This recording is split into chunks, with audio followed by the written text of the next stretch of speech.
Hey guys, this is God Harry. How are you all? Please support and subscribe this channel for watching new interesting stories. This video includes a self-recorded human introduction in the first 30 seconds, followed by AI generated narration for creative storytelling purposes. So in this video, we're gonna see what if Harry Potter's journey with Dumbledore uncovered the darkest secret. But before we start, if you want more stuff like this, then please support and subscribe this channel and share with your friends. Now let's start the video. Here is short summary. Harry joins Dumbledore to uncover the past and prepare for Voldemort's return, but the secrets they find may be darker than any enemy they face. But before we start, if you want more stuffs like this, then please support to subscribe this channel and share with your friends. Let's start the video.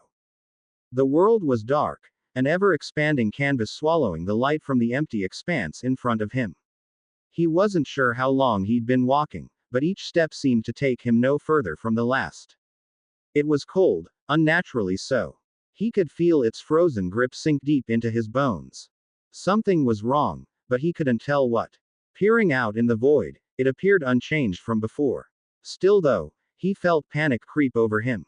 His chest was shaking, his breath coming quicker and quicker, puffs of smoky air fogging his glasses.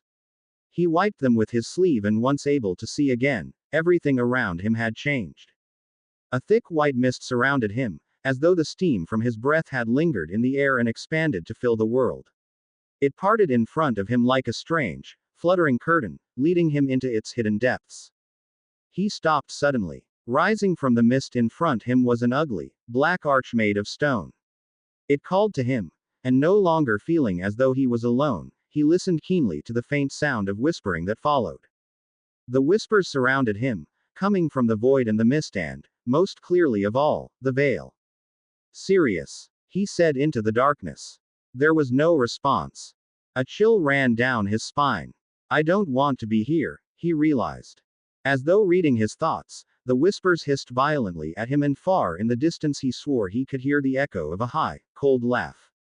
He started to run, the mist swirling around him in a vortex, swiping and tripping at his feet.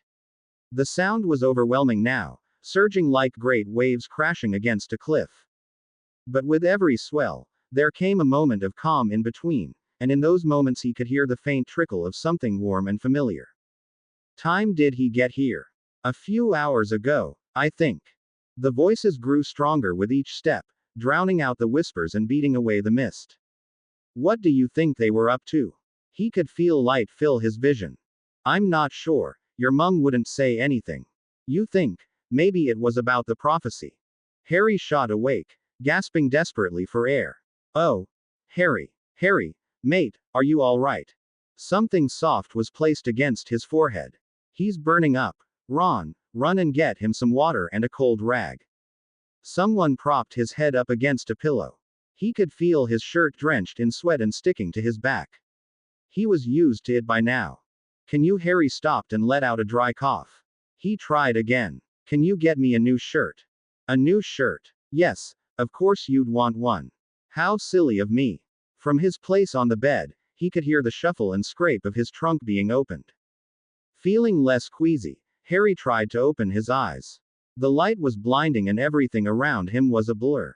He fumbled along his sheets until he found his glasses. With the world finally in focus, Harry could see Hermione standing at the foot of his bed, frizzle-haired and looking him over with wide, careful eyes. My shirt, Harry repeated, trying to ignore her stare. Hermione handed it over, turning to look out the window as he changed. Moments later, footsteps pounded up the staircase and Ron came bursting into the room. Harry gulped down the water he'd been given, grateful, but waved away the rag. I don't need it, he said. You sure? Ron glanced from Harry to Hermione and then back to Harry again. Put it on, Harry, you need it. Hermione's voice left little room to negotiate. Harry listened reluctantly. Both Hermione and Ron were looking down at him anxiously.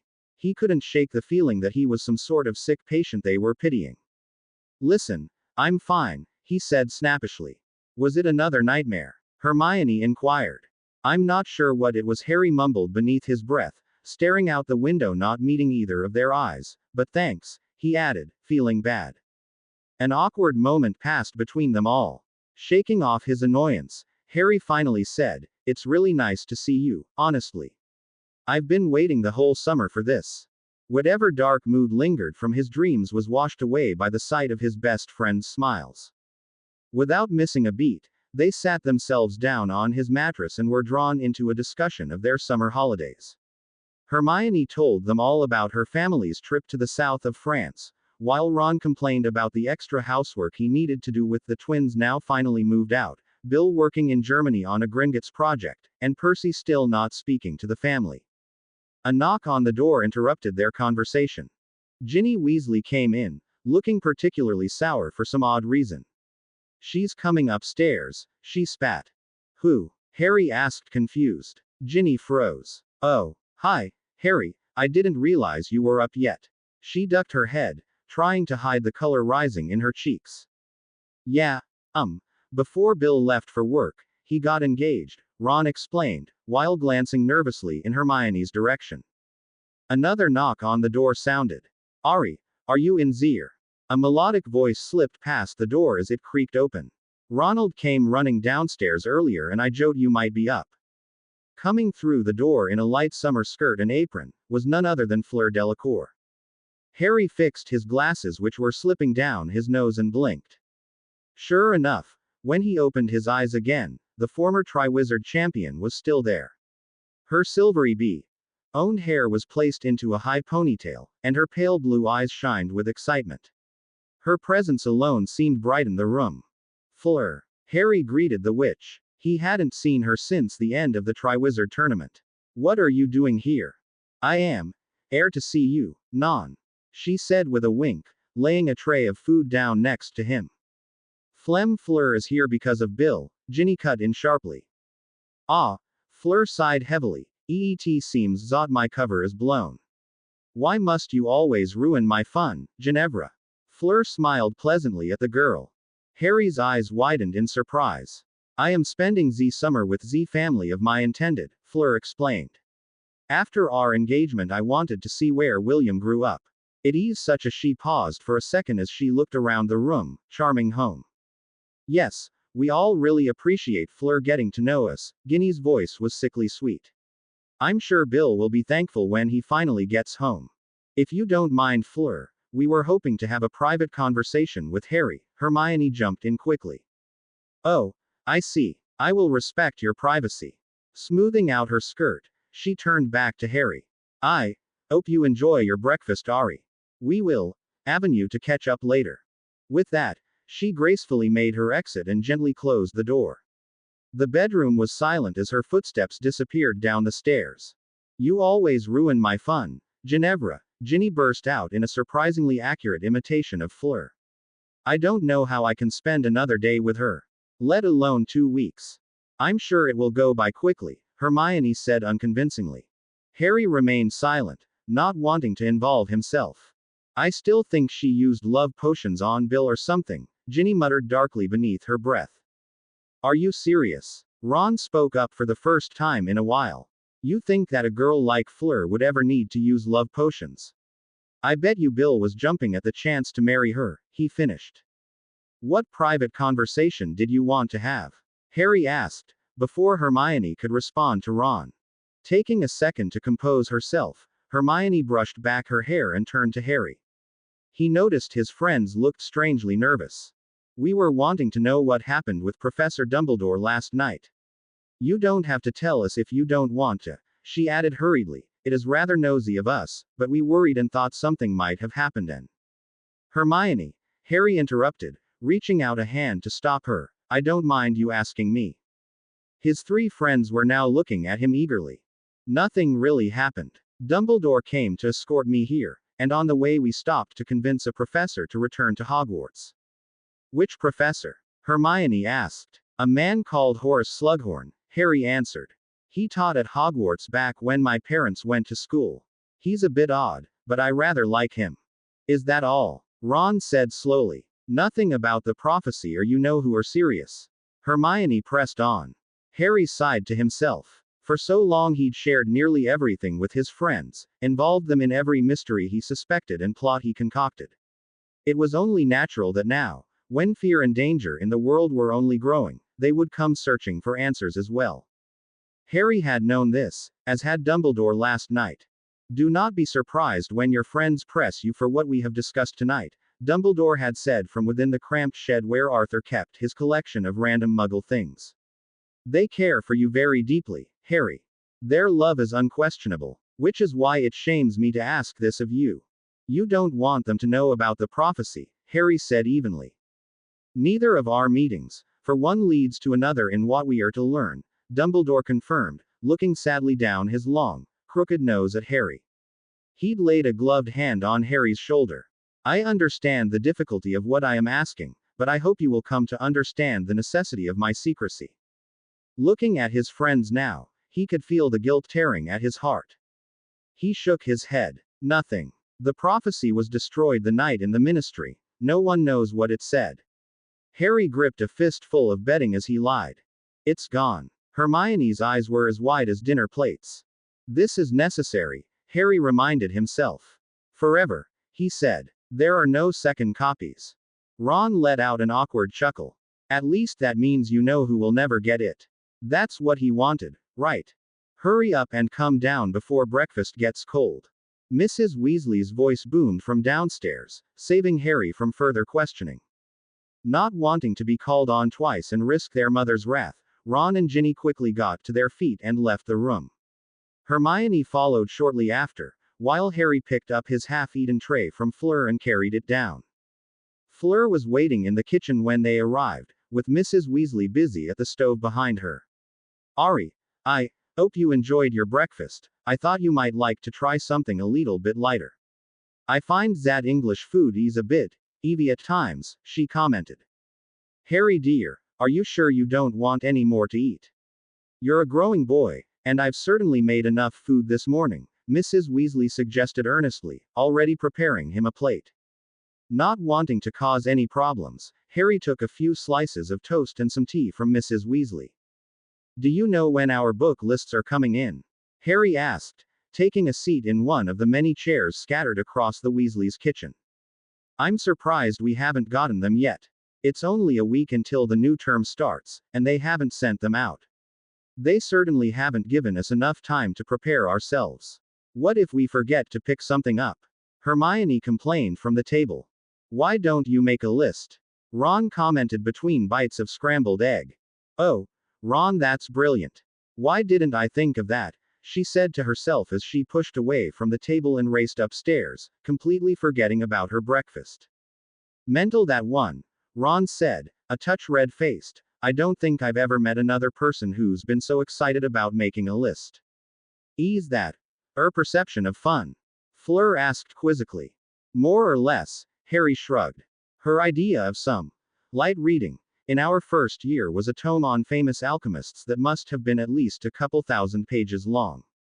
It's painfully obvious how badly she needs a boyfriend, Fleur stated. Ron choked, sounding as though he'd swallowed a sausage whole. Fleur hummed to herself and went back to cleaning the remaining dishes in the sink. You don't think she actually needs a boyfriend, do you? Ron whispered to Harry across the table. Just imagine if one of those tossers at Hogwarts got their grubby hands on her, like Seamus or Zacharias Smith. And who are you to dictate what I do and who I can see in my private life? Hermione cut in as she descended the stairs with parchment and a quill in hand. Post is coming, dears. Mrs. Weasley called from the small kitchen window. That's odd. Those look like ministry owls. In a flash, Hermione was leaning out the window and squinting at the sky. Owls, she screeched. Ron looked at her strangely. Yeah, of course they're owls, Hermione. Not owls, Ron. I'm talking about OWLs. It felt as though his stomach had dropped out from under him. Harry turned to Ron, who looked green in the face. I've failed. I just know I did. I knew I should have revised at least a few more times. There were definitely a few runes I mixed the meaning of and I got the texture of that transfiguration completely wrong. I could have studied harder, spent more time in the library. This is the Hermione. Ron shouted, cutting off her ramble. Can you please stop? Just think about us normal blokes for 1 second. If you somehow failed, just think about how poorly we did. He pointed at himself and Harry. Hermione flushed just as 4 sets of envelopes came flying through the window. Immediately, She ran over and picked them up. It's really them, Hermione stated reverently as she made her way back to the kitchen table. Ginny, they attached your school list as well, she added, distributing them. Turning it over in his hands, Harry felt the thickness of the parchment and played with the lip of the wax seal. A moment of silence was held over the Weasley kitchen, the air filled with a mix of curiosity, fear and anticipation. Harry tore open his envelope first. Ordinary wizarding level results. Pass grades, fail grades. Outstanding O, poor P. Exceeds expectations E, dreadful D. Acceptable A, troll T. Harry James Potter has achieved. Astronomy A. Care of magical creatures E. Charms O. Defense against the dark arts O. Divination D. Herbology A. History of magic D. Potions E. Transfiguration O. After reading through the parchment a couple more times, Harry took a deep breath and smiled. Harry, mate, you won't believe it, Ron yelled with childlike glee. Transfiguration. I did it. I got an E. And an O in defense. Oh Ronald, I'm so proud of you. Mrs. Weasley rushed towards her son and enveloped him in a crushing embrace. Bill and Charlie both got an E in Transfiguration, and look at what they've accomplished. Ron was flushed with embarrassment, but Harry could see the pride glowing in his eyes. Turning around, Harry looked over to Hermione, who had remained suspiciously silent so far. How did you do, Hermione? He asked, but she didn't respond. Hermione, he called again, louder this time. Oh, sorry, Harry, she answered, shaking her head as if to clear whatever errant thoughts were left in there. What were you saying? I was just asking how your owls went. Did you fail them all? He asked cheekily. No, I didn't fail any. I actually got outstanding in all of my course, except for one. I only got exceeds expectations in defense, she finished, her attention focused on the floor. Blimey, Hermione. That's brilliant, Ron exclaimed, dropping the parchment with his own results and rushing over to see Hermione's. As the Weasleys and Hermione continued to discuss their results, Harry silently slipped outside in the hopes of catching some fresh air. The late summer heat washed over him in a wave. It was a beautiful day, certainly one of the last they would be having before the seasons turned. Closing his eyes, Harry let a pleasant breeze rush through his hair, enjoying the bit of peace he'd managed to find. I didn't last long, however, as the sound of a door closing and approaching footsteps caught his attention. The scent of lavender rapidly filled the air. "Hello, Ari," Fleur said, stepping beside him. "I noticed you left before speaking about your grades, easy because you are ashamed of your marks. Or did you do so well that you don't want to shame your friends?" Harry chuckled, staring out to the patch of trees where they'd frequently play Quidditch. "It was neither. I just felt like going outside," he replied. Passing the parchment into Fleur's hands, he added, "You can take a look at my grades if you want. I do not need a piece of paper to tell me about your talents. I competed against you, non." She raised an eyebrow at him, as if daring him to challenge her assessment. "Besides, I think that your British way of doing things is foolish." "How so? Is it different in France?" Harry asked, genuinely curious. "Of course, in France EET is much better," she said proudly. "I do not see the point of taking 2 tests. In France we only take 1 test at the end of our 6th year. Based off those marks, we spend our 7th year finding apprenticeships, internships, or working part-time in our chosen field while finishing our studies." "But weren't you at Hogwarts for your 7th year?" I was, but I was a Triwizard champion. I think that chasing eternal glory is a good enough excuse for many," she joked with a teasing smile. "Besides, I was right where my employers wanted me to be." "Gringotts wanted you at Hogwarts. EET is a bit more complicated than that," she said, not elaborating any further. A lull settled between them as they stood, enjoying each other's company. "It's beautiful, non," Fleur said, breaking the hush. "I never thought I'd live to see you compliment anything British, especially our weather." Harry pretended to be shocked. "I recall you only complaining while at Hogwarts. You are not as funny as you think," Fleur huffed. Though Harry was certain he saw the corner of her lip curl upwards. "How is your sister?" Harry asked. Still in love with you, she said cheekily.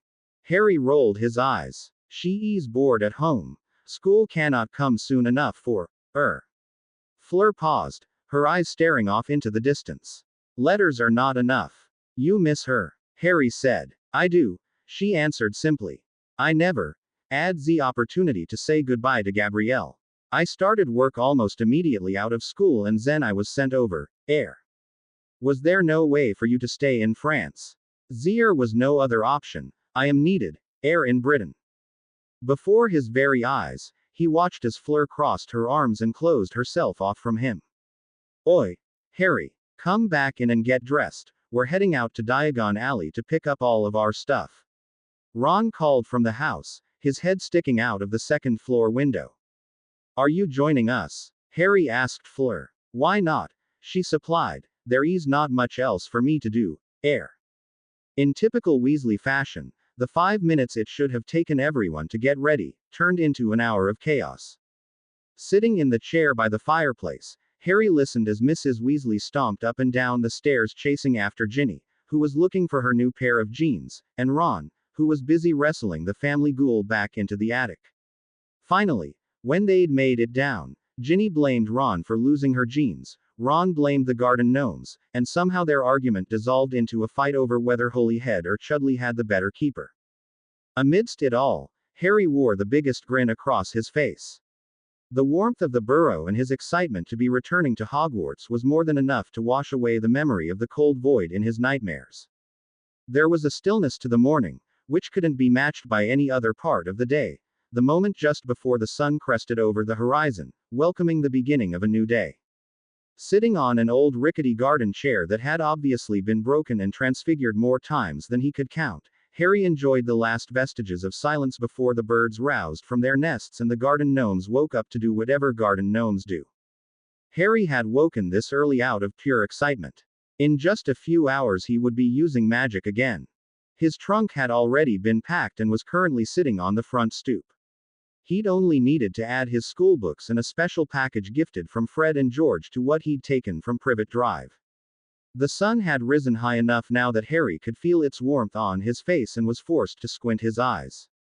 It was silent out here, but he knew it was a different story inside the burrow. Even from his spot in the garden, he could imagine the clanging, stomping, yelling and complaining as last-minute packing was scrambled to be done. It was a short while later he heard the soft crunch of feet approach him, and the scent of lavender replaced the smell of wet grass to which he had become accustomed to. You look like an old man, Ari, Fleur's sweet voice teased from behind him. I think you are already grumpy and broody enough. I was always told girls liked the dark and mysterious types, he replied. Whoever told you that clearly knows nothing about women. I could not think of any self-respecting witch who would enjoy spending time with a sullen and sad boy. You certainly spend enough time with me, Harry joked.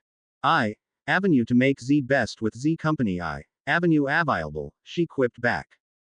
Harry fought to bite back a laugh at the thought of Ginny and Fleur spending time together. They'd avoided even breathing the same air as each other the last 2 weeks. They sat together in silence for a few moments before Harry spoke up again. I'm trying to imagine what you would look like as an old woman, but for the life of me I can't seem to do it. I would give up if I were you. You will never see it, she stated plainly. Will I even be alive by then? He thought. He knew she hadn't meant it that way, but a dark part of himself wondered if it were true. Why? He said instead. Haven't you seen your prescription, Ari? I am certain that you will be blind by Jen. Harry spun around in his seat to the sight of her cheeky smirk. In that moment, with her hair and eyes alight in the morning sun, Harry was struck by just how beautiful she was. Any normal bloke would have stopped talking to you by now, Harry said. Perhaps, but you are not like any normal wizard, Ari. Harry paused, not knowing what to say in response. Luckily, he was saved from answering by Mrs. Weasley, who came bustling outside. Harry, darling, what are you doing sitting outside so early in the morning? You'll catch a cold. She waved a wooden spoon as she hurried past Fleur and took Harry by the shoulders. Come along, the food is ready and waiting. Hermione was already at the table, book in hand, and they ate together in relative silence before Ron and Ginny came popping in and out, grabbing food in between their packing. Ron had forgotten his broomstick and needed to sprint to the shed to find it, and just as he came back into the house, Ginny walked down the steps, stopped at the sight of him and cursed beneath her breath, running outside as well. Eat always like Z's. Fleur's voice tickled Harry's ear. It used to be worse with the twins. Harry laughed at the look of horror on her face. Oh my, is it that time already? Mrs. Weasley cried from the front door. The ministry is here. She leaned over the banister and yelled upstairs, hurry up, I won't have you keeping them waiting. Good morning. Come inside, please, we're just about ready. Harry could hear Mrs. Weasley speaking to their escorts from outside. What are your names? Did no one else from the ministry join you? She questioned with a hopeful tone in her voice. Oh, no one else. Mrs. Weasley sounded disappointed. Well, that is perfectly all right. Would you care for some breakfast? Making his way outside, Harry saw two large, black limousines and a group of four very serious-looking wizards standing at the front of the house and speaking to Mrs. Weasley. Harry, I'd like you to meet Auror Fardale, Hammer, Proudfoot and Connor. They'll be taking us to King's Cross. Harry approached the Aurors, who were all wearing plain wizards' robes rather than their traditional red uniforms. They all gave him a short nod and grunt in greeting. Sorry to turn down your offer of breakfast, Mrs. Weasley, but the minister has us on a tight schedule and I think it would be best if we got moving, Auror Fardale said in a friendly voice. If the impatient twitches on the Aurors' faces were anything to go by, it took much longer than they had been hoping to get all of the Weasleys out of the house and into the cars with their belongings. Auror Connor looked set to explode when they suddenly had to stop, because Ginny needed to run back into the house and grab her pet pygmy Puff. Auror Fardale snickered at his partner's expression, but a glare from Connor shut the laughing man up quickly. The ride was fairly quiet, with Harry staring out the window and watching as the magic of the car weaved them in and out of traffic. So what does it feel like to be called the Chosen One? Auror Fardale broke the silence, laughter gleaming in his eyes as he looked at Harry. Feels better than what the ministry was calling me before, Harry said, doing little to hide the distaste in his voice. The dark eyes of Auror Connor turned and inspected Harry for a bit longer than he felt comfortable with, before speaking up, the blame lies at the feet of Cornelius Fudge, not the ministry. I had to deal with far more than just Fudge, Harry challenged, flexing his right hand, where once he'd had the words I must not tell lies carved into his skin. Auror Connor flicked his gaze to Harry's hand. Fudge is gone and so is his administration. The ministry is not as it once was, you do well to understand that. Oh, come on Reg, lighten up a bit, Auror Fardale interjected, sending Harry an apologetic smile. If there's any person who can reasonably distrust the ministry it would be him.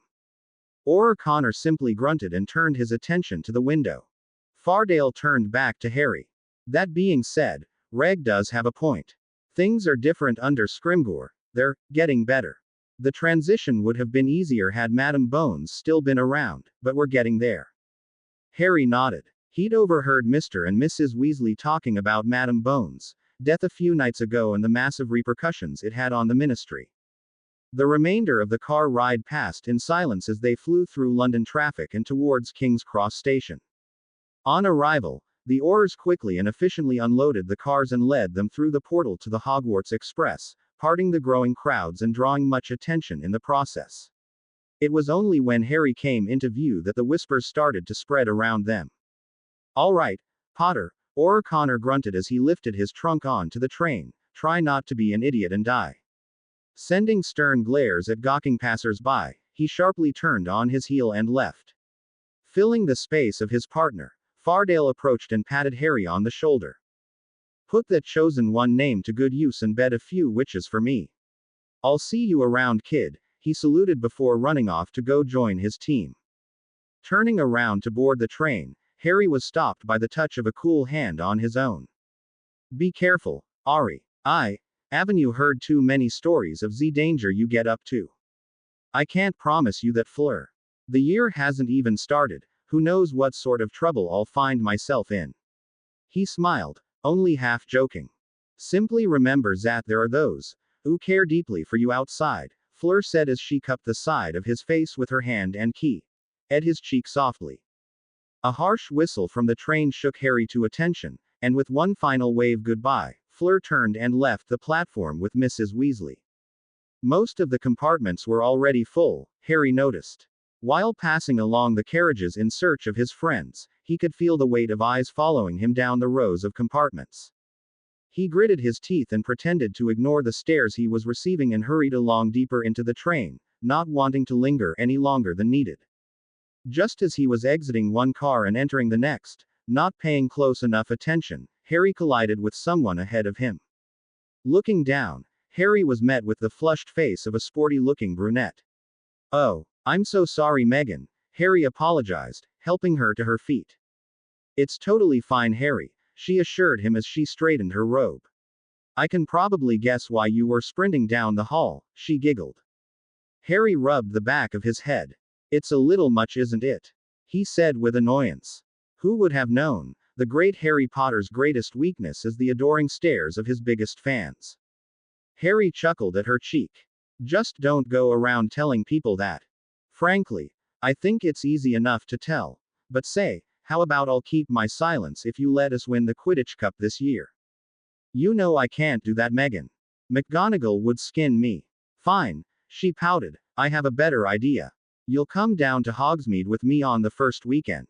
"Oh, so that's what this is." Realization dawned over Harry, who was slightly stunned by her forwardness. He didn't remember Meghan ever being so bold.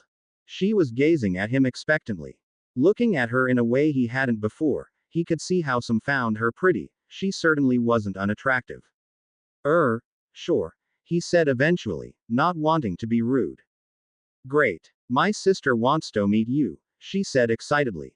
"Gwenog?" Harry asked, now confused. Meghan nodded.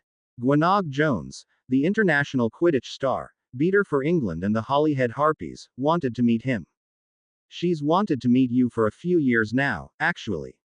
She tries her best to make it to each Hogwarts match, but hasn't had the chance to catch you yet. I've never seen her so furious after the House League was ruined last year with Umbridge's bans." "Oh, well, I'm looking forward to it," he said. Excusing himself, and promising to catch up more at Hogwarts, Harry continued down the train, before finally finding his friends in the second-to-last car. Through the window he could see they looked to be in the middle of an animated conversation. Sliding open the compartment door, they fell silent. Ron and Ginny were particularly red in the face, while both Neville and Hermione sat uncomfortably between them, and Luna, off on her own, was reading the Quibbler upside down in the corner. "What happened?" Harry asked, taking a seat. "Nothing," Hermione said quickly, pretending Ginny and Ron weren't staring daggers at one another behind her. "Malfoy got under Ron's skin is all. Don't even get me started on him," Ron fumed, his face turning a few shades darker. "You'd think with his dear old daddy in Azkaban he would be less of an ass, but he's worse. Strutting around like he's on top of the world." Then nothing. Ginny interrupted, yelling over Ron. "Ginny is allowed to do what she wants, and if I want to see my boyfriend it's none of your business. Maybe if you found yourself a girlfriend, you wouldn't be so worried about my life." Ron's eyes bulged in apparent shock, his mouth opening and closing without any words coming out. "Hello, Harry," Luna's dreamy voice floated from behind her magazine, lowering the tension of the cabin. "Daddy wanted me to tell you how sad he was. Stubby Boardman passed away. Our best articles for the Quibbler were about him." "I agree with Daddy, but mostly because Stubby always seemed to make you smile." Harry looked to Luna softly and said, "Thank you." Neville cleared his throat from the bench across him. The attention of the room turned to him and he paused, before saying, "I was with the Hufflepuffs earlier, and I had some people ask me about the ministry." "I bet you it was that git Smith," Ginny said spitefully. Neville didn't say anything, but the look on his face was enough. "What did he want to know?" Harry asked. "He was saying everyone at Hogwarts deserves to know what happened there." "And what did you say?" Ron asked seriously. "I told him to do one." A goofy grin spread across Neville's face as Ron slapped him on the back. "But I do think it might be a good idea to tell people from the DA. Even though they weren't at the ministry, They were still with us last year, he added. I agree with Neville, Hermione said intently and looked to Harry. It would stop a lot of people from bothering you. Luna hummed in agreement, as did Ron and Ginny. I think it's a good idea, Harry said, letting that settle before he spoke next. You can tell them why we went whenever you decide to meet again. Hermione's eyebrows shot up. Only she seemed to catch the meaning of his words. Harry, I think they'd rather hear it from you, she prodded. A knock on the door cut them off. Crowded around the outside of their compartment was a gaggle of schoolgirls, led by one particularly bold Gryffindor with a pretty face and rich, curly dark hair. The Gryffindor girl waved to Harry, winked, and blew him a key, while her friends giggled all around her. Who was that? Harry asked his friends, utterly bewildered, once the girls left. Her name is Romilda Vane, Hermione replied, hardly able to contain her laughter. She's a fourth year. You think she might fancy you? I was getting mixed signals, Ron said innocently. Harry elbowed his friend stiffly, who'd completely lost it at this point and was near tears. Another knock sounded at their door. This time it was Colin Creevey, who awkwardly poked his head into their compartment. He beamed brilliantly at Harry. Hi Harry. I've got a letter for you from Professor Slughorn. He told me it was important to get it to you right away. Harry thanked Colin as he left and opened the envelope. Well, Hermione said, eyeing the parchment with great interest. It's an invitation to meet Professor Slughorn on the train for lunch, Harry said slowly. He hadn't been anticipating this. I suppose I'll go. Of course, you will. Hermione shrieked. You can't turn down a request from a professor like that, it's rude. She'd hardly given him a moment before pushing him out the door. Harry wandered the train for some time. He didn't quite know where the carriage Slughorn wanted to meet in was, but figured he would stumble into it at some point. He was approaching the front of the train when a voice called out to him.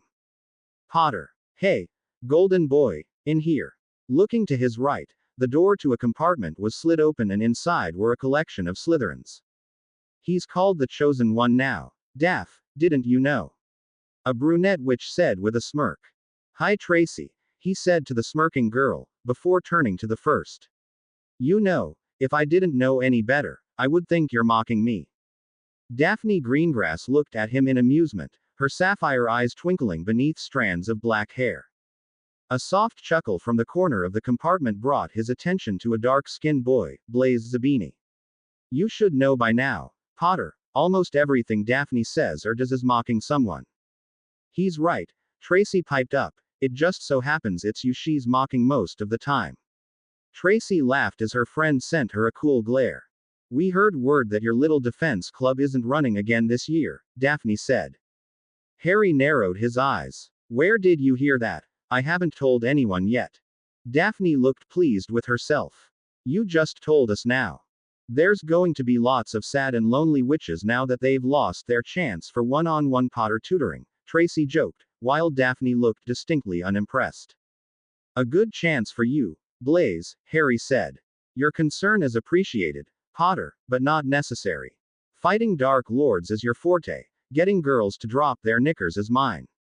Normally I would insult Blaise over being so disgustingly smug, but in this case he is correct. One would only have to look at a particularly weepy Ravenclaw girl to know how much of a romantic you are, Daphne added. Taking a closer look in their cabin, Harry spotted a similar-looking letter to his discarded beside Blaise's feet. Slughorn sent you one too? Harry asked. Yes, apparently I am interesting and talented enough to garner the attention of the esteemed potions master, Blaise drawled. Brilliant, you can come show me where his cabin is and then tell him all about your talent for getting girls to drop their knickers. Tracy snorted. Showing a bit of wit for once, Potter. I think spending time with us has rubbed off on you.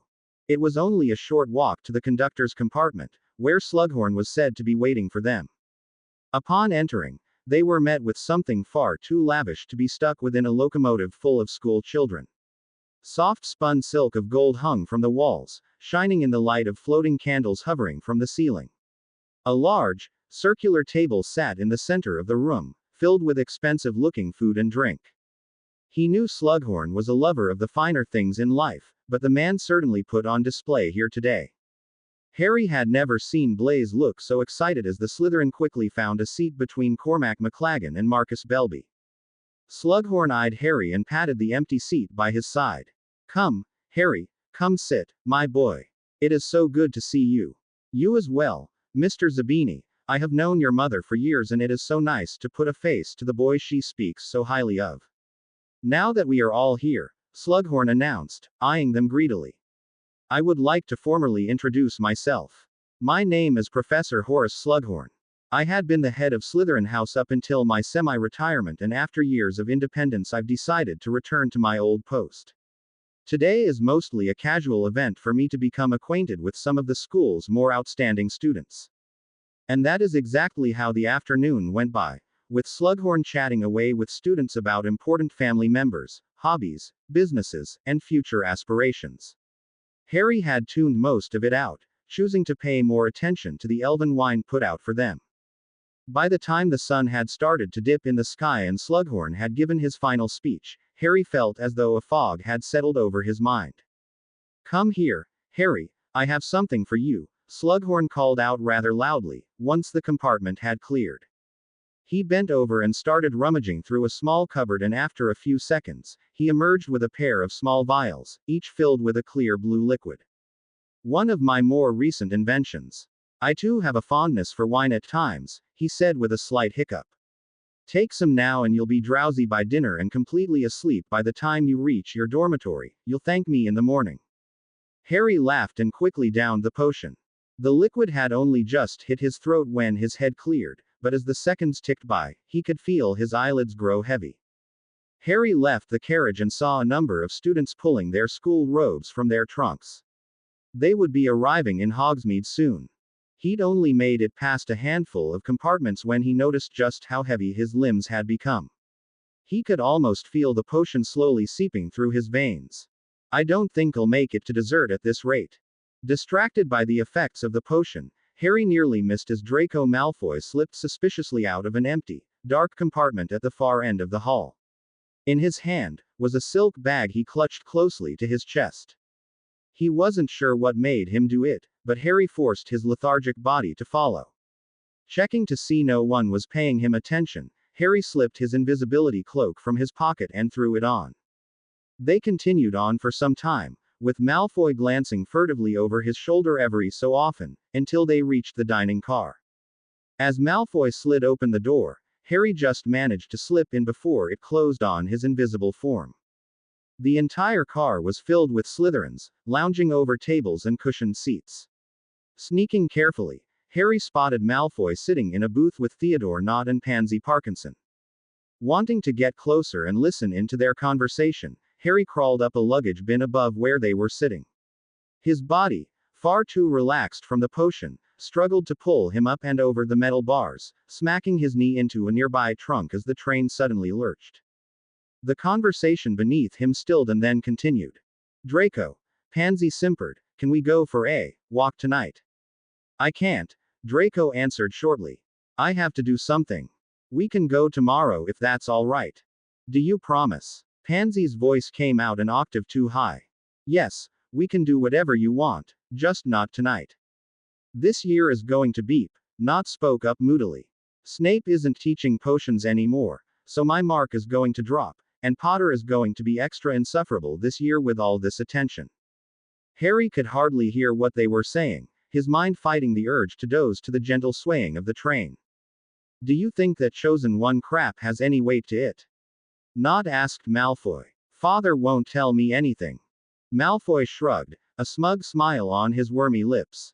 "I don't think Potter is anything special." The train lurched again, this time slowing down to a stop.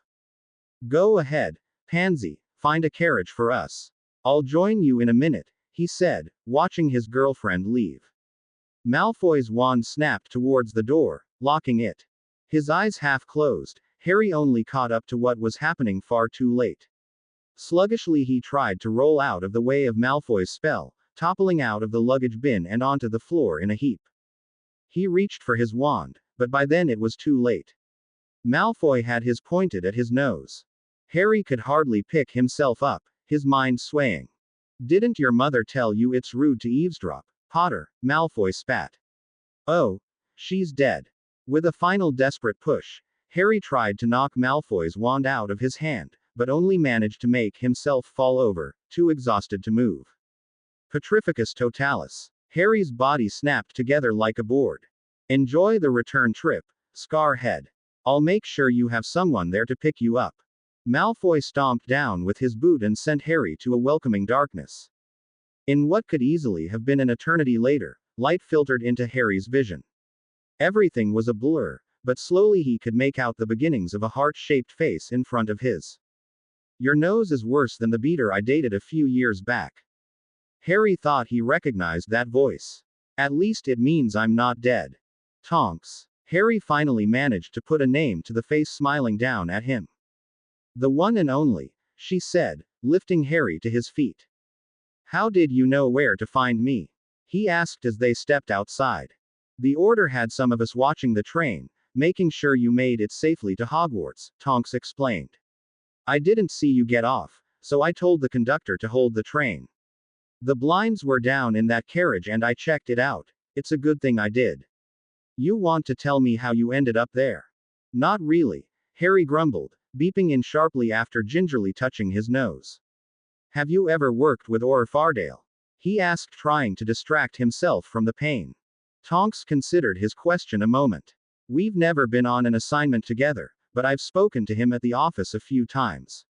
Nice guy, easygoing, demon with a wand if he ever takes a situation seriously enough. Why? No reason really, just met him today. He was one of our escorts. Really friendly compared to Auror Connor. Tonks laughed at that. Yeah, Connor is a bit of a stick in the mud, but he's one of the best and most experienced in the department. He took Bones' death really hard. As they approached the wide iron gates of Hogwarts, Harry looked to Tonks and said, I feel like this won't be the last time you might see me here and there. She winked and turned to face someone approaching them. Potter, late already are we? The cold, soulless drawl of Professor Snape was not the return to Hogwarts he'd been hoping for. You may leave, Tonks, Snape said, his stony gaze following her until she was out of sight. 20 points from Gryffindor should suffice for such early rule breaking. His black eyes narrowed in on Harry, and with a vicious swipe of his wand, Snape snapped Harry's nose snap into place with a sickening crunch. Harry's nose was pulsing for the remainder of the walk to the castle. Doing his best to slip into the Great Hall unnoticed, Harry sneaked his way to the Gryffindor table where his friends were sitting.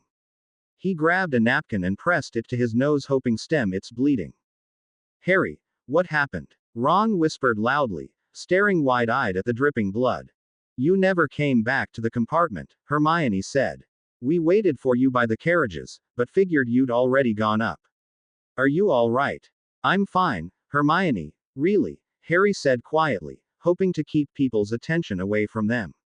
I tripped and broke my nose while leaving Slughorn's compartment. You tripped. Ginny looked at him skeptically. She poked her fork in his direction, a loose piece of turkey swinging in the air with it. You expect us to believe you tripped? Listen, it doesn't matter what I did to my nose. I'm fine, he said sharply. Feeling his mood turn sour, Harry spun around in his seat and looked around the great hall. Raking his eyes over the Ravenclaw table beside them, Harry waved to Meghan. Not far away, Luna was speaking to a few of the new first years. Her eyes briefly rose to meet Harry's, giving him a knowing look. The Hufflepuff table was oddly subdued. Clumps of students spoke in huddle, occasionally peeking over to Susan Bones, who sat off to the side with her best friend Hannah Abbott. Finally, gazing across the hall, Harry scanned the Slytherin table. Malfoy sat near the end, bookended by the hulking figures of Crabbe and Goyle, busy chatting with Parkinson and Nod and several other shady-looking Slytherins.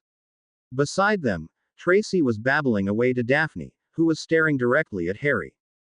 There was something about the way she looked at him that made Harry feel as if she could see right through him.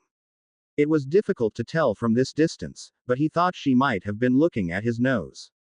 Their gaze lingered far longer than necessary and was only cut off by the clipping of heels and familiar Scottish brogue. Mr. Potter. The stern face of Professor McGonagall looked down at him through her square spectacles. She glanced quickly at his nose. It is nice of you to finally join us. The headmaster would like to see you in his office after the feast. Thank you, Professor, he said. It's nice to see you. McGonagall's eyes softened. Likewise, Mr. Potter, enjoy the rest of your evening, she said, returning to her seat. What's Dumbledore want? Ron asked. No idea, he lied. Harry left just after the first serving of dessert.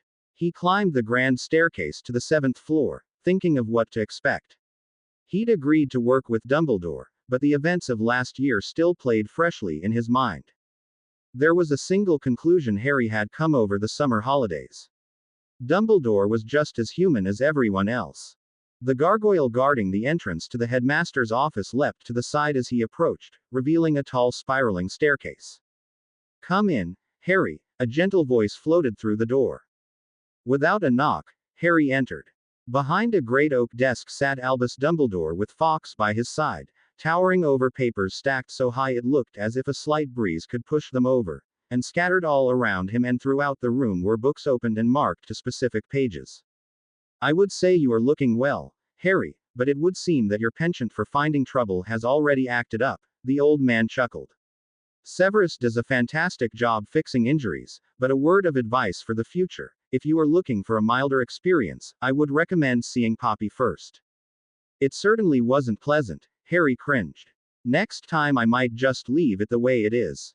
Perhaps you should. There seems to be a lack of good men with crooked noses in our world, Dumbledore smirked, tapping his distinctly crooked one with a gloved finger. Alas, there are a few things I would like to discuss with you this evening. First of which is Severus' appointment as defense against the dark arts professor. Harry made a face. Dumbledore smiled kindly over his whiskers. I would like to ask you to keep an open mind, despite the unpleasant history between you and Severus. Harry snorted at what was possibly the understatement of the century. I'll keep my mind open as long as Snape does, sir. Professor Snape, Harry, Dumbledore corrected. But good, I appreciate your sacrifice. You might even be pleasantly surprised. He may well be the most qualified teacher for the position I have hired in decades. Harry nodded and felt himself yawn. The long ride can be quite draining, so I will do my best to finish up quickly. Dumbledore scribbled away quickly at the bottom of a page, before setting it down and turning his full attention to Harry. Your lessons with me will take up much of your leisure time on top of your scheduled classes, as such I have taken the liberty of naming Katie Bell the Quidditch captain for Gryffindor. I hope you understand. Harry was surprised he had even been considered for Quidditch captain. He'd assumed it would be going to Katie in the first place. That isn't an issue, sir. I was never one for Quidditch tactics anyways, I just go out there and catch the snitch. Beautiful in its simplicity, Harry. That does ease my mind, especially in regard to Minerva. Dumbledore's eyes twinkled behind his half-moon glasses. She was rightfully enraged when I told her of my decision, and she made it very clear that she would only cooperate if you agreed with my decision. Now that we have covered that issue, another question I have is if you are planning on continuing your defense study club this year. I wasn't, actually, Harry said, still feeling guilty about it all. I figured I would be too busy with our lessons. I think that is for the best, though your friends may keep meeting if they please, Dumbledore said slowly, before standing and walking across his office to a bookshelf, his finger skimming rows of ancient and frayed spines as he hummed to himself. He pulled out 2 battered-looking books. There is some reading I expect you to do, Dumbledore explained. This is an incredibly valuable collection, the only copy of its kind. I do not expect you to fully understand everything written within its pages, even I struggle with much of the theory at times, he chuckled, passing over what looked to be more of a very thick journal than a book. Hundreds of handwritten pieces of parchment were sticking out of its sides, the leather binding only kept in place by a wrapped piece of twine. He looked down fondly at it before continuing, I caution you with what I'm giving next. It is a gruesome read, but worthwhile for that same reason. This, Harry said, his stomach twisting at the title. Spelt in crimson across the cover, with what could have been dried blood, was Secrets of the Darkest Art. It felt as though it had been bound in human skin. You will not perform any of the magic within its pages, nor will anyone be aware of its existence outside of this office, Dumbledore said in a stern voice. A moment passed, and his usual grandfatherly appearance returned. At times, we must learn to understand our enemy if we wish to have any hope in defeating them, Dumbledore continued, taking his seat once again. The dark arts are a seductive magic and have beat a great many wizards and witches who did not approach their power with caution. We will be faced with those who wield it freely, as such it is my responsibility to prepare you for that inevitability. Harry could almost taste the corruption leaking from its pages. We will get through this together, Harry, Dumbledore said calmly, while dipping a quill in ink and picking up a fresh piece of parchment with his gloved hand. Now, I believe it is past curfew and I wouldn't want to keep you any longer than necessary. Dumbledore returned to his writing, which Harry took as a dismissal. Good night, headmaster, he called as he left the office. Harry went down the stairs and through several empty corridors, before slipping behind a tapestry hiding a secret passageway. Exiting, Harry could see the fat lady at the end of the hall dozing softly within her frame. Password, she said sleepily, having been woken up by his approach. Harry stopped to think, realizing with a jolt he hadn't asked Ron and Hermione for the new password. Well, you see, I was just in a meeting with Professor Dumbledore, he know. The portrait opened at Dumbledore's name. With a sigh of relief, Harry rushed up to his dormitory, where the boys were already fast asleep. Harry quickly changed and hopped into his four-poster bed. Wrapped beneath his warm covers, he closed his eyes thinking of the new books he'd been given, hidden within his trunk in the folds of one of Dudley's old jumpers. The great hall was bursting for the first breakfast of the year. Tables were stacked with mountains of crepes and waffles and pancakes, drenched in flowing rivers of syrup. There were enough eggs and sausages to feed an army, and the bitter scent of coffee wafted about, waking even the sleepiest of students. Today was the day they received their schedules for the term. Double defense, tomorrow. Ron complained from his right, after McGonagall had passed him his schedule. How are we always stuck with double periods with Snape? Professor McGonagall approached Harry, picking through the stack in her arms and handing him his copy. Mr. Potter, Professor Slughorn had expressed great disappointment you wouldn't be joining him in his new potions class, she said, eyeing him closely. I thought I needed an outstanding on my owl. I'd gladly take potions if I could, Harry said. Excellent. New potions will be held tomorrow morning. Your schedule is clear then. I already checked on your behalf, she said, tapping her wand against his schedule. Thin, squiggly lines appeared on the parchment, marking the slot for him. I had told Professor Slughorn, it was simply an administrative error. Across from him, Hermione was glowing with approval. Good for you, Harry. I'm glad someone is taking their schooling seriously, she said loudly. No chance, Hermione, Ron replied. I wouldn't worry Miss Granger. Mr. Weasley has been signed up as well. I'm afraid he wouldn't quite know what to do with himself, without the both of you. There was a curl to McGonagall's lip as she moved down the table. Ron looked at the schedule in his hands and cursed at the sight of the new class that had appeared. He pushed away his plate and slumped in his seat. I've lost my appetite, he said. Hey, Harry. You too, Ron. Do you want to take a whirl around the Quidditch pitch? I heard Hooch telling Katie the pitch is open for whoever wants to play today, Seamus called from further down the table. Sure, Harry answered with excitement. Back at the Burrow, they played a sort of hybrid Quidditch, but were always forced to be careful, flying low and out of the sight of Muggles. It had been some time since he'd felt the full freedom of the air. Picking up his firebolt from the dorm, Harry quickly changed and made his way to the front courtyard. Not stepping a dozen feet from the school, and unable to help himself, he hopped on his broom and shot off like a rocket into the sky. The wind cut like a knife against his face, but Harry didn't care. He let out a whoop of joy as he looped around the castle and steered off in the direction of the Quidditch pitch. He was lost in the moment, his hair whipping every which way and the broom bucking beneath his hands, threatening to throw him off with each turn. Nothing in the world compared to flying. Climbing higher and higher into the sky, nearly to the clouds, Harry stopped and angled his broom to the ground far below. He fell into a dive that pulled his stomach up into his throat. His eyes were watering, blurring the sight of grass and trees, which were fast approaching. Moments before crashing, he pulled up on the handle with all his strength and leveled off. Are you sure you haven't been practicing all summer? A cheerful voice pulled up beside him. Just shaking off the rust, Harry said and spun around to face Meghan. Calling that rust? Meghan shook her head in disbelief. I liked you better when you didn't know what you were doing and caught snitches with your mouth. Harry shrugged. I thought I'd give them a fair shot of winning by not using my hands. Hey, Meghan. The boys have been running their mouths again and need to be put in their place. Do you want to take my place? Ginny Weasley glided towards the pair of them. I've already flown rings around them. It would be my pleasure. Meghan grinned, a competitive haze filling her eyes. You don't mind if I rough up Dean a bit, do you? Not at all, Ginny said with a devious smile.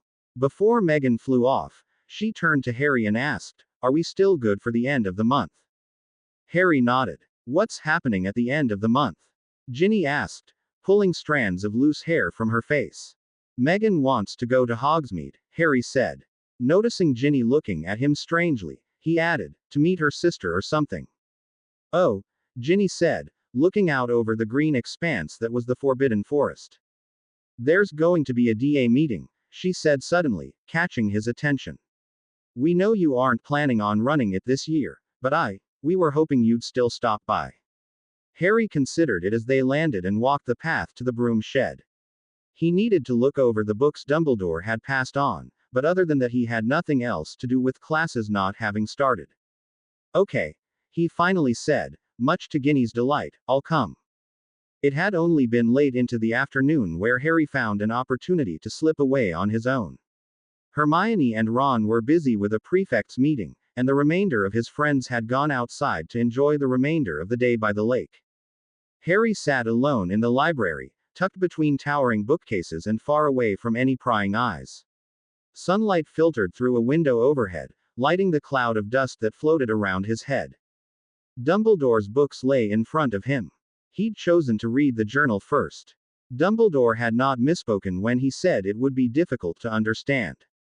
Harry was forced to read it in small spurts. Its complicated diagrams and theoretical terminology were enough to make his head spin. Some sections he understood, others would require stacks of reference texts to decipher, but one part he kept returning to was an introduction tucked away between the front page and the cover. In the basic study of magic, and in classes taught for the base wand arts, transfiguration, charms, and defensive dueling, schoolchildren are given a quick, concise summarization of magic. We are frequently told that magic is the product of three main steps: incantation, wand motion, and intent. Though comprehensive and useful as a general teaching point, these steps we are given to use are a crutch and inherently flawed. This is seen in everyday life where wizards with increasingly familiarity of a spell might reduce the wand movement to nothing but a simple flick of the wrist. Others might have an increasingly stable mind and are able to perform a spell without speaking at all. Sometimes a particularly stubborn child will force a spell through intent alone, despite mispronouncing the incantation and waving their wand in nonsensical patterns. The truth of the matter is that all three aspects described are all interchangeable and are all equally useless. Magic is a free-flowing. It is found everywhere in the world. It is sentient, and depending on the conditions, it is known to develop its own personality. Ignorant witches and wizards, or those who highly overestimate themselves, believe that magic is a tool. To them magic is a means to an end, and something they control. Magic is not beneath us. Magic is above us. We are the tools of magic. We shape the magic within us and around us, just as magic shapes our lives in turn. Only with this understanding can feats beyond imagination be performed by a worthy wizard. A name was scribbled in the bottom corner of the page, but the ink had smudged beyond legibility and was long faded. Putting down the old tome, Harry picked up Secrets of the Darkest Arts and started to flip through the text, immediately regretting his decision. The descriptions of some of the curses were horribly graphic, and the intent needed by the caster to inflict such pain was unspeakable.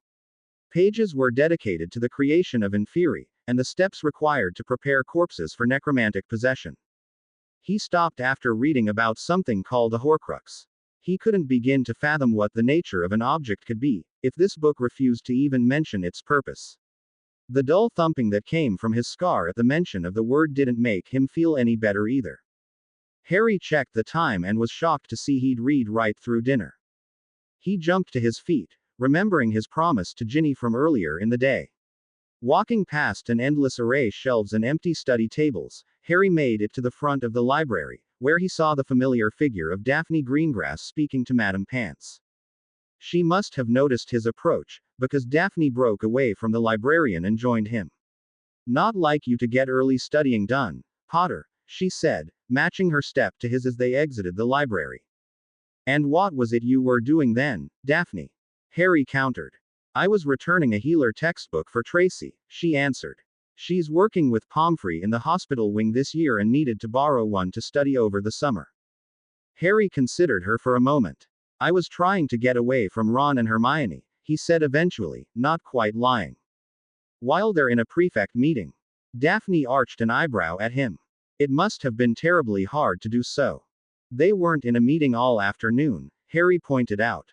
"Lovers quarrel?" she asked. "Something like that," he said simply, which seemed to be enough for Daphne. "Anyway, I'm happy I ran into you up here," she continued. There was a dangerous glint to her eye. "I wanted to ask why you lied to me on the train yesterday." "I lied." Harry turned to her in confusion. They were standing on the fourth-floor landing, waiting for one of the moving staircases. "Did you, or did you not tell me you're leaving your defense club this year?" "I did," Harry said slowly, not quite understanding what she was getting at. "Then why is it that a cluster of Hufflepuffs and Ravenclaws slipped off to the 7th floor after dinner?" she demanded, following him on to the staircase when it arrived. "They were definitely excited for something. I won't deny they're having a meeting today, but I didn't lie when I said wasn't running it this year. You know, you can check it out yourself if you want."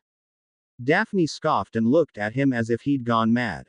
"You think they wouldn't have a problem with me being there?" "You know what?"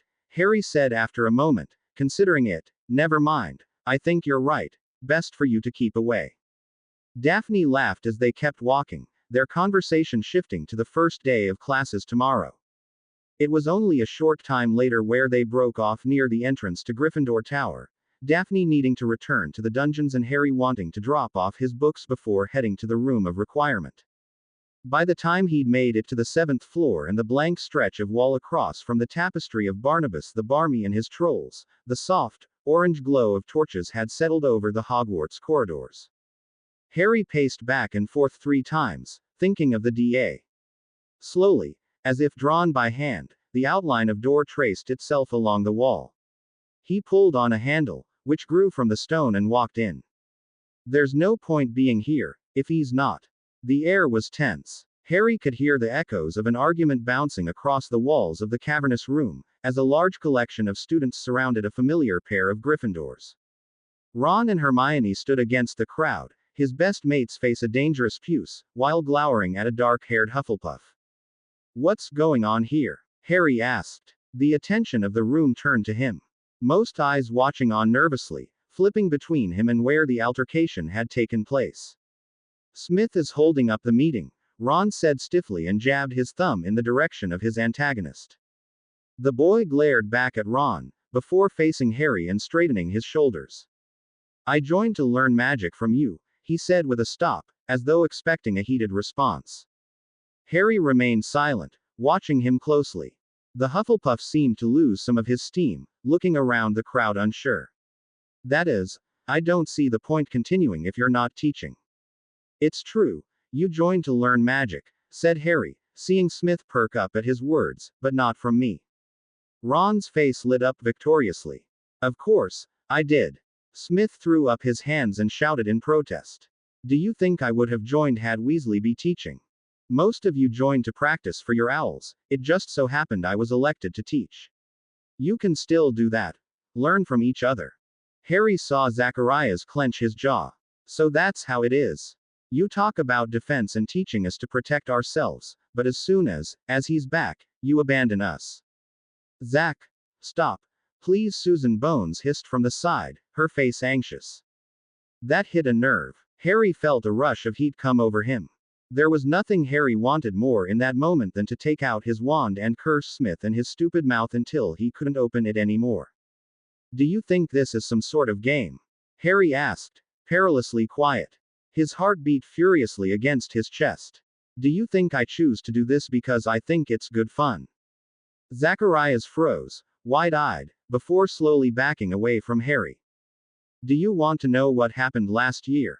Harry continued. Nobody said a word. Last year, I went to the ministry, because Voldemort was going to kill the last bit of family I had left. He ignored the way the crowd jumped. I went to save him, despite knowing what I was coming up against, and he died anyways. I don't abandon people. Amidst the ringing silence that followed, Ron stepped up to his side and called out, "Does anyone else want to question Harry? If so, bugger off and don't come back." When nobody came forward, Harry let out a tense breath and said, "Good, now why don't we do what we came here for?" Soon enough the tension faded, and new and familiar faces were paired up and began trading spells, with sparks of red and purple and blue shooting from wherever they crashed. Wands went flying, bodies came falling, and laughs sounded from every corner of the room. Harry spotted Zacharias working quietly with Justin Finch Fletchley off to the side, a determined scowl painted on his face. He hoped the animosity between them would finally come to an end. Ron and Hermione were dueling with a Ravenclaw girl Harry recognized as Lisa Turpin, and beside them, Ginny and Luna had Seamus and Dean cornered, as Neville stood his ground defending bravely. Hannah Abbott watched him covertly from the side, color flooding her cheeks.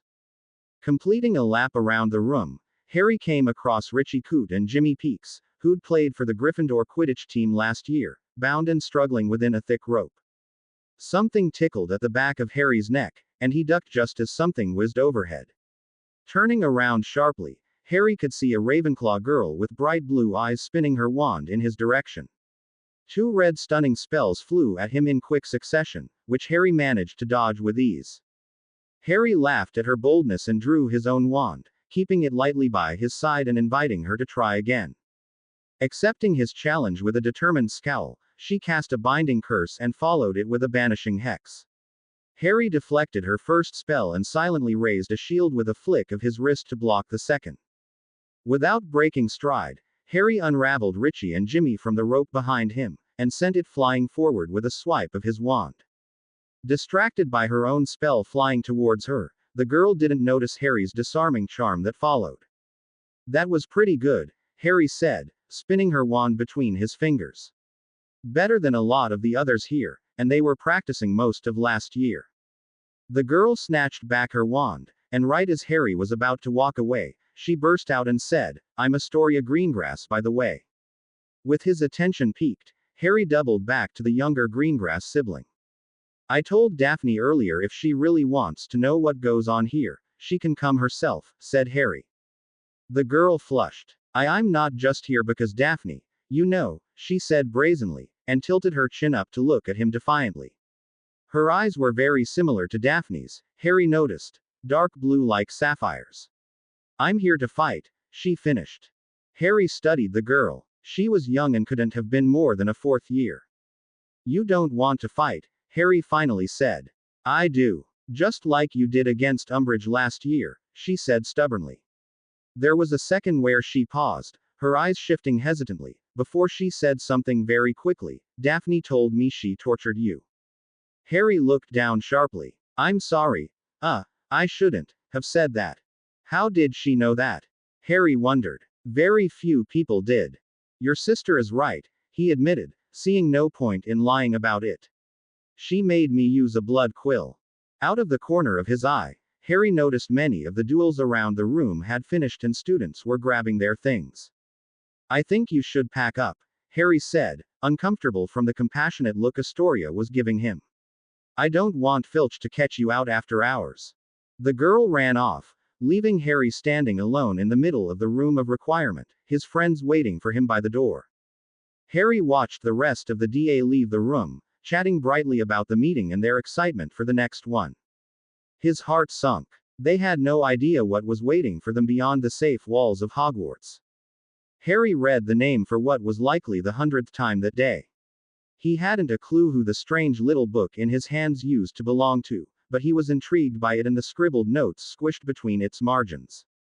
The hand-me-down copy of his 6th-year potions textbook had served him well already. Slughorn was now under the impression he was a potions genius, much like his mother, and, Perhaps more importantly, a vial of liquid luck was sitting in his pocket.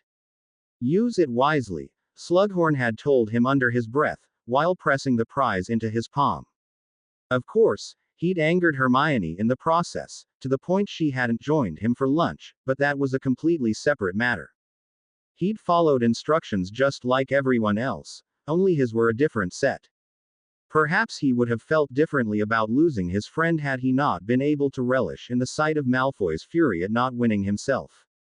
You need to let me use that book, Ron said, still stunned from Harry's recount of the morning. He'd missed the first potions class, having gotten ill from the fumes in the dungeon after eating a heavy breakfast, and needing to be escorted to Madame Pomfrey by Lisa Turpin from Ravenclaw. Hermione will be furious at the both of us, she wants me to return it to Slughorn, Harry said. You bloody well won't, Ron half shouted, catching the attention of several students eating lunch around them. You can't just throw out a guaranteed, in potions like that. Harry nodded in agreement. It would be a complete waste. Besides, while skimming through its yellowed pages, he'd seen what looked to be a number of spells written down, some of which he'd never heard of before. What other secrets is it hiding, he thought to himself. Are you feeling all right? Harry asked, noticing Ron looked awfully green all of a sudden. His friend had been staring at a group of fourth years loudly discussing the upcoming Quidditch tryouts. What? Oh, fine, he mumbled beneath his breath and grabbed another sandwich from the platter in front of them. The time had come for their first defense against the dark arts lesson. Around him, he could see the many disgruntled faces of Gryffindor, Ravenclaw and Hufflepuff sixth years as they packed their belongings and left the Great Hall. Only the Slytherins looked at all pleased to be heading to Snape's classroom. But none other than Draco Malfoy looked the happiest of all, a smarmy grin plastered on his face as he waltzed towards them, clearly having forgotten about the disappointment of this morning's competition. About time we had a proper professor for once, wouldn't you say? We've had too many idiots and creatures for my liking. Shut up, Malfoy, Ron said, trying his best to ignore the owned Slytherin as they climbed a set of stairs. Malfoy turned to Ron with a gleam in his eye. I've heard Professor Snape will be showing us what the real dark arts are like, Weasley. I hope you'll be able to keep your stomach long enough to find your seat. Laughing at his own joke, Malfoy left to rejoin the rest of the Slytherins. A terrible show on Draco's part, a voice said from behind them. Ernie Macmillan, a friendly Hufflepuff, joined them outside the classroom door as they waited. He's acted a ponce ever since we've been children. Say what you will about Lucius Malfoy, but he was at least able to play the role of the gentleman when needed. You've known Malfoy since you were children? Harry asked interestedly, shooting a quick glance over his shoulder to where Malfoy was busy whispering to Nod and Daphne, the latter who looked to be paying him no attention. Oh yes, I had my fair share of visits to the manor. He was spoiled and arrogant back then as well, but at least he was palatable at times and we were capable of getting along, Ernie said. You were friends with Malfoy. The name Malfoy and the word friend were two things he never thought would come together from anyone, really. Well, I would say it depends on what context you are looking at it. From our family's point of view, yes. But personally, we were more acquaintances, but friendly enough, Ernie explained to Harry. It doesn't look like you two are very friendly now, Harry pointed out. Oh, not at all. Me and Draco haven't spoken in ages. I believe he deemed me unworthy of any contact the moment I was sorted into Hufflepuff. A bit of a blessing in disguise if you ask me, Ernie chuckled lightly to himself. Draco has always been the lonely sort. The door to the defense classroom swung open. The room looked nothing like it used to. Moth-eaten curtains were drawn over the windows, the half-digested material leaking in slivers of light, which were quickly swallowed by the inky darkness that permeated the rest of the room. It stunk of corrupted magic, and Harry could feel an uncomfortable tingling fill his scar. Nobody dared say a word. There was no fiddling of quills, rustling of parchment, or fumbling of textbooks. It was as silent as death. Suddenly, the door slammed shut, fully shrouding the classroom in blackness, and the hard thud of impatient footsteps followed. Some students cried out in fright. There was a click and the projector turned on, filling the room in a bronze haze. Illuminated against the backdrop was Severus Snape, leering over the students sat in front of him. I will have your undivided attention. Those who choose to interrupt me will not like the consequences. He drew out the last word. His onyx eyes fixed unblinkingly on Harry. Tearing his gaze away, Snape marched between the rows of desks. I admit, I am surprised that so many of you have somehow managed to make it this far, given the utterly incompetent instruction you have received these last 5 years, Snape sneered. I am here for one reason only. Not to babysit, but to teach you how to defend yourselves against the dark arts. His wand tapped the projector, presenting a series of grotesque images of monsters and tortured beings across the wall. The material is advanced. I have no doubt many of you will struggle to keep up. If that is the case, let it be known I will not hesitate to drop you from my class. My time is not to be wasted, Snape snapped out. The dark arts, he continued softly, almost reverently, like one would speak to a lover, are ever-changing. They do not rest for the weak. They are constantly evolving, shifting, and sinking their claws into the very fabric of the world. Fighting them directly is as foolish as attempting to fight nature itself. A few rows to his left, Harry spotted Hermione scribbling madly on a piece of parchment. Snape's eyes narrowed on her viciously. Parchment and quills away. Or are you incapable of sitting still, Granger? Regurgitating my own words back at me will only ensure a failing grade. It would do you some good to think for yourself for once. Hermione immediately dropped her quill and placed her hands in her lap. If you wish to survive against the dark arts, you must understand its very nature. Intelligence is not enough. His eyes snapped back to Hermione, who meekly dropped her quill again and looked down at her feet. Instincts, intuition, and invention are what you will rely on if you do not want to end up like this. The flickering images on the projector slowed to show the details of a disemboweled wizard screaming under the effects of the Cruciatus curse. But sir, we already covered the unforgivables in 4th year, Mandy Brocklehurst spoke up from the front row. Snape glared at her with utter contempt. The unforgivable curses do not comprise the dark arts, he spat out. By the time the year is up, I will have shown you things that will make the unforgivables look like a tickling charm. Snape smiled for what was possibly the first time Harry could remember.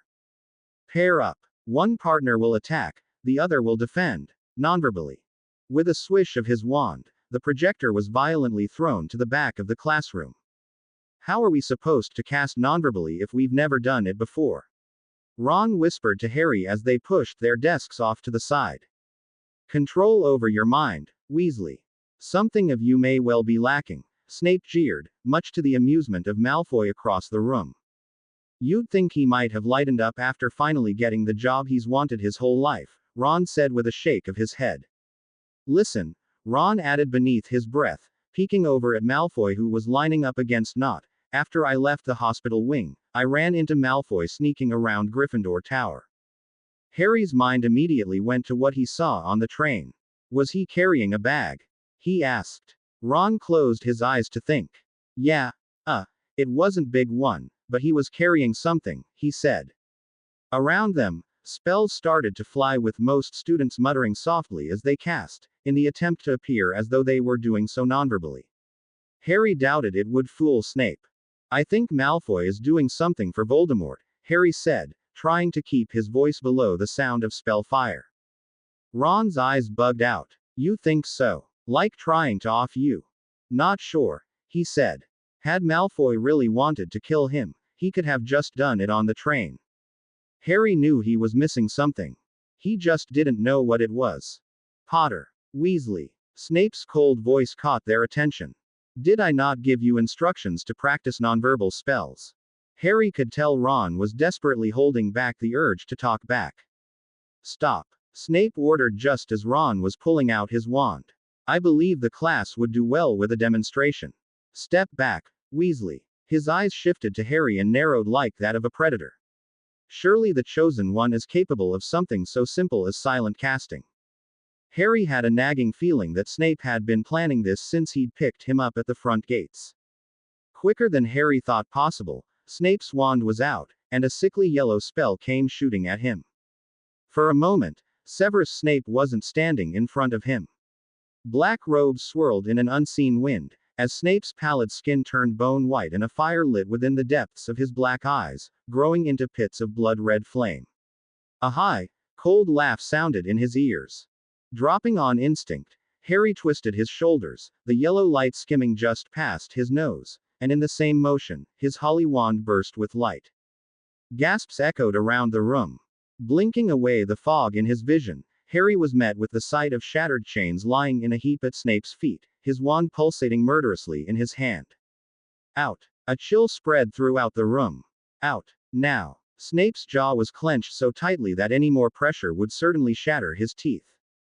Harry left without another word, not even stopping to pick up his things.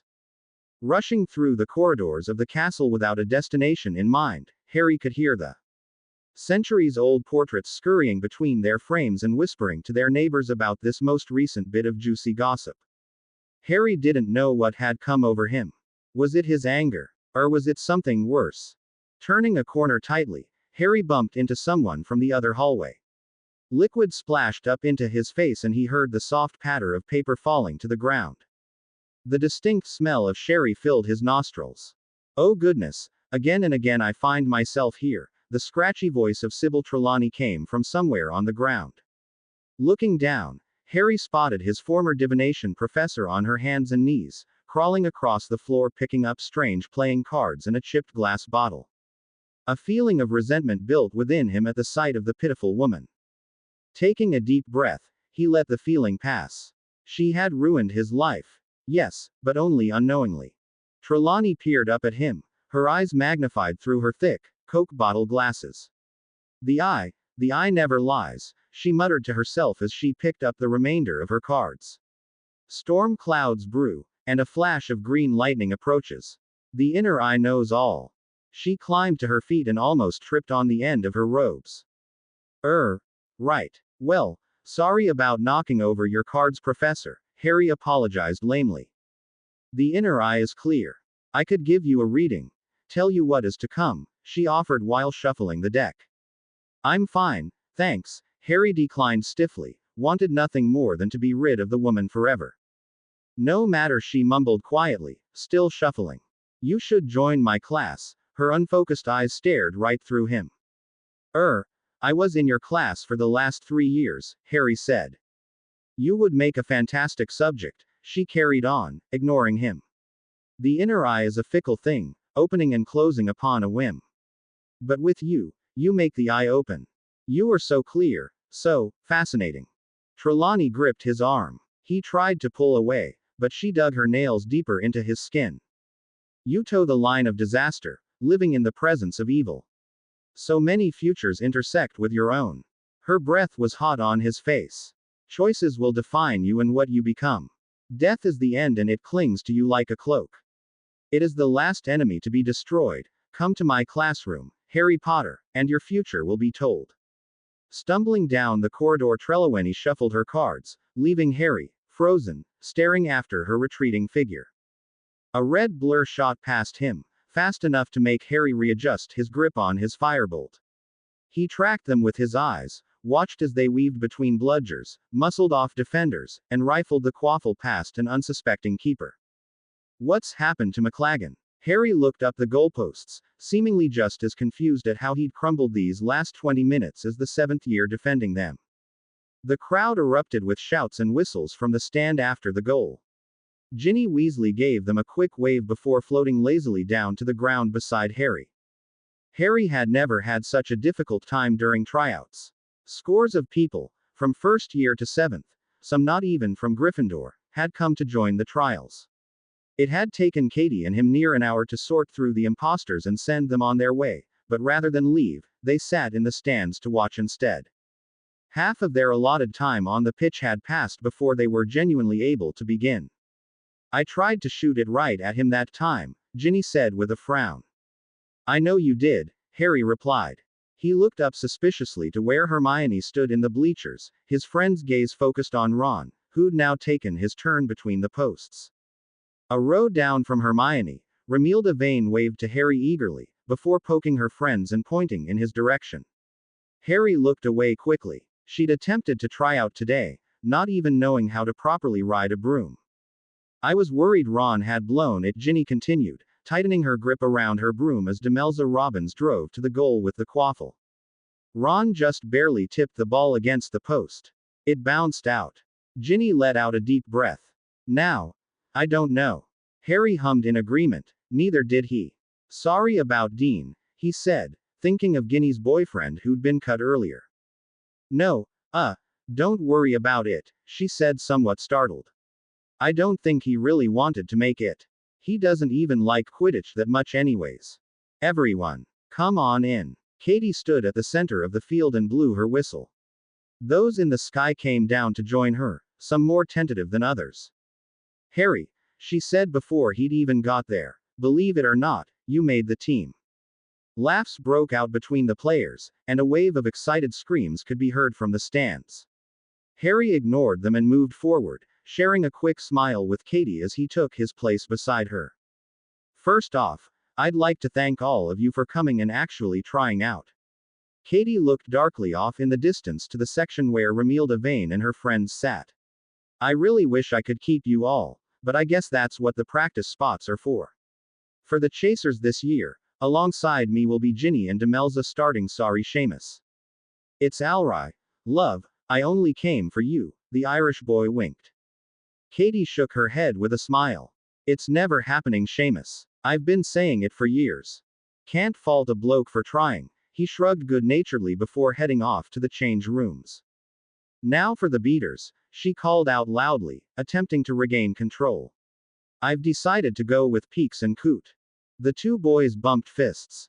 There were no objections to her decision. Katie swallowed thickly and looked down at the piece of parchment in her hand. Ron, in his headgear, looked on the verge of fainting, while McLaggen had never appeared more at ease. Harry closed his eyes, butterflies fluttering in his stomach. He felt Ginny tense next to him. It was a very tough decision for me to make. Katie started and paused again, drawing out the suspense, but I've decided to go with Weasley as our starting keeper, and McLaggen as our backup.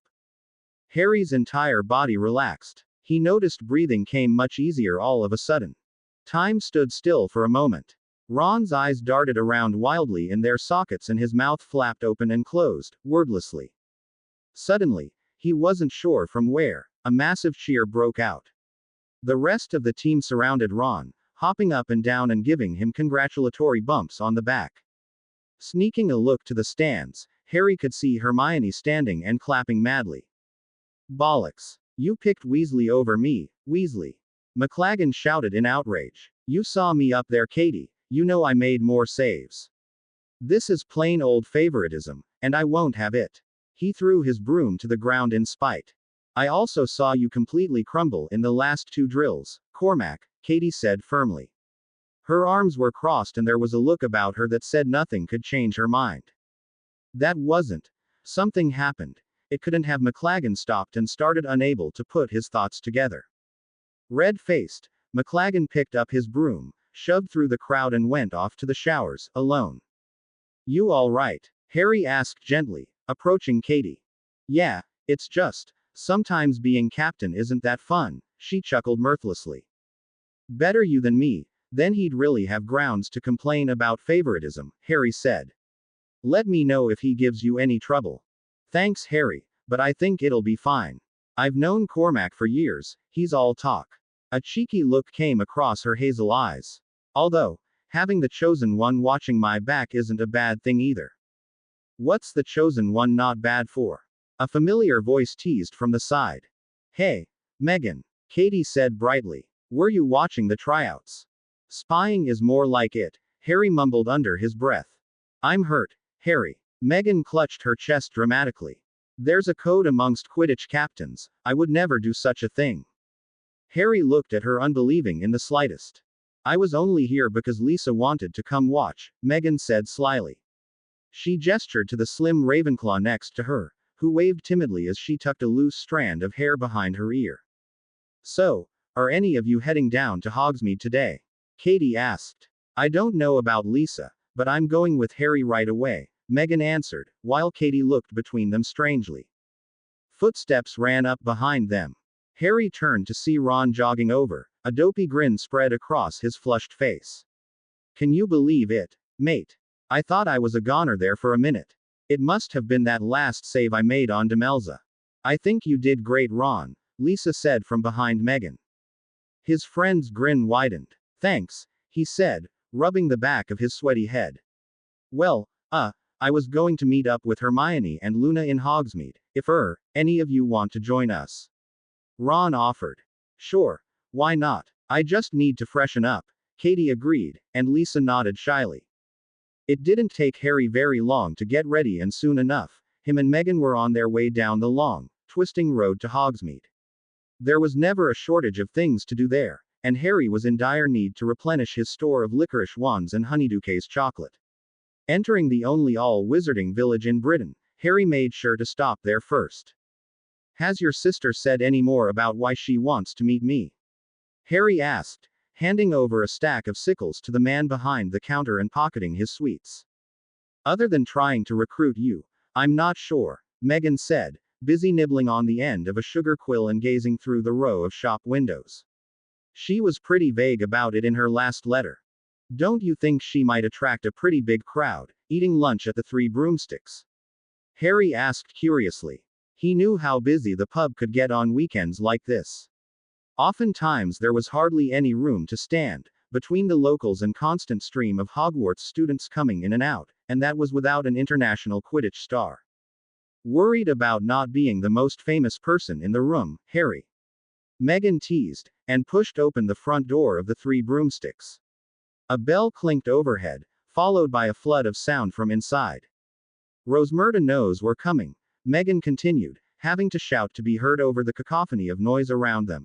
It's not the first time she's come to visit me on a Hogsmeade weekend, she smirked as she walked up to the bar. Hello, Meghan, the busty bartender greeted. She eyed Harry up and down keenly. I see you've brought Mr. Potter along. Harry is coming with me, Meghan explained, and Madame Rosmerta nodded her head in understanding. In that case, your sister is out back, she lowered her voice as she spoke. Shimmying her way out from behind the bar, giving some of her patrons an eyeful while doing so, Rosmerta led them through her kitchen into what looked like the entrance of a small pantry. Inside was a private room, set with a cozy little table and a set of chairs surrounding it. Seated on one side was Gwenog Jones, who looked much like her sister, only a bit taller and broader of shoulder. There you two are, she exclaimed, waving them over. I was just about to order a second pie. Thank you, Rosmerta. It was delicious as always. The bartender smiled, picked up the empty plates and left them to their business. Were you off for a snog? Is that why you kept me waiting? Gwenog looked between the two of them carefully. Gwen, Meghan shouted, blushing. You know it's not like that. Quidditch tryouts, actually, Harry said, hoping to move the conversation along. So, you do still remember how to handle a broom? Meghan cut in before Harry could respond. I don't know how it's possible, but somehow he's better than he was before and he hasn't played in almost a year. Harry shifted in his seat at the praise. It's raw talent, Gwenog said simply, but that only takes you so far. Her eyes were fixed intently on Harry. Meghan, can you step out, please? I'd like to talk to Potter alone, she said, her eyes not leaving him. Reluctantly, Meghan stood and left the room, shooting her sister a look over the shoulder before closing the door. Firstly, you're going to be getting offers from just about every team in the league the moment you turn of age. She said it as though it was a normal occurrence. They all have their reasons, whether it's for your talent or your name, but if you're serious about Quidditch, you're going to have to start doing more. Harry didn't quite know what to say to that. He found his tongue eventually. That's great. But, I sort of have other stuff on my mind. Gwenog didn't need any explaining on what other stuff meant. That's the second thing I wanted to talk about, she said seriously, pulling her chair closer to his. I'm assuming you're acquainted with my cousin. Harry was forced to think for a second. Her cousin? Hestia? Harry asked, knowing there was a Hestia Jones who was part of the order. Gwenog nodded. I don't know what it is she's mixed up in, but I'm sure it has something to do with you and you know who, she said. Harry didn't react. Listen, I don't particularly care what it is you do. Hestia is a grown woman and can make her own choices. She stopped, and steely glint came over her eyes before she went on. But what I do care about is my underage sister. Her voice was bordering on aggressive. Harry felt his hand gently reach for his wand at his side, just in case. Megan is safe, he said calmly. I know, Gwenog replied, seemingly reining in her emotions, but I know what she's like and I don't want her part of it. I'll do my best, Harry promised. Good, I'm glad that's settled then. She leaned back in her seat. Now, I want to help. Harry looked at her with raised eyebrows. I don't want any trouble in my life, but I also don't like what is going on, she explained. Us Quidditch players, we hear things, sometimes from people in pretty high places. I'm not saying I'll do it often, but if the situation ever presents itself, I'll pass on whatever I know. Gwenog stood up from the table and stretched out a hand for Harry to shake. Life would be so much easier if it was like Quidditch, huh? If my life was like Quidditch, I don't think I would ever leave the hospital wing, Harry joked, taking her hand. Harry left the private storeroom first and made his way out through the kitchen. He spotted Megan sitting across the room with Katie, the two of them deep in conversation about something. Dodging out of the way of a floating stack of empty glasses, Harry nearly stumbled into a large red-robed figure. So, you took my advice, kid. The grinning face of Orr Fardale looked down at him, waggling his eyebrows. I saw you go into the kitchen with that cute brunette over there. He pointed to Megan. We didn't do. A bit of a risky choice if you ask me, he continued, cutting off Harry. Pretty sure her sister is a beater. I wouldn't want to find out what that bat of hers can do if you piss her off. Oh, shut up, Heath, you're the last person who should be giving out dating advice. Harry spotted a familiar head of spiky pink hair, sitting in a booth next to them. Watch her. Harry. Tonks greeted him. You two know each other? Orr Fardale asked. Yeah, I got into a spot of trouble on the train and Tonks took me up to the castle. Harry scrambled for a lie. Turns out ol' Harry is just as clumsy as me. Tripped and nearly knocked himself out on a carriage door.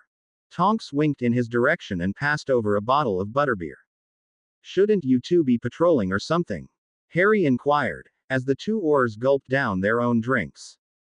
Just taking a break, Harry Fardale checked the time and winced. A bit of a long one, but a break nonetheless. Tonks shrugged. Not much really happens during Hogsmeade patrols. Has there been much Death Eater activity? Harry asked. Fardale's eyes stared up at the ceiling, as though he were debating something in his mind. Reg would likely kill me for this, but he doesn't know won't hurt him. The Prophet isn't reporting everything, he said in a whisper, looking over nervously at Tonks. There's been loads of ministry-related disappearances. The war's not going well then, said Harry, a pit of uneasiness settling in his stomach. I didn't say that, Fardale defended. He rubbed his face in his hands. It's a bad way to describe it, but it's more of a game right now. There's been a lot of poking and prodding between us and the Death Eaters, testing each other out, but nothing serious. A loud crash sounded from the opposite end of the bar. Two fairly drunk-looking wizards had knocked over their table, shattering glasses, and were now waving their wands wildly at one another. Fardale sighed as he got off the bench. I'll get this one, he grumbled. Turning back to Tonks, he felt a privacy charm go up. He was telling the truth, she said. Scrimgeour is doing a decent enough job, but it won't last once Voldemort's attention is fully on the Ministry. How long do you think Scrimgeour can keep the Ministry standing? Honestly, it's hard to say, she admitted, playing with the empty glass in front of her and checking to where Fardale was busy breaking up the fight. With the Order's help we can keep them going a little longer, but we're busy with our own work. We think he's planning something. Something nipped at the back of Harry's mind. Like what? He asked. Tonks frowned. We're not entirely sure what, but there's something big going on. Snape says Voldemort hasn't told him what it is, and Dumbledore believes him, but I have my doubts. Across the way, Fardale had finally been able to establish some sort of order, mostly by dousing the two drunk men in water. I think I'd better go, Harry said, quickly standing. It was good seeing you again, Tonks. A heavy gust of wind caught Harry from behind when he stepped outside the building, sending a shiver down his spine. Overhead, The leaves were beginning to turn, and soon enough an orange and yellow blanket would cover the ground. Summer was at its death, and the first call of autumn was approaching. Harry made his way up to the castle. It was late into the day, and most of his friends had likely already returned. The thought of finding a seat near the Gryffindor fireplace and reading Dumbledore's books was a welcome one. He'd devoured the ancient journal Dumbledore had passed on to him in recent weeks, spending hours in the library reading and rereading passages attempting to extract their meaning, as well as looking through the prince's book. His potions textbook had suggestions and alterations on almost every page. The mysterious prince had yet to fail him thus far, as he continued to be one of the top-performing students in Slughorn's class. In his free time, he'd even attempted a few of the spells written within the margins of the prince's book. There was one called Levicorpus, that hung somebody 10 feet upside down by their ankles. Another hex caused someone's nails to grow alarmingly fast. Harry had never heard of most of the spells and was starting to believe the prince had invented them himself. There was one in particular, which caught his eye. It was labeled for enemies, and he'd found himself itching to try it out on Snape at least twice every defense class. Crack. The telltale sound of apparition caught Harry's attention. Spinning around, Harry searched for the source of the sound. Harry's heart nearly stopped. He blinked, and not believing what he was seeing, he blinked again. Walking directly from where he'd left the tree broomsticks, was Bellatrix Lestrange. Dressed all in black from head to toe, she moved gracefully through the streets of Hogsmeade. His heart was racing. His magic pumped furiously through his veins. His mind ran through some of the horrid spells within Secrets of the Darkest Arts. If anybody deserved them, it was Bellatrix Lestrange. Just as he was about to take off after her, a soft voice caught his attention. Harry. Harry turned to see Luna Lovegood wandering down the path opposite him. Harry, are you all right? Her voice floated to his ears. Harry didn't answer. Instead, he turned back to Bellatrix, only to see she had disappeared. Was I seeing things again? He questioned himself. There wasn't a trace of her in the village below. You're looking a bit fuzzy, Harry. Did you come across a three-legged warblung? Luna stared up at him quizzically. No, I don't think so, Harry said numbly, still scanning the empty streets of Hogsmeade. That's okay. They're quite rare. I've been trying to find one for years now, she said, before reaching into her pocket and pulling out a roll of parchment. Professor Dumbledore wanted me to pass this on to you. He made it sound rather important. Harry took the letter from Luna and thanked her as she skipped away. Dear Harry, I hope this letter finds you well. I feel as if tonight would be a good time for one of our private lessons. Kindly stop by my office before sundown for what I anticipate will be a fascinating evening. Yours sincerely, Albus Dumbledore. Enter. Harry heard the powerful voice of Albus Dumbledore call as he climbed the final steps to his office. Walking through the double doors, he spotted the old wizard standing in the corner of his office, staring thoughtfully out a large window overlooking the Forbidden Forest. Fawkes sat on his shoulder, partially hidden within the tangles of Dumbledore's long hair, no more than a hatchling. He petted him gently with a gloved hand, his purple robes shimmering in the fading light of the day. A new accessory, sir? Harry asked with a smile, eyeing the strange green cap he wore in the place of his usual wizard's hat. Oh, Dumbledore said, and his blue eyes darted upwards behind his half-moon glasses. I had forgotten I was still wearing this funny thing. I had picked it up while in Germany.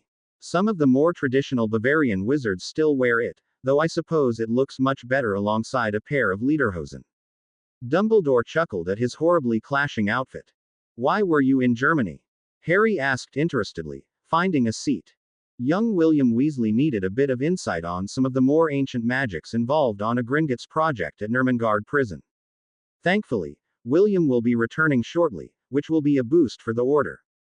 I'm sure Miss Delacour will be quite happy with that as well, Dumbledore said with a strange gleam in his eye. Harry nodded in response, feeling something squirm inside him.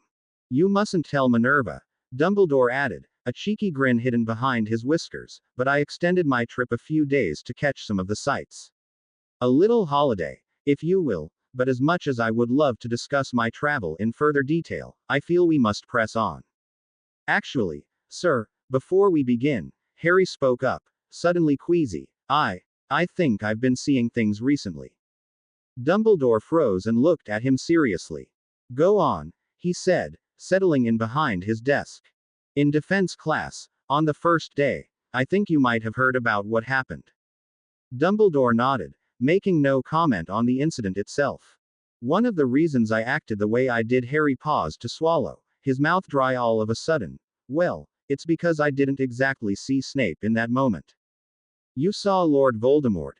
Dumbledore finished for him and leaned back in his chair, folding his fingers over his chest. An understandable reaction. Unfortunately, I don't think it will do much for Severus. He was most irate when he burst into my office later that day.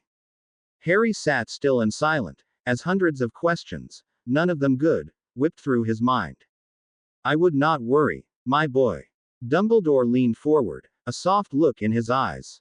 It is only natural for someone who has experienced such trauma and heartbreak, as you have, to be sensitive to certain triggers. Has it happened often? Harry shook his head. Good. Dumbledore smiled reassuringly. Then it should pass in time. You don't think it has to do with my scar? Harry burst out. Dumbledore frowned, studying Harry's forehead. No, I believe not. Not this, he eventually said. There was another incident. Today, Harry said quickly, before Dumbledore could move on. I saw Bellatrix in Hogsmeade. At least I thought I did. Did you now? Dumbledore's bushy brow quirked. Where exactly? Near the three broomsticks. Dumbledore's eyes began to twinkle. It is strange how our mind allows us to see what we want to see, and not the truth that sits before our very eyes. You can trust me when I say that Bellatrix Lestrange was not in Hogsmeade this afternoon. The woman you saw was her sister, Andromeda Tonks. Like Tonks, Mum? Harry asked. He felt as though a weight had been lifted from him. The very same, Dumbledore said. Now, I must ask if you have looked through the items I passed on when we last met. Harry nodded. I found the journal you gave me fascinating. I'd never thought of magic like that before. But I couldn't quite make out the name in the corner. Who was the author? A heavy look settled over Dumbledore's aged face. The book was written quite some time ago, by my father, he replied. Harry held his breath. He'd never heard anything about Dumbledore's family before. Yes, Percival Dumbledore, a brilliant man if there ever was, he carried on, his eyes lost in time. Whatever titles the world has deemed to heap on me, were deserved by him thrice over. Alas, he never had time for popularity, choosing to pass his knowledge on to his children. It was always his dream to live a quiet life with our family and own a goat farm. One moment Dumbledore was laughing lightly, the next his face was as solemn and severe as Harry had ever seen. Vengeance, Harry, vengeance was his downfall, like so many before. I speak from my heart when I give you warning. I have lived a life filled with mistakes and have witnessed thousands more. My only wish to keep you from doing the same. It was a moment of madness that brought upon my father's end. 3 dead Muggle boys, killed for their folly, and my father was sent to rot in Azkaban. The greatest mind in centuries, ravaged by dementors until nothing was left. I had no idea. Sir Harry trailed off, shocked. Why doesn't anyone know of this? Secrets, Harry, secrets. Us Dumbledores know how to keep them well, we always have. He paused, wiping at the brim of his aged eyes. You are the first to have read that book since I did upon clearing out my father's study after my graduation. Spells are important, but I have found that the mind behind the casting and their intimate understanding of the nature of magic to be more so. Would you mind if I keep it longer? There were a few passages I was hoping to examine further. Harry asked. What is mine, is also yours, my boy. If we are to eventually defeat Tom Riddle, it will require a close partnership between us. There will be a number of items I will be bequeathing you as the year goes on. Thank you, but are you sure you want to keep? I have no heirs, Harry. The Dumbledore line will come to an end, Dumbledore stated plainly. It's about time if you ask me, we really were too brilliant for our own good, he added with a slight quirk to his lips. Much of what I have acquired throughout my long life will need to find a new home one day, and I can't think of an individual more deserving than you for it to be passed on to. Something on his face must have given away Harry's concern at Dumbledore's words. Don't mind me. When you get to my age, you think of these things as if they are completely normal. I'm fairly certain Professor Binns is still planning his will, and he has been dead for centuries. Have you looked through the other text I passed on? Dumbledore continued after a slight pause in conversation. I've only managed to read it in small spurts, Harry admitted, not meeting his headmaster's gaze. Though I am pleased you are not enticed by the darkest sides to magic, Harry. I must ask you to put more emphasis on your journey into its understanding. I do not question your control and ability to resist its temptations. I'll take my reading more seriously, sir, he said. I know you will. You have yet to ever let me down, Dumbledore said with pride. The two stood in companionable silence for a while, with only the cooing of Fawkes and the ticking of Dumbledore's innumerable silver instruments filling the room. Sir, I was wondering if you could look over a book I found. Harry said suddenly, pulling out his battered copy of Advanced Potion Making. It's my potions textbook, but it's filled with markings. I just want to know if they're safe to use. He passed it over to Dumbledore, who took it in his gloved hand. Dumbledore flipped through its pages and pulled on his white beard. Where did you say you found this book? He asked carefully. I found it at the bottom of a cabinet in the potions classroom. There's a label inside the front cover saying it belongs to the Half-Blood Prince. Dumbledore turned the book over and stared at the name. I thought so. Always the flair for drama, he chuckled. You know who the prince is? Harry said intently. That I do, Dumbledore replied, and handed the book back to Harry. Will you tell me? I will leave that mystery to you. The book is safe to use. However, use caution with some of its spells. A number are inherently dark, though I feel that is not a fair reflection on their creator. You should count yourself very fortunate for falling into possession of it. Is everything inside correct then? I would say it is more than correct, Harry.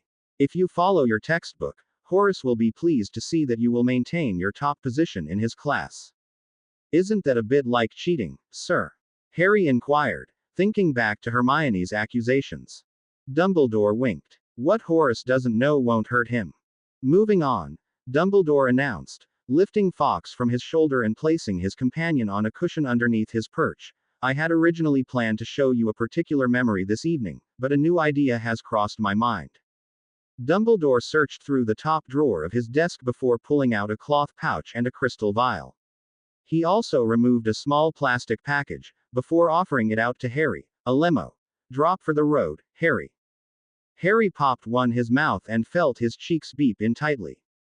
We will be apparating to our destination tonight. Headmaster's privileges, he smirked.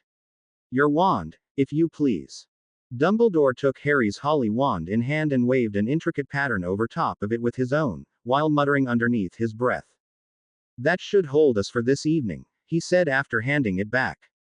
What did you do? Harry asked. For lack of a better word, I hoodwinked the Ministry's trace on your wand for a limited time. I thought that was impossible. Difficult. Yes, but impossible. No. Dumbledore held out his arm. As the year progresses, Harry, you will come to notice how conventional rules do not apply to exceptional figures like ourselves. Without another word, they disappeared without a sound and were hurtling hundreds of kilometers away towards the next stop on their adventure. It must have painted an absurd picture, seeing the two of them like this. He could only imagine what a muggle would think if they passed by in that moment. To his right, stood the tall figure of Albus Dumbledore, dressed in an outrageous combination of twinkling purple robes and a forest green, and crinkling open the cellophane wrapping of his favorite sweets. Meanwhile, Harry was walking around in a pair of ratty old trainers, ripped jeans and an oversized Puddlemere United sweater. Standing in the middle of an abandoned Muggle street, littered with broken glass, discarded smokes and old trash, they made an odd pair to say the least. Where are we, sir? Harry inquired as he kicked an empty can out of his way. We are in a place that was left to be forgotten, Dumbledore answered, leading him in the direction of a rusted gate at the far end of the street. Whether it was intentionally made so, will be determined shortly. Wherever they were heading, was certainly not pleasant. The sun was still setting along the horizon, splashing the sky with deep purple strokes. However, what light did remain was suspiciously fading faster with each step they took. The gate swung open with a sharp screech. Willow trees lined either side of the path they were now following, crisscrossing their shadowy limbs above them and whispering to one another in the wind. A feeling of dread hung in the air, not unlike that of a dementor, and a frigid chill settled at the base of Harry's spine. There's something wrong with this place, sir. It feels evil, Harry said, fingering his wand at his side. Our destination tonight is one with a dark past, Dumbledore admitted. Turned a corner, and Harry spotted the roof of a decrepit Victorian-aged home peeking over the trees. No action is without consequence, and what you are feeling in the air is the product of what has come before. All magic leaves a trace, especially magic used in evil and malicious ways. It lingers and clings to whatever it can, hoping to spread its influence to anything it can find. They turned a corner, and coming into sight, just peeking over the trees, was a large Victorian-aged home. Approaching the building, Harry was better able to see how far it had fallen into disrepair. What once must have been a handsome mansion, now only looked to be a shell of its former self. The windows were all boarded, ash-colored paint peeled from its side and holes punched through the roof in the place of shingles. Do you know why we are here? Dumbledore asked from in front of its rotten steps. This is where Voldemort grew up, isn't it? Harry answered, and shivered.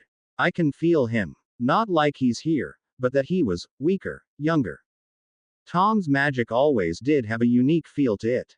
He managed to hide the true extent of his nature for a long time, but the signs were there, even when he was still a young boy living in a Muggle orphanage. It's hard to imagine Voldemort living here or being a child even. There are still times when I think of Tom as the boy I met here all those years ago. Dumbledore sighed, his aged shoulders dropping. I suppose it is my curse to forever see them as my students, no matter who or what they become. Dumbledore pulled open the front door, and they entered what used to be a waiting room. There was a collection of wooden chairs strewn across the room, and a small weather-beaten desk sat next to an office. A large staircase dominated the center of the room, directly leading into the inky blackness of the floors above. Dumbledore extended his hand in the direction of the stairs, indicating for them to proceed. The steps creaked and groaned and threatened to collapse beneath their feet if stepped on in the wrong place. It was impossible to tell where they were going. Shadows shrouded them like a cloak, the light at the end of their wands illuminating only enough to see the floor just in front them. Despite that, Harry felt himself drawn down the hallways. For whatever reason, he had the feeling he had walked these halls before. He knew he hadn't, but the thought wouldn't leave his mind. The air around them was so thick, Harry was afraid he would choke if he breathed in too sharply. He could feel the pain, despair and fear, bleeding from the walls. It was almost unbearable. What had happened here? Harry's stomach churned and sweat dotted across his skin. His head pounded. Or is that my scar? He could hardly tell at the moment. Harry thought he could smell the stench of rotting flesh. A cauldron sat in front of him in the previously empty hall, boiling and frothing some horrible mixture. Something moved inside of it, a strange shape that kept shifting. He could hear a high, cold laugh just as a dark form breached its surface. Growing from the cauldron was a black stone arch. It towered over, with a tattered black veil fluttering in the still air. The laugh sounded again, this time closer. Harry stumbled. The world was spinning around him like a broom falling out of the sky. He could feel the rough scraping of wallpaper on his palms, the only thing keeping him standing. Catching his breath, Harry tilted his head up and met Dumbledore's worried gaze. Evil does as it always has when confronted by those who are not afraid, Dumbledore spoke softly, resting his gloved hand on Harry's back. It scratches and digs into your soul, preying on our weaknesses and failures and regrets, the moments we wish to forget. Harry looked back down the hall to see it was empty. What did you see? Harry asked. He could see the bags under his headmaster's eyes, and the frailty hidden beneath it all. You are far smarter than anyone gives you credit for, Dumbledore chuckled. I lived a memory that has haunted me for decades, one I will never forgive myself for. A moment I would give anything to go back and change. I hate this place, said Harry. As do I, Dumbledore agreed solemnly, but unfortunately we must continue. There wasn't much further to travel. Voldemort's room was close by. He could feel it. Harry wasn't sure what he expected when he entered, but he didn't think it would look so ordinary. It was small and simple, about the size of his bedroom in Privet Drive. There was a wooden frame for a bed, a single chair, and a wardrobe. Not quite as cozy as my office, but it will do, Dumbledore said as he lowered himself onto the chair, leaving Harry the bed frame. I have a memory to show you, and I thought it rather fitting for us to view it together where it originally had taken place. Dumbledore reached into his robes, removing the cloth bag he brought along. You didn't bring your pensieve, sir, Harry pointed out. I did, however, bring this, Dumbledore said, pulling out what looked to be a small mirror from the bag. The mirror was rimmed with hand-etched runes and released a soft glow, like a full moon on a clear night. I invented this a few years ago when I wanted to show an old friend a particularly fond memory from my 100th birthday party. My pensieve is a tad too large to carry around, so I made this, he explained as he poured a memory onto the surface of the mirror. Shall we? Dumbledore prompted. The milky glass of the mirror rippled under their touch, before transporting them to the day Tom Riddle learnt about the existence of magic. Did you know? The question weighed heavily in the tense air. Such a simple question, with such severe consequences. Did I know I had just spoken to the worst Dark Lord Britain had seen in centuries? Did I know this boy would grow up to murder students, colleagues, and dear friends of mine? Dumbledore's eyes darkened, matching the atmosphere of the room. I did not. It seems so obvious looking back at it now. Harry said. It does, doesn't it? But in the moment, all I saw was a troubled child, Dumbledore explained. He was hurting the other children. Harry, you better than most know the pain children can cause one another. And who do I have to thank for that? Harry shouted, feeling his temper slip. Dumbledore winced. I apologize, Harry, it was not my intention. It's fine. Harry interrupted stiffly, blood still pumping forcefully into his head. Dumbledore gave a weak smile before continuing. Tom used his control over magic to punish those he felt had wronged him. As you saw, I admonished him, and made it very clear what he was doing would not be tolerated at Hogwarts. I am curious to see if you caught what happened afterwards. His entire demeanor shifted, Harry said. He closed himself off, like he thought you were a threat.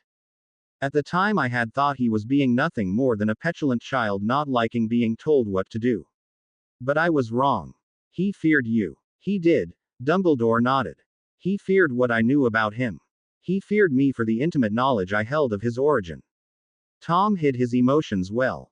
He blinded everyone with his brilliance, always keeping them an arm's length away to prevent them from learning anything about who he truly was, but I was never fooled. Just like when he opened the Chamber of Secrets and Myrtle was killed. He told me in the chamber that you were the only one who suspected him, Harry said, recalling his encounter with the diary in second year. Precisely. There was never a doubt in my mind Tom was guilty for the crimes pitted against Hagrid, but as Transfiguration Professor at the time there was nothing I could do. The case was closed, and Tom was no longer the same boy who could be scared by a flaming wardrobe.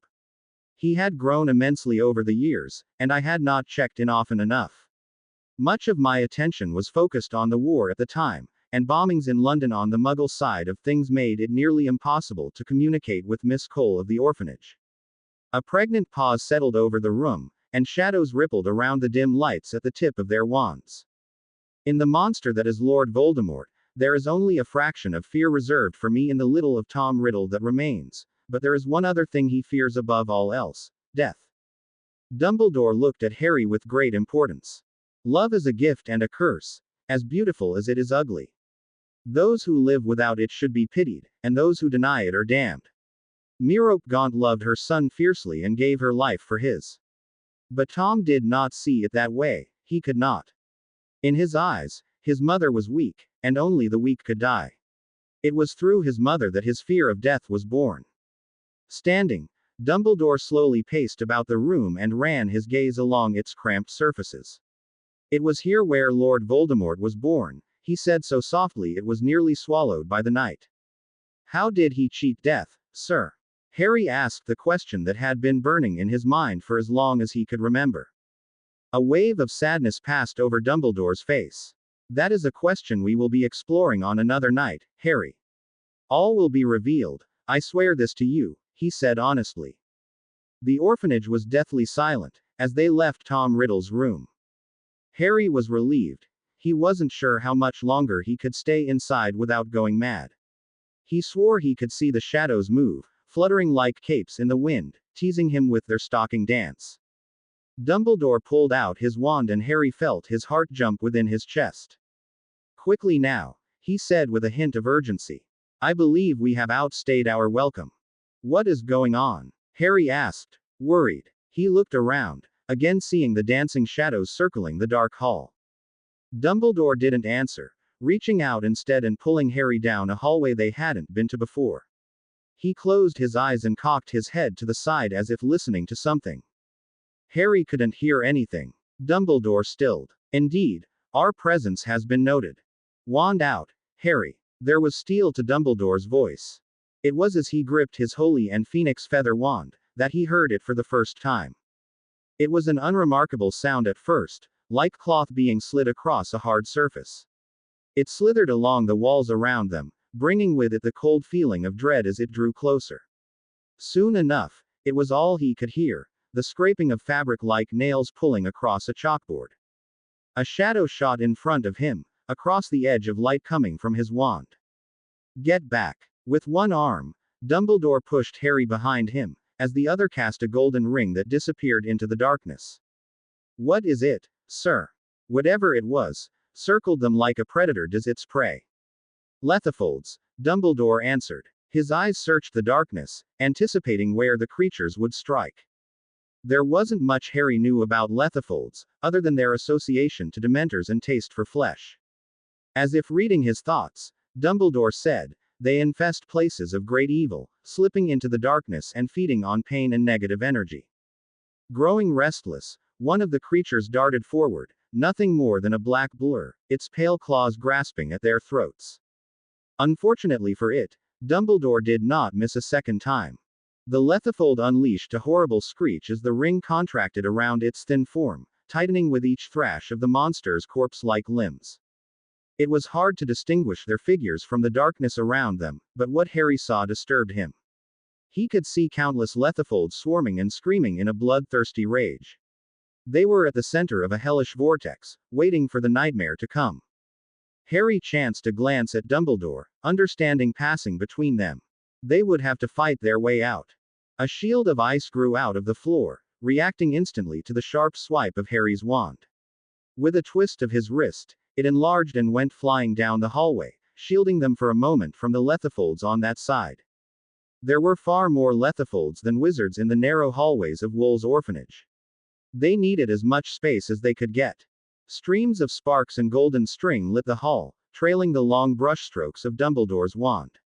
The Lethifolds screeched in agony as they burnt bright and hot through them. Dumbledore waltzed through the cloaked figures as though he were dancing to his favorite piece of music. Harry felt more than saw what was coming next, as time seemed to slow around him. From an empty bedroom to his side, a Lethifold barreled through the door, shattering it from its hinges, and flew at him with a gaping maw. Expecto Patronum. Prongs galloped out of his wand in a blinding white mist and the Lethifold was blasted back by the waves of positive energy radiating from its corporeal form. A slivery phoenix glided overhead, helping his Patronus clear a path for them to follow. He bounded down the steps at a breakneck speed, spotting the purple robes of his headmaster glittering through the open front doors as he fought to keep the Lethifolds inside. A burst of pain erupted in Harry's ankle and ice traveled through his veins. He fell hard on the wooden steps, toppling head over heels the rest of the way down. Everything was spinning. He was paralyzed, his body consumed with the frozen grip tightening around him. A cloak wrapped itself around his shoulders, and all Harry could think of was falling asleep. It would be so easy. His teeth were chattering, and the warm embrace of darkness was welcoming, but the persistent tugging on his ankle and a stabbing in his shoulder kept him awake. The reality of the situation settled in as a second Lethifold crawled over his skin and began to smother him with its shadowy body. His breaths came in short, desperate spurts. The taste of death filled his mouth, and a single spell came to his mind in desperation. Tempesta Furora. He had never attempted it before, only glossed over it in Percival Dumbledore's book where it spoke of harnessing nature's power to achieve feats beyond imagination. As his mind began to fade, deep within himself Harry felt a storm gather strength. It thundered violently in chest, wanting nothing more than to break free. He let the fury of nature build inside him. The power was frightening. It thirsted for one thing: destruction. Harry roared in his mind and let go. Thunder clapped overhead, the force behind it shaking the orphanage down to its foundations. Winds blew in from the east, howling like a pack of wolves as it whipped around Harry, lashing out at everything it came to touch. Each gust grew more tough than the last, tearing wood from the floor and panels from the walls. Furniture clashed together as it was thrown about this tempest. There was something beautiful about the devastation it brought. Harry could feel the wild power threatening to break free from him at every turn. There was no negotiation, no half measures, only a battle for dominance between nature and the one foolish enough to summon it. The hand on his ankle had long since lost its grip, and the lethifolds around him had been viciously torn to shreds by debris caught in the windstorm. He lay there, spread in a field of carnage for what felt like hours. Finding one last surge of strength, Harry stumbled to his feet and confronted his own creation. It showed him no recognition and even less mercy. The wind slammed into his body like a train, ripping the glasses from his face, but he held his ground. The winds intensified and roared in his ears, his own magic protesting against him, but Harry would not be cowed. He could taste metal at the back of his throat as he screamed, trying to subdue the storm, and for some reason, it listened. Nature bowed to him, and all that remained was a cool breeze licking at the back of his neck. Looking down at his feet, Harry kicked away the tattered remains of a lethifold. He spotted countless others littering the surrounding rubble. He heard someone say his name but ignored them. His mind was blank as he sifted through piles of debris. Harry. He knew his glasses had to be there somewhere. Harry. He found them crushed beneath a beam, completely misshapen and the lenses shattered. With a wave of his wand they were as good as new. Only then did he remember someone had been trying to speak to him. Swaying slightly as he turned, Harry saw Dumbledore standing across from him at the center of the crater which had once been the orphanage. Dumbledore looked his normal calm self, taking in the scene like it was something he would happen across on a Sunday afternoon stroll. "That spell, where did you learn it?" he asked. "In your father's book," Harry replied, stumbling through the wreckage. Dumbledore nodded, inspecting Harry carefully. "The effects are rather hard to miss. I was unaware you had practiced it before." "I hadn't." Harry coughed harshly, before starting again. His knees felt weak and he couldn't lift his arm. There was a lethifold. It was on me. I couldn't breathe and I needed it off." Dumbledore's serenity was quickly replaced by panic. "Harry!" he shouted, rushing over to catch him before he fell. Harry was numb to the touch. Curious at what his headmaster was inspecting so meticulously, Harry looked to his right shoulder. A giggle burst from his lips. From where his shoulder should have been, was a hole oozing a tar-like substance. He could hear Dumbledore's distressed words but was fading in and out of consciousness. The only thought on his mind being, if he tasted any good. His body felt like it was filled with lead, and cracking open his eyes, they burned from the sudden influx of light. He had given up trying to move for the time being, every joint and limb resisting his commands. Instead, he lay splayed across the soft bed, enjoying its feel along his bare skin. Harry would be glad to never have to hear the name Lethifold again. Across the room the door creaked open, signaling the arrival of a visitor. He heard them slowly pad their way towards him. The cool, smooth feeling of glass was pressed gently against his lower lip. He tilted his head back and nearly gagged at the foul-tasting potion trickling down his throat. Slowly, the liquid worked its way through his system, releasing the invisible binds around his body and freeing him to move whichever way he pleased. Harry looked up into the face of Albus Dumbledore. He sat on a chair at his bedside, his beard curling up on the covers of the bed. "It is good to see you awake, Harry. You had a fair few of us concerned for a moment. What happened?" His voice was scratchy, and he graciously accepted a glass of water from Dumbledore. "From what I was told, you suffered a fairly serious concussion, 3 broken ribs, lacerations to your left side, and a fairly large wound to your right shoulder. They have all been healed, of course, some not as well as others. Fox is too young in his current life, and there is only so much healing magic can do without his fresh tears. Harry turned over to look at his shoulder and frowned. There was a large patch of poorly regrown skin over its surface, withered in appearance with a series of blue veins crisscrossing through it all. A Lethifold's bite is not a pretty thing. It was the most serious of your wounds, and took days to heal, Dumbledore filled in. Days, Harry said. Dumbledore chuckled at Harry's expression. It has almost been an entire week, truthfully. You were kept under sedation during the healing process. 8 teeth needed to be removed from your shoulder, and as resilient as you are, Harry, everyone has their limits. Are we in Grimmauld Place then?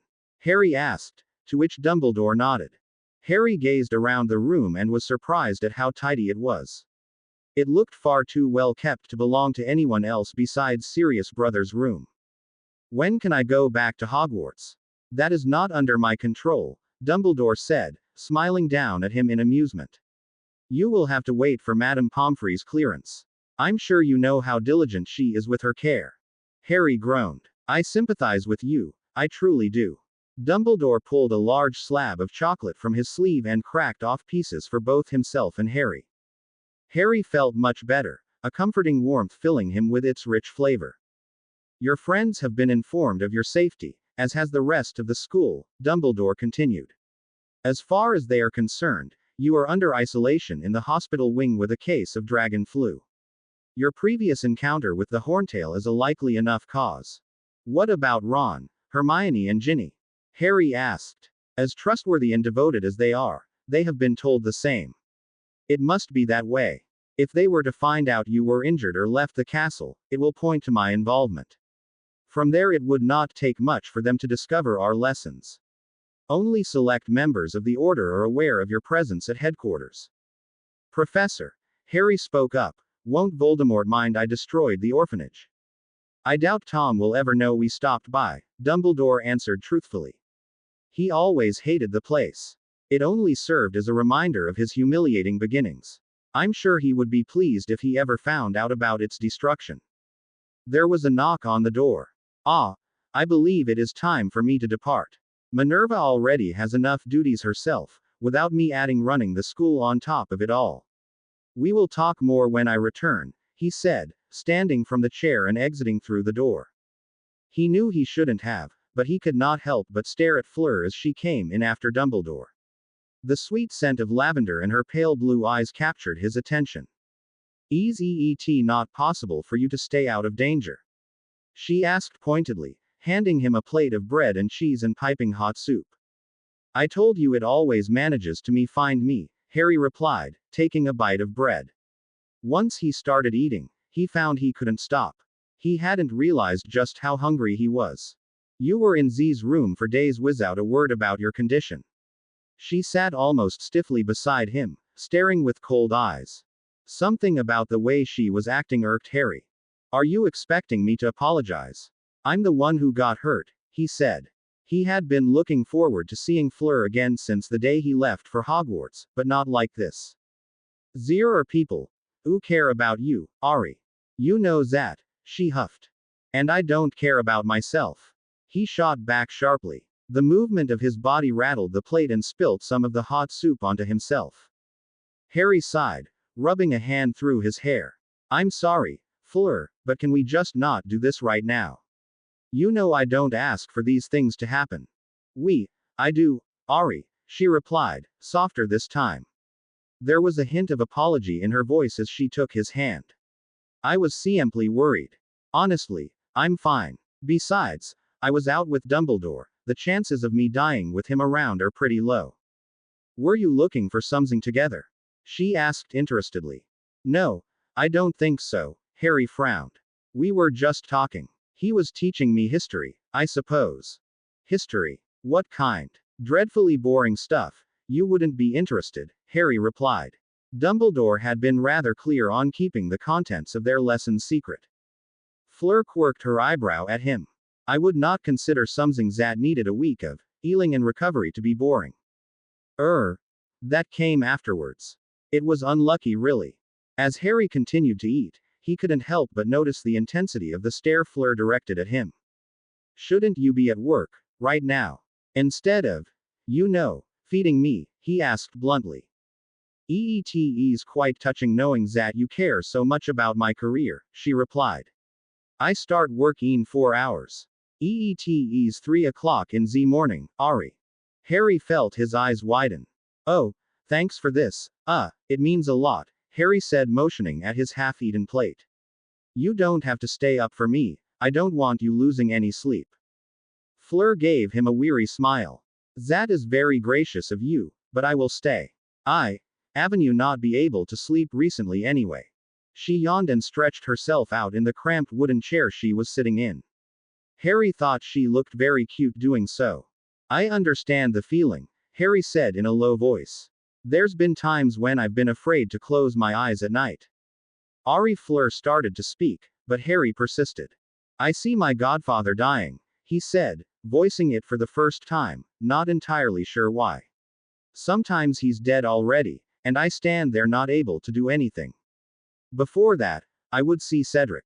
I hide it from my friends, I don't think anyone would understand. He felt Fleur squeeze his hand softly. But those aren't the worst, he added, shivering at something beyond sight. It's the other dreams, they're more than just dreams. They're too vivid. I'm right there, living them as they're happening. Ari, what are you talking about? Fleur looked troubled. I dream through him, Harry said, his voice barely a breath, a sort of madness taking over him. There's a connection between us, we're linked. He can play with my mind, my dreams. The Dark Lord will mark him as his equal. Harry parted his messy fringe, showing off the angry, red lightning bolt. Merde, Fleur swore. He used me as a weapon against myself, all for that damn prophecy. A prophecy. Fleur snorted as if it were a joke. Harry forced a laugh. It broke, serves the bastard right. So, did not hear it? She asked. No, no one did. It's gone forever, he lied. Is that not a good thing? If nobody heard the prophecy, perhaps it does not matter anymore. If only, Harry thought wistfully. It's not so bad anymore, Harry continued. I haven't had those dreams since the ministry. I think Voldemort is afraid of the connection now. Fleur looked intrigued by what he was saying. I can still feel it, he said, rubbing at the scar and feeling its unnatural heat. It was like an itch that couldn't be scratched. It's always been there, ever since I was a child. He stopped and decided it was time to change the topic to something more pleasant. I'm sure you've seen your fair share of interesting things at work, he started. It took Fleur a few seconds to realize he was talking about her after such an abrupt change in conversation. Work can be interesting at times, but mostly is quite dull. Haven't you not been given any of the more demanding assignments? The tone of her voice indicated she was quite annoyed with this. What do they have you doing? For the past month, haven't you been split between teller duty and the Office of Archives? Are you not far too qualified to be doing paperwork all day? Fleur smiled at him sweetly but shook her head. The goblins are bitter creatures, who cannot be trusted. They are unpleasant to most, but extremely so to Vila. They are hypocrites and only care for their own kind. There was a finality to her tone, which left no question over her feelings. Have you thought of quitting? If they treat you so terribly, why not leave and go somewhere you will be appreciated? Why not go back to France? Harry didn't really want Fleur to leave, but if it came down to it, he preferred her happy than miserable. If only it were so simple. I cannot leave, she said, and for a moment Fleur cracked. She looked stressed, with slight bags hanging beneath her eyes and an air of melancholy about her. Fleur, are you all right? Harry asked softly. Would you believe that you are the first person to ask me that in months? Fleur laughed disdainfully, her delicate fingers pulling at Harry's sheets. There is a war going on. I am working a mediocre job that is unpleasant. There are my duties to the order, and no one has asked me once. But of course, Mrs. Weasley will always find time to speak about the wedding. Surely Bill has. William has not been around. Fleur snapped, before quickly regaining her control. He just returned last night, and has gone to see his parents. Are you happy he's back? Harry wasn't sure why he asked that question. Fleur studied him closely, a loose strand of silver hair hanging over her eye. Of course, William is my fiancé. She stated it plainly, and for some reason it hurt Harry. When is the wedding supposed to be? He asked next, feeling his throat clench and chest tighten painfully. In the summer, I think. It is not decided yet, but the Weasleys want it then, she answered. Their gazes met and held, neither one looking away from the other. For the first time since waking up, Harry was aware he was shirtless. Unconsciously, he reached over and felt the newest of his scars. Fleur frowned, her pale eyes trailing up his arm to where his hand sat on his shoulder. She kneeled on the bed, her body covering his, and gently placed her arm on his side and turned him over. A curtain of silver hair fell over his face, and he breathed in a field of lavender. Even with his back turned, he could feel the weight of Fleur's gaze inspecting the blackened skin of his injured shoulder. Her fingertips danced lightly along the coarseness of his scar and he leaned into her touch, enjoying the feeling of her hands on his bare skin. What happened? He could hear her voice murmur next to his ear. Harry swallowed before answering. His heart was beating wildly against his chest. Lethifold, he breathed out. He could feel Fleur hum in response, her fingers continuing to run along his scar, mindlessly tracing patterns. Something so ugly does not suit you, Ari. I would settle for something more beautiful if I could, Harry said. Fleur shivered, before moving off the bed and back into her seat. She let out a forced laugh. Is it not enough that Britain is cold to begin with, she said, rubbing her hands along her arms, do the houses in Britain, Avenue to be so cold as well? I'll buy you a nice pair of mittens and a cloak for Christmas, how about that? Said Harry. I think I would like that, she smiled gently. Fleur must have been for more tired than she had let on, as it wasn't long before her breathing evened out and Harry turned to see she'd fallen asleep curled in the chair beside him. Harry watched her, longer than he should have, but found it was terribly difficult for him to look away. Eventually, the fatigue of his recovering body overtook him and he drifted off as well, the sight of her pink lips smiling at him playing in his mind. Sitting around Grimmauld Place for days on end was not particularly pleasant. Most students dreamed of the opportunity to sneak off from school, but being holed up in a musty old room that smelt like doxy droppings was not his ideal mid-year escape. He was cleared to return to school this evening by Portkey after days of pleading with Madame Pomfrey, and with a little help from Dumbledore he finally managed to convince her his shoulder was stable. Beneath him, he could hear the low rumble of voices through the floor. It was a fairly large order meeting today from what Harry could tell, hidden away upstairs. He'd easily recognized Tonk's voice as she bickered with Mad Eye, and Dedula's Diggle's high-pitched chatter around lunchtime, and there were shouts of greeting and congratulations when Bill had finally arrived with his parents. A part of Harry wanted to sneak down and listen, but he didn't have his invisibility cloak with him, and it would be far too painful to try and convince Creature to spy for him. Instead, he was left to wander the upper floors of Grimmauld Place, lost in the memories written across its somber walls. It felt a short time ago, only a lifetime, where this place, in all of its repugnance, had almost been his home. He'd once looked upon its interior with revulsion, but now it was fondness he felt within his heart. Every speck of dust and mold that marked its disrepair was a pair of gray eyes smiling at him. It was all he had left of Sirius, and he didn't want anything to change. Somehow, he found himself in the tapestry room, as he'd frequently done over his recent stay. His eyes trailed the gleam of black and gold and silver, magically threaded together from floor to ceiling. It created a web of names, trailing through generations. He stared at one black spot in particular, a sad smile on his lips. A family as mad as it was beautiful, Sirius had told him once, pointing at the striking images of the blacks. But the real beauty was found in those scorched from its existence. It was then he heard a creak in the floor behind him. Harry turned, expecting the unpleasantness of Creature, but was surprised to find someone worse.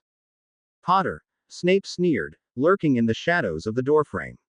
His black eyes bore into Harry before flickering to the tapestry. He held a roll of parchment in his hand. Harry chose to ignore Snape and whatever reason he'd sought him out. Did you hear me, Potter? Snape repeated sharply. Yes, unfortunately, Harry responded after a pause. Unfortunately, sir, Snape grounded out through clenched teeth. Harry sighed tiredly. What do you want? Harry's disregard appeared to irk him. Just like your father. Yes, I know. Harry finished for him, a rush of heat filling his head. Some people actually take pride in being compared to their father. Of course, you would, Snape spat, the first cracks appearing in his restraint. Arrogant, thick-headed, and an inflated sense of self-worth. I wonder, was your father as detestable as you are? Harry asked suddenly. Snape's face contorted into something grotesque, his eyes burning with a strange emotion. We are not here to talk about my father, he said with ice in his voice. Harry could almost feel a chill settle over the room. But we're here to talk about mine. I can hardly imagine how difficult it is to be as petty as you are, holding on to 20-year-old grudges. My father saved your life. Harry shot back and watched Snape flinch, yet you still cling to your childish hatred of a dead man. Your father got what he deserved. Snape snapped, veins popping out against his pale skin and spit flying through the air between them. Something dark twisted in Harry. He could feel his head pound and scar throb, and a haze of red settle over his vision. There was a thunderous crash as a crack appeared in the middle of a thick oak bookcase across the room, dozens of books falling to the floor in a plume of dust. Harry did not remember drawing his wand, but he could feel the wood thrumming in his hand. Did my mum deserve it as well? He asked dangerously, hatred dripping from his words. Tell me, or was she just another filthy mudblood? Snape was as pale as a corpse, his eyes lost and haunted. They died for each other. They died for me. Not everyone is coward. Crawling between masters, Harry finished, nearly drowning under the current of his emotions. Don't you dare call me coward, Snape hissed in response, but he wasn't as aggressive as he'd been previously. You have no idea the things I've done, the things I know. The door to the room burst open, and Dumbledore strode in powerfully with his light blue robes swirling behind him. Severus, leave, he said sternly. Snape looked between Dumbledore and Harry, before tossing the roll of parchment in his hands in Harry's direction, saying, Your homework, please do try to get above a dreadful this time, Potter. Just as Harry thought he was about to leave, Snape stopped at the door and quickly spun around. His curtain of greasy hair obscured his face, but his voice came out clear and cruel. Just so you know, there's a section on werewolves and what you can do to make them disappear. What have you done? Harry heard Dumbledore whisper at the now empty doorframe. Why? Harry said simply. Dumbledore slumped, the lines of his face deepening. Severus is a tortured soul, he answered weakly. It was silent in the room, other than the sound of Harry's panting. I will speak to Severus. Dumbledore put up a hand up to stop Harry as he continued, and I will ensure that the two of you will interact only when strictly necessary. Some things can never be unsaid. Harry thought he saw a hint of regret in the dim light of Dumbledore's normally vivacious eyes.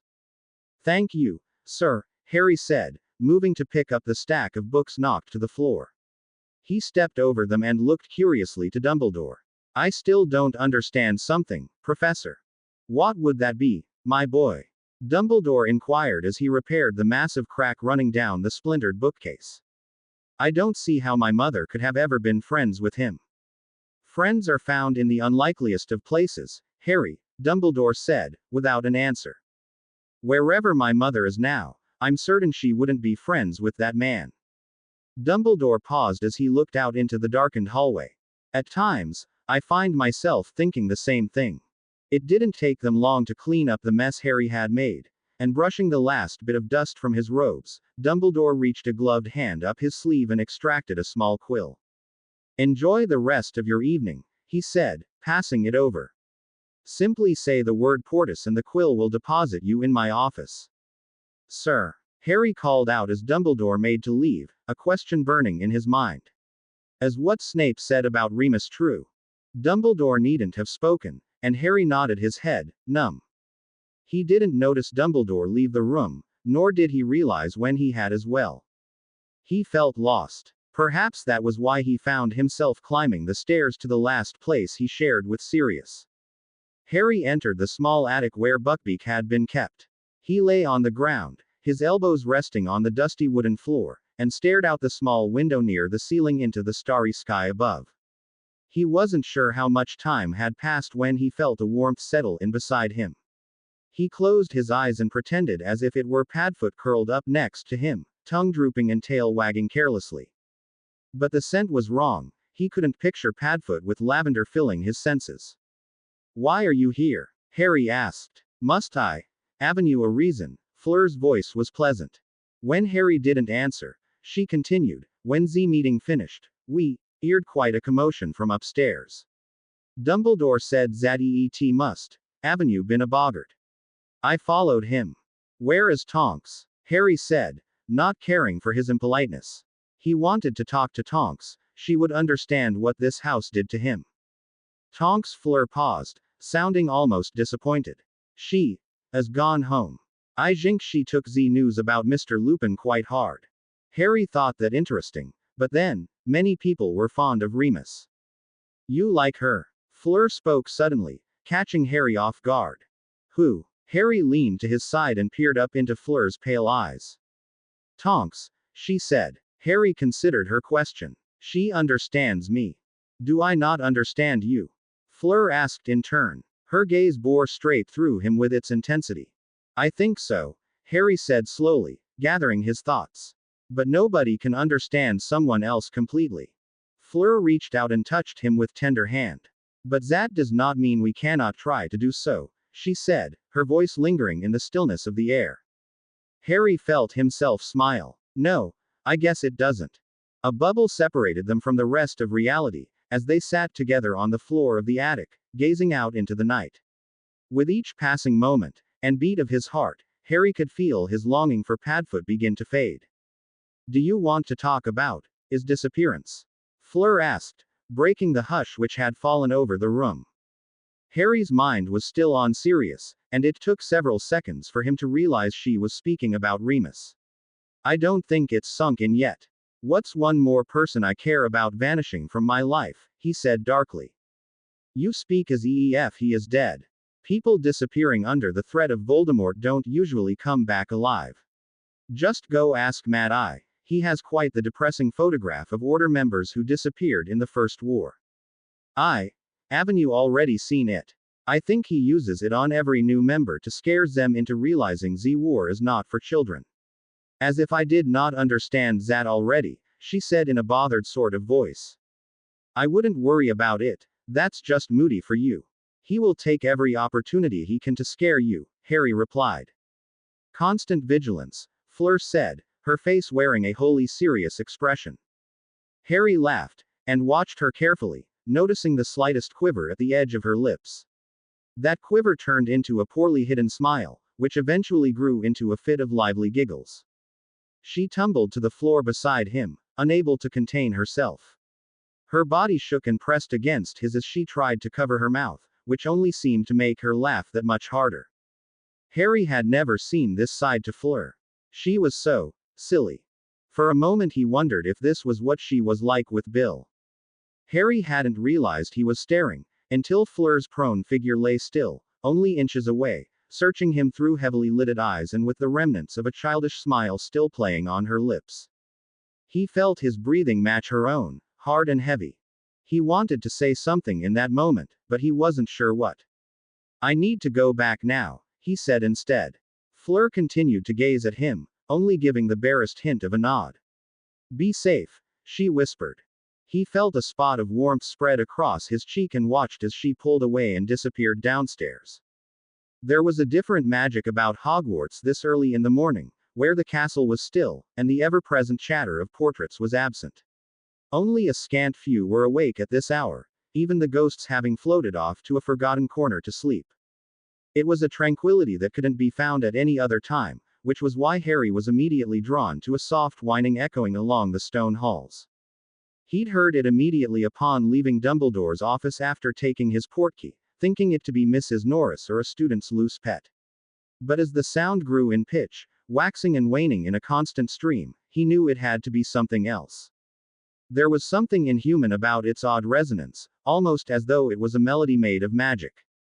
Harry followed it down a corridor he didn't recognize.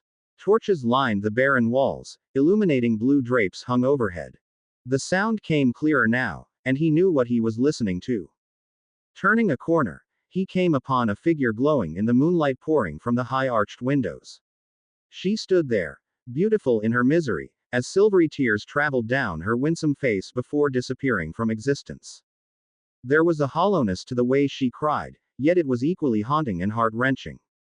She stilled as he approached, all sound of her misery cut out like a carpet being pulled underfoot. "What do you want?" she demanded, her voice betraying none of her apparent weakness. "I heard," Harry started, but was cut off. "Yes, I imagine you heard something," she said cuttingly. "I'm sorry, Grey Lady," he said, not knowing what else to call her. "I am not fond of that name," she said, her eyes far away and vulnerable. "I can understand that," Harry laughed to himself. There was an unreadable expression on her transparent face. "Yes, I suppose you would." Harry rubbed the back of his messy hair. "People like to talk. I just don't particularly care what most of them have to say." "Perhaps, but listening for the sake of knowledge has its merits as well. There is much a person can learn if they simply open their ears and listen to what is around them," she said. Her gaze was penetrating and went right through him. "You must know quite a bit then." She laughed at that, or at least, Harry thought she did. It was difficult to tell with a ghost. "I know many things, both from my past and the countless years I have roamed these halls. There is not much else to do but listen when you exist as I do. Besides, knowledge was always my family's trait." There was a wit about her as she spoke, which drew Harry in. "Who are you?" he asked, suddenly very interested. "My, isn't that a bit forward?" A teasing smile appeared on her blanched lips. "I will indulge your curiosity. I am Helena Ravenclaw," she said softly. "As in the daughter of Rowena Ravenclaw, founder of Hogwarts." A spasm of pain spread over her already dead face. "Amongst a number of other honors and acknowledgments, yes," she replied. "Rowena was my mother, and I am her forgotten daughter." Silver pools brimmed at the bottom of her misty eyes. "You don't enjoy being a ghost," Harry stated. The ghost of Ravenclaw eyed him carefully, her nose tilting upwards with a sniff. "Does this appear to be an enjoyable existence? I remember speaking to Sir Nicholas once. It was about ghosts after someone important to me died," Harry forced out. "Why did you choose to remain behind?" A look of icy fury took hold of her, transforming her visage into something frightening, but fragile. "You ask too much," she snapped at him. "I embrace curiosity, but it has its limits." "I apologize, my lady," Harry said with genuine remorse. "It matters not anymore," she said dismissively, floating towards him. "There is not much that can be done. I had once hoped, but instead I was played for a fool," she laughed bitterly. Her eyes took in what felt like every detail of his face, a curious look crossing her own, and for a moment he thought she might say something. Instead, she passed through him without a word. A shiver ran down his spine as it felt like mist had been sprayed in his face. "You are an interesting man, Harry Potter," she said finally. "I am certain we will speak again." He watched as she passed through the wall of the castle and disappeared from sight. Harry shook his head, trying to organize his thoughts following his latest strange encounter. Something didn't feel right with Helena Ravenclaw, but he was much too tired to put any more thought into her mystery. Judging by the stack of papers Snape brought him, there was quite a lot of work he needed to catch up on, and he wouldn't accomplish any of it if he didn't find time to sleep. He hoped Ron and Hermione were up to spending the next few days in the library. "There you are," a familiar voice called from down the hall. Harry sighed, running a tired hand down his face knowing that the warm embrace of his four-poster bed would have to wait just a while longer. Daphne approached him, her hand raised and shielding her eyes from the orb of light at the tip of her wand. Harry felt his eyes widen and his heart pick up at the sight of her. Daphne was an alluring mixture of tousled beauty. Her midnight hair was strewn messily by sleep, and she wore a sheer nightgown, with only a silvery robe tied loosely over top, the material clinging to her slim body. Her eyes maintained the same cool detachment they normally did, but he could see something else lurking within their depths. "What are you doing out here?" she asked. Coming back from the hospital wing, Harry tried out his practiced lie. She raised her eyebrow in response, a smile pulling at the corner of her lip. Pomfrey released you at 3:30 in the morning. Harry breathed out slowly. I kind of snuck out. I couldn't stand another evening in that place. Too caught up in his story, Harry only just realized how strange this meeting with Daphne was. What are you doing out here? Harry returned the question, wanting to know how and why she found him. Daphne remained silent, her fingers playing with the delicate fabric her nightdress. She gazed at him with soft blue eyes and didn't answer. Instead, she said, "Where were you?" Harry furrowed his brow. "I just told you I left. You weren't in the hospital wing," she said simply. "I already told you Tracy is helping out Madame Pomfrey this year." When we heard what happened to you, she paused, and her eyes darted away from his before continuing. "I asked Tracy to check if you were all right. She snuck away when Madame Pomfrey was in the middle of a flow call and saw that you weren't there." Harry chose to say nothing. "Where were you?" she asked again, this time her voice barely above a whisper. What was he to tell her? That he'd went off with Dumbledore to the orphanage where Voldemort had grown up. That he'd nearly died fighting a horde of Lethifolds. That he'd spent a week recovering at a secret base. His own best friends and members of the Order didn't even know this. "You can't know everything, Daphne," he responded evenly. Daphne shifted her weight slightly between her feet, and he could see her body shiver beneath her thin garments. The castle was drafty at night and Harry was tempted to offer her his jumper. She turned sideways, awkwardly, as if she wasn't sure if she wanted to stay or leave. "You think Malfoy is up to something," she said suddenly, her voice echoing in the void of the deserted corridor. "I've seen the way you've been staring at him. At first, I thought it was about what happened on the train, but you kept at it for nearly a month. I know you don't fancy him," she said with a smile, "so that's the only other option." "Is he up to something?" Harry asked. Daphne nodded. "Why are you telling me this?" "I just thought you'd like to know," she said, with a teasing lilt to her voice. Harry stepped forward. "Do you know what he's up to?" Daphne paused at his question. There was a gleam in her eye as she answered, "Maybe I do, maybe I don't. It's hard to tell. Apparently I can't know everything." She turned quickly and vanished into the darkness. It had not been a good morning. Right from the off it seemed as if everything was going wrong. The charm on the boys' shower had gone haywire, shooting out great gushes of freezing water throughout the dorm. Seamus missed the trick step and nearly bowled over a group of first-year girls as he tumbled down the moving staircase. Neville was nowhere to be found. And fixated on final revisions, Hermione knocked a pot of tea all over Harry's lap, and more importantly, her papers. "Sorry," she said distractedly, lying her tea-soaked papers along the table to dry. "It's just this arithmancy assignment has been causing me so much trouble lately." "It's okay, Hermione," he said, moving over to help her. He understood her franticness over assignments better than anyone at the moment. It had been weeks since he'd returned to classes, and he still hadn't caught up on all his schoolwork. It came in never-ending streams. For every assignment he finished, 2 more took its place in the towering stack building on his bedside. After breakfast was a single period of transfiguration, where they took notes for an hour on the principles of conjuration. Between listening and scribbling down McGonagall's every word, he also filled in the rest of an 18-inch essay that was meant to be handed in last week. There was an exasperated expression on Professor McGonagall's face when she took the essay from him at the end of class. "I had been hoping to hand back the marked copies today," she told him. All Harry could do was give her a half-apologetic shrug.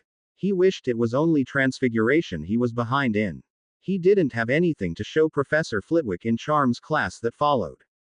"Perhaps next time," Professor Flitwick said with a soft shake of the head when Harry had told him.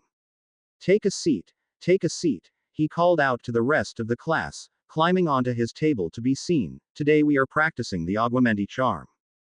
As such, it was a very wet group of 6th-year students who came down together for lunch in the Great Hall. "Blimey, it's just like the shower from this morning," Ron complained as he magically wrung the water out of his sweater. "Why'd we even dry off in the first place?" Harry laughed as he wiped his glasses clean with his sleeve. After being smashed in his encounter with the Lethifolds, a number of enchantments on them broke and had yet to be recast.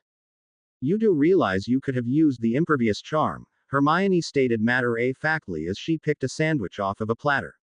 Her normally bushy brown hair was a bit damp, but nowhere near as wet as the mess plastered to Ron's forehead. Ron's face was dumbstruck, driblets of water dripping off the end of his long, freckled nose. Harry could hear Hermione snicker lightly at the sight of him. I look like I just jumped in the bloody black lake. Why didn't you tell me?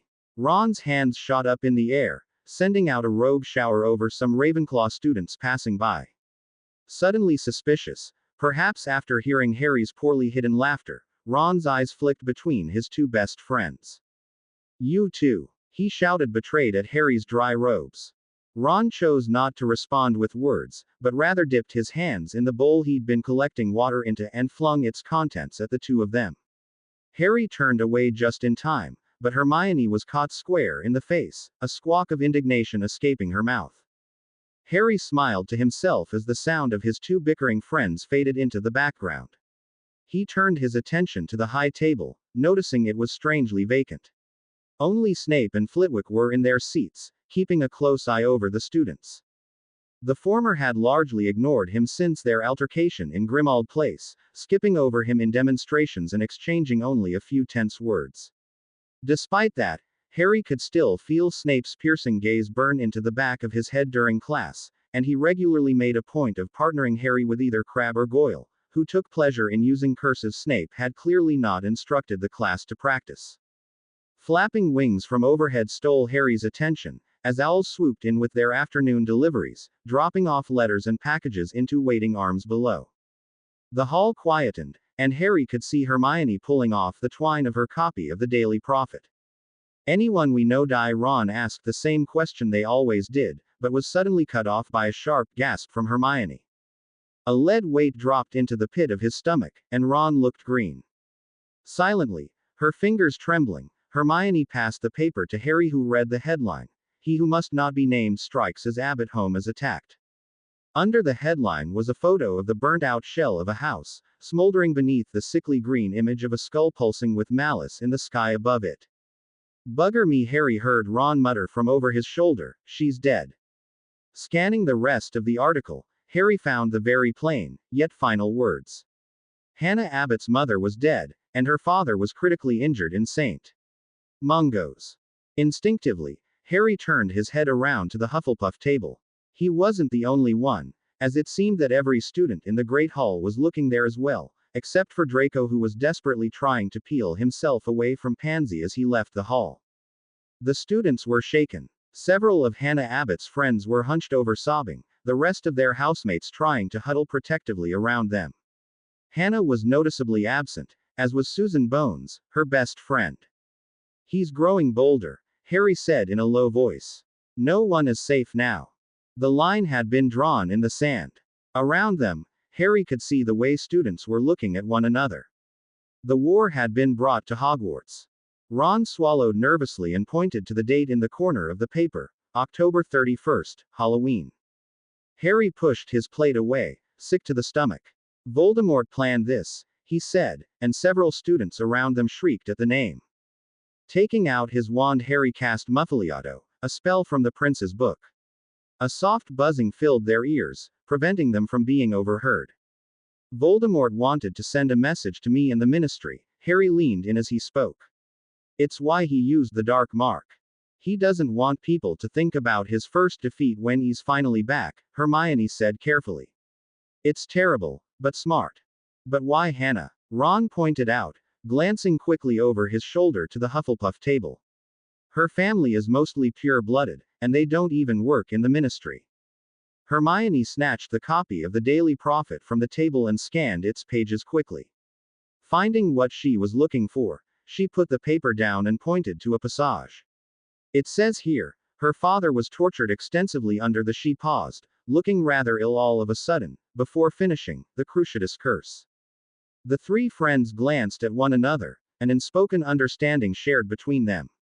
"You don't think Ron started?" Harry nodded solemnly. "It's why we haven't seen Neville today." "But how would they even know about Neville and Hannah? They're hardly obvious about fancying one another," Hermione said. Turning his head to look over the Great Hall, Something drew Harry's eye to the sulky figure of Pansy Parkinson sitting on her own. Hermione must have noticed where he was staring, because when he turned back around again, she said resolutely, "You can't be serious, Harry. He's a bigot, yes, but he's only a student." She looked over to Ron for support, but he was less convinced. It's not like it would be hard to get in touch with her if he wanted. His family is pretty much all bloody evil and he's been acting suspicious lately.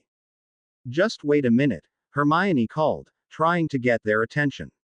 Even if he was the one who told his aunt, and if she was the one who attacked the abbots.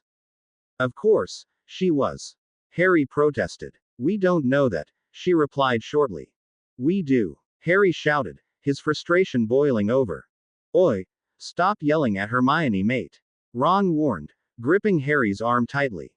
Harry stopped and took several deep breaths to calm down. "I'm sorry," he apologized, though his mind was still racing. Hermione looked at him with her gentle brown eyes. "I'm not against you, Harry. I'm saying that we don't have proof, and without any, there isn't much we can do even if we wanted to." "It's true," Ron said and loosened his grip on Harry, patting him on the shoulder in a comforting way. Harry couldn't sit there anymore. He was feeling restless. He needed to get up and do something. Reaching into his pocket, Harry pulled out the Marauder's map and began scanning through the many floors and countless halls of Hogwarts. "You're not planning on confronting Malfoy, are you?" Hermione asked nervously. "Easy, Hermione," Ron spoke up. "Harry's just looking for him. He's not going to murder him." He chuckled awkwardly and looked to Harry, "Right?" "Curse, maybe," Harry muttered under his breath. Nearly the entire school was in the Great Hall. He could see McGonagall and Slughorn in their respective offices, and curiously Crabbe and Goyle were up near the 7th floor of all places, but Malfoy wasn't with them. Harry couldn't find Malfoy anywhere on the map. Just as he was about to give up his search, his eye caught the footsteps of Dumbledore, Neville, Hannah and Susan moving across the courtyard and towards the main gates. Harry stood abruptly, closing the map and stowing it in his pocket. "Harry," Hermione called after him. She sounded worried. "It's not Malfoy," he replied over his shoulder, running from the Great Hall. He dashed outside, dodging around a collection of students playing gobstones. The courtyard was mostly empty, making it easy for Harry to find the retreating party further out on the grounds. He only caught up with them just as they reached the main gates.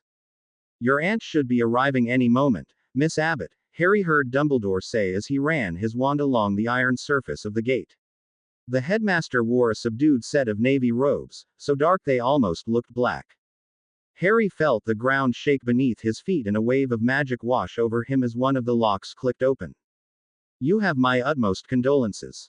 If you and your loved ones are ever in need, there will always be space for you in Hogwarts," Dumbledore continued in a sorrowful voice. He then turned away, his robes rippling in the cool autumn breeze, and returned to the castle, sparing Harry only the slightest glance as he passed by. "She's not coming back," Susan Bones said to him softly, her eyes red with dried tears. Harry watched Neville whisper something into Hannah's ear, and pull her tightly against his chest. He didn't know what made him come outside, but felt he needed to see this. "Are you going to be okay?" Harry asked, finally looking to the girl at his side. "Are any of us?" she said. "Maybe you should go too," he suggested. "It might be for the best." She shook her head in refusal. "I need to hear." The crack of apparition pierced the air. Outside the boundaries of the gate, a middle-aged witch had arrived. Her eyes widened at the sight of Harry, before waving to Neville and Susan. Hannah slowly detached herself and ran into her aunt's waiting arms.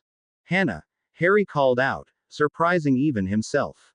She stood there, some dozen or so feet off, utterly broken.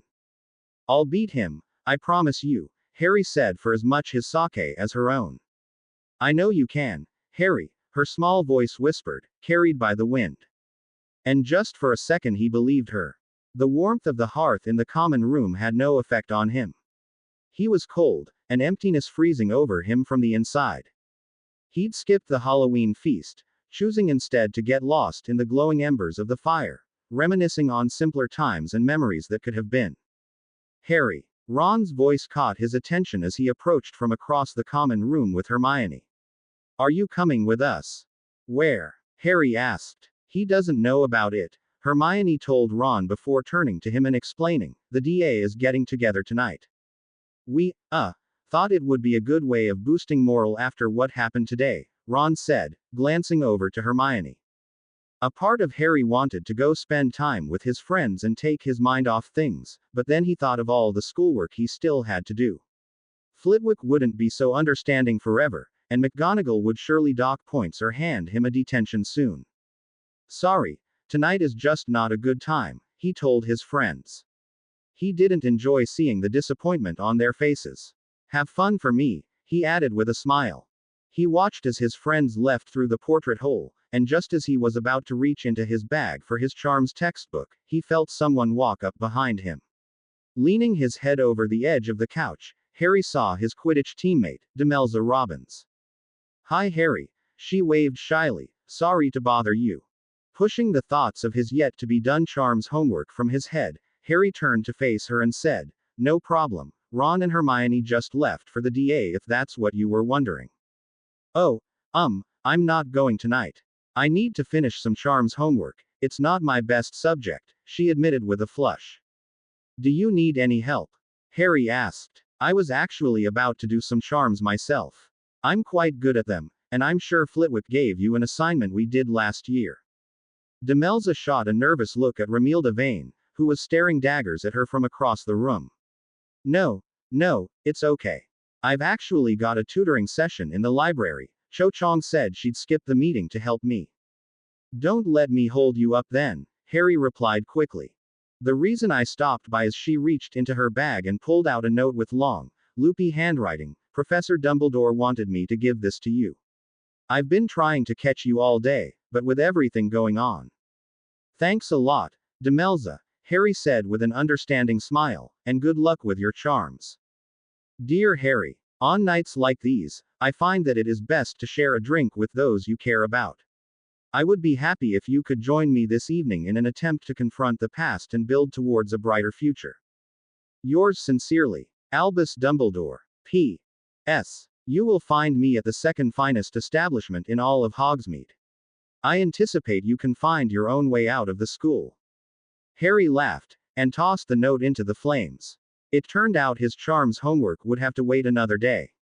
He quickly ran up to his dorm and threw on a heavy cloak over top the white shirt of his uniform he was still wearing.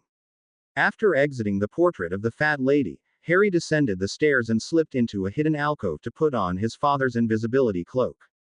The hallways were mostly abandoned, but he didn't want to have to risk explaining why he was trying to sneak out to Hogsmeade. It was a good thing he did, as he nearly ran into both Professor Flitwick and Professor Babbling on the way to the statue of the one-eyed witch. Descendium, Harry whispered, tapping the stone with his wand, and the statue shifted just far enough for him to squeeze through. He traveled along the dark, musty tunnel for what felt like half an hour before reaching a trap door at its end. Listening against the wood, Harry didn't hear any activity within the cellar and creeped out. With the days running shorter as autumn marched along its way, the sun had already set, and the main street of Hogsmeade was brightly lit. Harry, still under the invisibility cloak, passed the Three Broomsticks and its lively patronage, followed by Zonko's joke shop and Madame Puddifoot's. The noise slowly faded away the further he walked through the village, the light growing dimmer and the air colder as well. He was approaching the edge of Hogsmeade, nearly at the path to the Shrieking Shack, when he spotted the tall figure of Dumbledore standing outside a rundown old building, staring up into the sky. The Three Broomsticks too busy for you, sir? Harry asked, pulling off his cloak to reveal himself. Dumbledore gave him a kindly grin as he passed over a bottle of butterbeer, holding another in his gloved hand. The drinks are cheaper at the Hog's Head, he said with a twinkle in his eye. The butterbeer should taste the same, if not a bit stale. Harry's teeth were chattering, and he took a large swig, letting the warmth of the foam fill him up from the inside. Tell me, Harry, how well versed are you in apparition? Dumbledore asked. Harry looked to Dumbledore oddly. Not very, sir, he admitted. I've only side-along apparated, and ministry lessons don't start until later in the year. Dumbledore stood silent for a moment. Do you know much about it? I remember Fred and George talking about the 3Ds, Harry said. The twins had spent an afternoon bragging about their newfound ability during their summer stay at Grimmauld Place last year. Destination, determination, and deliberation, Dumbledore chuckled to himself. The Ministry can be quite clever when they want to be. Having noticed the both of them had finished their drinks, Dumbledore vanished the two empty bottles. Do you think you could apparate, Harry? Don't I need to have my license, sir? I suppose that would be the legal way of doing things. Dumbledore smiled not too innocently. However, it simply is a formality. As long as you are not caught apparating in the wrong place at the wrong time, I see no harm in you knowing. You're going to teach me here. Harry looked between Dumbledore and the rotting sign of the Hog's Head, hanging lopsided on a single chain. Could you name a better place? He asked. Perhaps someplace not as cold, Harry suggested, and Dumbledore laughed. Don't trouble yourself, Harry. I feel as though it won't take us long, he said with a knowing gleam in his eyes. Dumbledore led Harry to the back of the old inn, where a rickety gate opened into what looked like an animal pen. There used to be goats back here once upon a time, Dumbledore commented. Now, apparition can be quite tricky, he continued almost immediately. Many witches and wizards don't bother with it at all, simply because they can't learn it. Now, do you remember what the Ministry method is? Dumbledore asked, to which Harry nodded. Good, forget it. Harry shook his head in disbelief. The Ministry method, or the 3Ds as you like to say, are a streamlined, Ministry-approved method to learn how to apparate. Your friends will hear all about the benefits of this method and how it was perfected by Ministry experts during their official lessons. I'm sure you know just how effective Ministry-approved material is. About as effective as trying to use a stick for a wand, Harry replied. Precisely. Dumbledore's eyes shined in amusement.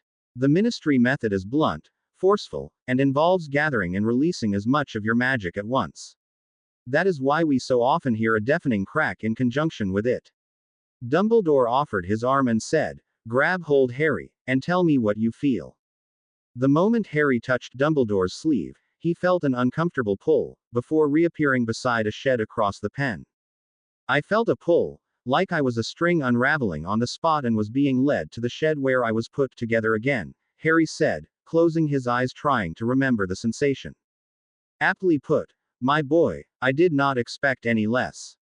There was a keen look on Dumbledore's old face. You mentioned a string and a pull, might I push you further into deducing what that sensation was? Harry bit his lip in thought. He distinctly remembered the feeling of a loose thread being pulled, but afterwards it felt as if he was being blown by the wind or pulled along the waves of the ocean. There was a natural path he had followed, one that already existed in and around him. Magic, Harry stated, causing Dumbledore to perk up. It was like I was following the seams of magic in the space around me. The blue in Dumbledore's eyes was practically glowing. Our world is filled with magic, and it is a shame so many are blind to its beauty. For those like you and me, Harry, who see and feel the power around us, we can use and manipulate it to our advantage. Why is this not the method taught at Hogwarts? Harry inquired. Alas, not everyone is you, Harry, Dumbledore said simply. This method, although more efficient, is far trickier than what the Ministry teaches. There is a reason the 3Ds are taught to the masses. Dumbledore sent Harry a wink before taking 2 steps to his left. Would you be so kind as to apparate back to where we were before? Harry shifted his feet nervously.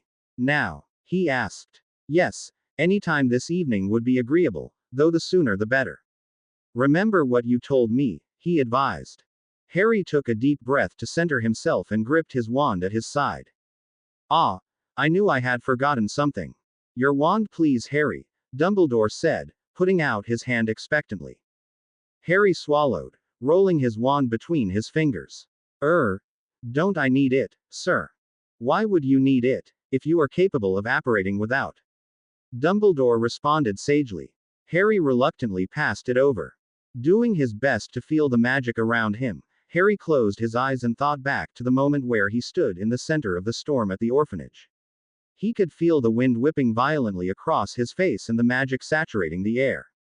Like a seeker snatching after a snitch, Harry latched onto a seam of magic that flew past him and followed along as he felt himself slowly unravel.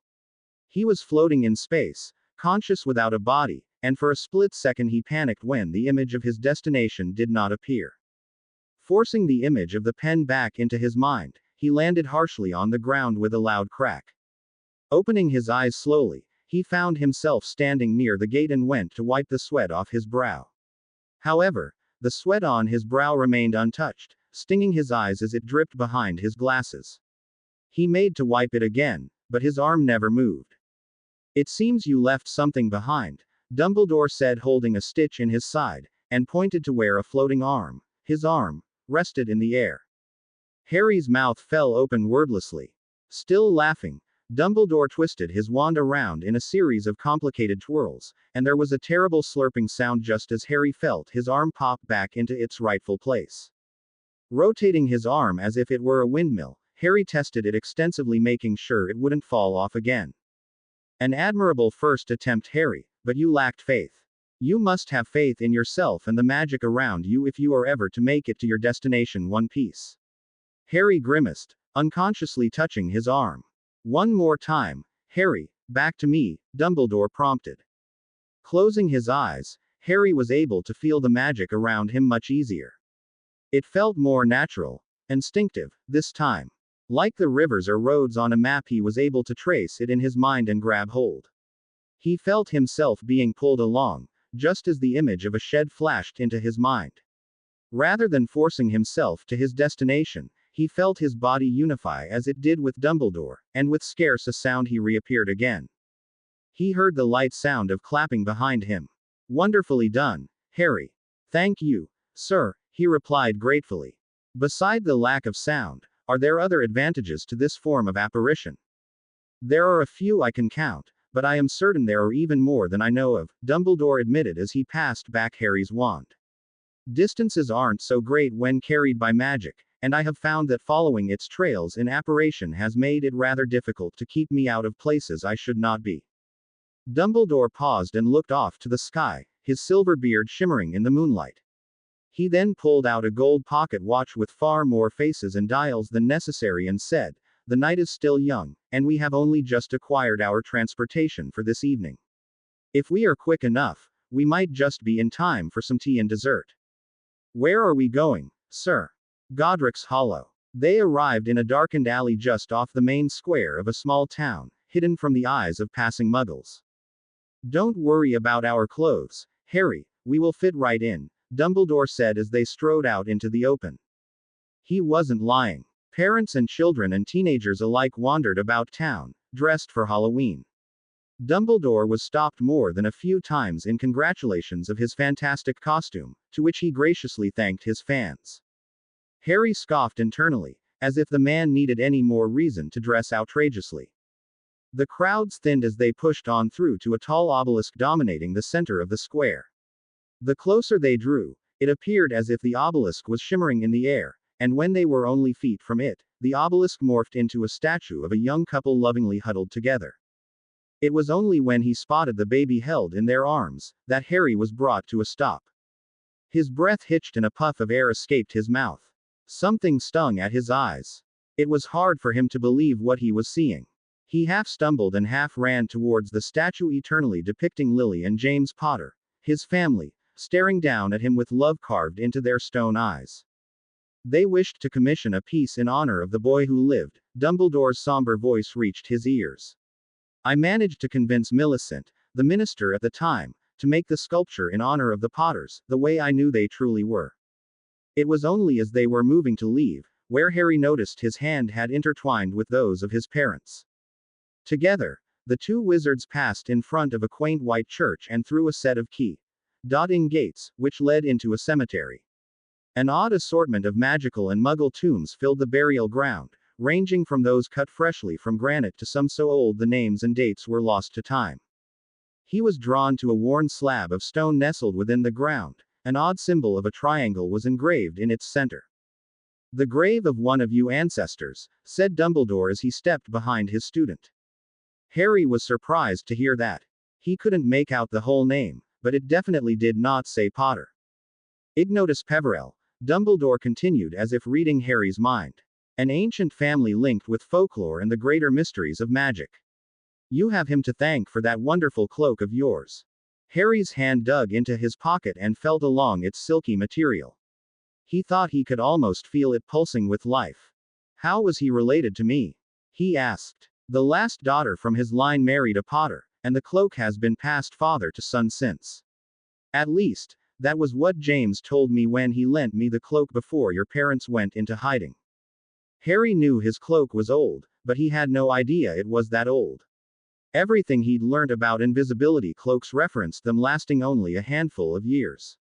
Why was his cloak so special? One day I'm sure you will be passing on the cloak to a son of your own, just as James wanted to do for you. There wasn't a day that went by without Sirius and James bragging about you for one reason or another, he said. A melancholic smile graced Dumbledore's lip. A chill settled over the air, sending a shiver down Harry's spine as he continued past the rows of tombstones. Dumbledore had stopped behind him moments before, but his eye was drawn to a single grave separated from the rest. There was something tragic about the white marble tomb that shone in the darkness. They were laid together, Harry noticed as his legs carried him off the stone path and onto the uncut grass, leaves crunching beneath his feet. It wasn't what he had been expecting, though in all honesty he didn't know what to expect to begin with. They were so young, he thought to himself upon reading the inscription. Hardly older than he was now. And they gave their lives for mine. The last enemy that shall be destroyed is death. It read beneath their names. He found the words to be fitting. There was a poetic truth to them he could not deny. He thought his parents would have liked it. A breeze brushed his hair, caressing the back of his neck and ears. It wasn't cool like the autumn wind, but gentle and comforting. He closed his eyes, and imagined they were there next to him. I'll come back, he promised with a whisper. I'll come back when all of this is over, and you'll be proud of me. Harry pushed himself to his feet and doubled back to where Dumbledore stood and stared unblinkingly at a twin pair of headstones. The old wizard's posture was hunched, and his head dipped in what looked like shame. My mother and my sister, Dumbledore spoke, his voice raw. I haven't visited in many, many years. My brother kindly reminds me of this fact whenever I see him. Harry kept silent. It was a rare occasion where Dumbledore spoke of his family.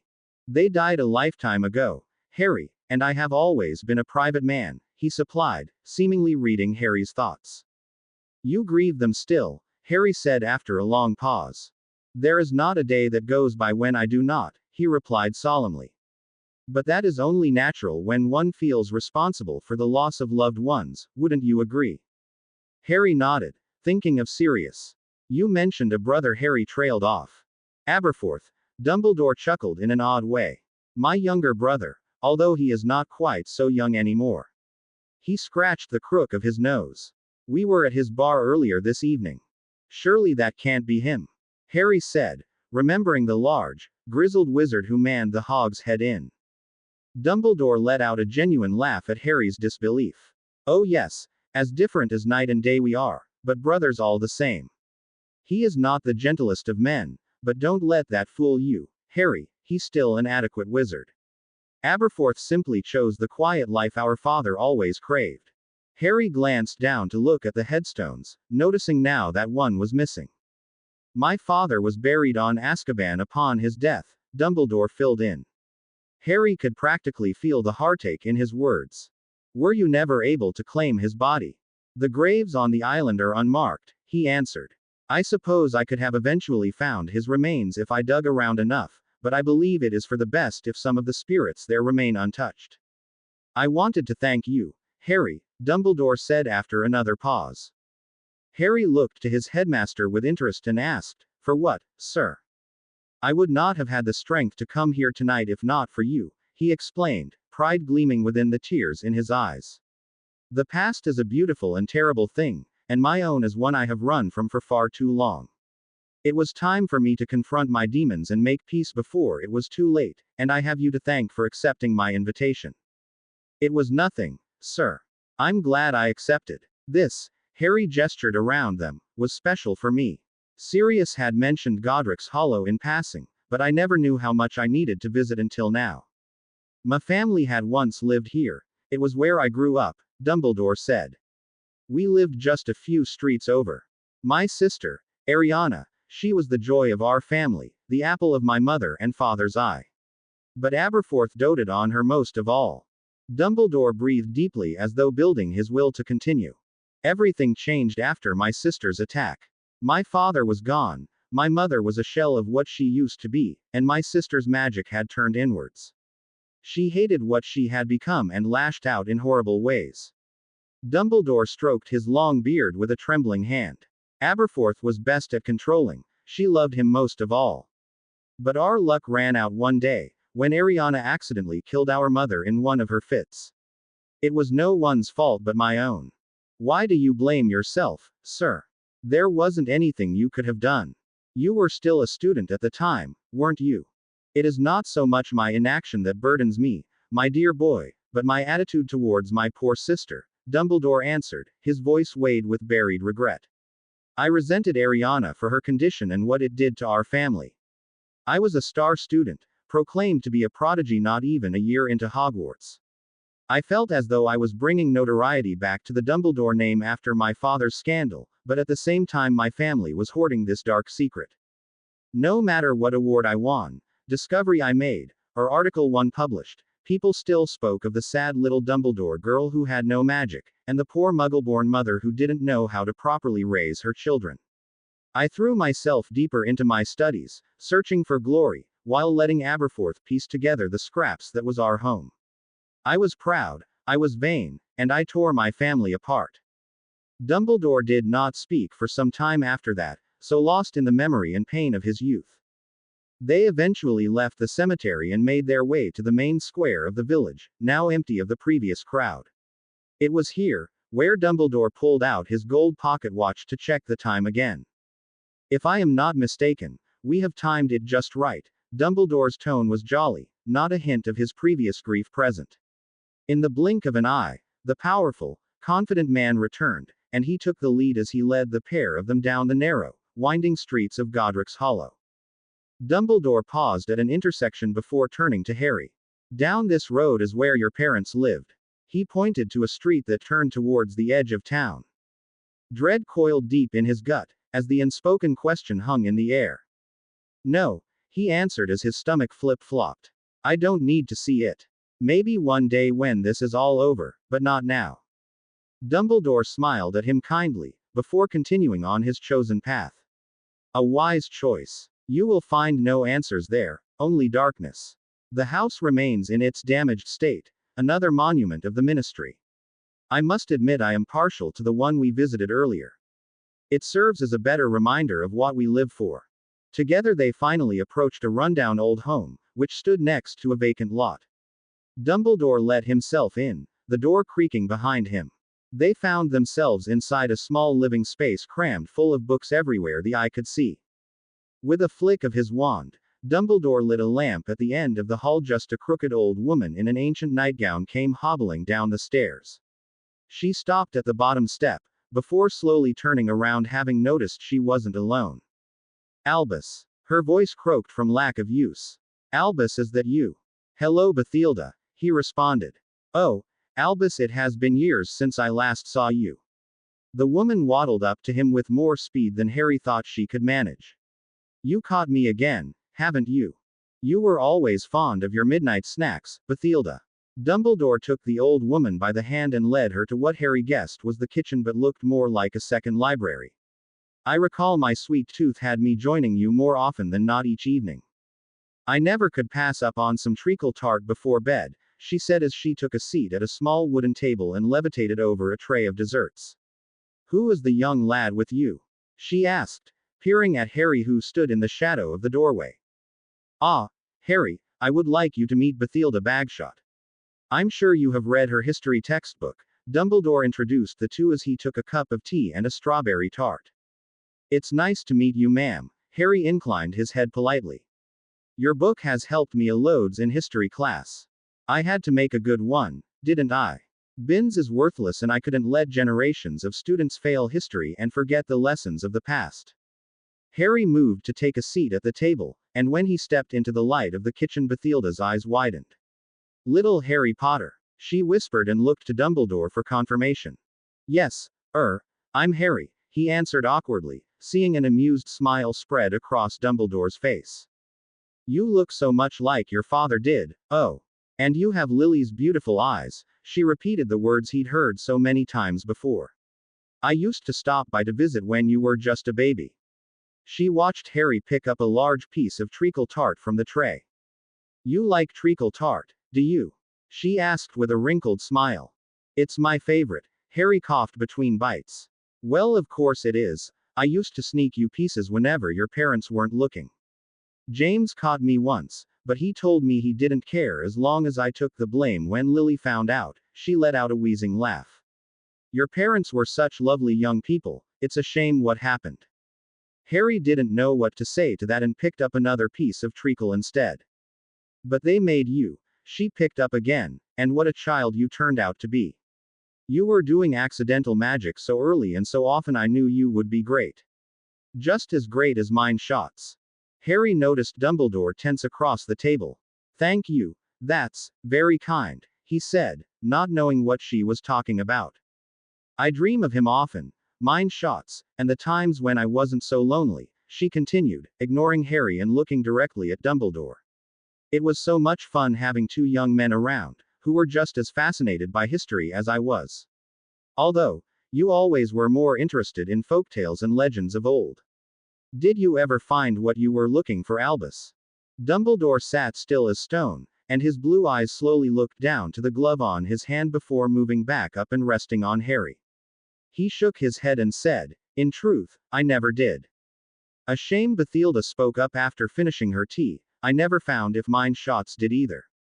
She reached a shaky hand underneath the neckline of her shirt and pulled out a silver chain inlaid with a small photograph. Squinting, Harry leaned in and managed to make out the appearance of a willowy young boy, with owned hair and a serious look on his handsome face.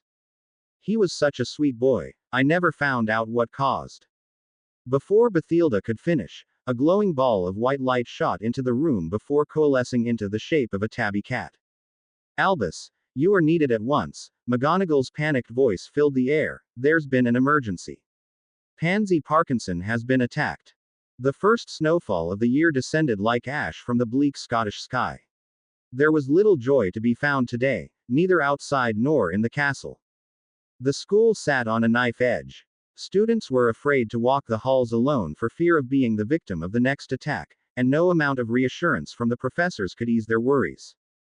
The image of Pansy lying cold and unresponsive, a living corpse on snow-white sheets, would not leave Harry's mind. Despite how unpleasant she was to be around, he felt pity for the girl. Nobody deserved her fate. Her mind was a tattered mess, torn apart from the inside in an attack so tough no one could believe what they had seen. Harry was certain he would never forget the anguish that consumed Dumbledore's face when the experts from St. Mungo's explained she was beyond any hope. Even Snape had been shaken, his black eyes staring unblinkingly at the girl, filled with something resembling fear. It was a testament to the seriousness of the situation that Harry's presence in the hospital wing on the night of the attack was looked over. Pansy's parents visited the school that same night, and since then rumors had spread like wildfire. Each theory of the attack grew more outlandish than the next, as reason was lost amongst a fever of panic and paranoia. The only truth to be found was Pansy Parkinson had tragically been in the wrong place at the wrong time on Halloween night. A vigil had been held for her this past weekend by a group of Slytherin students. Harry had attended, hidden off in a dark corner beneath his invisibility cloak, hoping to overhear anything that might reveal more information, but discovered nothing. It had been that way for days now, and frustration was starting to boil within him at his lack of success. Potter. Harry turned at the sound of his name. He'd been coming up from the lower floors of the castle, having spent his lunch hour doing some reading assigned by Dumbledore. Approaching him from down the hall was the dark, lean figure of Blaise Zabini. Blaise, he greeted, waiting for the boy to catch up.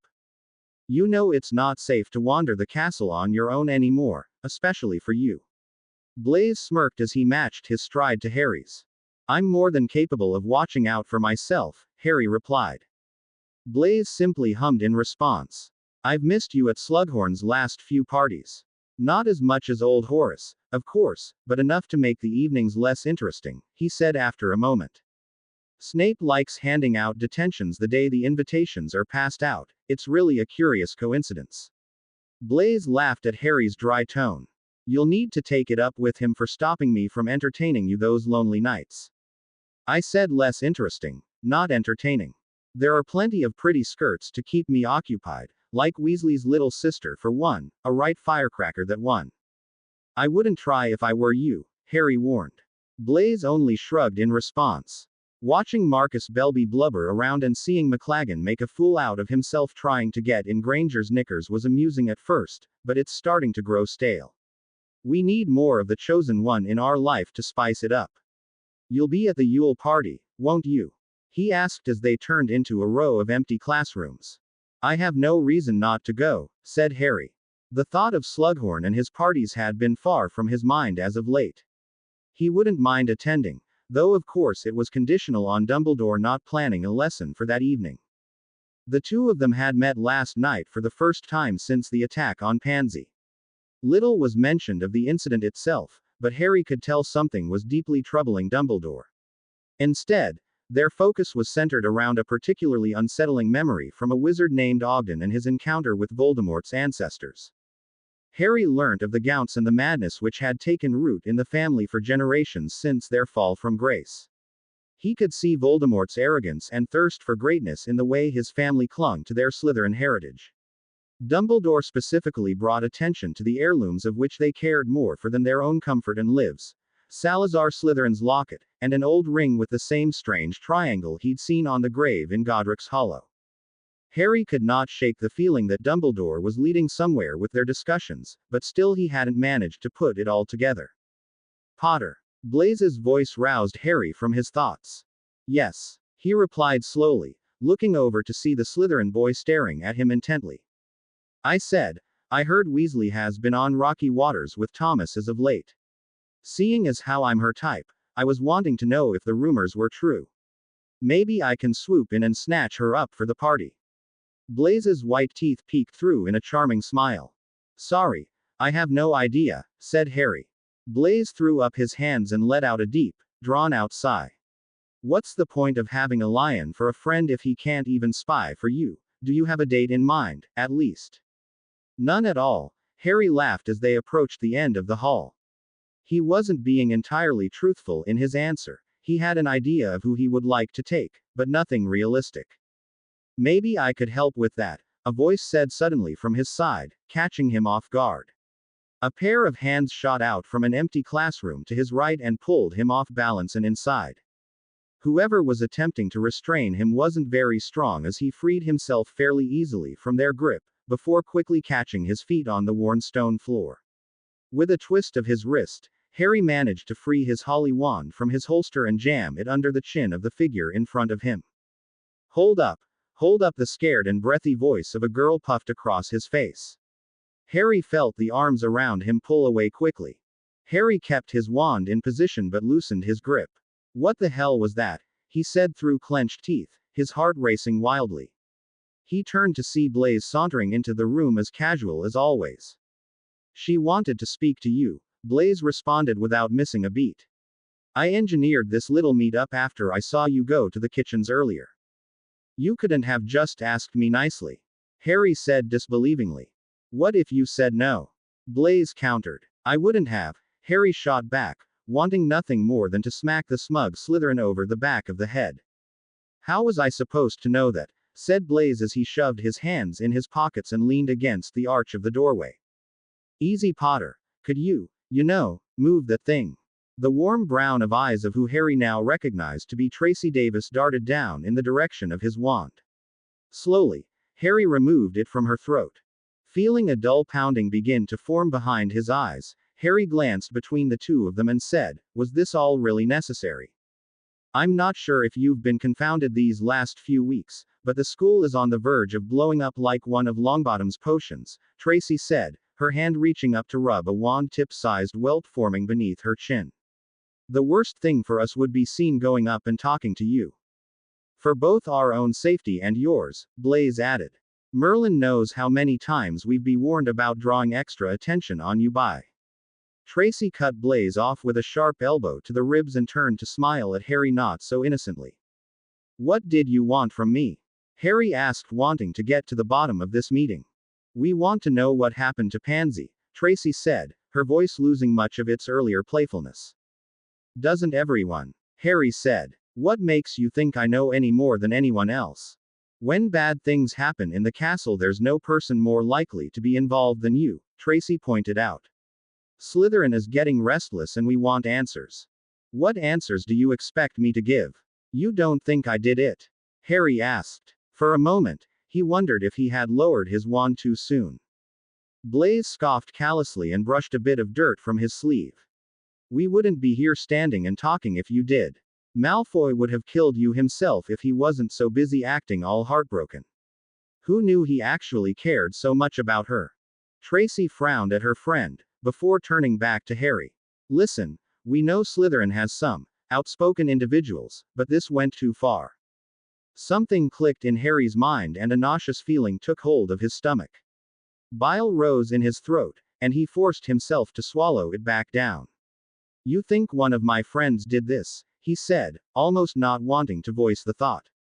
Who else would have? The Dark Lord comes back, Abbott's parents are attacked, forcing her to leave the school, and then Pansy, who's been a right by ch to anyone outside of Slytherin for years, turns up brain dead. Blaise ticked his fingers as he spoke. You have to admit the timing is a bit suspect, said Tracy, fiddling with her sleeve. Harry hadn't noticed until now, but the girl was looking unusually pale. Maybe you have a bad egg in that batch of friends who meet up in your defense club, or maybe someone thought it was time they stick it to a Slytherin, and it got out of hand. You can't deny the motive was there. No, it can't be, they couldn't, he told himself through the creeping doubt. Have you asked Daphne? Harry tried a different approach. She knows everything that goes on in Hogwarts, has she not told you anything? You don't think we tried? Blaise laughed in exasperation, running his hand over his short dark hair. Daphne doesn't say anything she doesn't want to, even to her friends. Harry looked to Tracy, but she shook her head in apology. You should try, Tracy said quietly after a pause.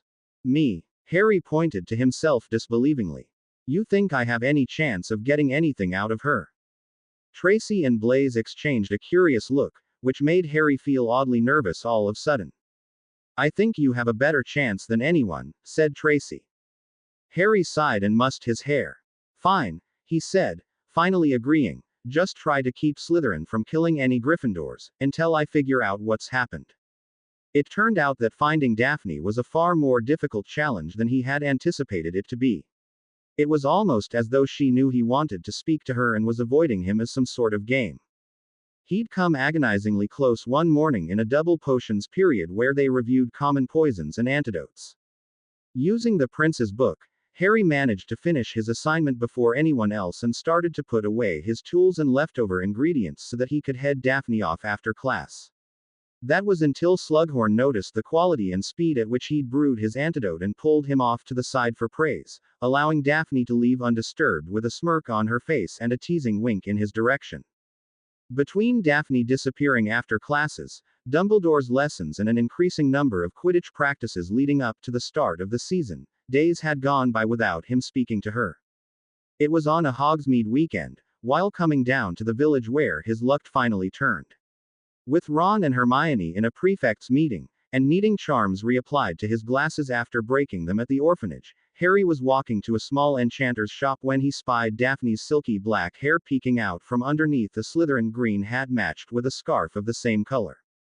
She was standing in front of a store with a finely painted wooden sign that read The Meadows Gallery, proprietors and commissioners of fine arts since 1240 BC. Not wasting the opportunity, Harry slipped his arm through hers, eliciting a small squeak in surprise. Leading her 2 stores down, Harry stepped into a cramped and dingy store that doubled as a workshop and stank of old sawdust. Do you think you can reapply the normal charms to these, Mr. Warren? They ran into a bit of an accident. Harry asked the kindly old man who stood stooped over the counter. He passed over his glasses with one hand, while keeping Daphne close by with the other. Ah, Quidditch, Mr. Warren assumed incorrectly, though Harry did not correct him. They will be ready in 5 minutes, Mr. Potter. With his glasses off, Harry watched the blurred figure of the man whistle a light tune to himself as he wobbled to the back of his store, before turning to face Daphne for the first time. You should have gone to a genuine enchanter for that, Daphne said while wrinkling her nose. Not whatever this is. I like Mr. Warren well enough, thanks, Harry responded. He's quick and kind and charges me a fair price. I could have been on a date, you know, Daphne said, no longer paying any attention to the homely shop. Harry laughed and said, and who would that be with? I don't think I have ever seen you come here willingly with a boy. Daphne looked Harry over closely and hummed to herself through pressed lips. Fine. What is it you want so badly that you've been stalking me around school? I want to know what happened to Pansy, Harry answered, wanting to get straight to the point. Daphne paled at the mention of the name, much like Tracy did. There's nothing about Pansy that needs to be said. Ask anyone and they'll tell you what happened, Daphne said shortly. They'll tell me all about how she was possessed by a lich and punished for not killing Dumbledore for control of the school. I want to know what really happened, said Harry seriously, before thinking for a moment and adding, I'll tell you where I was the night you found me near Ravenclaw Tower. Daphne stopped halfway to the door. There was a pleased smirk playing on her lips when she turned back around and stepped closer to him. Interesting, she breathed, pushing a strand of loose hair behind her ear. An exchange of information. At least you're not asking for it for free.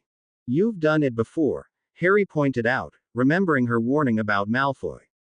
Maybe I was feeling generous, she quipped as she leaned against the counter, frowning at the dust that now covered her cloak.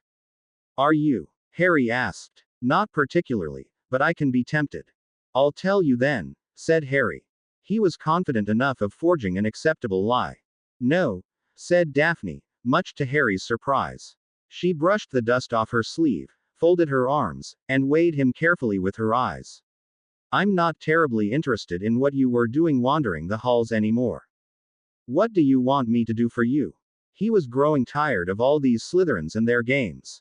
That's a very dangerous question to ask someone, Potter. There was almost a lethal smirk on her face as she spoke. I'm sure I will survive whatever evil you submit me to, Daphne, Harry replied with a shake of his head. Just then, Mr. Warren returned from the back of his shop with Harry's glasses wrapped in a piece of cloth. Thank you, Harry smiled and passed over a pair of sickles. Putting his glasses back on, everything around him became much clearer and sharper. He even noticed Daphne had put on a touch of makeup, which seemed to emphasize her already dazzling eyes. You are going to take me to Slughorn's Yule party, Daphne said as they were about to exit the shop. Harry nearly tripped on the doorway. Why? You're already going. There's no way Slughorn hasn't invited you, Harry pointed after catching his balance and fully processing what she'd just said. You know the amount of influence Slughorn wields and the circle he runs in.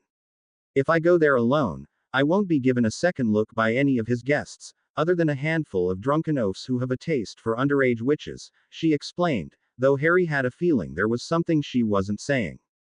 Isn't your family fairly important or something? Harry asked, vaguely remembering hearing about the Greengrass family and their wealth. Daphne gave a tired sigh in response. If they wanted to discuss something with my family, they would go speak to my father, not his daughter who hasn't even graduated from Hogwarts. The most I would receive is a customary greeting. Why not take McLaggen or someone? He seems like his family is pretty well connected. Daphne's nose twitched at the name in a way Harry found to be rather cute.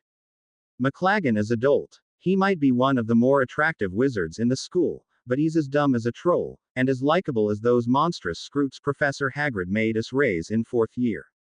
Harry laughed, as Daphne had actually managed to describe McLaggen fairly accurately.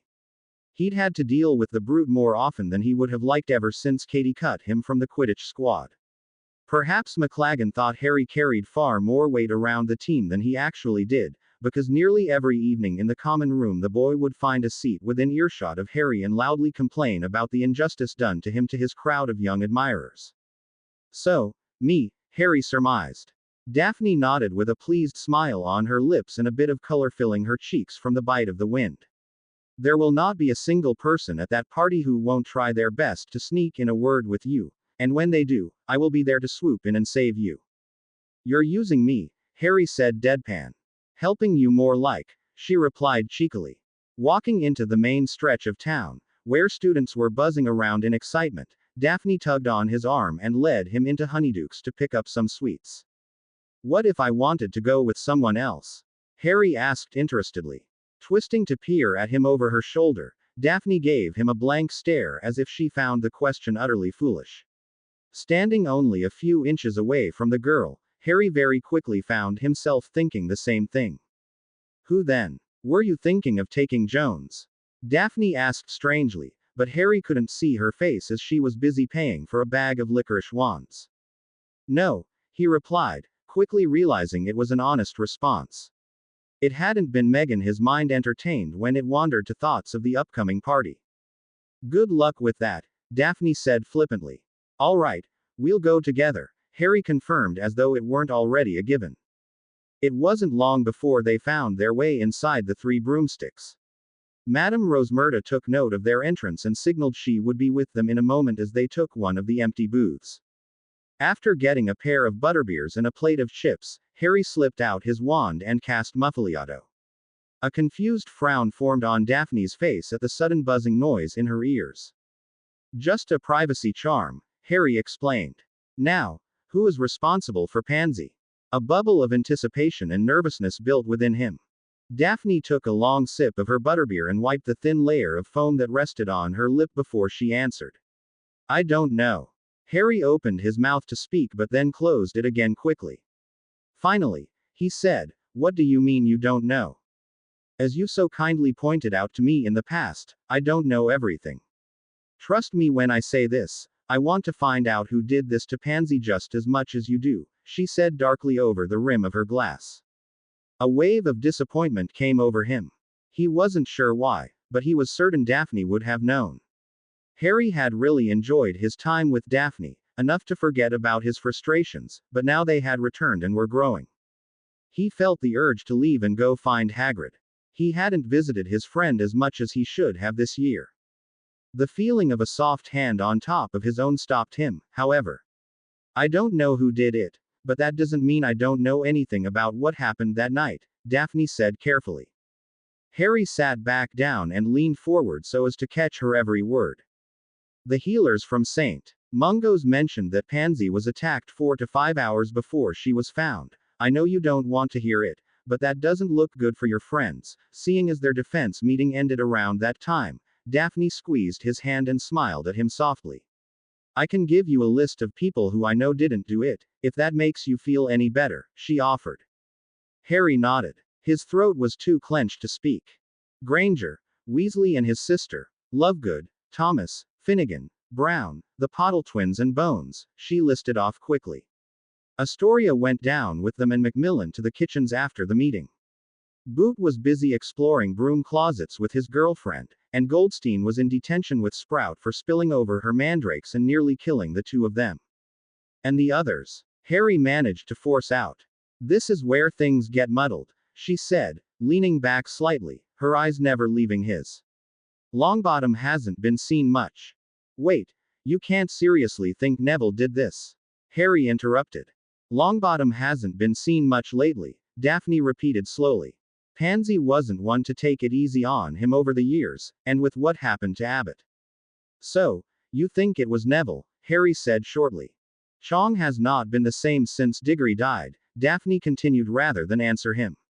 Her behavior has been erratic ever since, especially this year, and she's an emotional mess. You know that better than anyone, she smirked.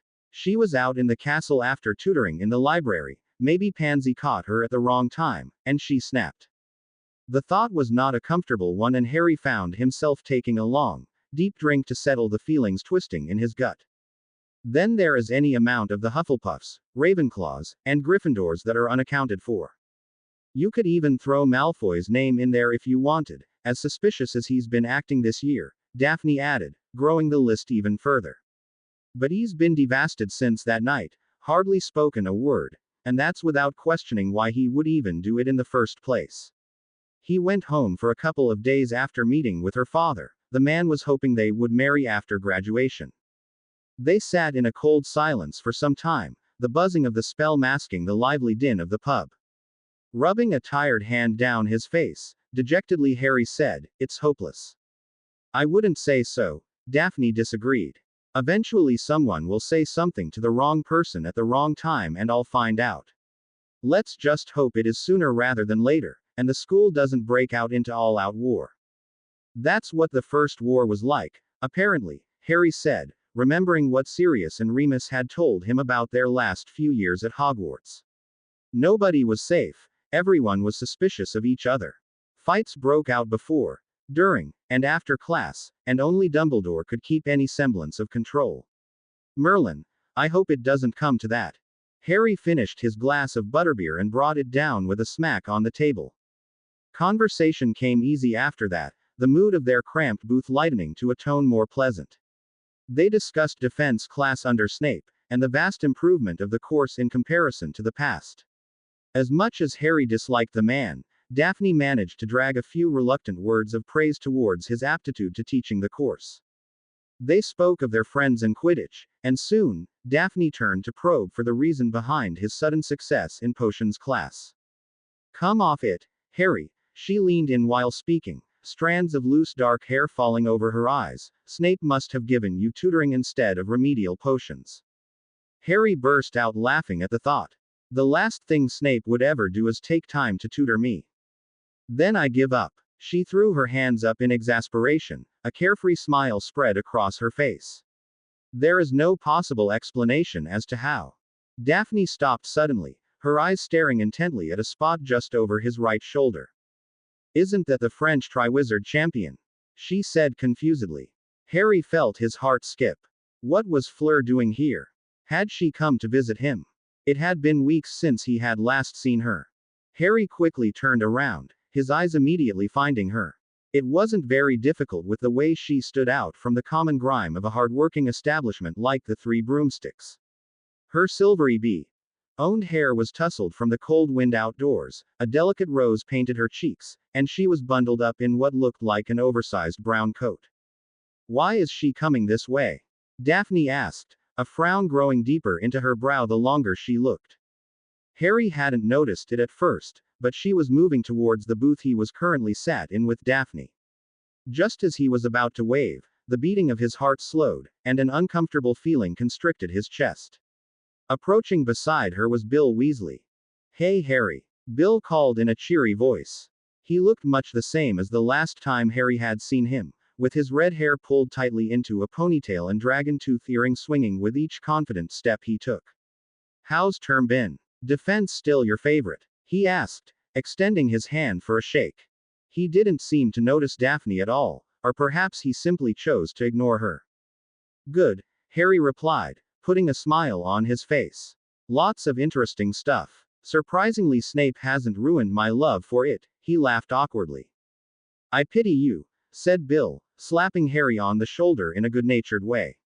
"I sent chocolates to Ron and Ginny straight from Germany when I found out. It's the least you all deserve for being put through that.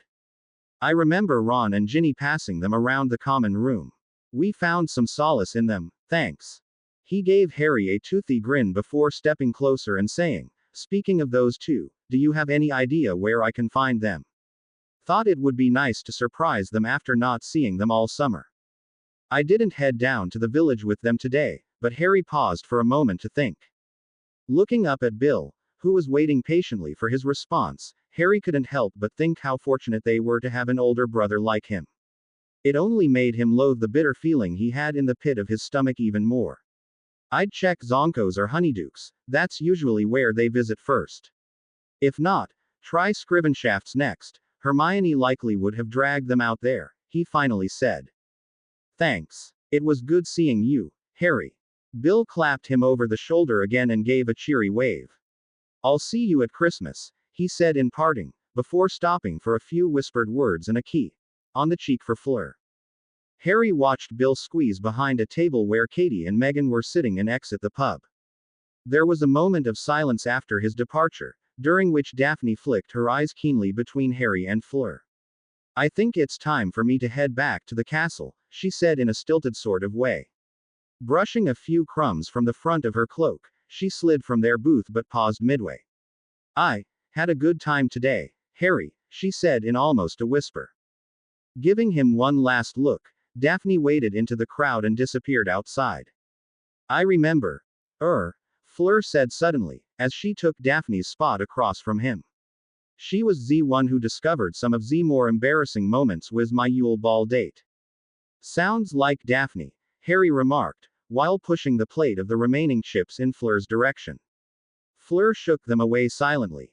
She Jen made me tell her about the second task and my strategy for it, in order to prevent her from slipping the details out, accidentally, she added in annoyance. Definitely Daphne, Harry confirmed with a laugh. That is dangerous, non. Looking out only for oneself, said Fleur curiously. Pulling her cloak even tighter around herself, her eyes peered at him intently.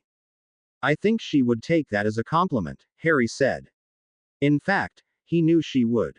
Fleur's features darkened for a second, as though a cloud of melancholy had passed over her. I would not trust her affections towards you, she stated in a matter-of-fact way. Harry was about to speak up when she continued on, she will leave when it gets too difficult. I know the type. Were not Harry's words trailed off into nothing. He didn't know what to say, mostly because he wasn't expecting this sort of conversation with Fleur. Looking back across the table, Fleur's eyes continued to dig into him. The woman across from him seemed like an entirely different person from the one who'd shared a night with him under the stars. She felt so cold, so distant, not at all like the warmth that could fill the void deep within his person. He desperately wanted to know what was wrong so he could make it right. But he didn't ask, leaving the words unspoken, just like the many already left between them. Hogsmeade Harry chewed on the word, breaking the silent and awkward air between them, a nice a place as any for an afternoon date with Bill. EET is not much of a date, she said, pulling her hair over her shoulder and checking around their Rauco's surroundings. Dumbledore wanted more eyes on Z village after that girl was attacked, and William wanted to see his siblings. I know it was all over the news, but is the Order interested in what happened to Pansy? Harry asked. There was an entire meeting about what happened to Z girl with of all of Z members that patrol around Hogwarts and Hogsmeade, Fleur explained. Is there any other news from the Order? Harry asked, while waving Rosmerta over to pay. They waited for the barmaid to gather their things and clean the table before continuing. Good news for once, she said as they stepped out of the three broomsticks. Z werewolves. Avenue not sided with Voldemort. They're fighting against him. Harry asked in surprise. Non, Mr. Snape and Dumbledore said that they Avenue chosen not to fight, said Fleur. From her pocket she pulled a light-colored scarf Harry recognized from Beauxbatons and wrapped it around her neck. They are split over Z war and do not trust Voldemort or Z British ministry, she finished. I don't entirely blame them, nobody trusts them, and they'll be on the losing side of the war either way, said Harry. Trying to move away from the war, and the thoughts of Remus that picked painfully at his mind, Harry asked about Fleur's family back in France, and in that moment, she lit up. Her pale blue eyes sparkled, and a gentle smile formed on her pink lips, her usual warmth breaking through the chill from earlier. She spoke of past Christmases at their home in the south of France as they traveled through Hogsmeade back towards the castle. Memories poured from her in a great gush, her eyes off reliving them in detail with each word. He had never seen her so talkative before. She was a wonder to behold in that moment. Snowflakes nearly blended in with her silvery hair, some catching on her long lashes, while others melted from the heat that radiated from her pale skin. Fleur had just finished telling him about Gabrielle's first Christmas when Harry opened his mouth to speak, only to have a piercing scream cut off his speech. He moved on instinct, his wand out and pointed alertly in front of him as he raced through the streets of Hogsmeade in the direction of the sound. Fleur was right beside him, matching step for step. There was no second guessing what he had heard.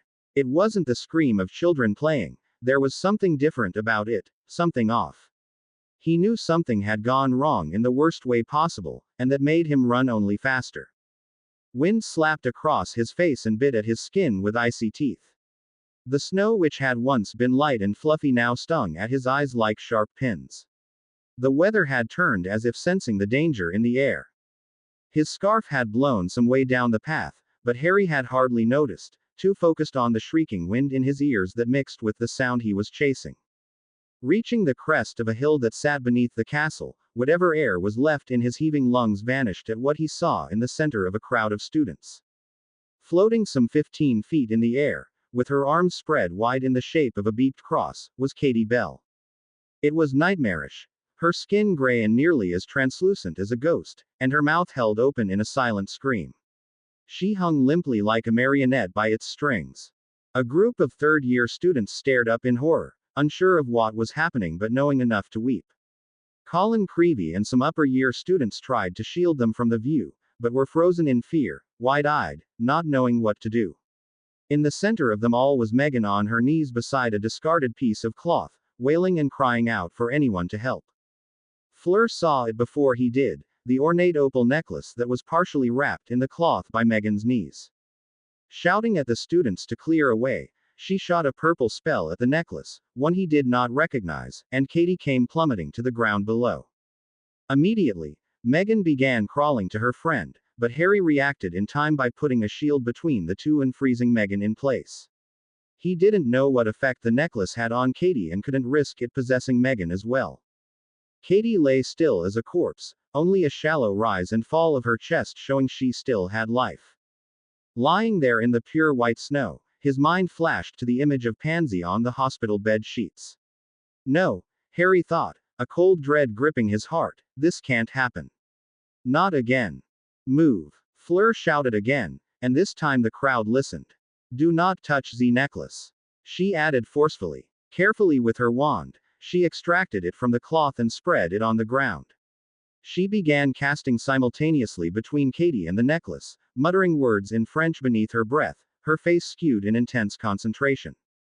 It was amazing to watch the way she worked, carving runes and various symbols in the frozen earth around the necklace, while maintaining the continuous stream of her incantation.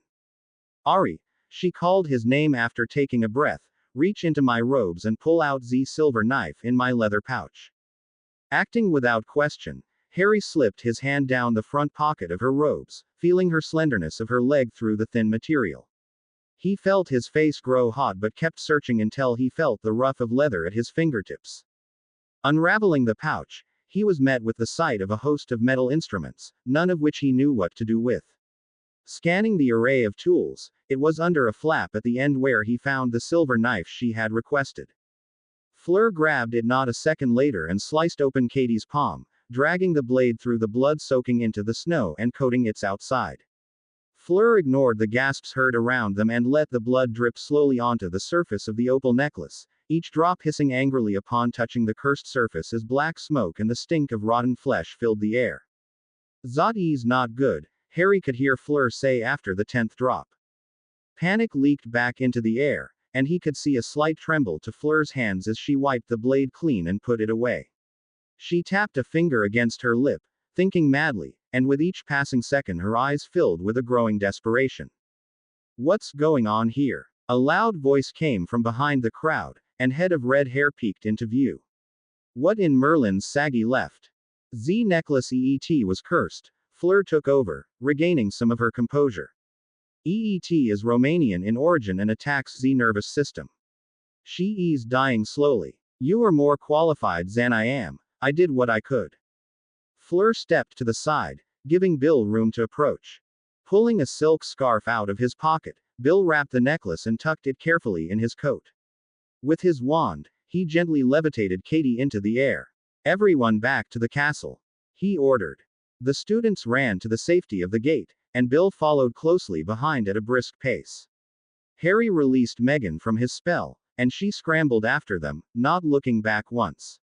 There was an eerie silence once the chaos had passed, the only sound coming from the distant crunch of footsteps slowly fading away.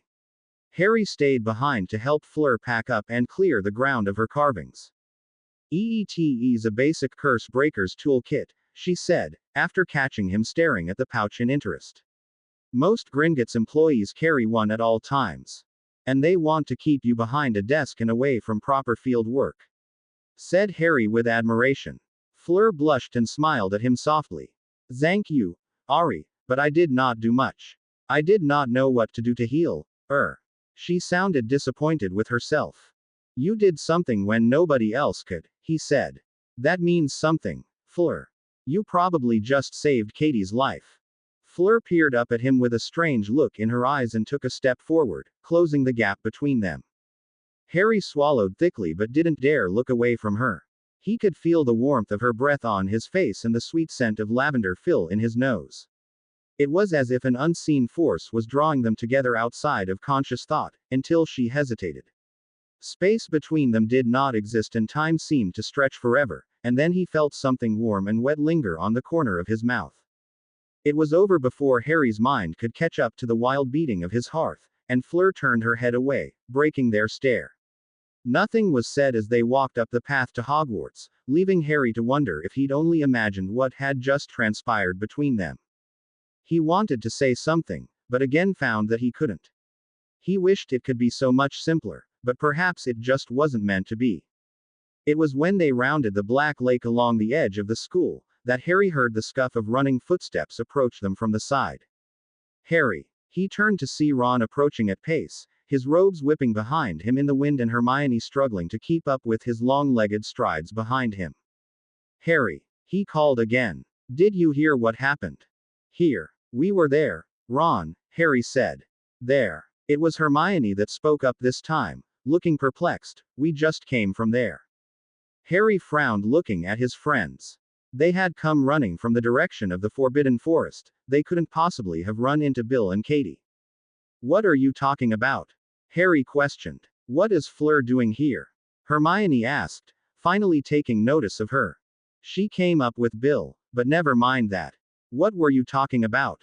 Spiders. Mate Ron was about as white as the snow. Spiders. His voice shook as he repeated it a second time. Spiders. What did some small creatures have to do with Ron and Hermione chasing after them? It's second year all over again, Ron tremored. It's Aragog's kids. Harry felt something thick settle in his stomach. He could almost feel the pulse of venom swirling in his from where he'd been bitten in the maze.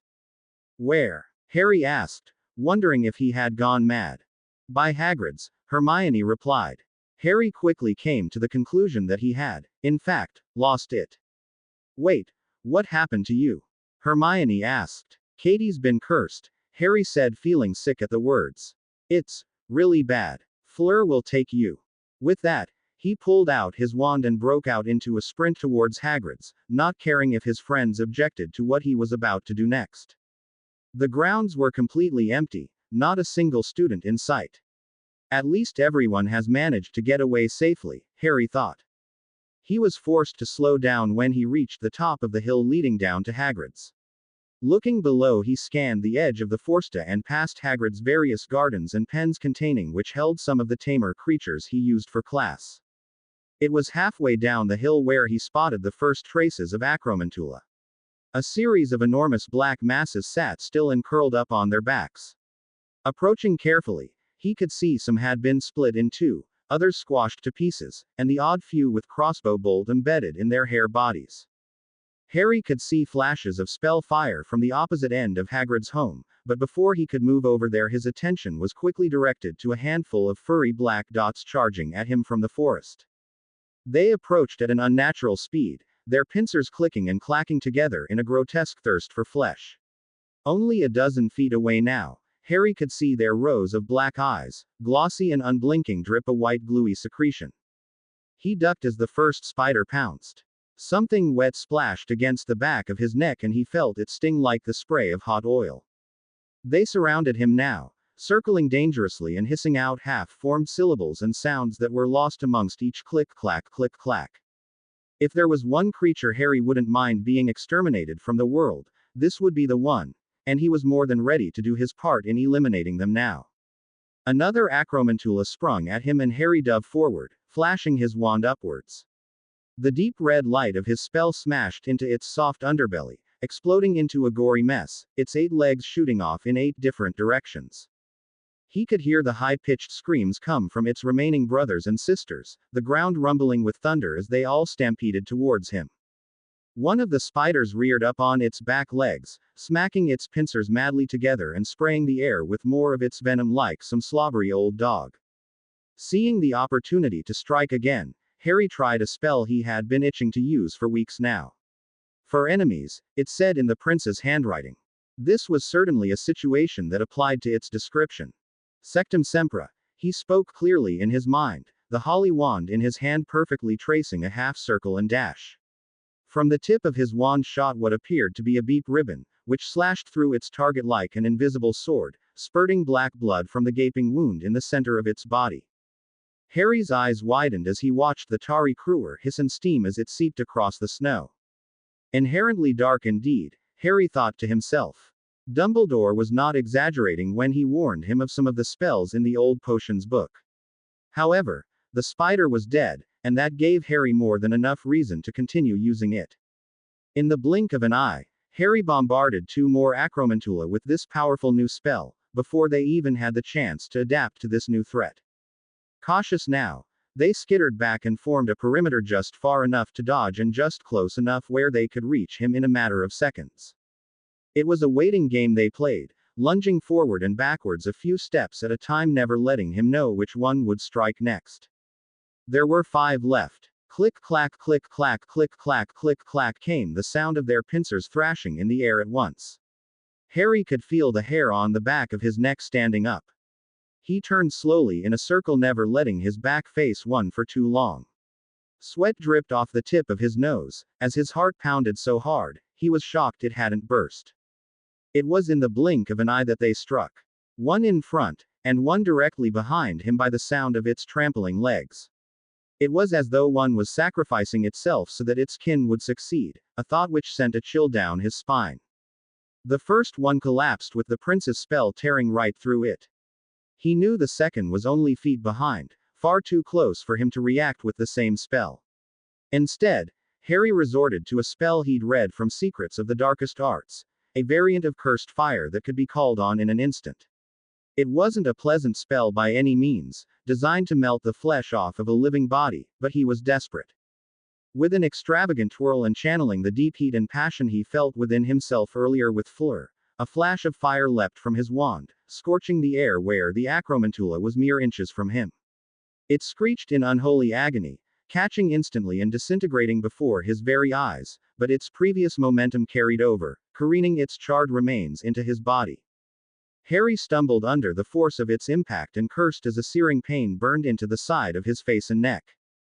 This one moment of distraction left him on the back foot, with the 3 remaining Acromantula now charging him at once. Whipping the flame through the air, Harry manipulated the magic behind it and shaped the fire around his closest foe. A great flaming sphere hovered in the air where the spider used to be, and when he collapsed it inwards, only speckles of black dust and ash tumbled to the snow below. He felt more than saw what came next, and only managed to partially twist his body as one of the 2 remaining creatures barreled into him with a force that rattled his teeth. He smacked into the ground, the breath knocked out of him, just as a set of hairy legs climbed on top of him. The smell was horrendous, like a body that had been left to rot in a heap of trash in the heat of summer. In that moment, he couldn't fathom how even Hagrid thought having one of these as a pet was a good idea. Its pincers snapped at his face and Harry just twisted his face out of the way of their sharp, venomous key. He much preferred Fleur's to their own. A concussive blow from his wand was enough to knock the creature a dozen feet away, allowing Harry to clamber to his feet. He immediately banished the smoking remains of one of the corpses at the spider still charging him. The scent of its burning hair and flesh was enough to make Harry retch in his mouth and tears stream from his eyes. With the Acromantula crashing into the remains of one of its siblings, and distracted by its burns, Harry blasted it like the first, leaving only pulp behind. Turning to face the last of the spiders, he could see it crawling to its feet. He noticed it had been thrown to the spot where he incinerated one of the others, its flaky ashes lying in melted snow. A flash of inspiration hit him, somewhat cruel, but one that would end the battle. With a sharp twirl and downward flick of his wand, Harry transfigured the ashes into shards of glass, which he summoned upwards from underneath the remaining Acromantula. 1 second the spider looked ready to charge, the next it lay dead on the ground, a shower of glass flying up in the sky and twinkling like diamonds in the sunlight. Harry collapsed to his hands and knees, taking long desperate breaths. He spat out the remaining bile in his mouth and scooped up a handful of snow and pressed it against the burns on his face. Walking around Hagrid's hut to where he saw Spellfire earlier, Harry came across a dozen more corpses surrounding the figures of Dumbledore and Hagrid, who had his crossbow slung over his shoulder. You have my deepest sympathies. How much longer do you think he has? Harry caught a snippet of their conversation. It's hard to say. He's not getting any better and his kids are getting kind-o funny, the half-giant spoke, gesturing to the carnage around them. Yes, well, the issue will need to resolve itself in time, Dumbledore said calmly. Are you still able to travel to the colony? It's been so long, it's hard to think we won't be together forever. Harry thought he heard a sob escape Hagrid, though it sounded more like a blow from a broken trumpet. I can still travel to the nest as long as Aragog's alive. Then let us hope he finds a second wind and surprises us all. Our world is one full of miracles, said Dumbledore as he reached up to place a consoling hand on his former student's back. Hagrid gave a sorrowful nod, before trudging back to his hut where Fang sat on the front porch, somehow managing to sleep through the chaos.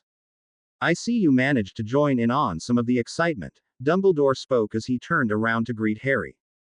Harry walked forward to stand next to his headmaster. I guess you could say that. It certainly hasn't been a boring day, he replied. When those few Acromantula managed to slip past me and Hagrid, I feared Minerva or Filius would need to act to protect the children. I am correct in assuming you managed to stop them? Dumbledore asked, though the pride gleaming from his eyes suggested he already knew the answer. They won't be causing any problems, Harry said grimly.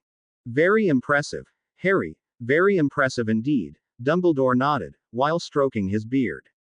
With his gloved hand, he readjusted his spectacles on the crook of his nose and peered closely at Harry. I would recommend getting that burn looked at by Madame Pomfrey. As cool as scars sometimes look, I think you could do without that one, he advised. The pain now radiated intensely down his neck, pulsing to the beat of his heart. I think Madame Pomfrey might be a bit busy at the moment, said Harry darkly, remembering what had transpired moments before the Acromantula broke loose. Ah, so you are aware of what happened to Miss Bell, said Dumbledore. I was there when it happened. Fleur stabilized her long enough for Bill to take her back to school, said Harry.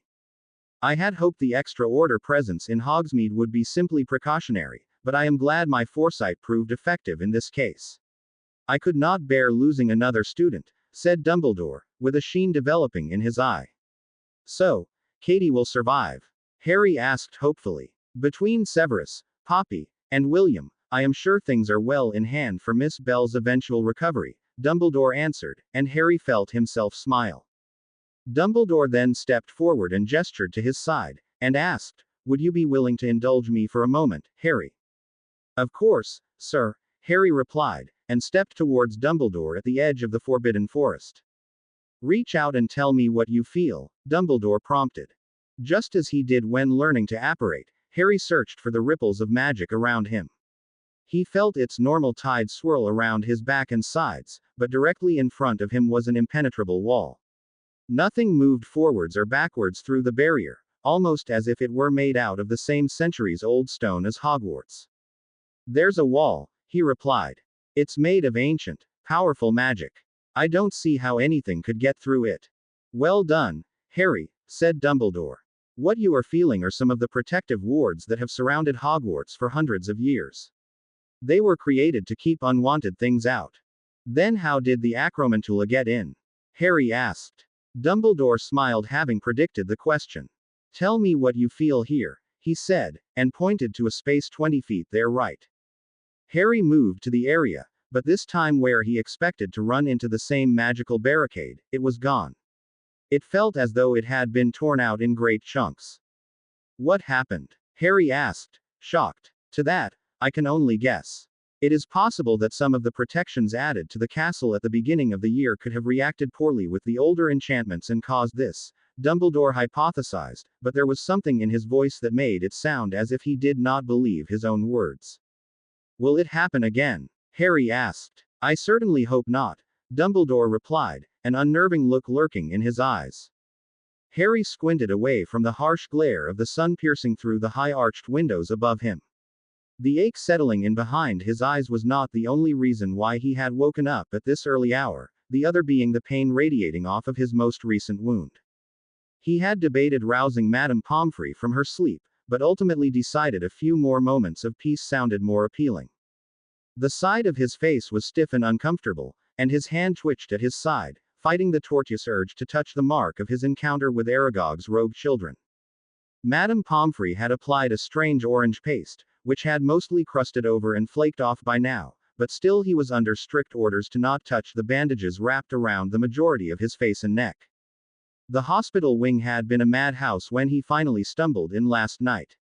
Vividly, he could still see the scene of Megan desperately clutching to Katie's hand, her hair disheveled, eyes red and puffy, and tears splotching her pale skin. Around them, Fleur and Madame Pomfrey were working away on Katie, while Bill circled the area inscribing runes on the floor with a strange silvery substance and matching them on Katie's skin. His belt of silver instruments was splayed across the counter, as he deftly picked his chosen tool without hesitation, the sharp ringing metal singing with their use. Ron and Hermione stood off to the side with Professor McGonagall, who looked on the verge of despair at the sight of one of her Gryffindor students being so seriously injured. Snape was there as well, stooped in the corner, with the opal necklace levitating in front of him as his lips rapidly mumbled some unintelligible counter-curse. It wasn't until he had made it halfway to Katie's bed that his presence was finally noticed. He remembered a sudden silence falling over the room, only Snape's muttering and Bill's metallic song continued without interruption. Everything after that was a blur to him, coming in abrupt flashes which felt more dream than reality. He thought he could recall being rushed to a bed amidst a crowd of bodies and a pair of pale blue eyes searching his own moments before he passed out. He felt incredibly groggy at the moment and couldn't begin to imagine the number of potions Madame Pomfrey had forced down his throat. With great effort, Harry turned his head to his right, and several beds down from his own he could see where Katie had been, the bed still unmade with its white linen spilling to the floor. They must have moved her to St. Mungo's, Harry thought. 2 students, a Gryffindor and a Slytherin, both sent to St. Mungo's in critical condition in just over a month, both attacked without a clear culprit. Were the 2 attacks related? Was this done in retaliation to Pansy? How could someone have snuck a necklace like that into Hogwarts? So many questions ran through Harry's sluggish mind and he couldn't catch up to any of them. He didn't even want to think about what the reaction to this would be amongst the already divided students. The world was going mad, and everything around him was crumbling into chaos. Harry felt a familiar sense of agitation gnawing away at his insides, a sense of uselessness from sitting around at school and doing nothing. He'd tried to combat this feeling by practicing whenever possible between his school lessons and those with Dumbledore, but it was never enough. No amount of research in the library or words of wisdom gifted to him by Dumbledore were enough to beat it away. Like the inevitability of a storm, it only swelled as news of attacks and disappearances trickled in from the Daily Prophet each day. He wanted to do something, but instead, he was stuck in Hogwarts, in the hospital wing, bedridden, and under the orders of remaining so until cleared. Before he could continue his brooding, Harry's attention was caught by the scuff of footsteps and voices approaching the entrance to the infirmary. Definitely still asleep. I'm telling you, we should go grab breakfast first and then come back. Leaning over the edge of his bed, Harry tried to spot who had just entered, but the curtains were arranged in a way which prevented that. Just go check, won't you? You should be used to being up and working early by now, a second person said. Harry swore he recognized it this time. But whether it was lack of sleep, the potions, or pain, something was stopping him from putting faces to the voices he was hearing. I told you she was still sleeping. The first person, a girl, Harry could tell now, called out triumphantly. I'm never expected this early in the morning. You owe me breakfast and a few extra hours of sleep now. Beep it up, you'll be working harder hours at St. Mungo's eventually. Think of this as training. I'm sure Pomfrey will be impressed, the second girl said. By the sound of their voices, they were right outside his curtains now. A moment later, he heard the metal rings of the curtain screech as they were pulled apart in front of him, allowing the sunlight blocked out before to blind him. Merlin, you look like a mess. Harry's only response was a groan of pain. Daphne, he finally said, rubbing the light out of his eyes. The Slytherin girl stood at the foot of his bed beside her friend Tracy. Her black hair was lustrous in the morning light and the deep sapphire of her eyes gazed at him softly. "You sound surprised," Daphne said. She folded her hands over her skirt and sat at the edge of his bed, resting her hand next to his knee. I just wasn't expecting you to be the first to come see me," he answered honestly. "Oh," she replied, and her eyes darted away from his for a moment. "Well, Weasley and Granger are busy right now." "Busy with what? Eating or sleeping? Like a normal person would be doing right now," Tracy answered, while shooting her friend a dark look. "Don't look so offended, Potter. I'm sure they'll come see their favorite chosen one as soon as they can." "I really wish you would stop calling me that," he said. "I get amusement out of it," she quipped, patting his leg mockingly. "And is that how a future healer is supposed to act? Refusing the requests of her patients?" The stern voice of Madame Pomfrey could be heard from her office. The matron marched over to the sound of her clipping heels, and Tracy looked as though she had just swallowed her tongue. "All right then, Mr. Potter, let me take a look," she said, immediately leaning in to inspect her work. "Merlin help you boy if you touched those bandages overnight. Ah, excellent, I see you've chosen to listen to me for once." With her wand, she gently prodded along the bandaged area and invited Tracy to do so as well. She tutted and hummed under her breath for a handful of minutes, clearly considering something. "I feel it is appropriate to remove the bandages now, and then we'll wash off the remains of the burned salve," she said out loud, and then turned directly to Harry. "I am not entirely sure how well the scarring will have healed. With the nature of the magic that caused the wound, and the time it had to settle between contact and treatment," her voice trailed off, having spoken far more softly than usual. "It's all right," he said in understanding, "you did all you could and more. Besides, I was the second most important patient in the room." Madame Pomfrey gave him a tired and sad smile. Harry would be lying if he said he didn't care if the burn left a scar. Ideally, he did not want to come out of this looking like Mad Eye. "Miss Greengrass, I am going to have to ask you to leave," Madame Pomfrey said calmly as she arranged several items next to his bedside, while Tracy sent her an apologetic shrug. If her movement was anything to go by, Daphne was reluctant to leave. Taking her time, she delicately unfolded her legs before slowly getting up from her seat on the bed. Harry put out his hand, halting her movement, and said, "No, she can stay." Pomfrey let out a heavy sigh. "Mr. Potter, are you sure? You might wish to have your dressings removed in some privacy." "I'm sure," he said, looking at Daphne after a moment of consideration. She looked back at him with a small smile and reclaimed her seat beside him. "Well, I have worked around your crowd of Gryffindors before, I'm sure this will be nothing in comparison." "You may remain Miss Greengrass," said Pomfrey. Moving to his injured side, and together with the help of Tracy, Madame Pomfrey gently cut away his bandages. Unraveling from his head like silky ribbons, the soiled bandages pooled in midair and were then placed in a metal bowl to be burnt to ash. After stepping away for a moment, with Tracy continuing to remove the bandages, Madame Pomfrey returned with what looked to be a large golden bucket. "Your skin will be tender for the next 2 to 3 days, but afterwards you will hardly notice the difference between what is old and what is newly grown," she explained as she reached inside. "I had the solution laced with a soothing potion, and the sponge is enchanted to give a numbing sensation, but I am afraid that is all I can do. Even with your tolerance for pain, I apologize." Without any further warning, she removed a soaked sponge dripping a foaming blue liquid that smelled like mint and burning tinder and began to wipe at his wound. Closing his eyes, Harry grabbed a fistful of bedding. His teeth clenched and ground against one another with each pull of the sponge. Muttered apologies came from Madame Pomfrey, but that did little to stop her work. Something soft squeezed at his thigh, helping distract him from the pain, but he didn't dare open his eyes until this torture passed. It felt like an hour had passed before he could even think straight. He could feel the cool dabbing of a cloth at his cheek, each stroke tingling like spiders crawling on his skin. He shuddered at the thought. "All done now, dear," he heard Madame Pomfrey say gently. His stomach twisted, suddenly afraid. It was almost impossible to read Madame Pomfrey's expression when he opened his eyes, so he turned to Tracy, who he had caught staring. She tried her best at a reassuring smile, but soon turned her attention to the floor with great interest. "Come, Tracy, we will have to log this into Mr. Potter's files. It's about time I show you how I keep record of student visits and treatments." Street. Mungo's uses a very similar system.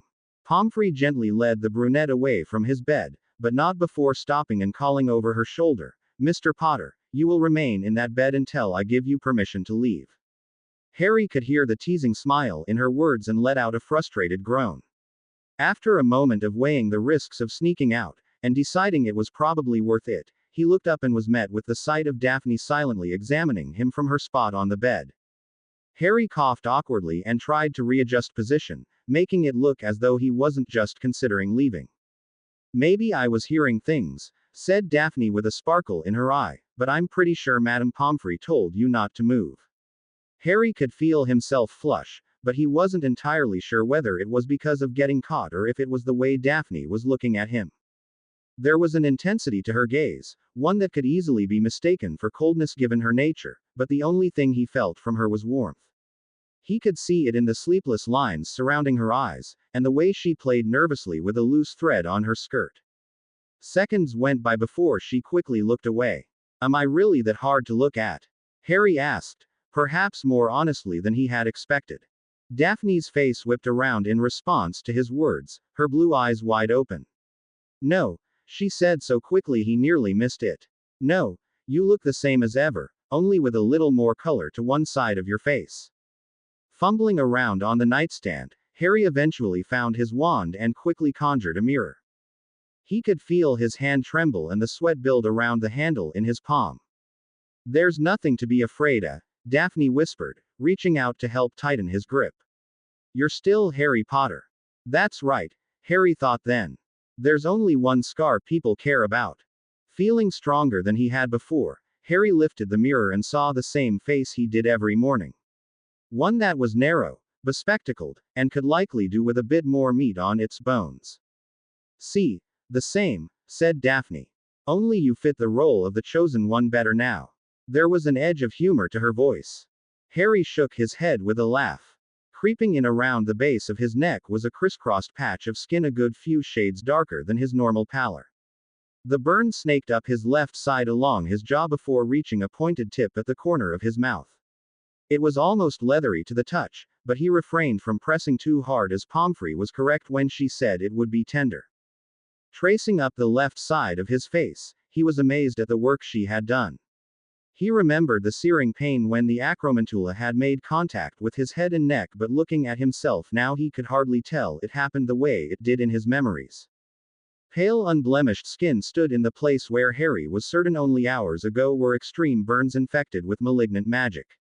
The skin of his cheek was indistinguishable to the rest of him. Only the burn stretching from neck to jaw, and another which ran thinly over his eyebrow before disappearing behind the top of his ear, gave away his injury. "You sure you still want me to take you to Slughorn's party?" Harry joked, now relieved his face wasn't a melted mess.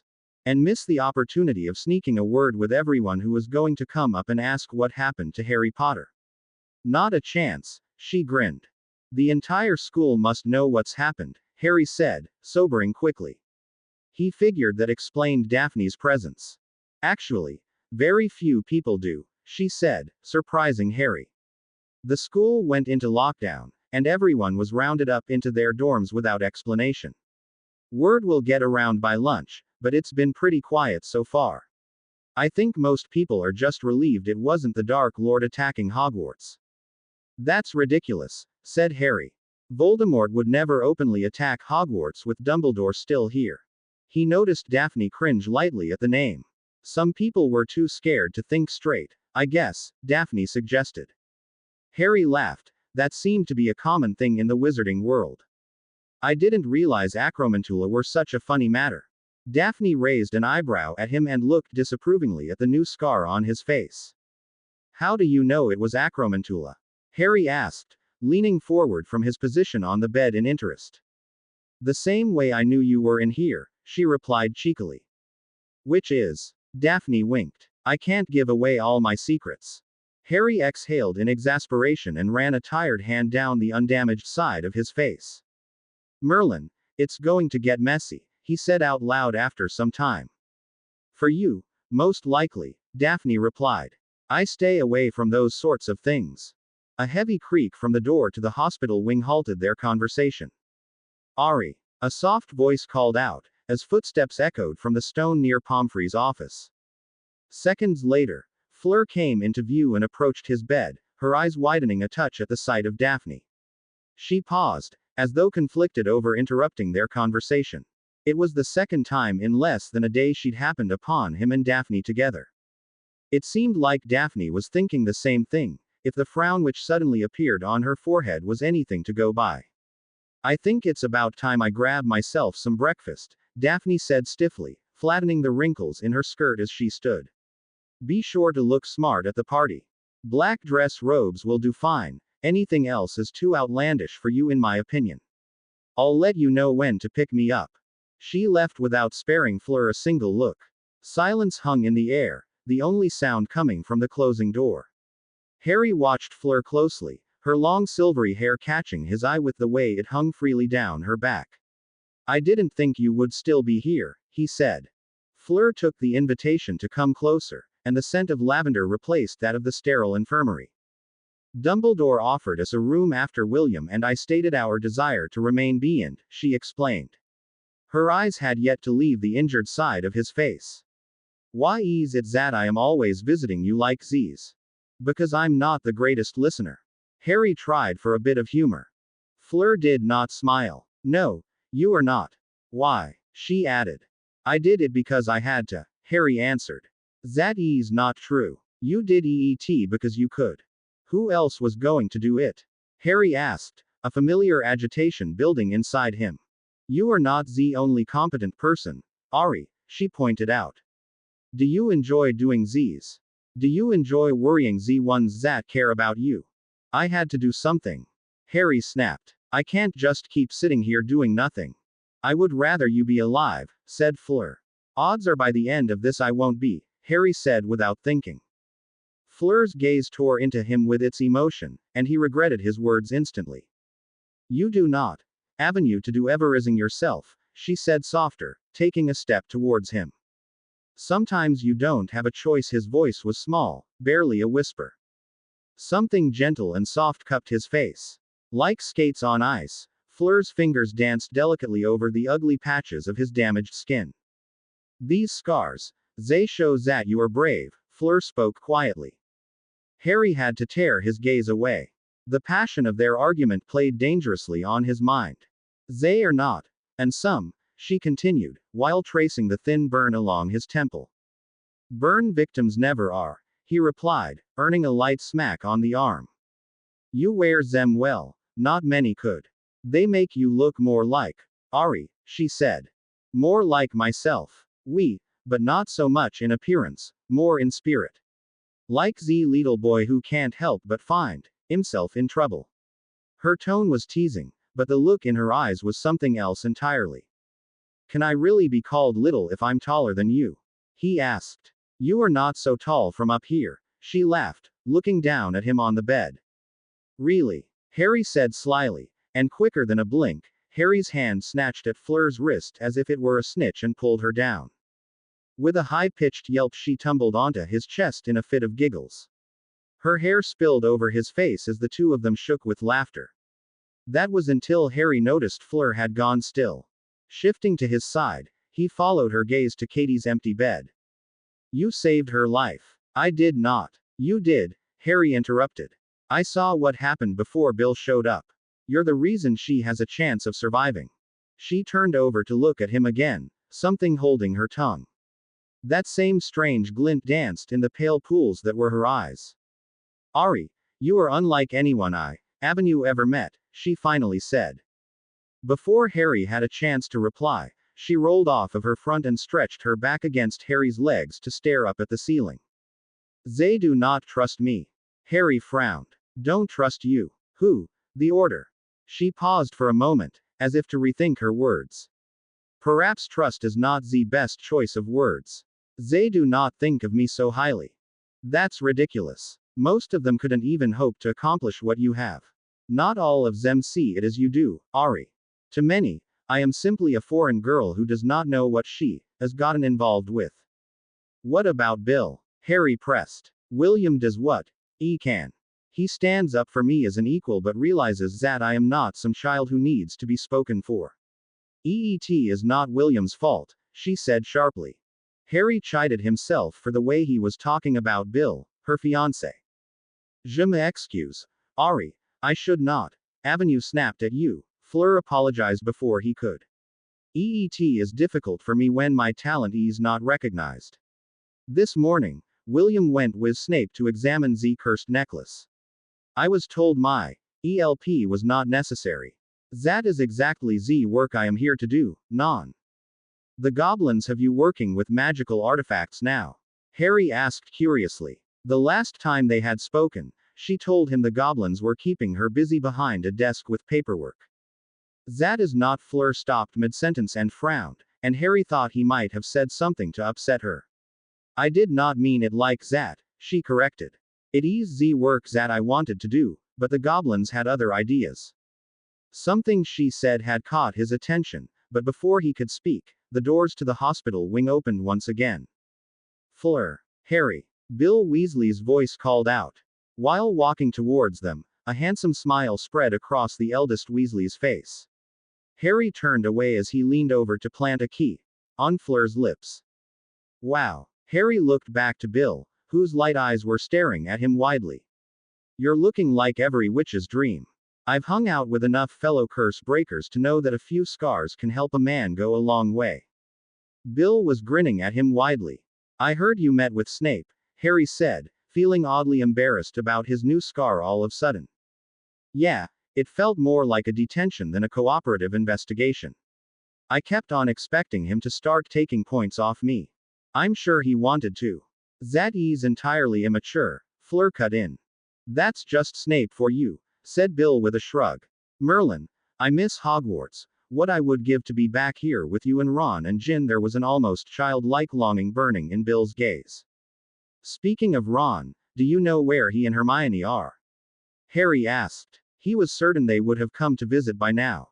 Bill's hand fidgeted nervously with his dragon tooth earring. About that, I don't want to worry you, but from what I could gather from Snape, McGonagall broke the news about Katie Bell to Gryffindor last night and the reaction was not pleasant. What do you mean? Harry asked impatiently. McGonagall had to lock down the common room until tempers cooled and won't let them out until she's confident there won't be any retaliation in the halls.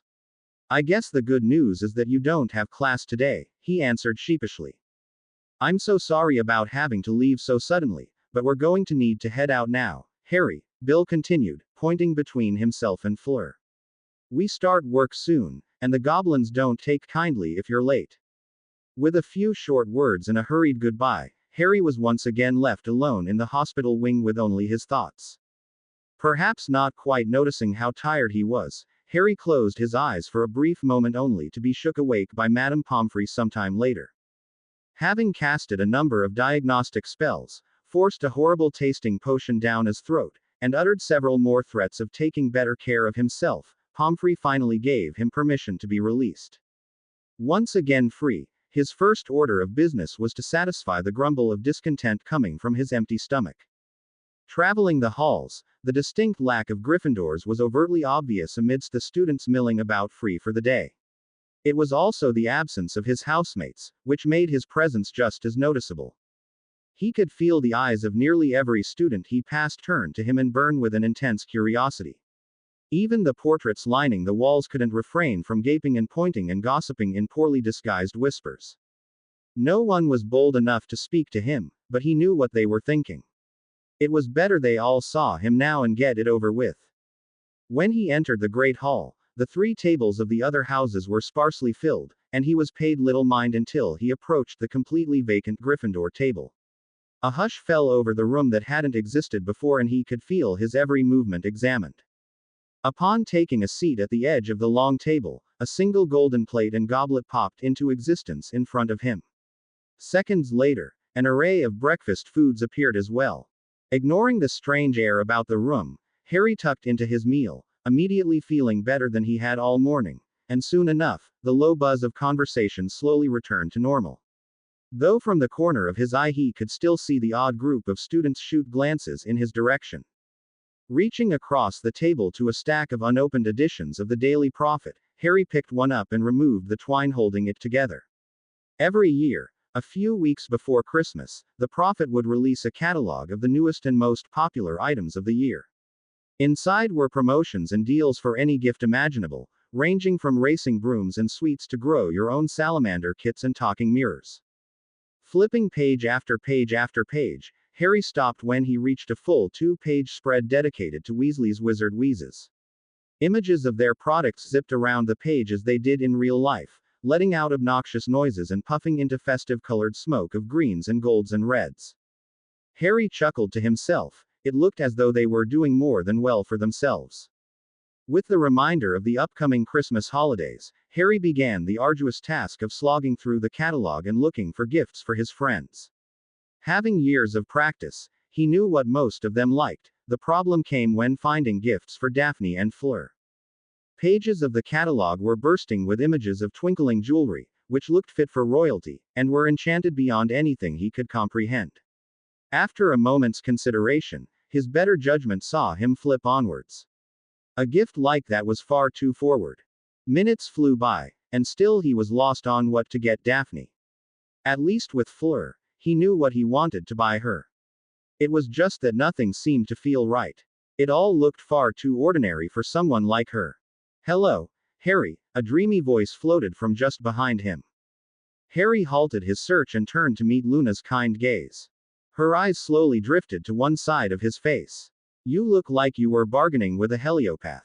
They don't take kindly to compromise," she said as she took the seat next to him, completely oblivious to the attention they were now receiving from the rest of the Great Hall. "Flaming acromantula. Actually," Harry corrected with an uncomfortable laugh. His hand reached to rub at the new skin along his burn. "Maybe. That could just be what they wanted you to think. They're a tricky bunch." Luna cocked her head to one side and peered at him closely through squinted eyes, before flicking them down to the magazine in his hand. "Daddy put out his own catalog this year with the Quibbler. I'm surprised I haven't seen anyone looking through it," she said with a frown. "Maybe I'll take a look at it. I haven't had much luck with this thing," Harry grumbled and tossed the catalog down the table. "I think you should," said Luna, excitedly. "You never know when you'll run into a pack of vampires, and Daddy's selling garlic jewelry. He says they're both fashionable and functional. Maybe I'll order one for Lavender. I remember her boggart being one," Harry joked.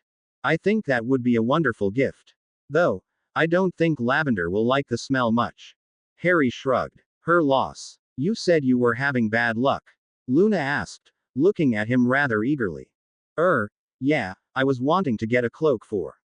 Before Harry could even finish, he felt Luna's small hand slip into his own as she yanked him up from his seat with a surge of surprising strength. "Luna!" Harry shouted as he was dragged out of the Great Hall and up to the landing of the grand staircase. "Where are you taking me?" Finally, she turned around to acknowledge him, a sparkle of something in her eye. "To find a cloak, of course," she replied as if it were the most obvious thing in the world. "Luna," he sighed, "I had a whole catalog of them downstairs." "Yes, but none of them were Spikle. A cloak is a cloak, there's nothing special about any of them," Harry said, cringing as soon as the words left his mouth. Finding a special enough cloak was the exact reason he had yet been able to pick one for Fleur. "Don't be silly, Harry," Luna chided, as they stepped onto one of the larger moving staircases. "You would know better than most that's not true. Your cloak is one of the Deathly Hallows." "What's a Deadly Ha?" Before Harry could finish asking Luna about the origins of her latest eccentricity, the staircase gave a sudden lurch which nearly threw him to the cold stone floor several stories below. Reaching out blindly, he caught hold of Luna by her wrist just as she was falling past him. For several heart-stopping moments, the staircase continued to shake and sway erratically, and Harry could feel his shoulders tearing painfully from straining to keep them both on. Finally, like the surge of the sea calming after a storm, the movement of the staircase settled. "What just happened?" Harry panted, almost speechless. The staircases were often temperamental, and had a naughty streak about them, but never had they tried to throw someone off before. I think Hogwarts is unhappy, Luna whispered into his shoulder, her voice shaken.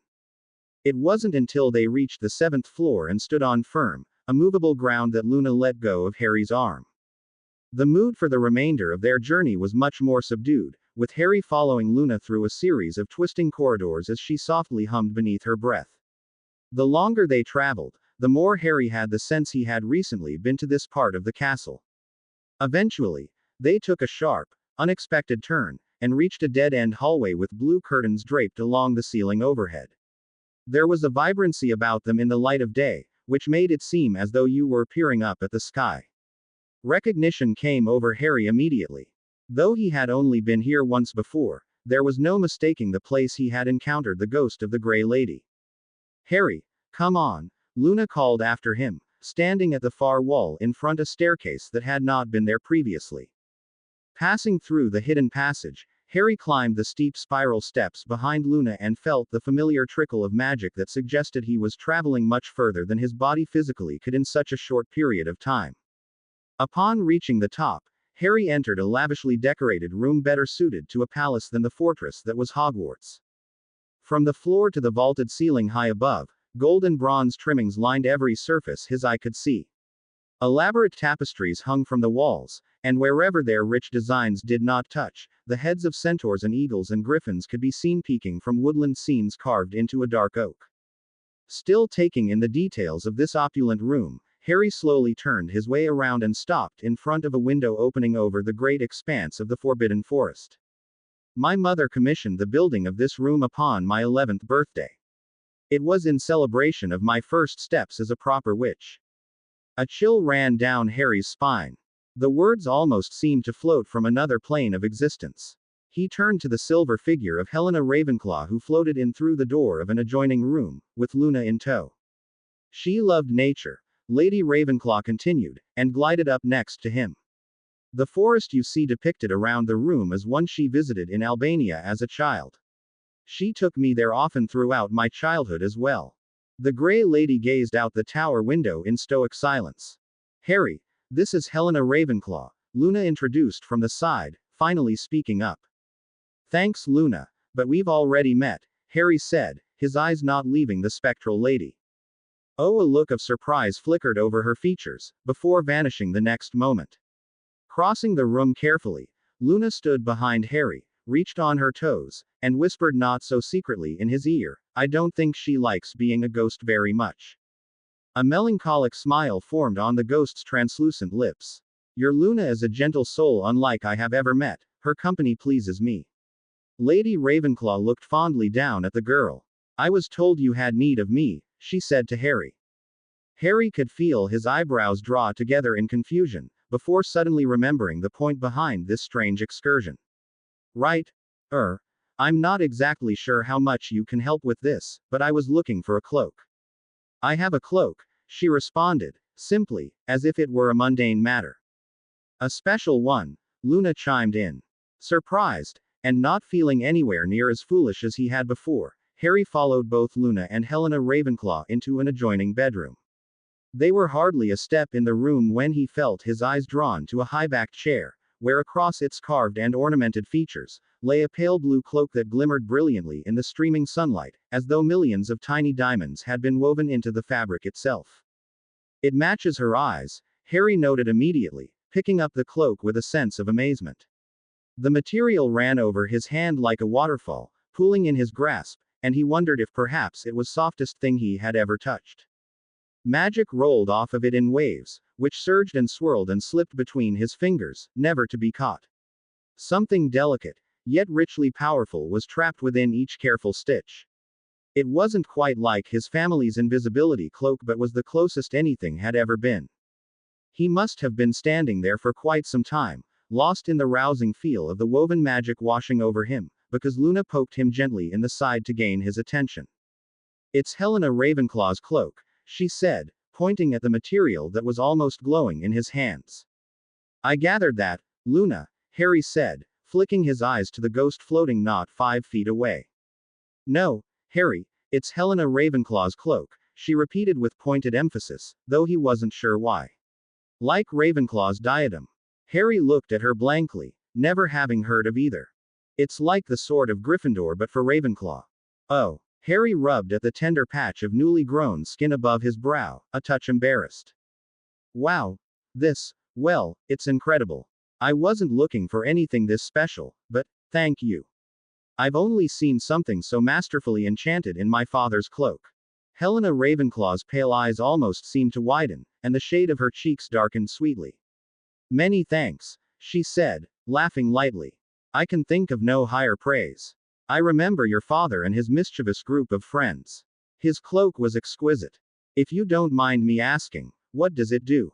Always so curious, Mr. Potter. She smiled serenely and ran a hand over the surface of her cloak, its material almost sparkling under her touch. How can I reward the knowledge my house prides if I gave away its secrets so cheaply? I have no doubt a sharp mind can discover its uses. It is through exploration that we develop, and in the end, more will be learnt than if I tell you. Harry shook his head. It was as if he was speaking to Dumbledore. Can you tell me one thing, at least? Harry asked, eyeing the impossibly thin material. Will it keep someone warm? Helena Ravenclaw laughed, before composing herself and answering, whoever it is that holds such a special place in your heart will have not cause to fear the touch of cold. I still can't believe you're letting me take it, said Harry, feeling lost for words. It does no good locked up in this tower, and I have no use for it in my form. Her response was laced with a sense of bitterness. Folding the cloak as he was about to leave, Harry was stopped by the nagging feeling, again, that there was something more to the ghost of Helena Ravenclaw. I asked you this before, he said suddenly, but why stay behind? Why lock yourself away in an existence you hate so much? The back of the lady was facing him, but he could see her ghostly image still as the temperature of the bedroom cooled to an unpleasant chill that reached his bones. Rotating on the spot without a sound, the gray lady was the very image of her cursed name. She was an ashen wall painted in grief, with tears of silver trailing down her sculpted face. For a moment he regretted his forwardness and wanted to apologize, but she put up a hand to speak before he had a chance. My mother was never one for softness, her voice was low and calm as she started. Her life was dominated by the running of Hogwarts, teaching, and her own projects. Her legacy is what drove her, and the raising of a child was often secondary. Helena Ravenclaw floated to where Luna sat at the edge of her bed, appearing to take comfort in the presence of her young friend. A sad smile played on her lips, as her spirit traveled back in memory. That is not saying my mother did not try when she could, such as this very room and our many trips to Albania, but as a child I did not understand the lack of attention. It is fascinating what one begins to see after existing for centuries. I suppose she loved me in her own way, but it was difficult for her to express, not unlike her projects which filled her with a passion unlike any other. I was a bitter child, foolish and vain. My mother was important, renowned throughout Europe for her achievements, but not once was my name ever mentioned in company with hers. I inherited her talent, or so I was told by Godric and Salazar, so I took it upon myself to prove it to the world. That was what led to the creation of my cloak, my life's work. But upon its completion, I was once again overshadowed by my mother's crowning achievement, her diadem. So, I stole it. I wanted to use its power and prove I was cleverer than my mother had shown herself to be. My mother fell sick upon my betrayal, and in my foolishness, I thought it was over the diadem and not her daughter. I fled to Albania, the only place I intimately knew beyond these stone walls, and place where deep down I desperately wanted her to find me. And she did, but she was too ill to come herself, and so she sent the Baron. A fury came over her with the mention of the name, which spat from her mouth like a curse. Harry could see a gray fire burning in the dark depths of her eyes, and an unsettling chill gripped his spine. The Baron came upon me with a broken heart in hand. Long had he loved me, violent to others in his obsession, but alas his desire was unrequited. He pleaded and begged over his want to have me, but I spurned him as I was no one's woman but my own. He turned to use my mother's impending death against me, but guilt and shame held me back. In a rage, he declared that if he could not have me, none shall, and stuck me with steel to prove he spoke true. Reaching beneath the fold of her dress just beneath her breast, she pulled and revealed a ghastly wound that leaked a black liquid. Death took me and him both, and to this day his obsession festers and torments my very existence.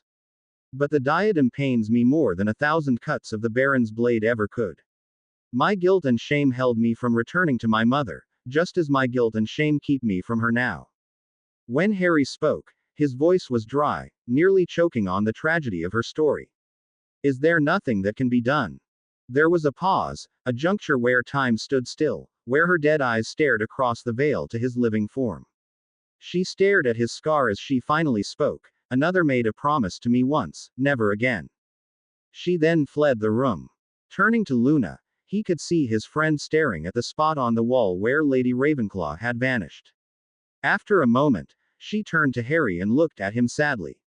I think I'll go tell her about the snarkak me and Daddy are hunting over the holidays, she likes those stories. He watched Luna follow after her. It wasn't much longer before Harry, himself, descended from the lonely tower and returned to the castle proper. Without a destination in mind, he took to wandering the upper floors, heavy limbs dragging behind him. His fingers played with the fine threads of Ravenclaw's ethereal cloak, and he thought of where and how he might give it to Fleur. He hadn't encountered anyone throughout his roaming, which came as no surprise given that classes were cancelled for the day, and the only ones held in this part of the castle were divination and astronomy. This sort of peace was hard to come by in Hogwarts, which was why he was surprised to hear the distinct clinking of jewelry and scuffle of feet echo from down the hall. Jack of Spades, a doomed path is followed and not easily changed, only death can be a certainty. A hollow voice bounced off the stone walls, growing louder and clearer with each word. Queen of Hearts, through pain love is found, through tragedy it is forged, through both peace can be found. A strange, misshapen shadow crawled out from behind a corner, and Harry thought he could hear the shuffle of cards. King of Clubs, an old love is found, one tragic but triumphant, the game of kings is not to be taken lightly. The figure turned and the shadow disappeared, the voice growing dimmer and dimmer. Harry stepped after them and was hit with the strong scent of sherry. 7 of Diamonds, a powerful number of extraordinary value, Ace of Hearts, one life, one death, one love, survival through destruction. Turning the corner, Harry stopped and stared. He was looking at the crooked ladder, which led to Trelawney's tower. Come to my classroom, Harry Potter, and your future will be told. Her haunting words played with his mind. A part of him was desperate to chase after her, while the other was too afraid of what she might say to move. The choice, however, was taken from his hands as a faint clip-clop could be heard approaching from his rear. Behind him, the corridor remained empty, but the sound continued to draw nearer. Dormant portraits lining the wall began to rouse. A blue-bearded wizard with pumpkins for ears shouted from his frame, "Will you quit making such a racket? We're tryin' to sleep, ya bloody poof." A gaggle of hags croaked their agreement with the strangely muscled witch who'd screeched from the opposite wall. What villains are these who dare order Sir Cadogan? I am a knight of noble heart. It will be a duel to the death with whoever challenges my honor. Tell me, you scurvy dog, will it be my sword you taste? There ain't one bit o' ya I'd ever want to taste, and I'll tell ya where you can shove that sword. Take fat cow and leave. The witch flexed her muscles intimidatingly at the knight, sending him scampering. Fortune smile upon you today, wench, for I am on a noble quest. Though one day I will return and cut out your black heart for besmirching my name, you scoundrel, he shouted back, brave enough from a distance. It was moments later that Sir Cadogan came trotting into view through the portrait of an old wizard passed out from drink across his table. He was riding what looked to be the fattest pony Harry had ever seen, and his armor was clanging together loud enough to wake half the castle. Comrade, I come bearing news from the king. Sir Cadogan tried to greet him with a bow but ended up tumbling off his steed. It was only then, as the knight was struggling to push himself to his feet, that Harry noticed he was missing an arm. What happened to your arm? Harry asked. There was no blood or stub of a limb. The arm had simply faded away, as if the paint had been smudged out of existence. A grand battle with the Wyvern of Wye, my friend, if only you could have witnessed my acts of valor. 'Tis hardly a wound, anyway. Alas, There is no time for tales. The king has a message he would like me to pass on. The king? Harry asked, having almost forgotten the man was absolutely mental. Gripping his sword tightly, Sir Cadogan planted his blade into the table where the unconscious wizard lay and took a knee. Pulling out a scroll, he read, "The king requests your presence past sundown this evening. He cites the reason being a good time for a chat, and made certain of me to remind you that peppermint pixies are wonderful seasonal treats." Tucking the paper behind his breastplate, Sir Cadogan stood proudly and bowed a final time. "I wish you good fortune in your journey." The final traces of the headache he developed following his encounter with Sir Cadogan were only just disappearing as he approached Dumbledore's office. It only took a stop to the hospital wing for a pepper-up potion and a hearty dinner prepared by Dobby in the kitchens. "Peppermint pixies," said Harry, and the gargoyle slid out of his way. The door was already open by the time he reached the top, and muffled voices could be heard coming from inside. Cautiously, Harry stepped into the room. "We have perfected our craft over generations. I am telling you, Albus, it has nothing to do with us. It must be coming from another source. I have given you my opinion, but there are others better to confirm." Alone in his office, Dumbledore stood behind his desk, staring above the doorframe through which Harry had just entered. "Thank you, Everard," he said calmly, while stacking a collection of papers. "I will look into this matter further. I have only the highest respect for your family's business." Looking down from the portrait he was conversing with, Dumbledore's eyes lit up at the sight of Harry. "I'm glad you could join me this evening, Harry. I thought my message might not reach you." "It's my pleasure, sir," Harry said with smile. Sir Cadogan was certainly eager. Dumbledore laughed deeply, the sound of it filling the room with warmth. "That old blighter still around, is he? He's almost as old as the collection. I always got a good kick out of him," the disassociated voice spoke from the frame above him. Stepping back to get a better look at the portrait, Harry could see the head of a man with inky black hair, which sat upon a set of square shoulders. A pair of alarming blue eyes looked down at him like freshly cut jewels, and a strange sense of familiarity came over him that he couldn't quite place. "Maybe I'll go see if I can find him for old time's sake," the man said before quickly disappearing from his frame. "A former headmaster?" Harry asked, turning back to Dumbledore, who was now seated comfortably behind his desk. "Everard was granted a position of honor in this office for services to the school a good many years ago. He was one of the few non-headmasters granted the privilege. You might better recognize him as a Greengrass." Harry felt himself jolt a little in surprise. "One of Daphne's ancestors. An important relation, yes." Dumbledore chuckled through his beard, and invited Harry to take his seat across from him. "Now, to touch upon matters more important than artwork, in a previous lesson I introduced you to the Gaunt family and their steep descent into madness. Given recent excitement, I feel today would be a good day to view another memory, though I doubt it will provide us much respite." Harry nodded. "That sounds all right, sir. I still feel a bit off. I am not surprised. Such is the nature of potions. They do marvelous work in healing the body, but their effects linger before being flushed out." A serious look settled over Dumbledore's aged features. "I have already mentioned this, but I am most impressed with the way you handled yourself yesterday. Acromantula are no simple foe, and to efficiently dispatch of so many on your own is a testament to how much you have grown." "Thank you, sir, but I feel as though I could have done better," said Harry, rubbing tenderly at his jaw. "Not every victory is without cost, Harry. It will do good to remember that," Dumbledore advised, a shadow lurking in behind his great blue eyes. "I have a scar on my knee that resembles the map of the London Underground. It was a gift from a particularly nasty curse and helps remind me the same." Reaching for a small vial at the edge of his desk, Dumbledore's gloved hand spasmed and knocked it over the edge. Instinctively, Harry reached out and caught it. "Professor, are you all right?" he asked in concern, moving to kneel next to where Dumbledore was now hunched. "Yes, thank you, I'm fine." He reached his hand out again, but just as quickly jerked it back sharply with a hiss of pain. "Sir." Dumbledore pushed violently away from his desk, sending his chair tearing across the floor with a harsh scrape. His gloved hand was clenched tightly against his chest, and he squinted his eyes, deepening the lines of his age. Several painful seconds went by, where Dumbledore breathed short and shallow, before his breath eventually evened and whatever had come over him had passed. Professor. Harry spoke almost fearfully. It's nothing to worry about, my dear boy, Dumbledore tried to reassure. Much of the pain had left his face. I am simply feeling the effects of an accident from one of my experiments. I'm afraid my body does not heal as quickly as it once did.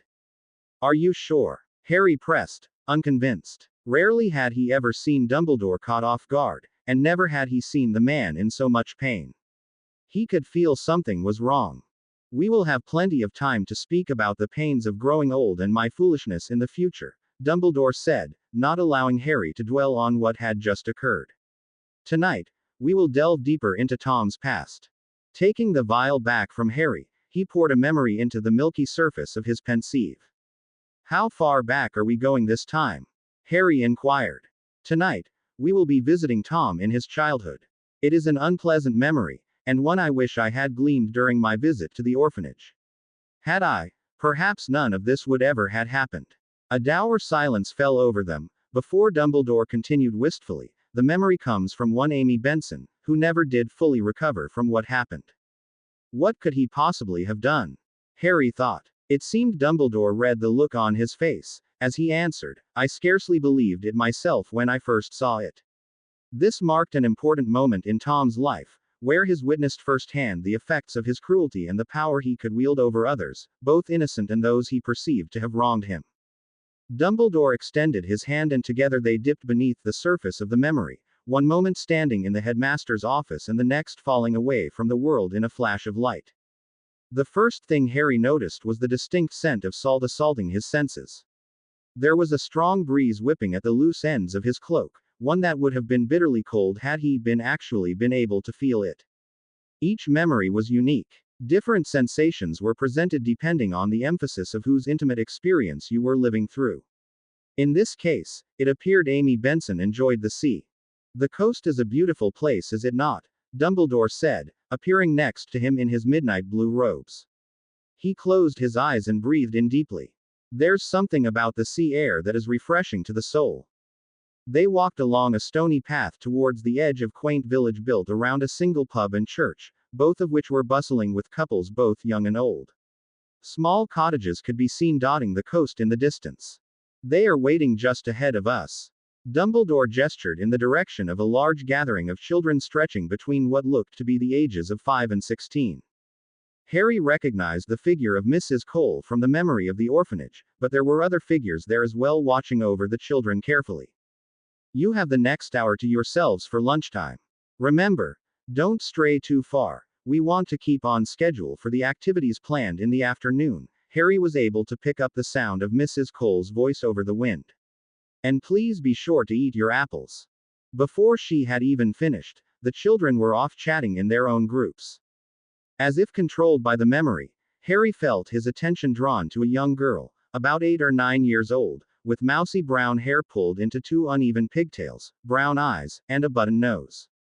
Amy. Harry turned his head in the direction of the voice and saw a scrawny boy of around the same age approach. His nose was distinctly freckled, and there was a large gap in the space where one of his front teeth should be. Do you want to go look for shells and cool rocks by the water? There was a slight whistle that accompanied his speech as his breath passed through the gap in his teeth. Alfie told me that he found a diamond last year. Amy scrunched up her face in a manner that showed she was thinking hard. Alfie is lying to you, Dennis. If he found a diamond, he'd be rich and wouldn't live with us anymore. She spread out her arms as if trying to show what being rich was. Nah. Dennis shook his head in denial. He showed it to me. It was shiny and everything. Come on. I want to find a diamond too, and you have good eyes, you always find pennies on the ground. Or maybe the pennies find her, a soft and more cultured voice said from beside the 2 children. At the sound of the third party, Amy and Dennis had very different reactions to it. Amy nearly shrunk in on herself, a heavy blush coloring her face as she peered shyly at the grass beneath her shoes. On the other hand, Dennis stiffened. An anger built within him, but one built upon fear. He could see the terror in Dennis' mossy eyes, the want to run away but choosing to stay bravely behind for Amy. How could the pennies even do that? Said Dennis. Magic. Tom Riddle's eyes lit up dangerously with the word.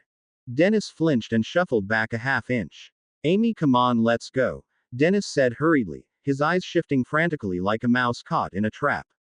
I want to get a diamond before Alfie finds them all. Despite his pleas, Amy didn't budge from her position on the grass. Instead, she peeked up at Tom, who was handsome even as a child.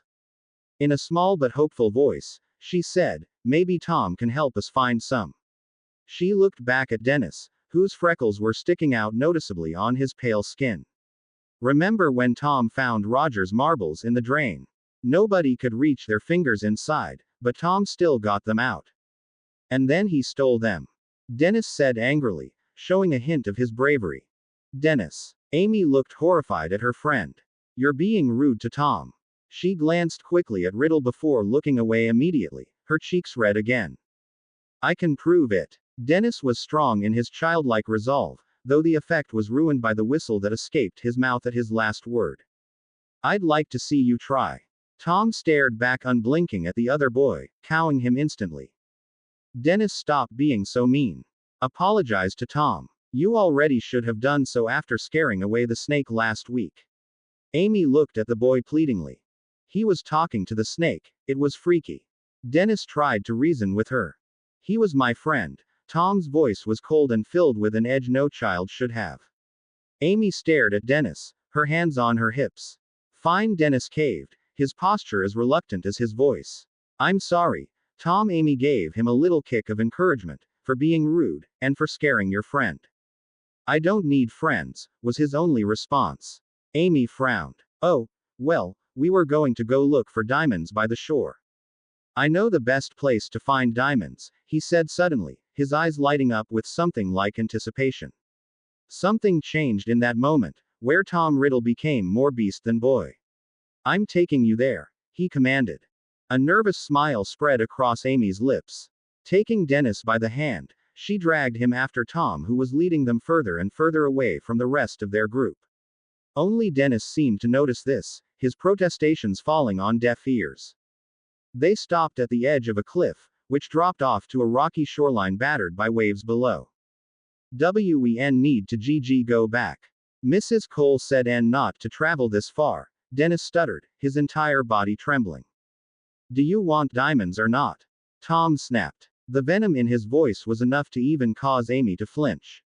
Realizing his mistake, Tom's features softened in an almost unnatural way, before politely saying, "It's only a little farther." The next moment, Tom grabbed hold of both their shoulders and vanished into thin air. Harry and Dumbledore followed immediately after, landing at the opening of cave at the base of the cliff. Did he just apparate? Harry asked, looking unsettled at what had just transpired. Dumbledore stared out at the sea foaming around their feet. He turned and acknowledged Harry through his half-moon glasses. I feel as though I recall you telling me a story of you escaping your cousin at school one day. Yes, but that was accidental.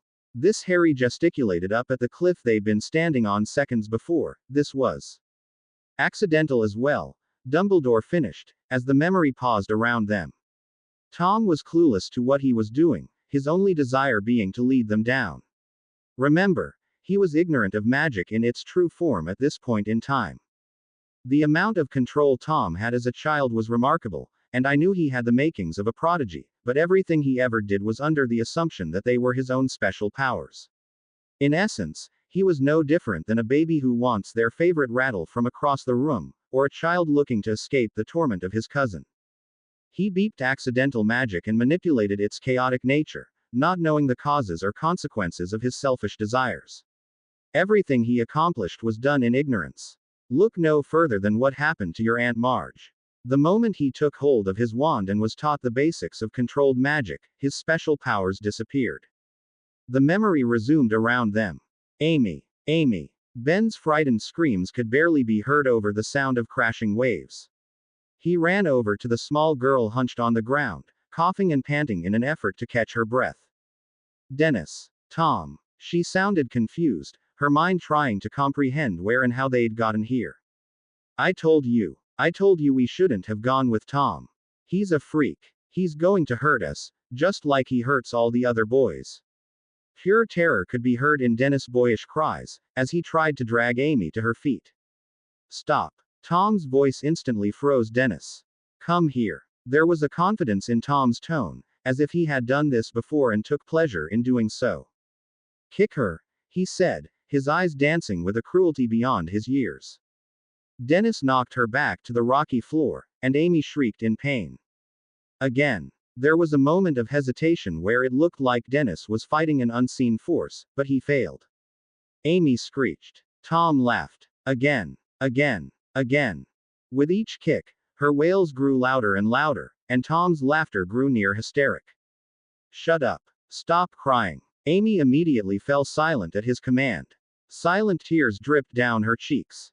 Let's find some diamonds, Tom said coldly, his smile so sharp it cut like a knife. The entrance to the cave was shrouded in complete darkness. The dank, inky walls around them seemed to swallow all light, and for a moment Harry thought the children would get lost, but Tom Riddle knew the way. Eventually, off in the distance, a greenish glow emanated with a low pulse, and soon the expansive cavern opened up onto a hidden pool of water. At the center of this small lake, stood a small outcrop of rocks that formed an island. Get on your knees, Tom ordered Dennis, who stood at the edge of the glowing pool. Much to Harry's surprise, Dennis resisted Tom's order and stood straight, his eyes blinking madly to fight back brimming tears. Tom's eyes narrowed like that of a serpent. Now. Dennis howled in pain and collapsed into a wriggling mess on the ground. On your knees, Dennis, he practically hissed his name. Tom stood above him, looking down, and there was a moment of utter silence where Dennis' whimpers had quieted, and Amy sat in abject horror. Down, Tom finally said, and Dennis' face thrown under the water. Amy screamed. Tom laughed. And Dennis thrashed violently. Up. Dennis was pulled up, breathless and coughing horribly, his shaggy hair plastered to his face like a drowned rat. Down. He was plunged again. Tom's lips spread wider and wider into a monstrous smile with each command. It was a game to him. He was playing with a life at the order of 2 words. Up. Down. He could hear them plead and cry and beg, but the hatred in his eyes remained unblinking. Up. Mommy. Down. Tom. Stop. Up. Stop.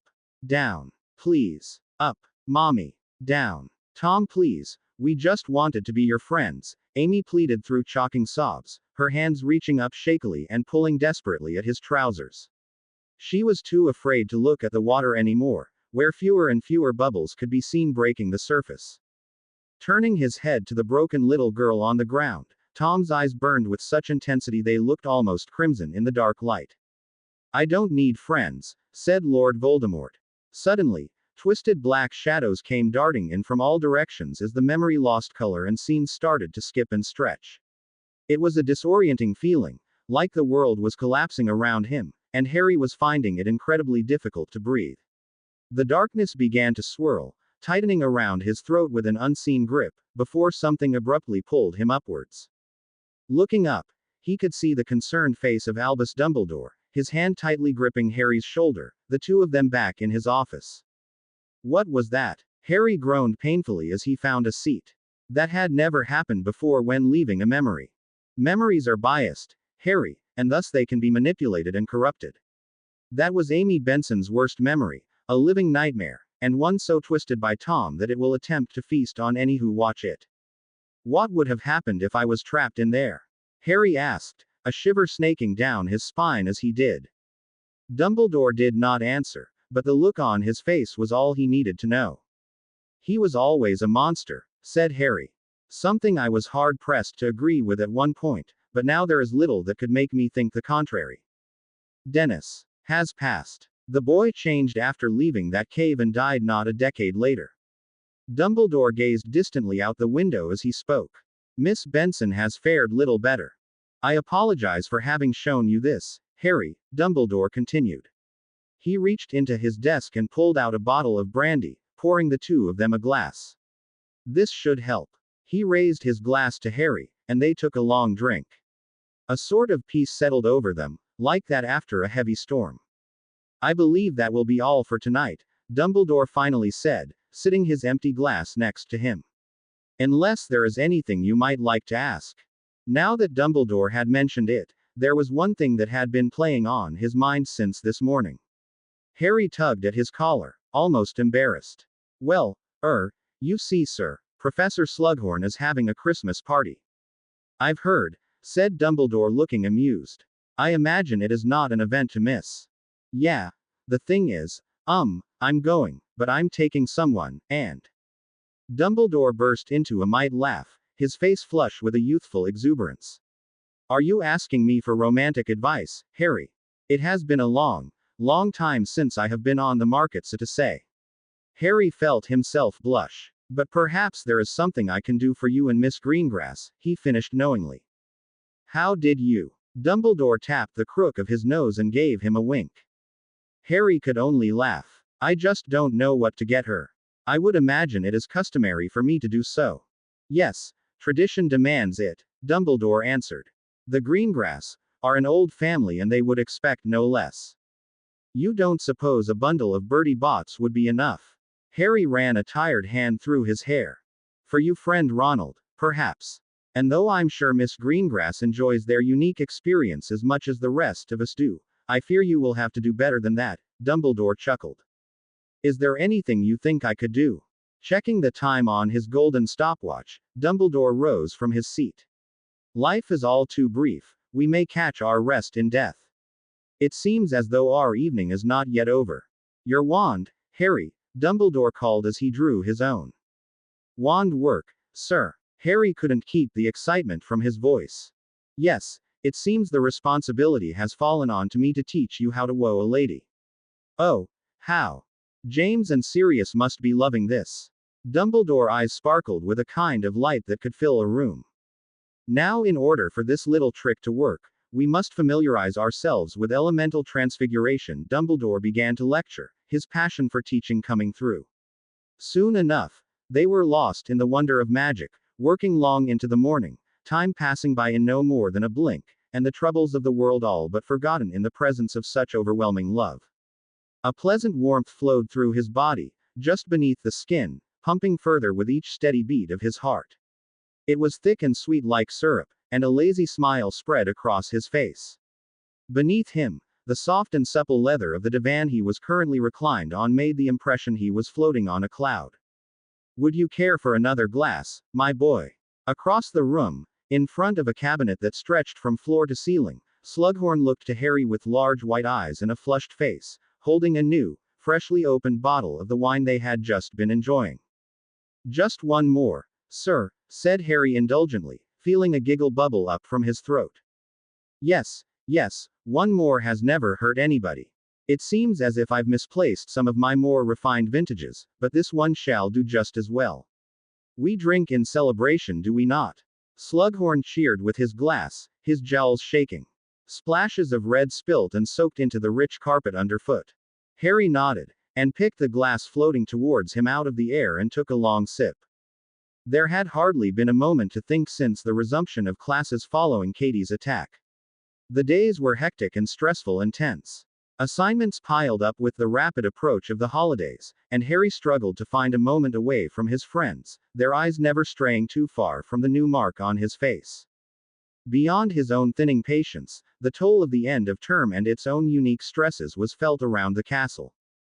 Come the final day of classes, students lumbered in heavy-eyed with hastily put together assignments, submitting them to professors whose heads drooped between sips from steaming cups of coffee and tea. Even Snape, perhaps the most unshakable, had been so distracted as of late that he'd forgotten to hand Harry detentions at every opportunity, and these spare moments had allowed him the one thing that drove him through the arduousness of each day. Dumbledore liked to call them their magical evenings, and to Harry that is exactly what they were. He did not take these gifted moments lightly. It was a time separate from the world outside, and a place where he felt he could finally breathe. A subtle dullness had come over Harry's senses. Resting his head on the cushioned back of his seat, he flicked his eyes in the direction of Professor Slughorn, who'd sat across him. To think another year has almost gone and passed us by, the professor sighed. His voice was a gentle rumble to Harry's ears. Sitting on the roundness of his belly, his glass of wine balanced precariously. Harry's final class before the holidays had been a test on Golpalot's fourth law of poisons. Come the end of class, after Harry presented an expertly brewed antidote, largely in part to the prince's book, Slughorn had invited him to come by his office for lunch. I would never have thought to find such pleasure in the times we are in, continued Slughorn, ponderously, before drinking deeply from his cup. I'm glad you've found some happiness, sir. Hogwarts is all the better for having you here. His round face turned to Harry, its serious expression dropping and warm smiling taking its place. It seems Albus was right with his constant pestering. I had nearly forgotten in my years of seclusion what it truly feels to be alive. Old Armando Dippet was headmaster into his early 300s, it makes me feel like the best is yet to come. Surely you don't plan on working that long, Professor. That's near immortal. I feel like I'd be happily at rest by that point, Harry jested. No, immortality, well, it is better to not mention such things. Much of the color had drained from his face, leaving behind odd pale blotches on his neck and cheek. Besides, Slughorn wiggled in his seat, a chipper edge returning to his voice. Before we can speak of days so far into the future, we must survive tonight. He finished his drink with a grand flourish. Harry laughed, and continued to sip carefully at his own. He knew it would be his last. A lull settled between the two of them, quiet, affable, the air warmed by the orange haze of the fireplace crackling at their side. After several moments, Professor Slughorn cleared his throat. You know I am partial to a bit of gossip every now and then, he said, a wry smile playing at the corner of his lip, but I just couldn't help but overhear rumblings of you missing a date for my party tonight. Actually, sir, I am taking someone. The man immediately perked up in his seat, and leaned forward with great interest. I'll be going with Daphne. He looked surprised, but a strange smile soon grew beneath his large mustache. Miss Greengrass, you say? Harry nodded. Amongst the rest of what the end of term had to offer, he'd also been forced to deal with the gossip of who he was planning on taking to Professor Slughorn's Yule party. It appeared to be a very important topic to the rest of the school. No one quite believed him when he said he was already taken, and some, the likes of Romilda Vane in particular, were more persistent than others. It had become a sort of running joke in Gryffindor to keep tally of the number of times he had to say no each day. A lovely girl, extraordinarily talented and comes from a great family, Slughorn said. I taught both her father and grandfather, you know. They were wonderful students, great technique in their brewing, but that comes as no surprise given the importance of potions in the art business. Although, some would be surprised you did not take Miss Granger. The look he gave Harry was not what he had been expecting. No, Harry tugged uncomfortably at his color. He could feel a rush of color take hold of his face. Me and Hermione aren't like that. Slughorn gave a big-bellied laugh, clearly amused. Well, that's no business of mine. But I will say she's dangerously sharp, that friend of yours. I always look forward to reading her papers. Such talent. His voice drifted off and echoed against the stone walls of his lavishly decorated office. Sometimes it's almost like looking back into the past. Not quite knowing what to say, Harry chose to sit silently and watch as Slughorn's eyes traveled to the rows of photographs sat on his mantel in a glazed, distant stare. Enough of me and my propensity to reminisce, let us speak of something more exciting. Slughorn said suddenly, shaking himself out of his trance. I've received countless letters these last few weeks expressing their excitement and anticipation of meeting you tonight, Harry. In all honesty, sir, I am a bit nervous, he said, knowing this was the exact type of evening he had come to detest. There is no need to worry. You have faced worse than a collection of enraptured socialites if what I have been hearing is true. He winked at Harry. In any case, I will be close at hand, ready to swoop in if you ever need saving. I've been told I have a talent for distracting others with mindless conversation. Thank you, sir, Harry chuckled. I feel safer already. A former student of mine mentioned the want to speak to you, and this one, I think, you won't want to miss out on. Something twinkled in the depth of Slughorn's eye, the look on his red, wrinkled face was almost coy. Who is it? Perhaps the most famous witch in all of Britain. Gwenog Jones, of course. Slughorn looked mightily impressed with himself with this pronouncement. You are friendly with her sister Megan, are you not? Perhaps some word of your talent for Quidditch has reached her ears. I dare say you might even be better than your father. Wow, said Harry, the word slipping from his mouth unknowingly. His mind was off busy thinking about their previous meeting and her offer. Oh yes, a wonderful woman, Slughorn stated with a slight puff to his chest. He set his glass to the side and continued. There will be plenty of interesting characters present. I have a good friend, Eldred Werple, who is returning from a tour of the continent. He is a bit of an excitable man, but he lives for adventure and his writing. He wrote me about meeting the most fascinating companion on his latest trip, and is bringing him along. The ministry was apparently giving him a bit of trouble, but I managed to smooth things down between them. What was the cause of the trouble? He's a vampire. You need special recommendations for that sort of thing. They met while traveling near the Black Forest of Bavaria. And he's bringing him here. Harry couldn't quite recall everything he had learned about vampires in the past, but he knew of their reclusive nature, fear of direct sunlight and, most importantly in this case, their insatiable thirst for blood. Minister Scrimgeour wasn't very pleased with admitting a dark creature into the country. The ministry banned all vampires from living on the Isle after a nasty incident in 1729 that threatened the statute of secrecy. But I managed to convince them if he was traveling with old Eldred, then he must be a tame one.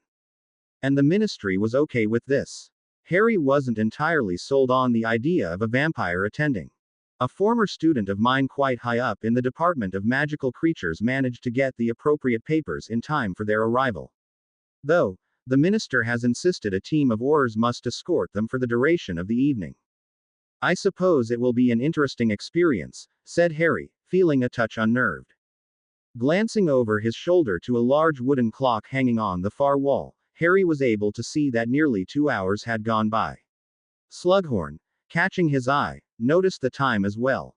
The potions professor picked himself up from his seat with a light groan and moved to his cabinet to put away their empty glasses. Stepping behind his desk, he paused and reached towards its cluttered surface. He stood there for some time, as though contemplating something, before finally turning back to Harry, his sausage-like fingers playing nervously with the folds of a white envelope. I was given this, not a few days ago. It is not uncommon for former students of mine to reach out, but this one, well, let us just say it has been some time. He approached Harry carefully, the envelope still partially hidden up his sleeve so that the writing on its cover was obscured. Given these strained times, I have been debating what exactly to do with this ever since it arrived. It was entirely unexpected, of course. She was one of my better students all those years ago, but surrounded herself with the wrong sort of people. Her declining of my invitation came as no surprise, but what did come as a shock was this attachment. Slowly, without a word, he reached out and passed over the envelope. Taking it and reaching inside, Harry could feel the expensive vellum under his fingertips. I'm not sure what business she has in writing you, Slughorn continued. Especially given the recent history between your two families, but I figured it best if I passed it on and let you come to your own decision. Harry nodded in understanding, his thumb stroking the thick, dark wax of the already broken seal. He didn't recognize the writing, as delicate inky letters slowly came into existence in a manner that was eerily similar to Tom Riddle's diary. The letter was short, the tiny script immaculate in its shape and spacing, and the message clear. To Harry James Potter, I understand any reservations you might have in reading my message, and it is well within your right to stop now and burn this letter to ash, but I ask you, as a mother, to hear my plea. Through this war, I have already lost 2 sisters, a pain that will never go away, one to madness and another to a family I can never accept. I cannot lose any more. My son is in danger, lost in the mess of his parents. I have been locked out, frozen in the cold of his detachment, and been forced to watch as he's rotted under the weight of something he will not share. I know of his past actions towards you and your friends, but I beg you to do what his own mother has failed in, and save him from himself. You are the best chance he has. Narcissa Malfoy. I can't believe you got drunk with a professor again. Hermione's brown eyes burrowed into him like a pair of nifflers from her seat across him at the Gryffindor table. It was clear she wasn't impressed. Ron on the other hand was trying his best to hide his snickering. I didn't get drunk, Harry said, bending the truth. Much of the wine had worn off after he ate. That's beside the point. It's entirely irresponsible. You aren't even of age yet. Harry wasn't sure why she was telling him this, when it was Slughorn she should be scolding. Though he remained quiet on that matter, because he knew, come tonight, she would if he mentioned it. Oh come on Hermione, my brothers were sneaking drinks starting back in third year. It's not that big of a deal for wizards, Ron said, somewhat snappily. Harry looked between his two friends, feeling something was off. Their usual bickering was missing much of its playfulness and the glare Hermione sent back lacked its usual affection. What's going on between them? Harry wondered to himself. Listen, there's something I want to show you, Harry said impatiently. Ron and Hermione both turned to him, taking extra care to keep their gazes apart from one another. When I was leaving Slughorn's office, he passed this on to me. Harry sat the opened letter on the table. Hermione reached out first and unfolded it to read. I'm not really sure what to make of it. He watched Hermione carefully as her eyes scanned the parchment once, twice and what looked to be a third time. Silently, and seemingly forgetting her previous issues, she handed the letter over to Ron who took it with a muttered, thanks. Ron's eyebrows slowly crept higher and higher up his forehead the further he read, to the point where they almost reached his hairline. Are you sure this is real? That it came from her? Hermione finally said in a whisper, breaking the meaningful pause that had fallen over them. Ron remained silent, still holding the letter, now frowning heavily.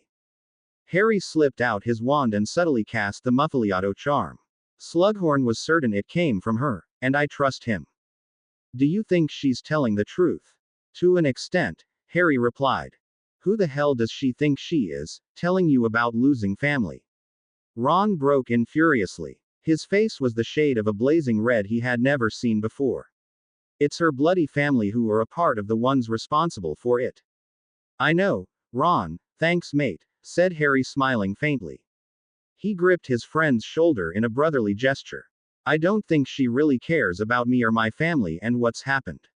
I think it's only Draco she's really worried about, which is sort of understandable. It's still entirely out of order for her to expect you to do anything, Hermione said. I think she's desperate, Harry replied, deep in thought. The letter still troubled him greatly. He took it from Ron and read it again.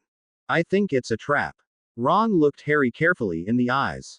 She's a Malfoy. You can't trust any of them. She has to have another motive behind the letter. It is her only son, Hermione pointed out. I know what I would do in her position, and she stopped and looked at Harry, while toying with the frizzy ends of her hair. We all know what your mum did for you. Harry beeped in a deep breath, and exhaled slowly. He felt his head and heart slow down from their racing pace. I'm not concerned with what mothers will do for their sons, because she'd equally curse me dead for Draco if given half the chance. The important thing is that this letter proves what I've been saying. Malfoy is up to something. Hermione opened her mouth to speak, but quickly closed it without a word. She looked torn, her mind fighting over evidence, common sense and motive. It doesn't really prove anything. Her hand shot up to stop Harry's coming outburst. It suggests that there is something wrong in his life. Now, that could be caused by a number of things, like his father going to prison, you know who starting an open war his family is in the middle of, or the fact that his girlfriend's mind was essentially destroyed. Or it could be because Voldemort gave him a mission and he's a Death Eater, Harry grumbled. A kindle of resentment burned within him then, as he stared at Hermione. Why did she refuse to believe him? Had he not been right about enough things in the past to warrant some sort of trust? He was about to open his mouth again, when Ron spoke up first. Something's up with Malfoy. You're right about that, mate. Ron gave Harry a distinct nod of the head. Whether he's a Death Eater or not, I don't know, but first he's sneaking around the castle with that silk bag of his, and then all of a sudden Katie almost dies by touching a cursed necklace. I don't think that's a coincidence. Ronald. Hermione gasped, her hands shooting up to cover her mouth. You can't think Malfoy tried to kill Katie. Harry checked over his shoulder in the direction of the Slytherin table. Amongst the scattered heads of students wearing their green-trimmed robes, Malfoy's own head wasn't there. It has to be. Harry jumped in. He's the only suspect that really makes sense. His girlfriend dies, and then he retaliates. But why Katie? Hermione asked, her eyes wide and very disbelieving. I don't think he really cared who it was, Ron spat out. The look on his face was dark, and his eyes betrayed thoughts even darker. I say he deserves Azkaban for what he did. Maybe he can share a cell with Daddy. And Mrs. Malfoy wants you to help him. Hermione turned to Harry, both perplexed and uncertain of the idea. What does she mean by you being his best chance? This smells like you know who's doing, Harry. It's just another way for him to somehow get close to you. Ron gripped him tightly around the arm, his large blue eyes filled with rage and fear. Nothing good has ever come from the Malfoy family. It doesn't really matter now. Harry finally broke in, his head starting to hurt from all the arguing and whine. We're leaving Hogwarts after tonight. How about we ask your dad over the holidays, Ron, and see what he thinks? Maybe Mad-Eye or Kingsley can help as well. Both Ron and Hermione seemed to like the idea, and nodded in acceptance. And if you ask me, finding out what Malfoy is up to is far more important than saving him, Harry said, while folding the letter and tucking it into his robes. The remainder of their late lunch passed on in a more pleasant fashion, and Harry noticed the earlier tension between Ron and Hermione had simmered down. They talked about the exams and assignments they had crammed in the last few days, and of their approaching visit to the Burrow and who they were excited to see. For a moment, as Ron detailed a letter he had received from Charlie about winter on the Dragon Reserve, Harry looked between his friends and smiled at the glimpse at how things used to be. However, the moment was short-lived. Taking out her wand and casting a quick Tempest charm, Hermione jolted and jumped to her feet. A slight grimace crossed her face. I need to leave to get ready for tonight, she said, while hastily packing up a scattering of loose papers into her bag. So early? Harry questioned. It was still a good few hours before the party started. Slughorn had told him the first guests were set to arrive at 7:30, and Daphne had asked him to meet her in the main hall at 8. It takes me time to get ready. Hermione pulled unthinkingly at her hair. A lot of important people from the ministry will be there tonight, and I want to make a good impression. I guess I should probably head up soon as well and shower. You coming, Ron? Actually, Ron's eyes darted away from Hermione and in the direction of the mostly empty Ravenclaw table. I'm not going to Slughorn's party. Harry stopped short and turned to his friend in disbelief. Wasn't he going with Hermione? Each year at the end of term, Ravenclaw hosts a broom race around the grounds for new students. A lot of the DA members are going, Ron continued, not looking the least bit disappointed at not attending the Yule party. In fact, he looked almost happy. Think I might have a chance of winning since you won't be there. You don't mind if I borrow your firebolt, do you? Harry nodded and Ron pumped his fist in excitement, his grin growing wider. Nice. There's an after party as well, so I guess I'll see you two on the train. Stepping away and waving goodbye, Ron left to join a growing collection of upper-year students at the entrance to the hall. Harry couldn't help but feel just a little disheartened that there was broom race going on he couldn't take part in. He turned back to Hermione, noticing her silence. She stood with her arms crossed over her chest, staring after Ron. What's wrong? Nothing, Hermione replied quickly, too quickly. Something resembling hurt flashed across her face. You're not taking him. I'm going with Cormac. Hermione couldn't meet his eyes. Harry felt his eyebrows climb up his forehead. Had he been drinking water, he was certain he would have spat it across the entire hall. What are you doing going with him? We both know the type of person he is. I wasn't thinking okay. Hermione burst. I panicked. I didn't know what to do. I wanted to ask Ron, but all strength seemed to leave her body in that moment. She slumped down on the bench. Her face disappeared behind her hands. Harry took a seat next to her and waited. Have you not noticed how Ron isn't around as much? He could hear the tears in her voice. I thought maybe we would. It was foolish. Her shoulders shook against him. She sounded miserable. I asked McLaggen because I thought it would get his attention. Eventually, Hermione lifted her head and peered up at him with watery brown eyes. It hasn't been the same this year, she said, sounding so very small in that moment, like the little girl trapped in a bathroom with a troll. Everything is falling apart. Nothing is like how I thought it would be. Harry was lost for words. What had happened? How had he missed all of this? He searched his memory, but couldn't find any clear instances. In truth, he hadn't noticed anything.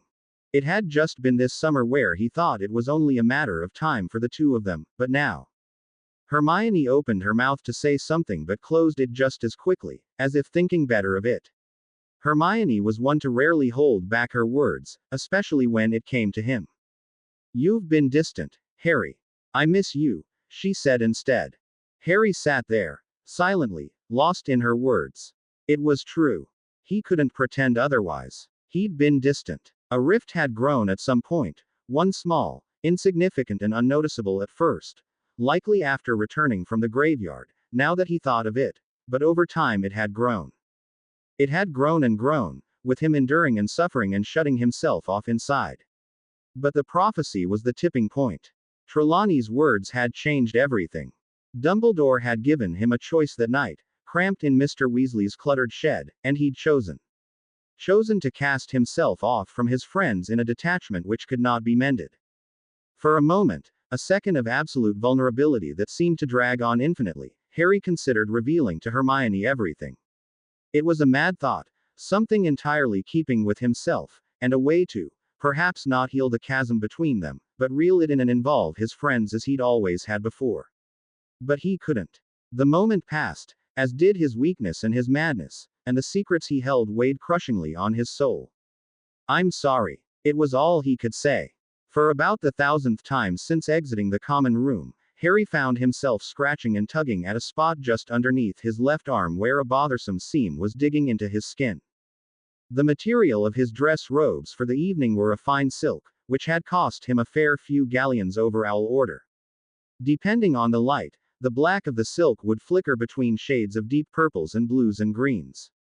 However, given the rushed nature of his last-minute order and the franticness of holiday shopping in general, his robes came in a size too large.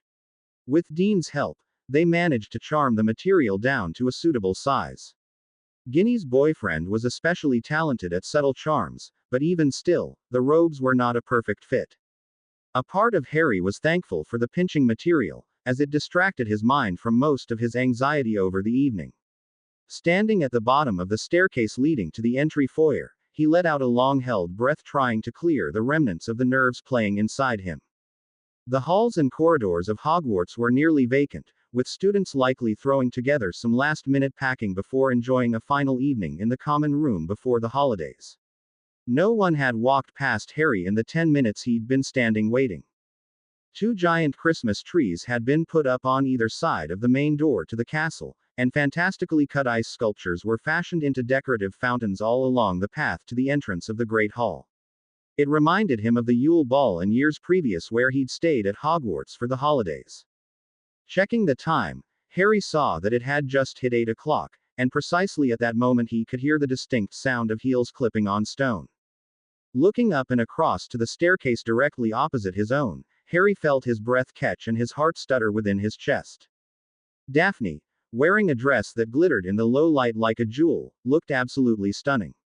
Its color matched the shade of her brilliant eyes, and the fabric stretched over one of her pale shoulders, leaving the other bare, and hugged its way down her willowy figure. She smiled at him, and Harry felt his throat dry. You're here on time, she raised an eyebrow at him, teasingly. The scent of peaches tickled his nose pleasantly. And we are already late, Harry noted. I didn't know purebloods were ones to arrive fashionably late. Well, I wouldn't expect a half-blood like yourself to understand, she replied with a matching smirk. Sometimes it's best to make an entrance. Her confidence was intoxicating. Feeling his earlier nerves begin to swell, Harry rubbed along his jaw and breathed in deeply. From his pocket, he took out his wand and walked towards the edge of the nearest fountain. He could see the intrigue lurking behind Daphne's gaze. He closed his eyes and tried to remember Dumbledore's words exactly as he had taught them. He could feel floating in front of him the sculpture of a snowflake, and from each of its 6 unique arms, water shot out, dancing like colored ribbons in the wind. With a gentle swish of his wand, he took command of its multicolored streams, directing them in the air like the conductor of an orchestra. Reds, blues and greens and silvers all intertwined within one another in a gentle mist, slithering like a rainbow of snakes amongst a tangle of vines. When Dumbledore had first introduced the topic of elemental transfiguration to Harry, weeks ago, he thought he would be taught a cute trick to use for Daphne. Instead, they had delved much, much deeper. Elemental transfiguration is not turning a matchstick into a needle or a porcupine into a pincushion. It is manipulation of the foundations of the earth itself, Dumbledore had said as he filled a cup with fresh dirt and traced his wand carefully over top. It is not switching between animate and inanimate, but taking the very building blocks of life and using them to accomplish feats beyond imagination. Harry could still remember the crisp freshness of the water at the back of his throat, and the way Dumbledore's eyes twinkled when passing over the cup. Whether it be the most delicate of tasks or something earth-shattering in nature, there is no truer way to wield such power than with what came before us and what will most certainly remain after us. Now, like the blood in his veins, Harry could feel the magic of the water flowing across his skin, and with a final spin of his wand, the colored streams coalesced into one, refracting the light like a diamond. With precise brushes, the streak of water flowed through the air and attached itself to the base of Daphne's wrist. She stood frozen in place, her mouth agape and eyes wide and dumbfounded. Like a vine, it wrapped and weaved across the pale skin of her forearm, branching out and blooming into an arrangement of lilies and roses and orchids, lush with more color than seemed natural. The spell had ended, but the silence between the two remained. How? That seemed to be the only word Daphne could find. Her blue eyes stared wonderfully at Harry. Just a little trick I picked up, said Harry, with a boldness he hadn't intended. He wasn't quite sure where it came from. It won't die, in case you were wondering, he added. Why is that? Daphne asked, staring at the flowers on her wrist. Delicately, her fingers stroked the edges of the petals, as if testing to see if they were truly real. Water gives life. It refreshes. It's a cycle that isn't touched by time. Those properties have been transferred to its current form. He explained it as Dumbledore did to him. It's a lot easier to do with water than any other element. Water on its own is neutral, malleable, and can flow in whichever way it wishes. Whereas fire is more difficult because of its hunger and burning passion, or earth is limited by its rigidity and need for structure. That's actually quite fascinating, said Daphne, looking at Harry in a way that made heat crawl up his neck. To think people thought you were actually stupid until the Triwizard Tournament. Harry laughed and took her arm, leading her to the party. But before they reached the first of the moving staircases, Harry stopped. Do you want to take the staircase? Because I know some passages we can take instead. Daphne looked at him queerly. The barest hint of color rose in her cheeks. Are you trying to get me alone in a dark passageway? No, nothing like that, Harry quickly corrected himself, blushing like a fool. His hand itched at the irritating seam at his side. The stairs have just been a bit unpredictable as of late and I could do without their excitement right now. I figured, Harry, Daphne laughed. The sound was gentle and pleasant to his ears. You aren't the type to take advantage of a woman in tightly enclosed spaces.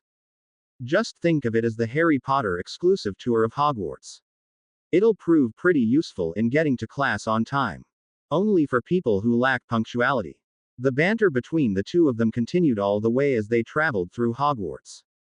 Despite Daphne's best attempts to hide it, Harry could tell she was impressed with each false wall, disappearing tapestry, and whispered word to activate a moving portrait or statue. An excited smile was spread across her lips and it was the most carefree he had ever seen her.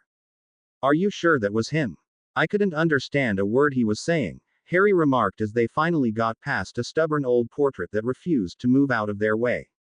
Yes, Harry, I'm sure that was him. The former caretaker before Filch. He was a stickler for rules and guarded the castle like it was his own child. I remember grandfather speaking about him once, it's why he wouldn't let us pass. You mean until I threatened to blow him to pieces so small they couldn't put him back together? Yes, until you did that, Daphne giggled. He must have been speaking backwards then, nothing he said made any sense. No, that was gobbledygook. It was the only language he was able to communicate in, which was why none of the students ever understood what he was saying. You're thinking of Jorpus the Jumbled, the wizard who tried to make a translation spell but ended up only speaking backwards for the rest of his life. He's down by the third floor bathroom if I'm not mistaken. Oh, now that I think about it, he did sound a little bit throaty. How do you know so much about these paintings? Harry asked, impressed. Most students hardly paid any attention to the painted eyes that followed them around the halls, having become desensitized to it all over the years. My family has a history of dealing in art. I guess some of it has rubbed off over the years, Daphne said with a shrug. The sound of the party and its rising din could be heard as they turned the corner before Slughorn's office. The buzz of lively music and impaired laughter could be heard filtering from inside. In a distinctly theatrical manner, Harry drew in an exaggerated breath, to which Daphne elbowed him sharply in the side. Beep it up. It won't be that bad, she said with a snort and nudged him into the room. Had Harry not known any better, he would have thought he had walked into Fred and George's shop. It was absolute madness, though not in a bad way, given the outlandishly expensive decorations that were arranged around the room, but in the general chaos and absurdity that surrounded him. Fairies fluttered around the room, trailing their moving light in a manner resembling strange comet-like tails. The outfits of attendees ranged from a collection of tapestries wrapped similar to a mummy's bandages, to a wearable chandelier and a dress that changed color based on the mood of those around it. A band of small gnomish figures comprised the strangest string quartet Harry had ever seen, and a woman wrapped head to toe in fur had decided to bring all 9 of her measles. Harry, my boy, I am so glad to see you've made it. Through the crowd, Harry could see Professor Slughorn bouncing towards them. He stopped with an incredibly pleased grin plastered over his face and accepted a flute of champagne from a floating silver platter. You as well, Miss Greengrass, don't you look marvelous? Such a spiffing pair the two of you make. Thank you again for the invitation, sir, said Harry. It looks like it will be an interesting evening. Yes, well, I find that it is best to add a hint of spice wherever possible in life, especially given how dry some of the ministry personnel can be at times. He finished his drink with a practiced sweep of the arm and returned his glass to another silver try passing by. I will leave you two for now, but I won't be too far away in case you need me. He gave Harry a wink and turned back to the rest of the party, shouting after a witch in pink.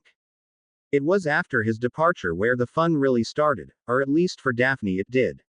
She pulled Harry along to various important-looking people who she seemed very interested in speaking to, and who, in turn, seemed more interested in speaking to Harry.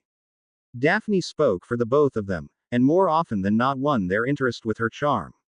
It was a monotonous cycle of names and positions and false pleasantries, which very quickly wore him down. He found far more enjoyment in watching the room around him, resorting to the occasional grunt to respond to any questions posed to him. Popping in and out within the crowd, McLaggen and Hermione played a thrilling game of cat and mouse, as she did her best to avoid her date while simultaneously trying to speak to as many ministry officials as possible. Dean and Ginny were standing next to a long table laden with food, looking to be in the middle of one of their more frequently occurring rows, while just off to the side was Blaise standing with a rather voluptuous seventh-year Hufflepuff, eyeing the couple like a hawk. In the midst of it all, there was an old witch with more wrinkles than a raisin who kept shooting him furtive glances from across the room. Before he could continue his observing of the party, a tug on his arm brought his attention back to Daphne. Standing in front of them now, replacing the two portly wizards Daphne had been engaged with previously, was a stout man with horn-rimmed glasses and another who looked more beautiful than handsome. The latter man was so pale his skin was nearly translucent, and the sharpness of his features drew you into the two dark pits of his eyes. Mr. Werple, isn't it? Said Harry, extending his hand to them both. He wasn't surprised by the noticeably stronger grip of Mr. Werple's beautiful companion. Professor Slughorn told me about you and your friend, Harry Potter. I am very honored for you to know my name. I see Horace has been putting in a good word for me. I'll need to thank him when I see him tonight. The man was a big ball of nervous excitement. He was nearly vibrating on the spot. Allow me to introduce my special companion for this evening, Sanguini. He gestured to the unmistakable vampire beside him. A pleasure, Harry said, smiling tightly. His eyes hadn't left Sanguini since the moment he recognized what he was. This is Daphne Greengrass, Harry introduced. Daphne looked just as uncomfortable as Harry felt in front of Sanguini, and quickly turned to Mr. Wurple's much more pleasant face. Ah, a greengrass, how wonderful. I've had some dealings with your family for my publications, he said, before shooting a calculating look at Harry.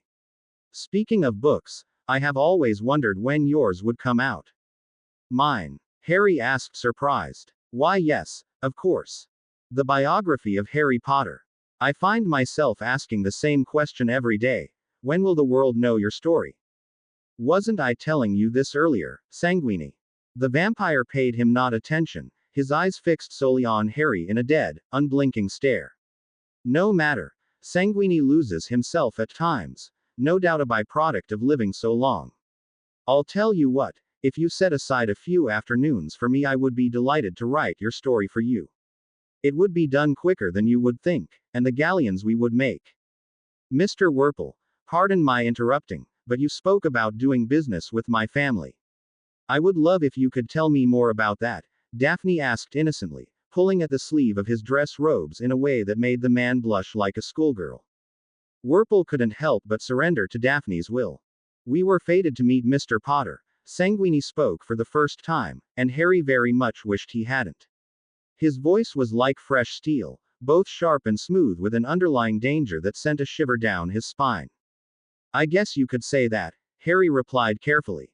I heard that Mr. Wurple met you near the Black Forest. He did not encounter me. I sought him out. But yes, that is where my kind finds its home. Why were you looking for him? Harry asked, unsure of where this was leading, yet still having a feeling that he wouldn't like where it ended up. In that moment, he really wished he had taken up Luna's offer and bought some of her father's garlic jewelry. The shadows spoke that we were fated to meet. Wurple was merely a vessel to which fate used to bring us together. Something cold took hold Harry. So you're a seer. With quicker reflexes than Harry could ever dream of having, Sanguini's arm snapped into motion. Had he gone for Harry's neck, he undoubtedly would have been dead. Instead, resting in Sanguini's corpse-like hand was a rat. From behind pale lips, razor-sharp fangs grew and sunk deeply into the squealing animal's innards as he greedily drank its blood. Harry was speechless, and looking around to Daphne and the crowd beside him, he appeared to be the only one to have seen this. The vampire looked directly at him, while its tongue looped around its lips, lapping up stray droplets of blood. Seers are for those with the eye, and their living blood upon which we feast. In my state of eternal existence, we see differently. The plane of shadows extends beyond that of the eye. You will encounter my kind again. It would do you good to remember that hunger drives us and we devour those who don't seek to join us. We live in the night, and you best pray that morning comes quick. Sanguini finished with a show of his red-stained fangs, before turning back to his companion with a flat look on his face as if nothing had come to pass. Harry must have looked quite the sight, because when Daphne turned to speak to him, she immediately gripped his arm and led him away to get a drink. What happened? Are you okay? She asked worriedly. Her eyebrows were scrunched up in concern, and her hand reached to feel his forehead. Nothing. It's just that I really don't like vampires. I don't blame you, she said, while scooping out a foaming green punch from a cauldron and handing it to him. They are awful creatures. The best decision the ministry ever made was getting rid of them. Harry took a sip of his drink and nearly choked on the strength of the alcohol in the punch. His throat was burning, and not in the intentional way that it was meant to, like with fire whiskey. The two of them shared a subtle look before simultaneously pouring the punch back into the communal cauldron and placing their empty glasses on the first floating tray that passed them. They managed to hold themselves together for a moment before bursting out laughing. Oh, Harry, thank goodness. Hermione came bursting towards them just as they were beginning to compose themselves. Strands of her brown hair had started to make an escape from the mounds of sleekeasy potion she'd used to trap them. The mistletoe. She stopped and looked around in a panic. Never mind. I managed to get away just in time. Oh. Hello, Greengrass, she said distractedly and immediately turned back to Harry. What is she doing here? We actually came together. Why did I decide to take him? Hermione continued to ramble without pause, not hearing Harry's response. He's so touchy and everything he says is so completely inappropriate. Her eyes suddenly fell upon the great foaming cauldron, and she reached to pour herself a glass. No! Harry and Daphne shouted together in horror. Why? Hermione looked at them perplexed. Daphne looked at the full glass in her hand and said, "Unless you wish to die." In that case, Hermione quickly filled another glass and downed both of them in succession. Harry stared at his friend, lost for words. In fact, she wasn't done, as she quickly filled two more glasses before scurrying away into a crowd of very outspoken wizards arguing over the current British and Irish Quidditch League season. "Ah, Harry, mate, have you seen your little friend Hermione around? I've seemed to have lost her." Cormac McLaggen appeared out of nowhere from behind Harry's shoulder. No." He scratched his owned hair in confusion, and his eyes roamed the sea of guests. "Huh, funny. I thought I had spotted her over here." "Well, she was here, but she had to leave to do, womanly things." "Womanly things." A disgusted look crossed his handsome face, before quickly morphing into something that could only be described as unashamedly lecherous. Harry only noticed his mistake when it was already too late. "Well then, maybe I'll stop by and help her out with a serving of the McLaggen special." McLaggen shot him and Daphne what he likely considered to be a charming smile, but was more hideous than anything else. "Cormac." Harry heard Daphne call out from his side. There was something dangerous in her voice as she spoke. "I saw your Aunt Rosella across the room earlier. She was telling me how much she misses her little Mac, and wanted me to let her know if I saw you." Something miraculous happened in that moment. In less than a second, Cormac transformed from his pompous beaked self into a frightened little boy. "You didn't see me," he squeaked before scampering off to the furthest corner of the room. "Womanly things." Daphne turned to Harry when McLaggen was finally gone, her arms crossed and feet tapping against the ground. "Admittedly, not my best work," Harry said. His hand reached to itch where the pinching seam had gotten worse under his arm. "I don't remember meeting an Aunt Rosella," he remarked as the pair of them sifted through the throngs of the party. More people than ever appeared to be packed into the room. "We never did," she replied simply. "Then how did you know that would work?" "Purebloods like to gossip." It was the only explanation he got. As they entered a small gap in the crowd, which eventually would clear to become a dance floor, Harry spotted a familiar figure a dozen feet away swarmed by a horde of guests. Gwenog Jones shot him a wink, indicating she noticed him as well. "Is there a reason that old lady keeps on staring at you?" Daphne spoke up from his side. Her eyes were directed at the woman he had noticed earlier. She was standing just beyond Gwenog, partially hidden by a heavy curtain that hung from the wall. Before he could respond, Gwenog managed to detach herself from her fans and made her way towards him. "Harry Potter, Professor Slughorn mentioned you would be here. I'm glad he wasn't emptily boasting." "A pleasure, Gwenog Jones," she introduced herself, her face blank and inviting, and giving no indication they had met previously. Harry and Daphne replied in kind. "I'm sorry to have steal away such a good-looking date," said Gwenog, looking over to Daphne with sympathy in her eyes, "but I need to talk to Harry here alone. Confidential Quidditch stuff. A load of nonsense if you ask me, but I don't make the rules, I just play the game." Daphne did not look the least bit pleased with this development, but rather argue. She stepped and painted a polite smile on her comely face. "I'll be back right away," she said pointedly. Her eyes never left Gwenog's, who met her stare head on. "I'll grab us some of the food Slughorn put out." She then left promptly and without another word. "You've got yourself a feisty one there. And a Slytherin too." Gwenog grinned at him cheekily and at him lightly on the cheek. "I was at your last match. You were very impressive. Just don't get too cocky, because catching the snitch gets infinitely harder when you hit pro. The team has been playing surprisingly well with so many new faces and Katie was doing a fantastic job. Still just as humble, I see. Who's the captain now?" "We actually haven't decided on that yet," Harry replied. In truth, the team had tried to thrust the captaincy on him again and he had to decline. "You should take it," Gwenog said seriously. "Only until Belle comes back, but it's important to get a taste of what it's like."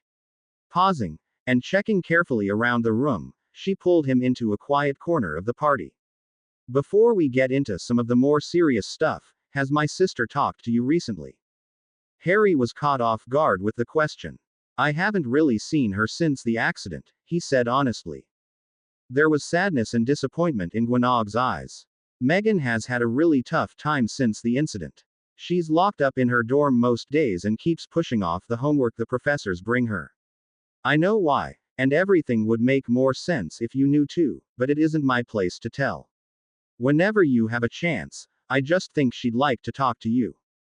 Harry nodded. He cared for Megan. Speaking to her was the least he could do. Now on to the juicy stuff, Gwenog said, as she stepped closer and lowered her voice. There were only a handful of people around them, and most were engrossed in their own conversations. Every year, the leagues around Europe hold a party for the captains, owners, and officials. They're usually quite a bore. I only go for the free food, but a lot of important people attend this thing. A couple weeks ago at this party, I overheard a crowd of ICW dignitaries. They were discussing our ministry and Minister Scrimgeour, and Gwenog stopped, her face taking on a grayish hue. You know who? She said the name fearfully, as if he would appear out of thin air. It's what caught my attention initially. I tried to get as close as possible without looking suspicious, so I couldn't hear everything they were saying. But I did hear them say it was only a matter of time before the ministry would fall. Apparently the ICW is in close contact with other governments preparing for this, and all ICW employees and agents have been told to prepare to leave at any moment. They're leaving us to fight on our own, Harry realized out loud. They're abandoning us. Gwenog looked to him sadly and rested her hand gently on his shoulder. I'm sorry it wasn't good news, but it's all I have. Harry let out a heavy sigh and itched at the seam under his arm. He could sense the irritation rising within himself.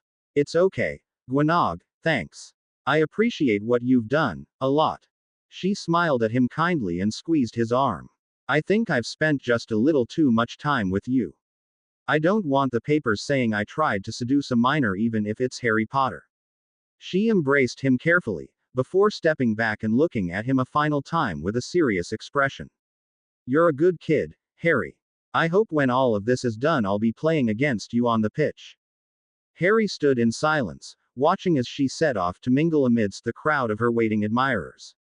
Unfortunately, his minute of solitary peace was cut short, as someone slipped in from behind him and clamped around his arm like a vice. Harry, a voice purred in his ear in a blatant attempt to sound alluring, but only served to heighten his earlier irritation. He looked down to where his arm was nearly being pulled from his body and saw a young woman. No, a girl, clinging to his arm. She had dolled herself up to a point which was almost comically excessive for the actual event. Beneath the painted-on makeup, he recognized the pinned-up black hair, olive skin, and rich dark eyes of Romilda Vane. She must have noticed the recognition in his eyes, because a pleased smile spread along her red-painted lips. I don't see anyone with you, Harry. I knew you were just playing hard to get with me. She leaned uncomfortably against him as she spoke. Harry opened his mouth to speak, but couldn't, as he was suddenly overwhelmed by a nauseating wave of overly flowery perfume. He felt himself choke, and started to look around desperately for help. Gwenog was occupied by a surrounding mass of fans. Ginny and Dean were on the opposite end of the room, and well outside earshot, Blaise was off snogging his Hufflepuff date next to the quartet of gnomes, and he couldn't catch sight of Daphne anywhere. The only person he could clearly see was the staring old witch from earlier, who was walking in his direction. How did you get in here? Harry asked, while staring up at the ceiling. He didn't want to turn his attention back to Romilda, whose hot and sticky breath was pressing against his cheek. It wasn't very difficult, said Romilda, looking down at where her hot pink dress pressed her breasts together. Looking at her then, and the naive expression on her young face, and the hopeful, yet unsure look swirling her in eyes, Harry almost felt sorry for her. She didn't know what she was doing. She was still a child. Excuse me. A low, croaky voice interrupted from the side. Harry turned, and came face to face with the old woman. Excuse me, darling, she said, poking Romilda with a long bony finger. What? Romilda exclaimed, somewhat rudely. Her eyes widened at the sight of the crooked lady, and she took a step back. Could you help me, darling? The old woman looked through keen, squinty eyes. She poked Romilda again with her finger. I seem to have lost my broom. I can't fly home without my broom. I need to find it. Could you help me, darling? No. Can't you see Actually, I think Romilda would love to help you, Harry interrupted, seizing the opportunity. Romilda shook her head desperately at Harry, her eyes imploring him, but he pretended not to notice. It would be such a kind thing to do, and I'd appreciate it so much. Excellent, dear, the old witch cackled.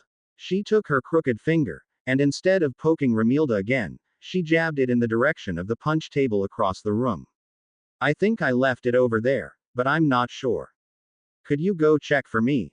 Romilda nodded hesitantly, all the while looking towards Harry.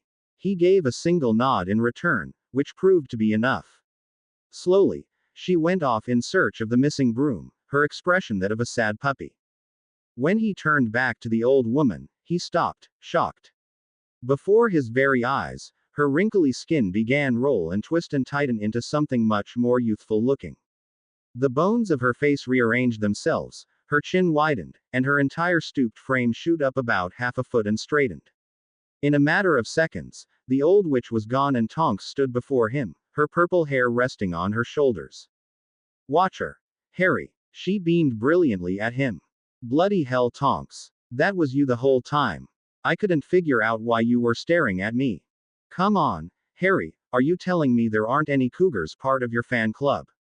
Tonks whooped in her own amusement. Don't go giving Tonks the credit for that one, Potter. It was my idea, said Orr Fardale, who emerged next to Tonks in what appeared to be a formal version of the usual Orr garb.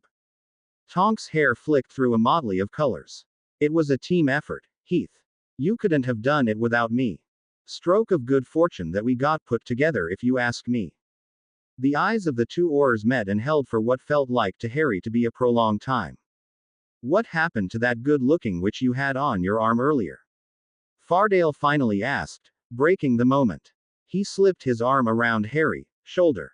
She's different from the last one I saw you with. You work pretty fast, huh? She went to get food, Harry answered, trying to disentangle himself from the larger man. Oh, well, we've tried the lot, and most of it is pretty good, if not a bit posh for my liking. I'd stay away from the Welsh green meatballs, they give awfully bad breath. Me and Tonks have been pawning them off on whoever we can. That woman with all the measles knocked a couple of them out after eating a handful, added Tonks with a snort. I figure you two are here for actual work, said Harry. Vampire duty. The bloke Wurple seems to have it pretty well in hand though. Fardale pointed to where the two of them were standing next to the dessert table. Just look, whenever the vampire starts looking shifty he gives him a pastry. It's fairly boring stuff, we're trying to keep ourselves entertained. I heard tonight is the night of the annual Newt Broom race, she said with great interest. Ron's competing tonight, Harry said. Charlie actually won the only year I competed in, Tonks said, looking at Harry. He probably could have lapped all of us. We had no chance. It was also the last year they used the Ollery as an obstacle. A kid called Brian Copper crashed into it and was coughing up feathers for weeks. He works at the ministry now in the Department of Magical Transportation, and people still call him Birdo to this day. Huh, I always wondered why people called him that, said Fardale, tapping at his chin thoughtfully with a poorly hidden smirk. Fardale. Tonks. A stern shout could be heard from a dozen feet away. A large, physically imposing figure came marching towards them. Did you know Harry Potter was at this party, Connor? She gushed and batted her eyelashes in his direction. I just couldn't pass up the opportunity of meeting him. It was only then that Orr Connor noticed Harry's presence, too focused on stomping over towards the two slacking oars. Good evening, Potter, he said stiffly. His hard face and dark eyes betrayed nothing as he spoke. Evening, sir. It's been a while. Harry extended his hand for a polite shake.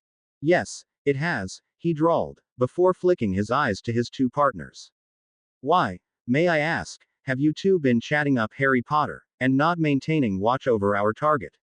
In case you have forgotten, he is a vampire. Yeah, and the only way you would ever find yourself in any danger with that one was if you were flaky and sweet and full of fruit or cream, Tonks shot back. She indicated towards Sanguini, who was currently busy beeping the jam out of a roll. Harry wasn't entirely sure about that. Despite whatever performance Sanguini was putting on, the vampire's sinister nature was lurking just beneath his cold, dead skin. A chill ran along Harry's spine. He could still smell the fresh blood coating Sanguini's lips as he spoke of devouring others. Listen, Reg, we know how dangerous they can be. We also know that not all creatures are the same, said Fardale appealingly to his older partner. Surprisingly, O'Connor's stony expression softened a touch. That one, for whatever reason, looks to be pretty tame and is less likely to cause trouble than half of the drunken guests here. Besides, as beastly as his kind can be, he would have to be the biggest idiot I've ever seen to try and attack someone under Dumbledore's roof. Do we quit doing our job just because Dumbledore is around? He can't save everyone. O'Connor's expression hardened into a grim mask, and Fardale shook his head with a tired sigh. You should know better than to settle on the risks of assumptions. Now, Wurple and the vampire are scheduled to leave soon and we need to escort them back to the ministry.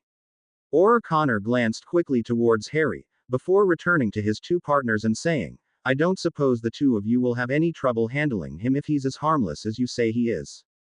There's that sense of humor the office loves so much. Fardale smiled a toothy grin and clapped O'Connor on the back. Come on, Tonks, we need to get rid of him before all the pastries are gone. See you, Harry, he called back, as him and Tonks made their way to Wurple and Sanguini. Harry heard a grunt from over his shoulder. Facing him, having remained behind, stood O'Connor. The Orr's eyes shifted towards him. Are you leaving the school for the holidays? He asked. I am, Harry answered. The minister mentioned wanting to speak with you. I'd expect a meeting with him sometime soon. With those words, and without even waiting for a response, he marched away in the direction of his team. It was in a daze that Harry wandered through the party, his mind awhirl with more thoughts than he could handle. So much had already transpired this evening, and the party wasn't even half over. He could hear his name being called out around him, but he'd long lost the patience to entertain pointless conversation. He desperately needed a seat, and a drink. The party had dragged on long enough in his opinion, and now he didn't even have Daphne. He could feel his head spinning as he tried to make for one of the exits, his body fighting the nauseating pull of the party. Just as he reached the door, it flew upon, nearly knocking him to the floor. Marching in with a triumphant smile on his ugly face, was Filch. Squirming within his iron grasp, and held by the scruff of his neck, was Malfoy. The two of them were clearly arguing, but Harry couldn't make out their words over the noise of the party, and before Filch could accomplish whatever it was he set out to do, Professor Snape came swooping in out of nowhere. He whispered something into Filch's ear, whose eyes bugged and grip suddenly slackened. In a matter of seconds, Filch's expression went from one of victory to one of defeat, as he shuffled back out of the room. Malfoy and Snape remained behind, and Harry edged his way closer to the door, hoping to overhear something. He still couldn't make out anything being said, but he did see Snape's face red with fury and Malfoy's uncharacteristically nervous demeanor. In fact, Harry noticed that Malfoy looked terrible, completely disheveled, with bags and wrinkles hanging under his eyes, and a sickly yellow tint to his skin. With a sudden jerk, Snape pulled Malfoy into the hall and disappeared into the darkness of the exiting corridor. Not a second later, Harry reached into his pocket and moved to follow them. Harry. A confused-sounding voice stopped him in his tracks. Swiveling on the spot, Harry could see Daphne standing several feet away holding 2 plates of food in her hands. She looked just as beautiful as she did when he saw her on the stairs, but now her face was cut with hurt. He knew what it must have looked like, and hated the thought of abandoning Daphne, but time was of the essence. With every second that passed, Malfoy and Snape were further away, and the more likely it became that he would miss what they were saying. It was a choice between staying for Daphne or leaving for Malfoy and Snape, and he chose neither. Come on, he shouted, rushing forward and grabbing her by the arm. She dropped the 2 plates and they shattered across the stone floor.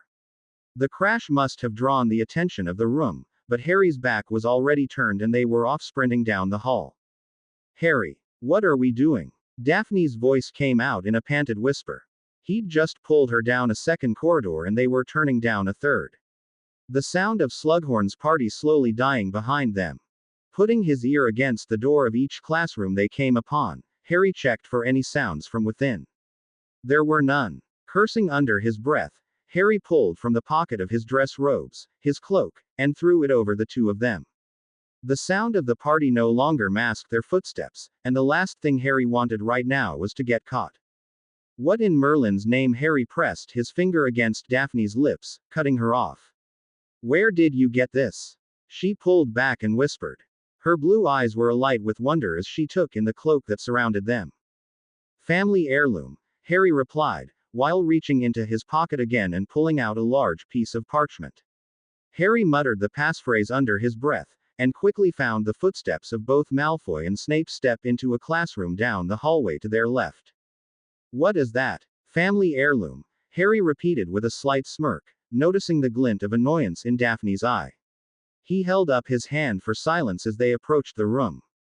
What would you have told them had I not reached Filch in time? Snape's cold, harsh voice filtered through the keyhole Harry had pressed against his ear. I was going to say that I tried to gate-crash the party. Dressed in your pajamas? Yes, I'm sure that would have been perfectly believable. Harry could almost picture the mocking sneer plastered across Snape's pallid face. They wouldn't have cared either way. Let them laugh. They won't be doing it for long, Draco spat out. You were sloppy, Draco. You let a squib catch you out in the halls. You cannot afford to make any mistakes. There was a moment of silence on the other end of the door, before Snape spoke again, lower this time, and softer. Let me help you. I don't need your help. Draco practically screeched. He sounded more panicked and terrified than angry. I'm doing what needs to be done. I'm making progress. I just need some more time. Your work has not been clean. If you are suspected, if you are expelled. Suspected. I had nothing to do with that. There's no proof. There are plenty of people who could have gotten their hands on a necklace like that. Draco, Snape said, his voice firm and unwavering. All of this could be avoided if you simply let me aid you. I have the backing of the headmaster. No questions would be asked. And how do I know I can trust you? You've been hiding under Dumbledore's protection the last 15 years. Our master knows my worth, Draco. It would do you no good to question him or the role I play. Snape's voice was cold, so much so that Harry could feel the chill from outside the door. Your aunt has been whispering in your ear, it seems. What else has she been saying? Nothing. And I would never question him. I just want you to leave me alone. I've already told you what I'm doing. Well, judging by your latest attempts, I had nothing to do with that. You need my assistance more than you believe. I have assistants. Crabbe and Goyle, and others too, better people. I took the unbreakable vow for you, Draco. This is not a matter to trifle with. For your mother, I am risking my life to protect you. I don't care what you took and what my mother wanted. Draco sounded pained as he spoke. I was given a job and I'm going to complete it. What is your plan? Snape asked calmly. It's none of. Stop. I know what you're doing. It won't work. I can stop you. Harry pressed his ear as far as he could against the door.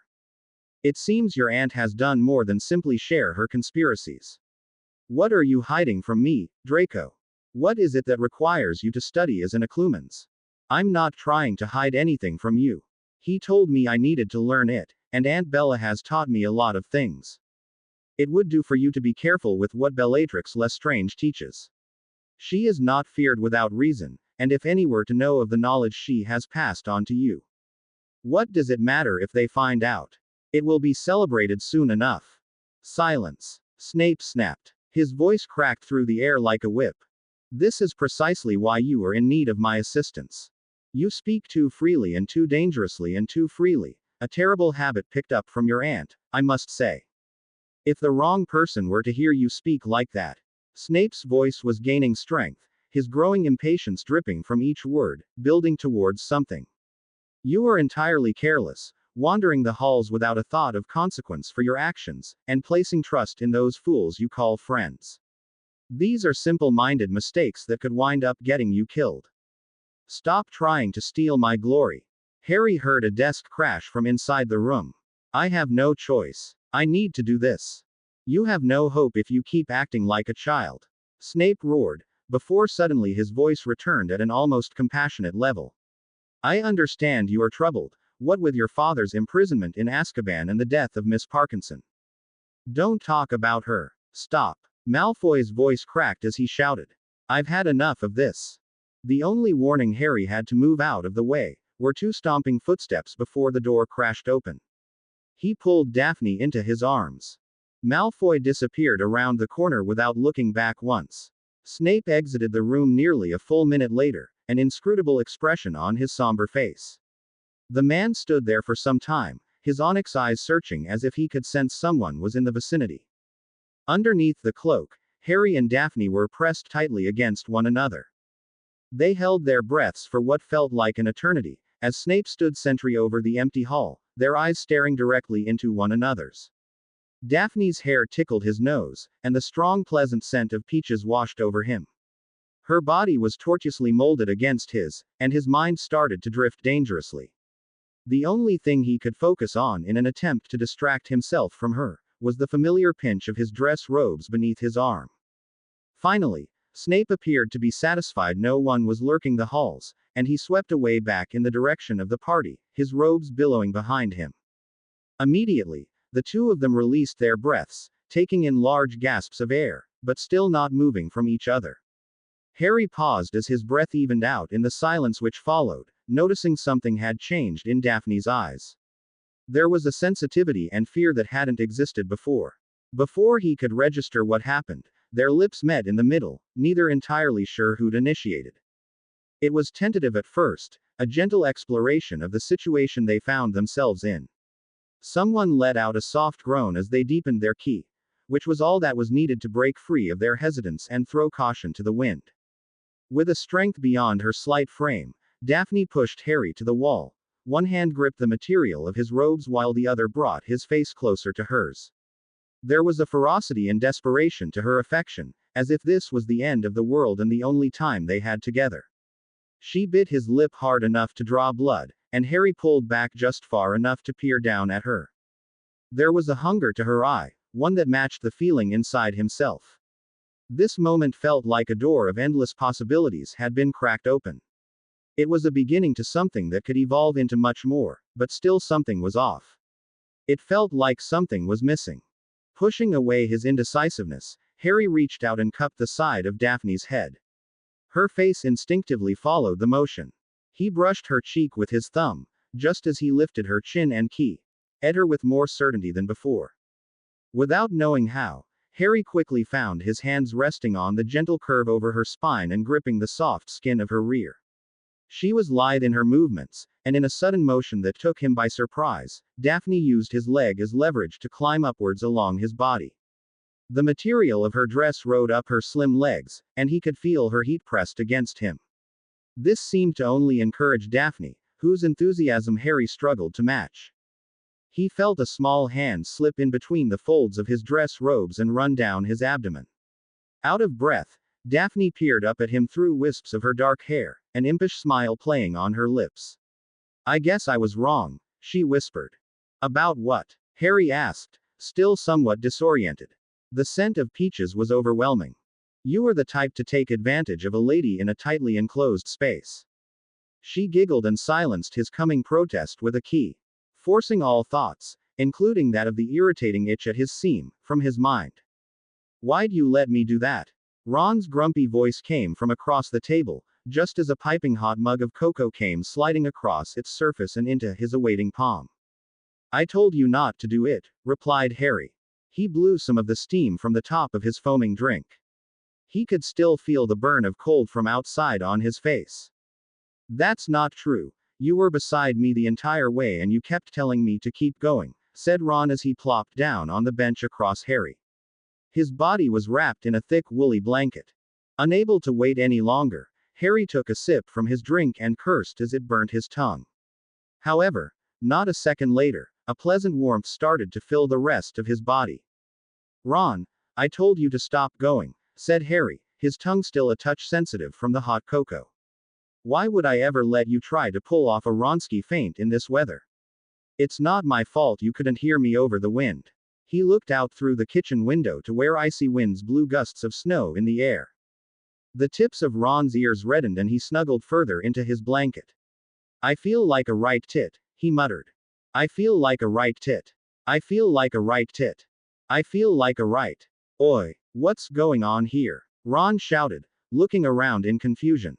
A strange echo of Ron's voice was repeating itself on loop from somewhere in the room. A second later, as if apparating on the spot, two stocky red-headed twins appeared out of nowhere, and slid on either side of their brother. They wore matching grins on their glowing faces. I feel like a right tit. The voice repeated itself again. Yes, I suppose you would, dear brother. It was the one on the right side of Ron who spoke up. Harry was fairly certain it was Fred. I right tit, indeed, George chimed in, setting off the twins to laugh like a pair of loons. Knowing that neither Ron nor Harry understood what was going on, the twins basked in their own satisfaction. That was until Fred pulled from his pocket clunky pink object and tossed it on the table. What are you doing with Aunt Muriel's teeth? Ron asked, looking disgusted. Sitting on the surface of the table, between himself and Ron, was a pair of dentures with 2 rows of perfectly white teeth bridged by fake games. These aren't Muriel's teeth, they're better. They're called dictating dentures. Fred stated proudly with a grand flourish of his arm. New product? Harry asked. A prototype, George corrected. It's not quite on the shelves yet. We've got a few kinks to work out first. I thought you said you were done testing your products on me. Ron looked between his brothers, betrayed. That's not true at all, Ronnikins. We said last year that we would stop using them on you at Hogwarts. We couldn't go wasting perfectly good pranking material on you when there was a toad just begging for it. Croaking for it, more like, George sniggered. We've always known you were a bit thick, Ron, but I don't see any suitable replacements. He bent over and looked under the table as if expecting to find someone there. We've got a ghoul, but he's no Peeves. Ron's face was red, whether from embarrassment, the cold, or out of anger, Harry wasn't sure. How does it work? Harry asked, genuinely curious at what they had come up with this time. What it's supposed to do is sound like other people, Fred explained as the two of them leaned in over the table. We fooled around a bit with a charm that's meant to absorb sound, and we got it so that it can repeat back the sound it picked up originally, George explained fairly simply. Harry was certain it was far more complex than they were letting on. The twins exchanged a look, and Fred continued. Our problem is that we can't seem to get the spell to stick, and it wears off after only a few uses. He took out his wand and tapped the dentures. I feel like a. The sound died. See what we mean? Fred held out his arms. That's genius, gushed Ron, his jaw hanging open. Bless him, Fred. It looks like we've got ourselves our own little fan. The red of Ron's face was definitely from embarrassment this time. It's still a work in progress, but we're glad it worked today, said George to Harry, while Fred mussed Ron's hair. Why'd you do it? Ron asked, still sore. As if hearing the words come out of his mouth, a small gold blur shot into the room and looped around their heads. The twins shouted after it. Wands were pulled, spells were fired, but the buzzing figure evaded them with carefree dips and dives and dramatic drops. After an over-enthusiastic blast from Fred's wand nearly collided with the Weasley family clock, the brothers guiltily put their wands away before something catastrophic happened and Mrs. Weasley came stomping down from upstairs. Come on, Fred. I think it's about time we pop back to the shop to close up. Maybe we'll bring home some Christmas goodies for our dear brother. There was a wicked smirk on the twins' faces as they left the burrow, their eyes staring disdainfully at the broom-mounted figure hovering over Ron's left shoulder. You don't think they really meant that, do you? Ron asked nervously, after hearing the distant cracks of their departing apparition. Harry laughed and told Ron not to worry about it. Fred and George would never pull anything too nefarious on him, and in truth, Ron had it coming. It had been a never-ending retelling of the greatest broom race in half a century, since they had boarded the Hogwarts Express and returned to the Burrow. Perhaps worse than the boasting was the trophy he came home with. About 20 years back, some clever Ravenclaw had charmed a miniature Quidditch figure with a similar spell to that put on a snitch. It quickly became tradition for the winner of the race to keep hold of it over the holidays. The only problem was the enchantment appeared to have started getting a bit funny in recent years. Now, it was peskier than the horde of Cornish pixies. So far the twins had woken up to find it trapped in their pants, submerged in their tea, and whizzing about their heads like a stubborn fly that just wouldn't go away at all times of the day. It was only a matter of time before they ran out of patience. "Hey, Harry," asked Ron, sounding uncertain. "Do you think Hermione's mad at me?" What? Didn't she seem a bit, strange on the train? She could hardly look at me, and she pretty much vanished without a goodbye when we got to the station." Ron's brows were furrowed tightly in thought. Harry could tell he was upset with the idea he had done something. In fact, he had noticed Hermione's odd behavior, and was quite positive it had something to do with what she'd brought up with him the afternoon before Slughorn's party. It was the first time he had truly noticed the distance which separated them all. It was frustrating to no end, knowing where the problem lay but not having a solution in sight. "I don't know, Ron. You know how she gets sometimes," Harry said, not wanting to bring up what Hermione had told him in confidence. "Maybe it's just because she was meeting her parents instead of coming with us over the break." "Do you think she's having a good time?" Ron asked. With her parents and all. She doesn't talk about them all that often. I bet they missed her a lot." "Maybe." Harry didn't know what to say. Hermione hardly spoke of her home life anymore, and he figured there were reasons for it. "What was that?" Ron asked, bringing Harry out of his quiet contemplation. There was a thin smear of foam over Ron's lip from the cocoa had just finished. "I couldn't hear what you said." "Nothing," Harry dismissed quickly. "What time is everyone coming over tonight?" "Mum said they'd all be apparating home with Dad from the ministry," Ron answered, standing from his spot across from Harry. He gathered their mugs and took them to the sink. "Speaking of which, I think it's about time we go and chop the sprouts Mum wanted ready for supper." What started as a small pile of sprouts quickly escalated to a thorough non-magical cleaning of the main floor of the burrow, rounding the ghoul back into the attic, putting away Mr. Weasley's collection of television antennae, and plugging the hole in the floor near the back door where the gnomes had burrowed through. Pretty soon Ginny was roped into the numerous tasks Mrs. Weasley had set out in order to present the burrow at its finest. Although, he still couldn't quite understand how polishing the family clock for the fourth time in under an hour made any difference. The first cracks of apparition signaled their freedom from their laborious duties. Mrs. Weasley quickly sent them off upstairs to freshen up before joining the others.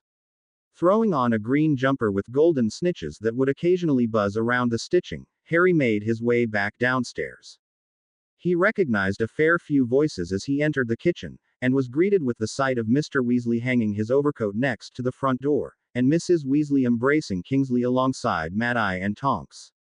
"Watch her, Harry." The Metamorphagus rushed towards, only to trip against a leg of the dining table and tumble into his arms. "Tonks." Harry grunted at the impact. "I saw you less than a week ago. I didn't know that you were coming. And miss the chance to see you again." "Never," she exclaimed, gathering her feet again, and handing her cloak off to Mr. Weasley. "Besides, my mum and dad went out to visit some Muggle relatives in America." "Potter." A gruff voice cut in from behind Tonks, and one that immediately shifted her off to the side. "It's nice to see you again, Professor Moody. I thought I told you to stop calling me Professor. I never was." His ripped and scarred face cracked an ugly, albeit friendly smile. From the front door, Harry could see Kingsley approaching him next. Taking note of the company around him, Harry took his chance to address something which had been bothering him for days now. "Do you think I could talk to you all in private? It's order related, and I think it might be something important." An impassible mask settled over Kingsley's face, taking over the open and affable expression he'd worn seconds before. He nodded sharply, and led them all to the sitting room around the fire. "This will need to be quick, Harry," Mr. Weasley said kindly in a hushed voice. "Molly won't like that we've separated ourselves with you, and she wants to start dinner soon." Understanding, Harry went straight for the heart of the matter. "I think Draco Malfoy is a Death Eater." The reactions were not what he had expected, with only Mr. Weasley betraying any shock on his face. Tonks frowned. Mad Eye had a gnarled smile, and Kingsley's face was as blank as a canvas. Harry, I don't. Arthur paused for a moment to gather his thoughts and tried again. My family historically has a great many reasons to dislike and distrust the Malfoys, as do you, I'm sure, but Draco Malfoy. A Death Eater. The lad's entire family is full of them, Arthur. I wouldn't put it past Lucius pushing his son to join in order to please you know who, and let's not forget the mad by ch he has for an aunt, Moody spoke up. It is an interesting thought, Harry, said Kingsley pensively, staring off deeply into the orange glow of the fireplace. I will be the first to admit that I haven't considered any Hogwarts students as possible Death Eaters. He recruited from Hogwarts before. I don't see why he wouldn't try again. Well, yes, I suppose it's possible, but what could they gain from having him join now other than run the risk of exposing himself? Anything in relation to the Malfoys has been kept under incredibly close watch since Lucius was sent off to Azkaban. Arthur looked to the others in support. What led you to believe this, Harry? It's one thing to accuse the boy based on history, but another thing to do so with evidence.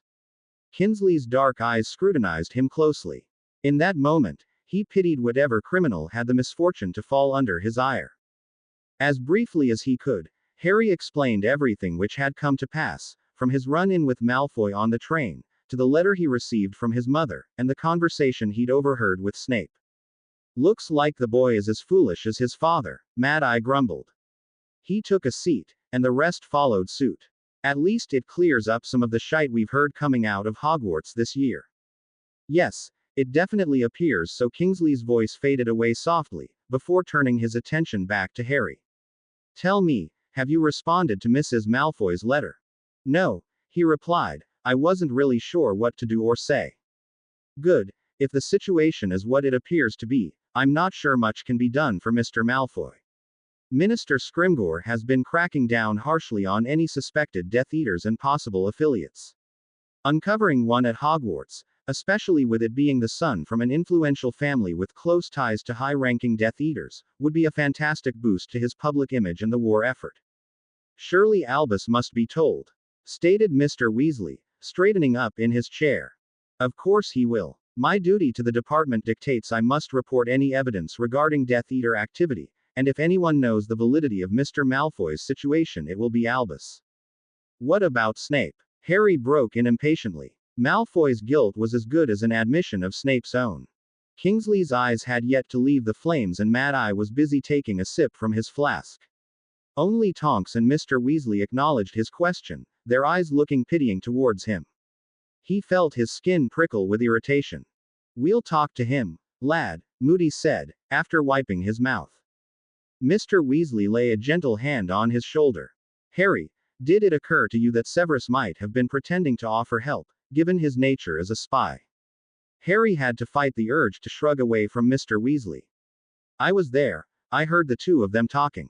Snape wants to help him, and even if Malfoy doesn't let him, he's still protecting him. How can you possibly trust? It isn't our duty to decide the trustworthiness of Severus Snape, Kingsley finally said, returning to the conversation. The light of the flames flickered in his dark eyes. He is a part of the Order. One we rely on and the information he brings. Dumbledore seems to believe that Severus is his man, and in all likelihood it was Albus who told Severus to speak with Mr. Malfoy. We will bring him our concerns, and the matter will be settled. Dumbledore has been wrong before.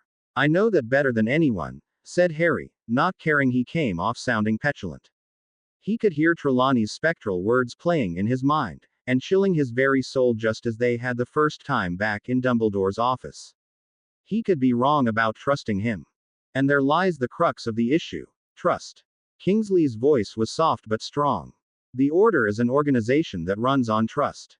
In times of war, it is trust in our comrades and their responsibility, and trust in our own cause that gives us strength. Without trust, we fall into chaos.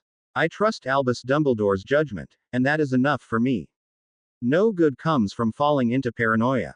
Mad Eye snorted from beside Kingsley and raised his flask in salute before taking another sip. The corner of Kingsley's lips quirked. The exception, not the rule, he said. Trust no one blindly, Harry, because that is just as dangerous. But paranoia will break us down from the inside. It did so in the last war. Oh, would you look at that? Dinner is ready to be served. Mrs. Weasley's voice came from the doorway behind them. She shot Mr. Weasley a disappointed look as she marched in, and he couldn't quite meet her gaze. Come, come, Harry dear, we're all set for. There will be plenty of time to chit-chat all together later. She took him by the arm and led him to an empty spot at the table next to Ron and Ginny. Finally, Ron exclaimed as Harry settled in beside him. I've been waiting all day for this. His eyes stared ravishingly at the feast set out in front of them. Harry couldn't blame him. The smell of it all was mouth-watering.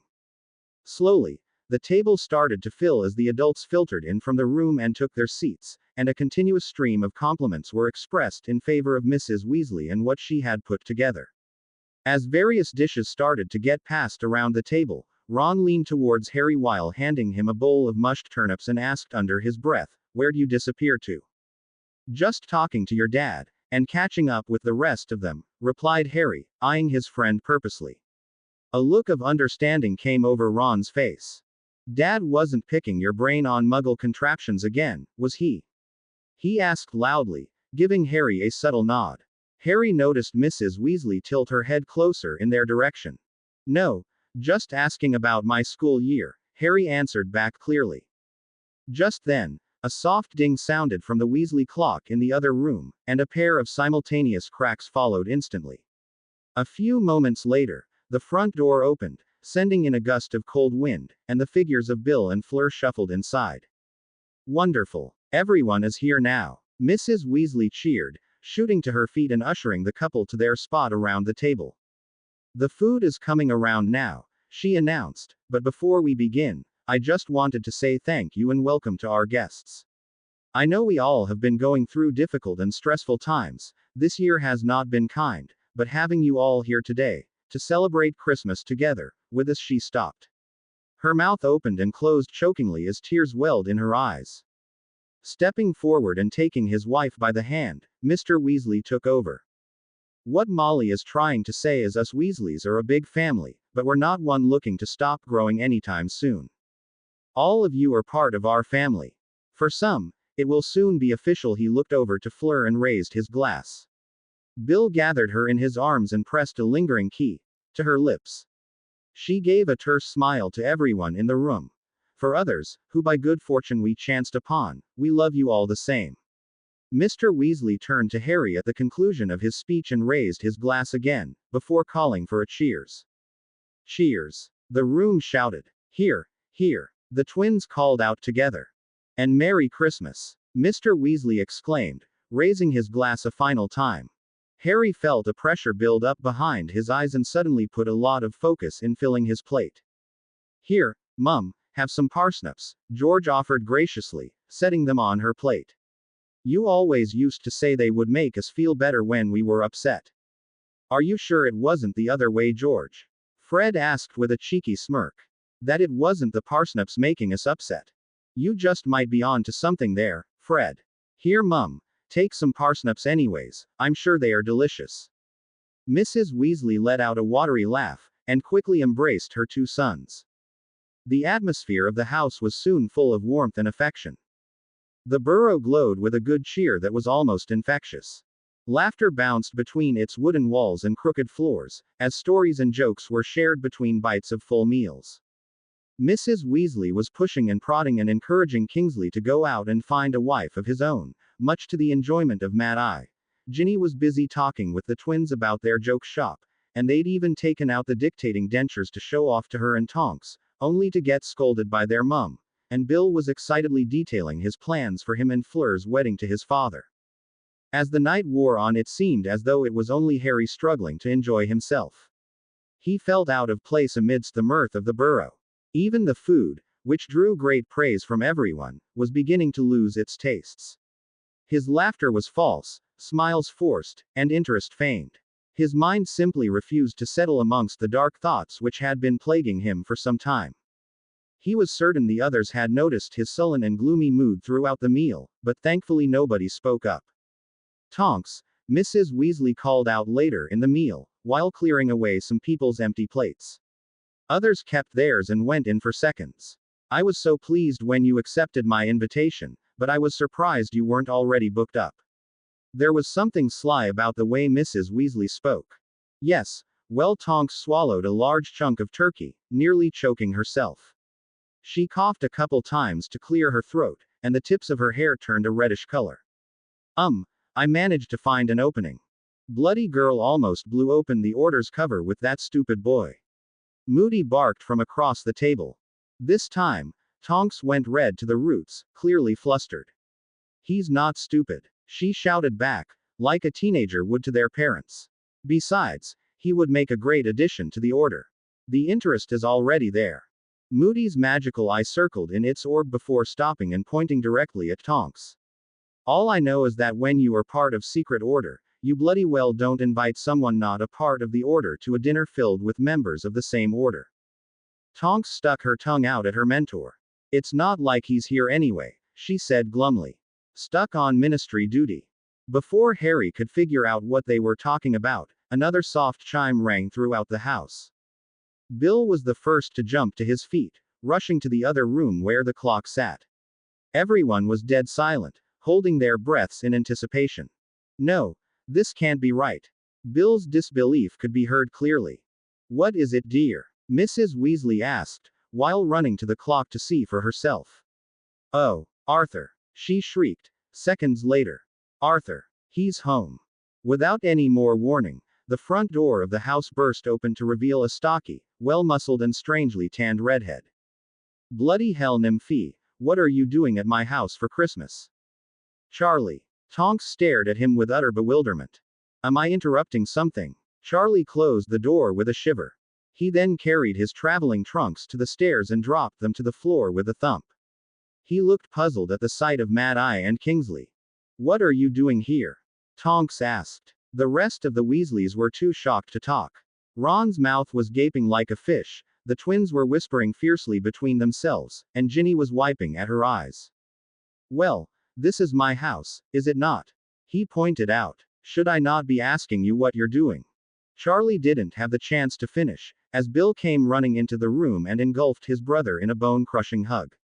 Mrs. Weasley wasn't too far behind, joining in the embrace of her two sons.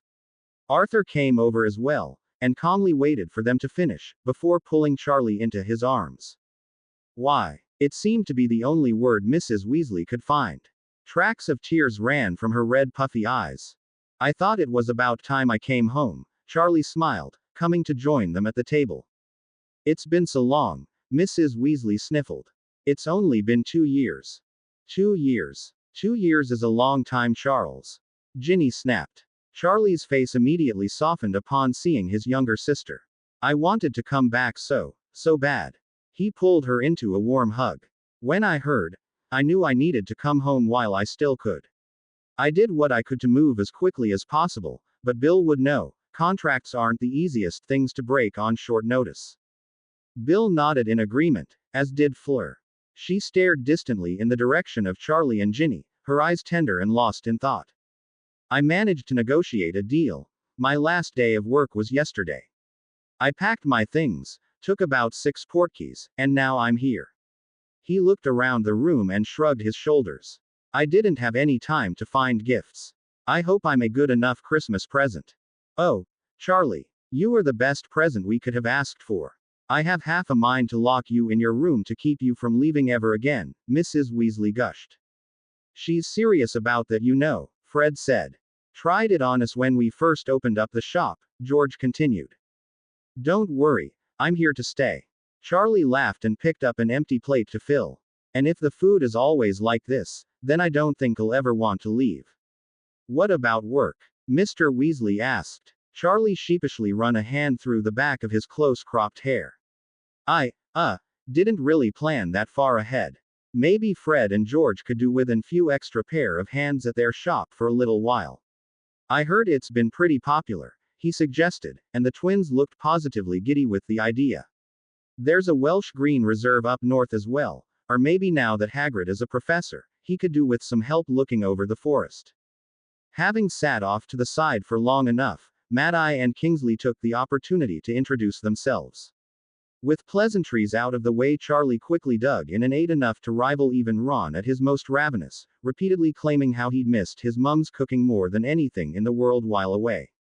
After finishing his third helping of food, Charlie turned to face Harry. "Glad to see I'm not the only one who likes to play with fire here," he said with a good-natured grin. He gestured to a collection of brown scarred skin on the side of his face. "Oh, shut up, you ginger prat. Harry's burns are way more handsome than yours." Tonks smacked Charlie upside the head. "How do you two know each other?" Harry asked in amusement. "Friends from Hogwarts," said Charlie, snaking his arm around Tonks' shoulder and squeezing her into a painful embrace. "Me and Nymphy were in the same year together. Mum thought they'd get married one day," Bill teased from across the table. He was finished talking to his father and was now leaning attentively in their direction. "Probably still does," Charlie laughed. "But the only women I'm interested in right now are the ones with tails and a habit of breathing fire." Reaching forward to fill his glass, a golden blur shot past his arm, causing him to flinch and knock over a pitcher of pumpkin juice sitting in front of Fleur. Before anyone else could react, Harry's hand shot out and caught the tumbling pitcher without it spilling a drop. Looking up, his eyes met Fleur's for the first time that evening, and he found it nearly impossible to look away. "Merci, Ari," she said, her words sweet and lightening his mood on their own. "What was that?" Charlie exclaimed, stealing away Harry's attention from Fleur. "Nothing," Ron said nervously. Just behind his left shoulder, the tiny golden head of his trophy peeked out guiltily. "Wait. I know where that's from," Charlie shouted, his eyes filling with an almost childlike excitement. "Why didn't you tell me you won the race?" Ron, who'd kept unusually quiet since Charlie's return, lost whatever uncertainty had restrained him from speaking before. A stupid grin grew across his face, and he immediately fell into telling the story of his great victory. It was the same one he'd told dozens of times, but this one appeared to mean the most to him, with Charlie hanging on his every word. It was as the table was getting cleared and dessert was being prepared to be served, when the family clock chimed a third time. Ding! All activity in the house froze. "Percy," Mr. Weasley was the first to say. His voice was barely more than a breath, as if he couldn't believe his own words. "Percy," he said again, moving to look out the window. "It's Percy." Mrs. Weasley ran up beside him, gripping his shoulders with white knuckles. "As that, the minister. What's he doing with Scrimgeour?" Without wasting a second, Mad Eye hobbled out of his seat, took out his wand, and summed his coat from the front door. His electric blue eye whirled around in its socket and tracked the unseen figures through the wall. "We'll be needing your flow, Arthur," he stated. "Molly, thank you so much for hosting us," said Kingsley, while taking a pinch of flow powder from the pot Mr. Weasley had brought out from the cupboard. "It's a shame we couldn't stay for dessert." Moody followed and grabbed a handful himself, just as Kingsley disappeared in the flames. "Get a move on, girl, unless you want to explain to the minister and your boyfriend what the hell you're doing here of all places." He growled at Tonks before vanished himself. "Oh shit, Heath," Tonks said, wide-eyed. She scampered quickly towards the fireplace. They only had seconds to spare. "I'll stop by as soon as I can," she promised and waved goodbye. The last flash of emerald had only just disappeared when the door opened to reveal a wind-bitten, red-faced Percy Weasley. Stepping in behind him was the ever-stony-faced Auror Connor, who almost had to push Percy through the threshold of the doorway and into the house. Following close behind them and entering in a confident manner, was a man Harry had only ever seen in the Daily Prophet. Rufus Scrimgeour wasn't a particularly tall man, or a large one even, but something about him held a commanding presence. His wiry mane of gray hair resembled that of an old prideful lion. His eyes were cunning and sharp, and the thin scars that littered his aged face betrayed his experience in fighting wars. He looked very much like a man he did not want to cross. He used a cane to walk, but the strength surrounding the man suggested he wasn't dependent on its use. The last to enter the burrow was Auror Fardale, an easy smile on his face as per usual. "Percy!" Mrs. Weasley shouted and locked her estranged son in a desperate embrace. "It's really you." She grabbed hold of his face, his features strewn into a deeply uncomfortable expression. "It's a miracle to see you both home together. Our whole family together again, with my Percy and Charlie." "Charlie?" Percy interrupted, stiffening at the mention of his brother's name. He looked like he would rather be anywhere else on the planet. Hiya, Perce. Charlie waved, though his gaze was hard. In fact, he wasn't the only Weasley displeased with their brother's unannounced appearance.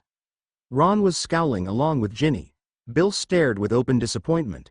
Mr. Weasley had suddenly found the stove to be a very interesting thing to look at, and the twins had a devious glint to their eyes. "I didn't know you were coming home," said Percy. His eyes were pointedly directed at the minister as he spoke, but the man simply smiled, seemingly pleased at the developing scene. "I thought it was about time to act a Weasley and be with my family," Charlie replied.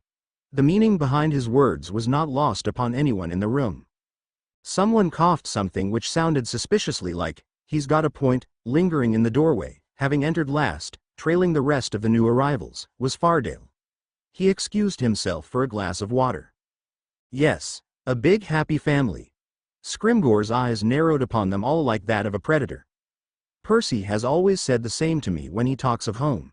He sauntered through the main floor of the burrow, examining every surface as if it held some sort of importance. "You must forgive me. Percy has been invaluable to me in recent months, and when I saw your name," he looked at Charlie, "on the list of incoming international portkeys, I couldn't help myself from reuniting the family." "It's much appreciated, Minister. Almost too kind of you," said Arthur, weighing his words carefully. Yes, it is Christmas after all. In the spirit of the season, I simply couldn't resist." "Come on in, please. Have a seat and help yourself to anything. There is enough to feed you all," Mrs. Weasley invited. No, I couldn't, my dear," Scrimgeour declined with a firm shake of the head. "My knee has been troubling me in these cold temperatures, the lingering effects of an old wound, you see, and I think I could do with a bit of a stroll outside." His eyes snapped towards Harry. "Why doesn't this young man accompany me?" Immediately, Harry thought of Auror Connor's warning from Slughorn's party. "Perhaps I could join the Minister and Ari as well." Fleur spoke up suddenly from her spot at the table. "I think that would be a wonderful idea," Mr. Weasley said just as Bill was going to speak up. His hand gripped his son's shoulder tightly in warning. "I think Harry will do. Thank you," Scrimgeour said, a non-negotiable note to his voice. His cutting gaze caught and held Fleur's own. "Miss Delacour, I presume?" he inquired, to which she sniffed haughtily in response. Percy mentioned wanting to get to know his brother's new fiancée.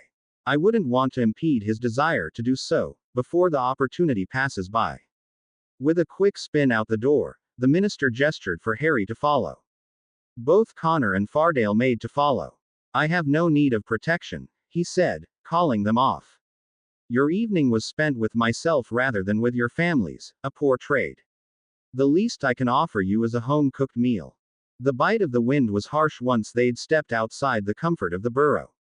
A fresh layer of snow had settled upon the ground as more tumbled down from the sky in thick white flakes. Harry opened his palm and watched as they melted upon contact with his skin. There was a queer silence held between them, almost as if they truly were going out on a simple stroll. "You weren't shocked with my appearance this evening," Scrimgeour finally said. "I suppose Connor gave you my warning." "He did. That's good. I did not want to catch you entirely off guard." They followed the path, which rounded Mr. Weasley's shed. Leaves and frigid, shriveled flowers crunched beneath the thickening layers of snow. Scrimgeour looked over his shoulder to Harry, countless white flakes caught in the tresses of his tangled mane. "Did you know that a day doesn't go by without me hearing your name at least a dozen times?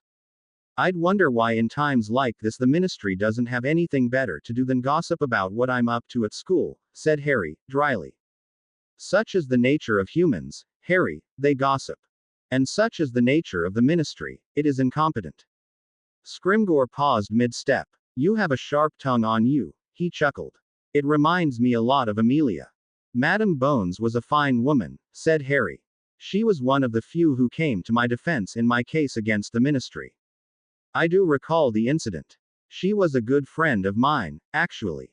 In fact, she was the one who recommended I run for minister when the world was calling for Fudge's head." They stood in calculated silence for a moment. Harry was unsure where the minister was going with this. The ministry, what a mess it was, especially after that evening.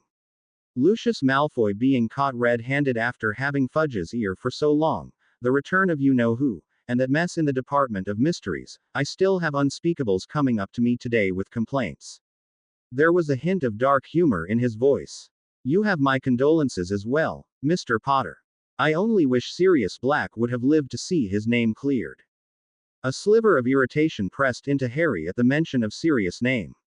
He didn't like the way the minister was trying to use it to gain favor. You see, Harry, all of these issues, all this corruption, is that of the old ministry. Your hate, your anger, your distrust, I can see it on your face even now, is left at the feet of Cornelius Fudge. It is different now. Is it? I can't fault you for this attitude, but at some point you must grow to look beyond your prejudice and bias. A passion burnt deep in the depths of the minister's sharp eyes. I have a family I rarely see, because it's my job to take care of this nation. I've worked countless hours to right the sinking ship Fudge abandoned. I've plugged as many holes as I can and reshaped its structure to keep it afloat. The ministry is not as it once was. And what of its crew? Harry retorted. What of people like Dolores Umbridge? The question appeared to have wrong-footed the man. Dolores. What? I'm not entirely sure of what Madame Umbridge has to do with anything, but if you would like to know, she has mentioned you harbor an ambition to become an Auror. An admirable career path, if I might add. White-hot rage pumped through him in that moment, to the point he was surprised he hadn't melted the snow around them. That woman is a monster. He ground it out through clenched teeth. A monster. Is there a reason you say so? She tortured children with a blood quill for an entire year rather than teach. The only office she should be familiar with is that of the wardens in Azkaban. Scrimgeour's eyes widened in shock, forming a series of wrinkles along his weathered brow. I will set up an inquiry the moment I return to my office, he promised. A fresh sort of excitement took over him then. You see, Harry, this is the type of work still needed to be done. Together, wrongs can be righted and we can bring stability to the nation. Together. How would that work? Harry asked carefully, trying to read his intentions. It would be nothing too difficult or time-consuming. You see, as I mentioned earlier, it is the nature of humans to gossip. So, I say, let them gossip. Let me hear your name 100 times in one day if I must. You want me as a mascot. I want you as a beacon of hope against the darkness. Let the people see their chosen one. Let them see the ministry standing beside him. It will be a lift to the public seeing their hero, and when the ministry finally defeats you-know-who, we will let you be there for the glory. Harry felt a pit settle in his stomach and his heart still. You think I'm doing this for glory? That I'm looking for attention or some sort of selfish reward? No, of course not. It was a poor choice of words. I meant, it will only add to the triumph of victory having you there when it is all over. This isn't some sort of game to me, Minister, said Harry coldly. I don't particularly care for any sort of triumph or what the public thinks of me. I want Voldemort dead. That is all that matters. Of course, we all want to see the madman defeated. The ministry will see to that. Stop, Harry shouted, his temper finally getting the better of him. Enough of this. Flowery words and public imagery won't win me over, and it certainly won't beat Voldemort. There's no one else on this earth who knows him as well as I do, so don't start telling me what it will take to stop him. My parents knew the price. Sirius Black knew the price. Amelia Bones did as well. This war only ends with death, either ours or his. The ministry has been fighting this war for years, boy, Scrimgeour finally snapped. He dug his cane into the frozen earth and took an abrupt step forward. I didn't get these scars by hiding like a coward. And I didn't get mine sitting on my ass either, Harry spat back. No wonder Dumbledore has been protecting you all this time. You're just like him, pretending to be a hero, and distancing yourself from the ministry and the real world. The great man who defeated Grindelwald. Scrimgeour announced grandly, his voice getting swallowed by the wind. What has he done to defeat Voldemort? He disappears from Hogwarts for days at a time as if no one will notice. Where is he going? What does Dumbledore have to do with any of this? Your minister is asking you a question, he ordered. And I'm not giving you an answer. The man let out a bitter laugh. So it's as they all say then, he trailed off, now pacing impatiently back and forth. They warned me that looking for your support would be fruitless. Do you have nothing to say to me, for all the good I am trying to do for our people? Harry remained silent. Dumbledore's man through and through, aren't you? There was a pause. No, I'm my own man, Minister. Harry replied, and walked back towards the burrow. The scene he walked in on when entering the house would have had him laughing had he not been in such a foul mood. Bits of food were strewn across the room, with most of it spattered across Percy and his glasses. Mrs. Weasley was off sobbing in the corner with Mr. Weasley trying to console her, and each of the Weasley siblings looked on guilty. Noticing his re-entry, Fardale made his way over, purple-faced from shocking on his own laughter. Auror Connor came over as well, completely unimpressed with what was going on around him. The minister? He asked. Outside. Harry replied. He wanted me to tell you it's time to leave. Auror Connor's eyes peered interestedly at Harry, likely detecting the brimming displeasure in his voice. About bloody time, Percy cursed, wiping his glasses and hurriedly gathering his things. Stomping through the house, he left without a goodbye. Connor followed, whereas Fardale lingered behind a moment longer, thanking Mrs. Weasley again and snatching a pair of sausages for the road.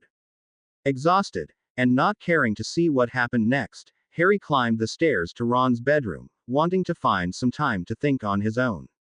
However, upon reaching the top floor landing, he was met with the sight of Fleur already there, wearing the floor down with her heels as she paced, somewhat anxiously. Oh, Ari, she gasped, apparently caught off guard by his sudden appearance. The minister is gone. How was EET? Entirely unpleasant, he answered with a sigh. What did he want? For me to be the poster boy of the ministry. He rubbed along the burn on his jaw in frustration. He talked about a load of bollocks I don't care about. He should have tried running his recruitment speech by someone who actually knows me. He was horribly transparent in his attempt to get you alone, Fleur said. She reached to tie back her silvery hair, and in doing so, rode up the material of her sweater and revealed the smooth sloping skin of her abdomen. Harry struggled to keep his eyes on hers, while she continued. There is much you Englishmen are missing in the subtlety of politics. You mean Percy didn't really want to come to the family feast? Harry joked. Non, I think not, Fleur laughed prettily. My parents would. Avenue. Add none of that charade. A wistful smile filled her lips and the soft glow of the dimly lit stairwell danced enticingly in her eyes. By the way, Gabrielle says merci for the Christmas gift you bought her, but she is sorry she couldn't wait for the Maiden de Noël. Tell her I don't mind, he grinned. I'm just happy she liked it. The thought of gifts sparked a reminder in his mind, and he realized now was the best opportunity he would have. Actually, Harry said slowly, I have my gift for you, and I think I'd like to give it to you now, just between us. Something flashed across Fleur's face then, something much too quick for him to decipher. He followed her into the bedroom, and watched her as she stood off to the side and gazed out the window, her fingers playing with the sleeve of her jumper. Kneeling at the side of his bed, Harry opened his trunk with a simple click. Sitting folded at the top, as if waiting patiently for this exact moment, was the cloak given to him by Helena Ravenclaw. It shimmered in a way that reminded him of Fleur's pale blue eyes. The fabric slipped effortlessly between his fingers. Boom, boom, boom. His heart hammered against his chest like a drum. His throat was dry. His body was racked with nerves. It all seemed like such a great idea until this. He was terrified in a way he had never experienced before. He decided to start easy, and reached beneath the cloak. I made a promise to you a few months back when you were taking care of me in Grimmauld Place, said Harry, rising to his feet with his hands hidden behind his back. I know how much you can hate the weather out here. From behind his back, he pulled out a pair of cozy-looking, but very obviously homemade mittens, fashioned in the 3 stripes of red, white and blue of the French flag. That is very sweet, Ari. A soft smile split Fleur's face as she took them in her hand and touched them to her cheek. The mittens were knitted by, well, a friend I suppose. He's really a house elf and actually quite barmy, but he's rather sweet and I think you would like him. Dobby was very proud of what he made. Harry felt himself ramble. The nerves were back again and his hands were trembling. I have something else, he added, feeling his throat tighten with each word. Reaching into the trunk again, his stomach flip-flopped horribly, and his mind was a whirl with 1,000 different possibilities and another 1,000 outcomes of what would happen next. He lifted the cloak from his trunk, and heard a sharp intake of breath. "I wanted it be special," he said with a touch of vulnerability. "Something you couldn't just pick out of a catalog. I got lucky, I suppose. My friend Luna. She introduced me to another friend of hers, who gave me this." When he unfurled the cloak in that moment, the only word he could use to describe it was magical. Hanging from his hands was a tapestry of the heavens. As moonlight pooled into the cramped bedroom and passed through the cloth in sharp silver streaks, tiny beads of light blinked into existence in a cosmic pattern he recognized from hours spent on the astronomy tower. Stitched into the pale blue fabric were constellations and planets, a hidden map of the night sky and mirror to her mother's famous enchantment. It pulsed with life like a beating heart, sending waves of powerful magic rippling through its woven surface. Standing there, feeling the puff of breath tickle his neck, he knew Fleur was beside him. It was like sitting back in the attic of Grimmauld Place watching the stars above them. If he closed his eyes he could feel the same warmth about him, knowing he wasn't alone. Together, rather unknowingly, they had uncovered one of the cloak's secrets. To hide the image of the higher mysteries quite literally in the folds of her cloak was so unequivocally genius, it could only have been done by a Ravenclaw. "That is Helena Ravenclaw's cloak," said Fleur breathlessly, her eyes alight with recognition. Her hand reached out hesitantly, stopping a breath away from the fabric, not daring to touch it. "How did you find EET?" "She sort of just gave it to me." "Gave it?" "I think she knew why I wanted it," Harry said without thinking. He had almost said too much. He couldn't tell her like this, not now. Not with what happened with Daphne, not standing in the middle of his best mate's room, not with her fiancé just a few floors below. "Here," he said instead, pushing the cloak further out, and inciting her to grab it. Her touch was tentative at first, as if afraid it would vanish before her very eyes. But once the material was firmly in her grasp, she clutched to it like she would never let it go. The room almost seemed to glow before him, emitting a magic so thick and pure he could have drowned in it. His heart ached and threatened to burst at the sight of Fleur. Never had she looked so unattainable and untouchable, like a forbidden fruit he desperately wanted to taste. She stood right there, the very image of a dream he dared not to believe. He had never been so tempted in his life. "Z's is real." Her disbelief had vanished and was replaced with uncontained excitement. They thought EET was lost to history. That she took EET when she ran away. Her fingers danced along its seams, tracking every pattern. Avenue never seen something so expertly crafted. Z power behind Z enchantments, Z secrets EET holds. "How did you recognize it?" asked Harry, surprised by her familiarity with the cloak. "I didn't know it even existed. I remember reading about EET when Z goblins had me search through their archives for ancient artifacts. Especially those of your founders. Z records only guessed at its possible properties. I had dreamed of one day studying EET for myself, but now I." Her eyes flicked up and met Harry's, the words fading from her lips. There was something held between them in that moment. A spark was all that was needed to set it off. And it came when Fleur strode forward, grasping his face in her hands with the cloak bundled up against the nape of his neck, and planting her lips on his. From a spark to an inferno, Harry released the blazing heat that had built up within him for months now. He grabbed Fleur by the waist and pulled her roughly against him. The feeling of her hip pressed into him caused him to let out an involuntary moan, deepening the key. His reaction had caught her off guard, or perhaps she'd been hesitant after her initiation, but she quickly followed his lead. Her normally gentle hands pulled sharply at his hair and her tongue darted swiftly into his mouth with a shudder. He ground up against her, trying to initiate as much contact as he could between their many layers. They grunted through each other's mouths, so lost to passion it seemed impossible they could be separated from each other's attentions.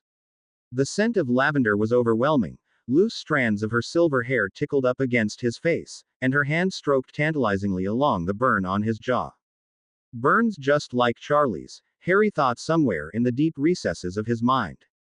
Charlie who'd come home to see his family, a family that Fleur would soon be joining.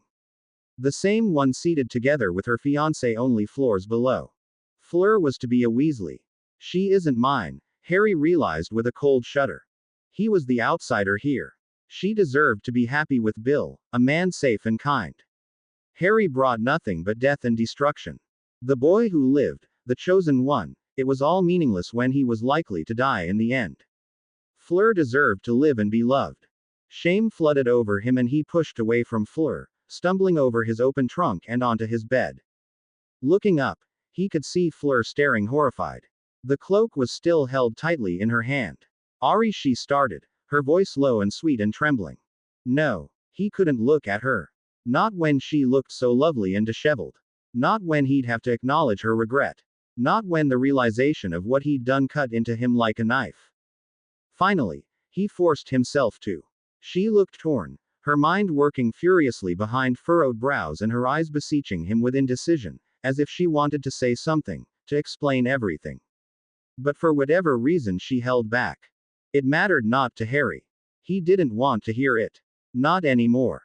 His lips burned with the taste of her filling his mouth, and the maddening pressure of her touch was still playing at his mind. The room spun. He couldn't think with her around him. He wasn't sure if he'd ever think clearly again after what had just happened. Damn the guilt and consequences. He wanted nothing more than to continue where they had left off. But he couldn't. Daphne. The name caused him to flinch. It was almost as if his mind took pleasure in torturing him by throwing even more complications into his life. Voldemort, Malfoy, Snape. He repeated the names in his mind over and over again. They gave him something to cling on to, targets to direct his anger and shame and regret. They were familiar enemies, and the only things that made sense in his life. The only control I have is in the men I despise, he laughed bitterly to himself. He closed his eyes. Though they were only feet away, it felt like a giant chasm had opened in the earth between them. Even if he reached out, he wasn't sure he could touch her. Joyeux Noël, Ari, he could hear her say, her voice agonizing. Footsteps creaked along the floorboard and soon disappeared down the stairs, leaving Harry alone again, having lost all his warmth. Harry woke after a fitful night of sleep to the feeling of his head being pecked repeatedly and without mercy. Off Hedwig, he groaned, shoving his friend off her temporary perch made by textbooks stacked next to his bed. Swooping gracefully through the air, Hedwig barked and returned to her pecking. Fine, he huffed, and reached for his glasses. Merry Christmas, Hedwig. Now get off. He swatted playfully at her again. Climbing out of bed, he reached to the floor and picked up the first piece of clothing he could find. Merry Christmas, mate. Harry spun around, half-dressed, to see Ron standing in the doorway beaming from ear to ear. Merry Christmas, Harry returned with his own smile, though it flickered on his lips at the memory of last night.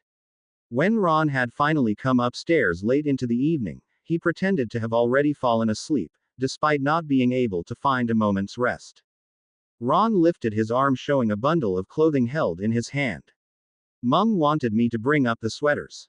He tossed one across the room to Harry, who caught it. You first, Harry said, pointing to the maroon-colored jumper in his friend's hand. Making a face, Ron unfurled his jumper and flipped it around to reveal a golden Gryffindor lion proudly spread across the front with a keeper's Quidditch cap fit sitting snugly around its head. His frown stretched into a look of surprise, and then a pleased grin. And you? Ripping open the paper wrapping, Harry was met with the familiar emerald green color Mrs. Weasley loved to use for him. Depicted firmly across its chest, all in white, were a wand and broom crossed over one another. In the 4 spaces surrounding the interlocked images were a stag, dog, wolf, and lily. Biting his lip tightly, he looked up at his friend, whose eyes gazed back softly in understanding. Sirius once told Mum about the Marauders when she asked about how he became an animagus, he explained. She's been a little sentimental as of late, so. Is your mum downstairs? Harry asked. Yeah, just getting breakfast ready for when we all come down to open presents. Harry nodded, before pulling the jumper over top the wrinkled shirt he had picked up from the floor. Together, him and Ron gathered up their gifts, some wrapped better than others, and made their way downstairs. Oh, Ron, and Harry, You as well. I hope you slept in fine. Go put the presents under the. For once, it was Harry cutting off Mrs. Weasley with a rare embrace. Thank you, he choked emotionally. It's perfect. I'm glad you liked it, dear. Mrs. Weasley's eyes shone as she patted his cheek tenderly. What? No presents for me? Harry spun around to see Charlie peering under the tree, wearing an intensely orange sweater decorated with a large dragon. His face was scrunched into a look of fake outrage. We didn't know you were coming home, you dolt. Besides, you didn't get any for us, Ginny pointed out from where she was curled up comfortably in the warmth next to the fireplace. We got you something, Charlie, Fred said in a too-sweet voice as he came down the stairs. He wore a sweater with a large G on the front. George followed close behind, wearing a matching jumper with an F, pulled out a present that looked nothing if not suspicious. Is it safe? He asked his brothers cautiously. Would we ever give you something unsafe? Said George with toothy smile. Does a horntail makes a good dancing partner? Charlie guffawed. From what I've heard they do. That is, if you're Harry on a firebolt in the sky. This time it was Bill who spoke up, entering the room with Fleur at his side. Harry's eyes unconsciously sought out Fleur's. She looked perfectly rested, and as at ease as she had last night at dinner. Not a hair was out of place or line of worry could be found on her face. Her gaze kept clear from him, and he felt his stomach twist horribly. With everyone present and gathered around the tree, the opening of the gifts began. Much of it was the usual fare, with bits of clothing and books and sweets being exchanged. However, to the gasps and dazzled eyes of those around the room, Bill pulled out a beautiful silver chain and hung it around Fleur's neck, a crystal dragon's tooth in the shape of his own matching earring nestled against the pale skin of her chest. The twins had bought a number of gag gifts, and passed out different Christmas-themed products from their shop. Perhaps the most impressive gift of theirs were a set of eye-catching gold earrings and a brand new witch's hat for Mrs. Weasley. Arthur received countless Muggle bits and bobs, which looked as though they'd been pulled from a dumpster, but were a treasure to him. When it came around to Harry, Fleur showed off the mittens he'd gifted to her and thanked him formally, if not a bit coldly. There was no mention of the cloak. She then passed him a small box, which he opened to reveal a moleskin pouch. It was a rather incredible gift, especially given their rarity. He'd read about them, and how a number wizards use them to keep their most prized and personal possessions, since only the owner of the pouch can reach inside its folds. Why is there garlic over here? Bill asked suddenly from beside the fireplace, catching everyone's attention. Is that a necklace? George sniggered. It's from Luna, Harry said, laughing at the realization of what it was. She told me her dad was selling them from the Quibbler, so I asked for one.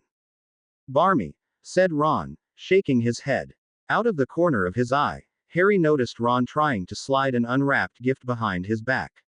What's that? He asked. What's what? The tips of his ears burned red. Did Hermione buy you that? Harry questioned, noticing it was a book. No, Ron answered, looking distinctly uncomfortable now. It's, from Lisa. Lisa, Harry repeated, confused. Shish. Ron whispered harshly. He looked pleadingly at Harry. Oi, Harry, you've got one left. Charlie exclaimed, cutting Harry off before he could dig further. He popped out from behind the tree, holding a small package wrapped in parchment in his hands. Ooh, it's from a bird. The writing is way too nice to be a bloke's. Harry could feel all eyes in the room burning into him with great interest as he took the gift in his hands. A card was attached with only his name on it, and from the outside the gift looked rather plain. But upon ripping open the package, it was anything but. Bugger me, he could hear Ron from over his shoulder. Bugger me was right. Harry had never seen anything like it before, not in any of the shops he'd visited or catalogs he'd browsed. It was exquisite and inconceivably expensive. And he knew exactly from whom it was from. In his hand rested a replica of the circlet of flowers he'd created for Daphne on the night of Slughorn's party. The detailing and the colors were immaculate. Lilies, roses, and orchids, all intertwined with one another, magically crafted from meticulously arranged pieces of stained glass, precious metals, and glimmering gems. Harry was speechless. Who's it from? Ron asked the question everyone in the room wanted to know. Daphne, he replied, unthinking. With his answer, from across the room on the couch, Fleur's head reeled around, and she genuinely looked at him for the first time that morning. There was something in her eye. Something that cracked the ice between them. But when he blinked, it was gone. Before anything else could be said, a soft pop sounded from outside. Arthur stood from his chair, and went to the front door to meet the guest. Oh, Albus. What a pleasant surprise. Come in, everyone is downstairs. Harry felt a genuine smile spread across his face. Since leaving Hogwarts for the holidays, it had been the longest he'd gone without seeing Professor Dumbledore for quite some time. Thank you, Arthur, Dumbledore's sage voice thanked as he walked through the front door and joined them. Although I'm afraid I shan't be staying long. Ah, Charlie, I was pleasantly surprised when I heard of your arrival. It's good to see you too, sir, Charlie grinned. Albus, you must join us for some breakfast, Mrs. Weasley offered. She hurried over to the kitchen and pulled out an extra chair.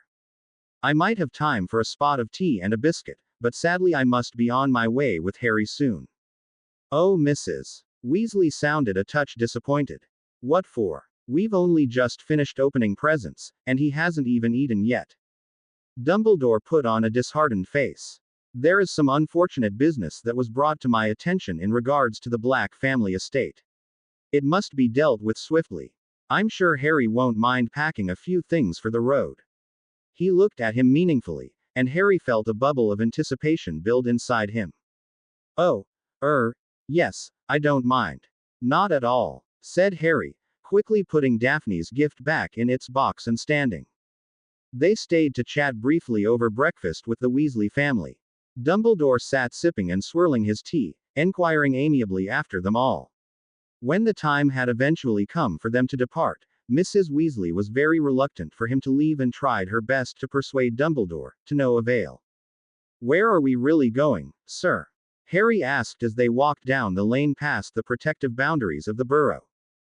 Dumbledore smiled at him through his snowy whiskers. I was speaking true when I said we had to stop by Grimmauld Place for a bit of business. But I fear my reasons for your company today are much more selfish. How so? I felt the need for this Christmas, he stopped. A strange emotion flashed over his face, and his countenance appeared torn over something. I wish for this Christmas to be special one, and there is no one I would rather spend it with than you, Harry. It was rare to see Dumbledore look so vulnerable, the aged lines of his face cracked and forming thick fissures over his wrinkled skin. Harry didn't quite know what to say in response. Christmas was always such a strange time of the year for him, without his own family. It had been that way since living with the Dursleys, and the feeling had not changed since spending it with the Weasleys, albeit less miserable all around. Dumbledore, appearing to understand this, wordlessly extended his arm for Harry to take. With hardly a sound, they reappeared together outside Grimmauld Place. It was a quiet morning, without a single soul to be seen in the tucked-away London neighborhood. Snow fell lightly from the sky, forming small tufts on the heads of iron gates, and blanketing the trees of the park across the street. Pushing the door open, Harry followed Dumbledore inside the ancient home. Although the air remained stale and musty, the home was not the same as he'd remembered it from months ago. The lingering darkness which seemed to ooze from the very foundations of the townhouse had almost disappeared entirely. It stood a crisp, cleaner image than its dank, nearly uninhabitable past self. Much of its historic grandeur was still lost to time, but with a good scrubbing it looked fairly presentable. The portrait of Walburga Black still hung on the wall, and the troll foot remained by the front door. But the aura about the house was significantly less malevolent. Creature has been diligent in his housekeeping duties since the beginning of the year, Dumbledore remarked as they passed the sleeping portrait of Walburga Black. It took some persuading, but he's not as awful as he used to be. It could also be the master. Dumbledore folded his hands behind his back and hummed softly to himself. As if sensing their topic of conversation, a loud pop sounded directly in front of them. Half-Blood Master has returned, the old elf croaked, bowing as low as his crooked spine would allow. Creature has followed Master's orders and cleaned Mistress' house. Thank you, Creature. It looks very nice. Master comes home on Christmas, But Creature doesn't have a gift for master. An ugly mess of a smile suddenly filled his face, and the elf reached inside the tattered pillowcase fit around his shoulders. Pinched between his arthritic fingers, Creature held up a single maggot to Harry. Dumbledore started to chuckle heartily. I believe that is his gift to you, Harry. Thanks, Creature, but I'm okay. As master commands. Creature stuffed the maggot back into the pillowcase with a cackle. He then peered up at Dumbledore and Harry with a pinched, serious expression. Creature has been finding old Stinky Dunkster going through master's things again, he said. I will speak to Mundungus as soon as I can, Dumbledore promised the elf, who bowed a final time before disappearing again. What was he talking about Mundungus for? Harry asked suspiciously. He had a strong dislike for the man, given the role he played in allowing the Dementor attack which nearly saw him expelled. Mundungus has taken liberties to peruse the Black family wares, so to speak. He has been caught before, and his punishment was not pleasant. We will have words, I promise you. Harry could feel the implication behind Dumbledore's words and let the issue drop. Is no one here today? Harry asked, noting the eerie silence throughout the house. Everyone deserves a day of rest, especially on Christmas. Dumbledore's gloved hand tapped gently on the frame of the door as they passed through on the way to the kitchen. And what about you? Harry asked, looking at the headmaster intently. There was a tired smile obscured by his beard as he spoke. My dreams of rest and retirement have long passed me by. My work is not done yet.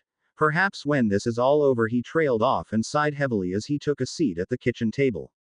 I had a particularly interesting conversation with Kingsley last night, he continued, on a tangent. Dumbledore's eyes glimmered knowingly at Harry. Did he tell you what I found? I wanted to speak to you, but I couldn't find you before boarding the train. Apologies, I was out of the castle the day of your departure. But yes, the evidence certainly doesn't stack up in Mr. Malfoy's favor. So he'll be stopped. Harry could hardly keep the vindication out of his voice. At some point he will. There was a sadness to Dumbledore's deep blue eyes. But as far as Kingsley knows, the matter is in hand, and there is no clear evidence to report. It took Harry a moment to process what he'd just heard. You can't be serious. His voice clipped with anger. Surely Malfoy can't get away with what he's done. He cannot. Dumbledore agreed calmly. But you told Kingsley there wasn't anything to report. I did. He tried to kill a student. Harry shouted. Dumbledore flinched at his words, which fueled him onwards. And what about Snape? I heard him plotting with Malfoy. He was talking about helping him. You can't honestly let the two of them walk around freely while doing Voldemort's bidding. At some point in his ranting, Harry had stood from his seat. Settle down, Harry. Dumbledore's voice was firm. Begrudgingly, Harry took his seat again, and Dumbledore's face settled into a weary expression. Draco Malfoy is indeed a Death Eater, and has been given a mission to accomplish within Hogwarts, though his commitment to the cause remains to be determined. I commend you on uncovering this on your own, Harry. What is his mission? Now, you see, is where we reach the crux of the problem. Draco Malfoy's mission is to kill me, Dumbledore explained as if it were the most normal thing in the world. He continued before Harry could interrupt. My life has been under threat from dark mages far more vicious and cunning than the likes of Draco Malfoy. My life is under no threat by him, but the lives of others. Katie. Finished Harry. Yes, Dumbledore confirmed. Something gleamed at the edge of his sagging eyelids. Miss Bell was a tragic casualty of an attempt directed at my own life. The necklace was to be delivered to me, and thankfully she survived. Why is he not expelled? If the situation was painted so simply, I would not hesitate a second to do so. But the issue remains that the full extent of Mr. Malfoy's role at Hogwarts is unknown. Each attempt Professor Snape makes at uncovering the full extent of his mission is rebuffed. Yes, Harry, Severus continues to work on my behalf. Strange things are happening within the walls of Hogwarts, and they are all connected to Draco Malfoy. The portraits and the stairs, Harry said aloud. Everything he had noticed in the past month was starting to make much more sense. You've noticed it as well. Dumbledore looked intrigued. I was almost bucked off the 5th floor staircase, Harry deadpanned. Dumbledore grimaced. Hogwarts has always had a peculiar temperament, but not to this extent. I've called in an expert on the art of the castle, Alfred Greengrass, to confirm my suspicions. He is Miss Greengrass' father, Dumbledore supplied, as if reading his thoughts. That is also without mentioning other incidents around the school, such as the nature of our encounter with the Acromantula. Harry rubbed at his jaw, remembering that day very well. Couldn't you just slip Malfoy some Veritaserum? He asked hopefully. It would be too risky. Dumbledore told Harry what he deep down already knew.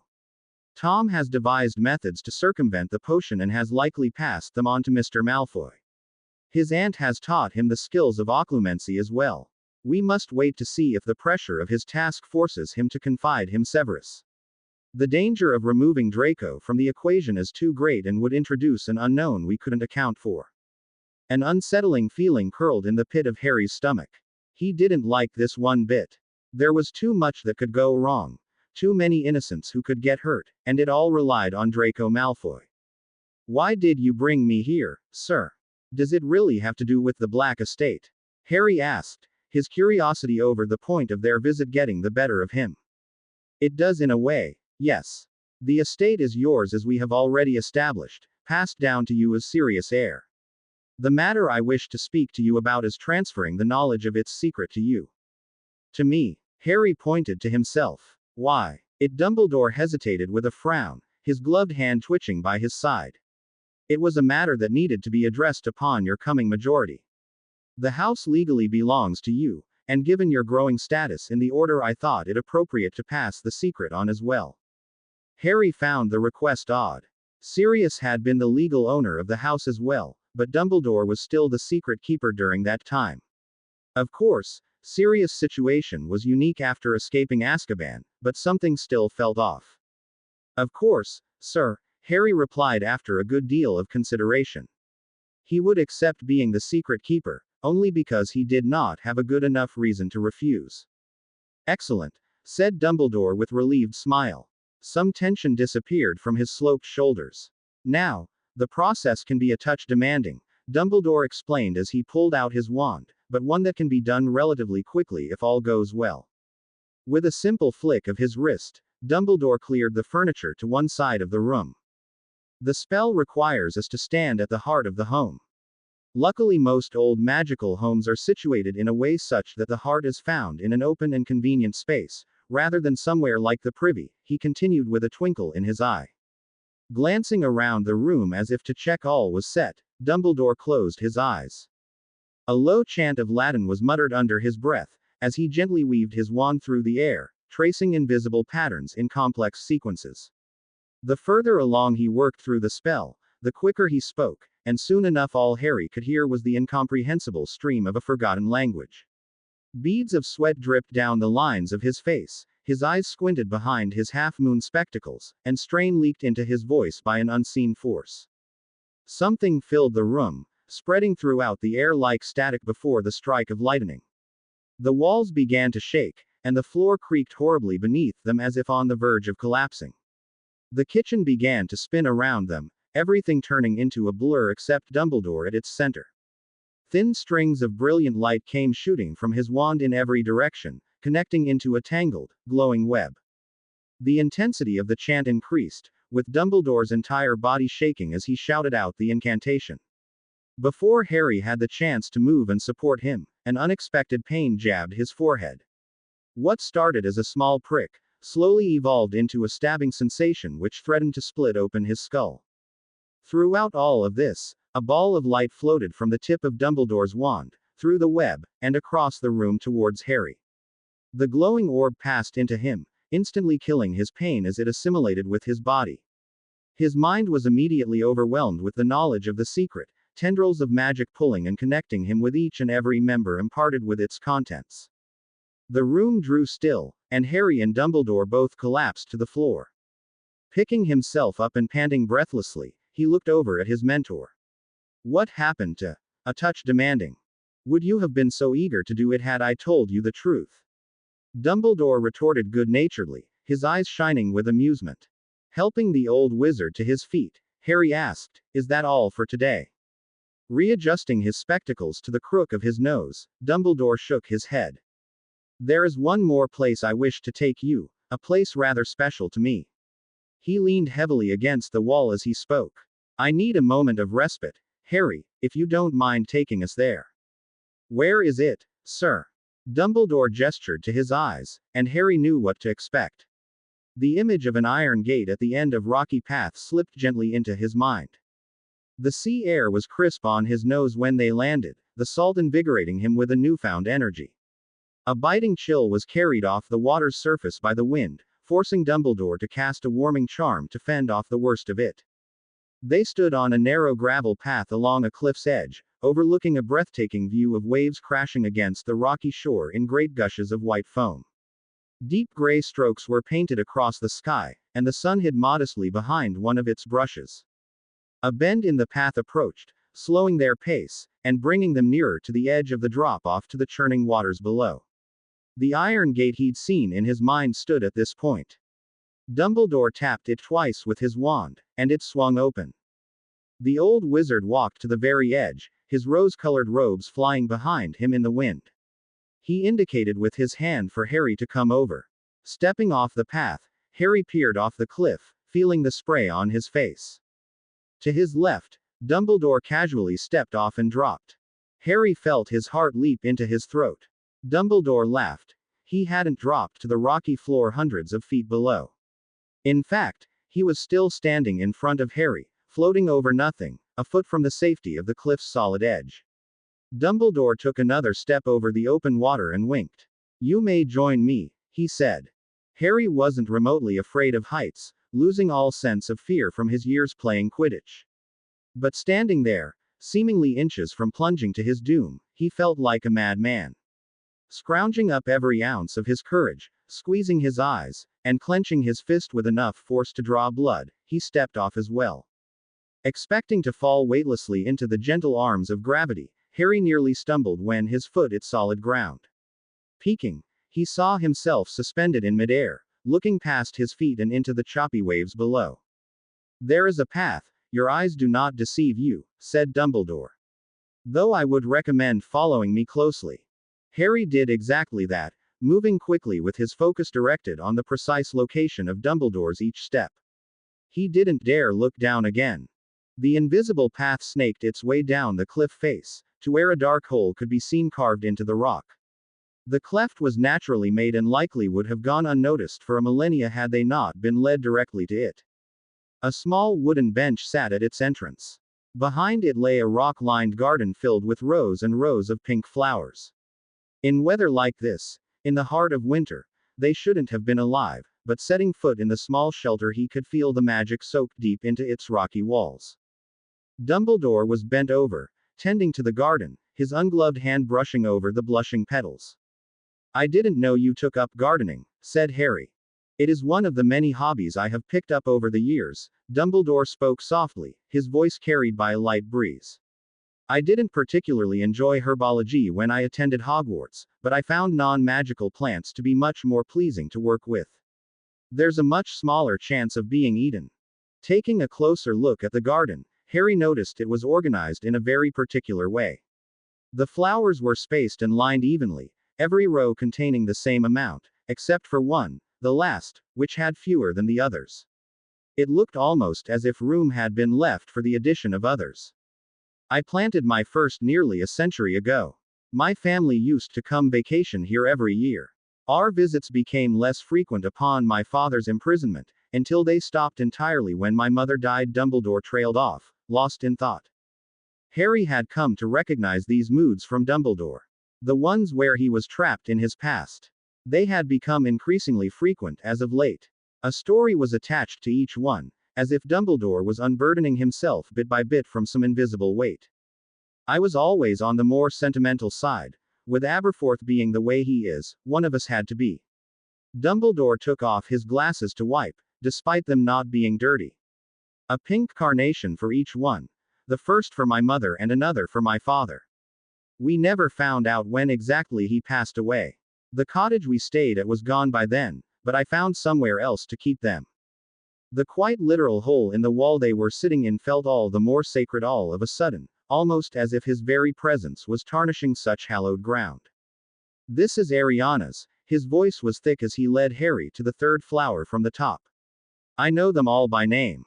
Your mother and father's. He pointed to two that sat in the center of a collection of others, the Longbottoms. Harry missed those belonging to Neville's parents, struggling to tear his eyes away from his parents. A row for the McKinnon family. Harry remembered hearing from Mad Eye about the butchering of their entire family by a group of Death Eaters led by a man called Travers. Peter Pettigrew. Harry looked to a solitary flower sitting between his parents and Neville's, for the boy he was, not the man he became. Harry could see a few petals twisted against the side of its stem, looking like at one point it had nearly been pulled out. Cedric Diggory. There was a slight tremble in Dumbledore's hand as he pointed to the late Hufflepuff. Sirius Black. The flower of his godfather sat in the last and shortest row. These are all those I cared for, whose time passed before my own. How many? Asked Harry, a heaviness to his soul. There were so many flowers. I've never gone back and counted. They all meant too much to me to simply be a number. I can picture each one perfectly in my mind. Their shape, their shade, their smell. But to count them would be too painful for an old man like me. Something slipped from his cheek and darkened a spot on the dirt below. How do you keep going? So many people, so much death. Dumbledore turned to look at him then, his blue eyes watery but firm. The only thing we can do is move forward. We honor them, we cherish them, but what good were their lives if we do not carry on with our own to make the world a better place in their memory? His gloved hand lingered tenderly on the flower named for his sister. Dumbledore stood slowly and made to sit beside Harry on the bench. It is not a pleasant thought, my boy, but you have been tending your own garden just as I have my own. You have lost much and more than I had at your age, but unlike myself who basked in my misery and made terrible mistakes, you have been brave, courageous, and strong, a true Gryffindor. You once told me that despite our similarities, there was a reason I was sorted into Gryffindor and Voldemort to Slytherin, Harry remarked. It is true in every way that truly matters, Harry, said Dumbledore significantly. Tom Riddle has never dealt with true loss. He has never felt the pain of caring for someone so deeply that you wish it had been yourself who died in their place. But that is what makes us strong. It is what carries us through the fight, even when darkness surrounds us. Tears were streaming freely down Dumbledore's aged face when he turned back to Harry following a moment of profound silence. The war to come will not be kind. There will come a time when death. Professor. Harry tried to interrupt, a feeling of untraceable dread clamped around his throat like the fingers of death. You must listen, Harry, please, Dumbledore pleaded, his voice desperate and full of anguish. There will be a time when those closest to you perish. You must not let their deaths destroy you. You must not stop. You will feel your heart break and your soul shatter, and you will think they will never be put whole again. But you must fight on and do what needs to be done. It was all too much for him to take in at once. Why was Dumbledore speaking as if they were doomed to die?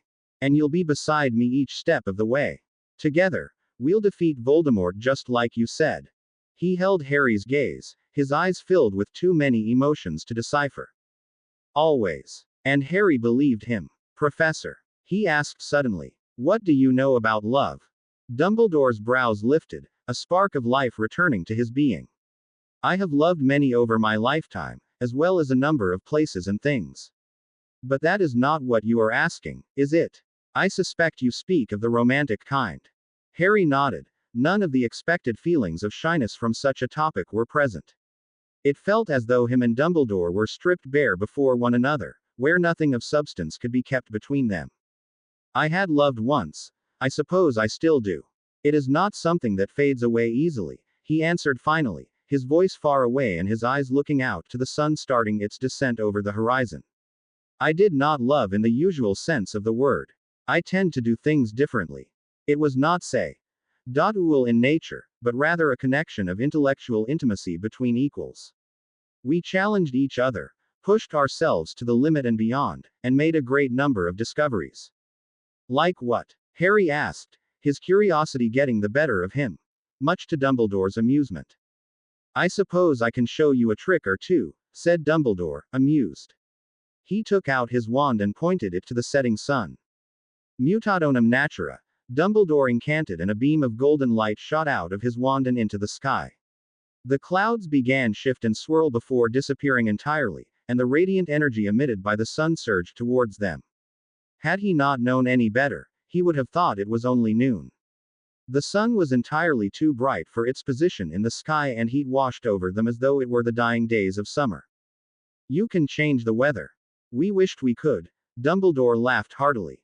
We avenued away for months trying to do as you just said, but instead we devised a spell that could only augment what was already present. It is a false dawn, so to speak, lacking the wild power of true nature, yet an incredible creation in its own right. Is there anything else? These were the times when Harry wished he could spend an eternity picking Dumbledore's brain and seeing what genius lay hidden within. Of course, though perhaps I can show you something you could perform without difficulty. He cast a Patronus, and the musical cry of a phoenix sang overhead. We experimented quite a bit with the Patronus charm and its many uses. As he spoke, his corporeal projection slowly dispersed into a white mist before forming into a tight sphere in front of him. Beyond its corporeal form, it can shield in whichever way you wish, and can carry messages to certain locations. It's brilliant, said Harry, as he cancelled the spell. Oh, we knew we were, Dumbledore admitted without a hint of arrogance. We figured we were invincible, but our dreams got the better of us in the end. What happened? Tragedy. The word was sharp on his tongue, its regret lingering in the air. Things were never the same between us. Was there ever any hope? Harry asked, no longer inquiring of Dumbledore's past, but of his own selfish fears. Of course. When love is concerned, there is always hope. Love is rarely ever simple. Love is complex and much is hidden and lost in its translation. It is unexpected. One often does not realize they are in love until it is too late. It can be a frightening experience, something that tears you apart from the inside.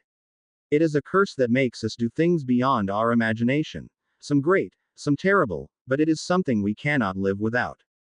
Harry swallowed thickly, his mind and body numb. Fear not, Harry. Good often comes from bad, and it is always worth to give love a chance. The glint of understanding in his deep blue eyes made Harry wonder if he knew more than what he was letting on.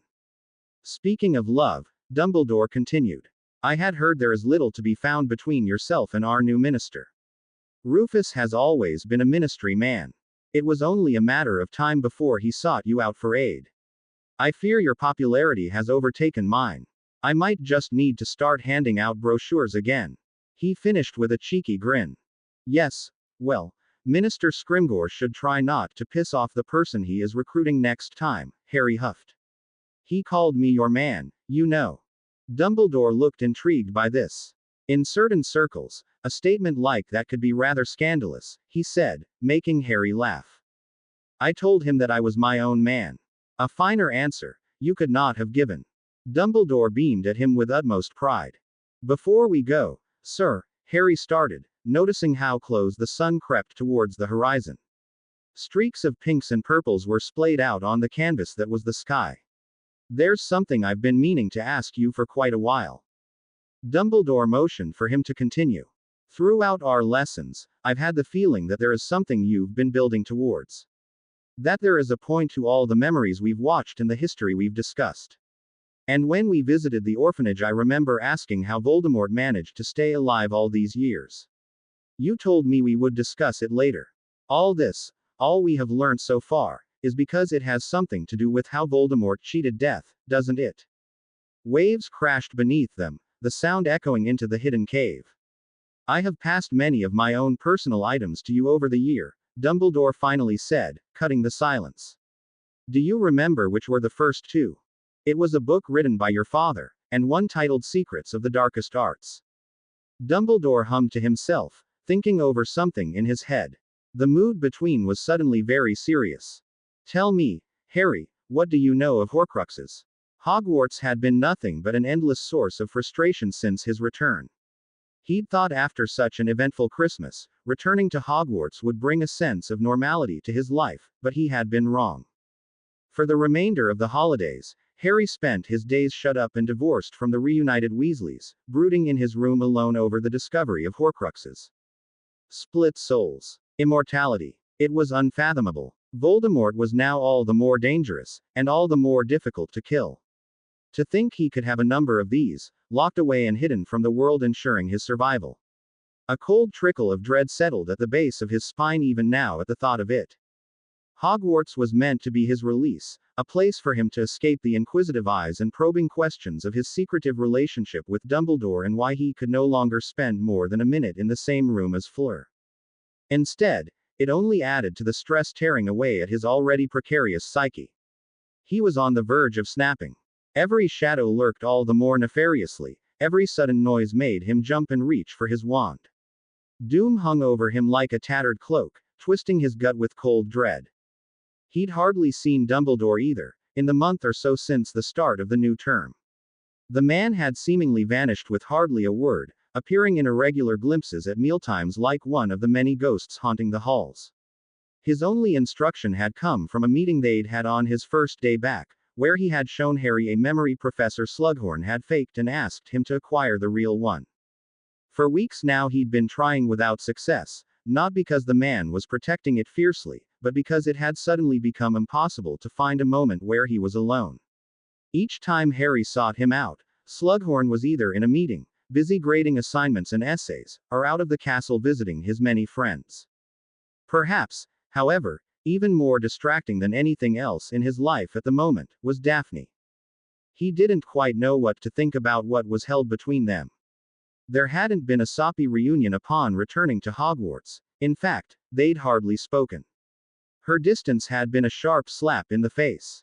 Each note was left unanswered, and every attempt to see her alone was barred by Tracy, who never left her side. Blaise feigned ignorance to all his concerns, and Astoria could hardly look at him each time they crossed paths in the hall. Did I do something wrong? He asked himself frequently. He knew he had, but there wasn't a way anyone could have found out about what happened with him and Fleur. At night, on the verge of sleep when his mind was most vulnerable, he could still feel the phantom touches of her caressing fingers and the ghost of a key on his lips. But every time, to his immense guilt and shame, the scent of lavender would overwhelm him and these feelings would shift to the burning passion he felt with Fleur's mouth lost against his. The echoing sound of his footsteps as he traveled down an empty corridor woke him from his reveries, and reminded him of his frozen solitude. He could feel his moleskin pouch rubbing the skin of his chest beneath his robes. Daphne's gift sat like a lead weight inside, along with the other items he couldn't do without. He'd purposefully set out to arrive late, not wanting to spend an entire evening where he knew she would be. A well-placed hex in the presence of Professor Snape had Crabbe and Goyle sprouting flour from their ears, and was enough to earn him a detention that evening. A sore wrist from scrubbing cauldrons was well worth arriving at the Slug Club just in time for what he wanted to accomplish. Let your father know I remember that particular story. He was embarrassed for weeks afterwards. Of course, he's moved up quite high now within the ministry, working hard as a member of the Wizengamot. Harry could hear Slughorn's boisterous voice carry over the soft buzz of polite conversation from his office. His eyes widened, pleased, when he noticed Harry enter the room. The general hubbub of the dinner party quietened as well. Harry, I feared you weren't coming. His chins wobbled beneath his fleshy face as he hurried over, abandoning the conversation he was holding with Ernie Macmillan. Luckily it seems that Professor Snape's desire to get rid of me outweighed his want for the cleanest collection of cauldrons in all of England.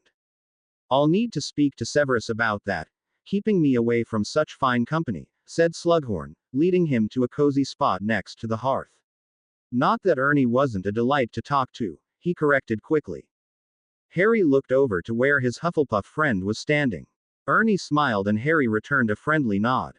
Behind him was a cluster of students preparing to leave, and lingering near the back was Daphne. Their eyes met for the briefest of moments, before she quickly averted them, picked up her pace and pushed her way out of the room. Blaise, who'd been with her, hurried out as well with a worried expression. A shame you couldn't have joined us earlier, Harry. It was a wonderful evening, Slughorn said, distracting him.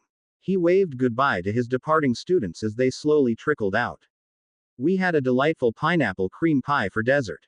A sly smile slowly crept onto his lips. But perhaps a nightcap could do us some good. He pushed himself to his feet with a great huff, and moved to his drinks cabinet in the corner of his office. Now let's see. I thought I'd left it here for special occasions. Harry could hear a series of clinks as glasses and bottles knocked into one another. Again. Slughorn muttered under his breath, sounding irritated. Well, I suppose this will have to do instead. He returned with an unopened bottle of brandy. With a practiced flick of his wand, the cork was removed and a pair of chilled glasses were filled. I had hoped to share a wonderful bottle of oak matured mead I received as a gift for Christmas, but it looks to have disappeared. Someone has been stealing from my collection this year. I asked Argus to keep an eye on my office, but the man is as useless as ever. He took a sip of his brandy, the tensed lines of his face disappearing with a content sigh. It's fine, Professor. I actually wasn't expecting any food or drink at all, Harry said. Then why come at all? The man let out a booming laugh. I actually wanted to ask you something. Harry kept his voice even as he spoke. Ask away then. My boy, ask away. Harry paused, trying to settle the niggling nerves which wormed in his stomach. Sir, I wondered what you know about Horcruxes. Slughorn's face turned a deathly white, flinching violently upon hearing the word.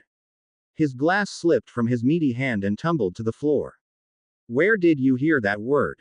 His voice was sharp and hard and entirely unlike anything he'd ever heard from his professor before. To speak of such evil. But you've spoken about them before, Harry pressed on, taking a leap of faith. There was no going back. You? How? Dumbledore. The name sounded like a curse from his mouth. Dumbledore showed you that memory. It's not true. It's not. I swear it. He stumbled away from Harry in fear. He did. Harry nodded. Slughorn's teary eyes were lined with regret and full of horror. He showed me the memory of what Voldemort did to you. Slughorn shuddered at the name. He showed me how an evil man took advantage of your good graces, a professor who thinks only the best of his students and cares so deeply for them he will do whatever he can to see them succeed. I should never have known, he babbled madly to himself. I should never have gone looking for that sort knowledge. Dumbledore once told me you delved into dark magics. I did. I was young, foolish, but I stopped. I stopped when my Muriel died. My Muriel and dear sweet Lily. He stood there beaten and broken, more a corpse than a man, his skin ashen and drained by grief. There's no shame in that, Professor. Harry's voice was soft. He looked on pitying, hoping to ground the man he knew back in reality and away from his past.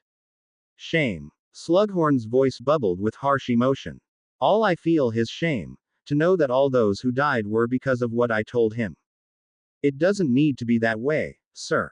You can fix it. Help me bring down the monster who is truly to blame. Help me defeat Voldemort. I just need the memory, and together we can avenge my mother. Harry gently took hold of his hand and looked him in the eye.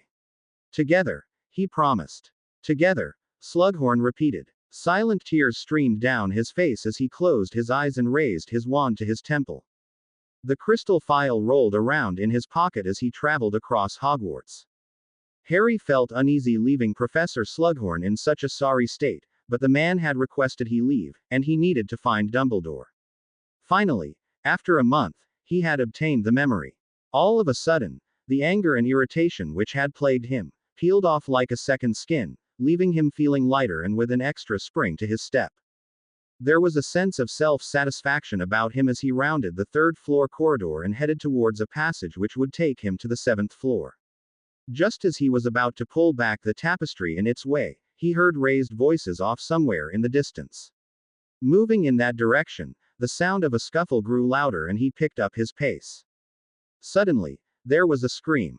He sprinted down dark halls and shadowy corners with urgency, following where he thought the sounds were coming from.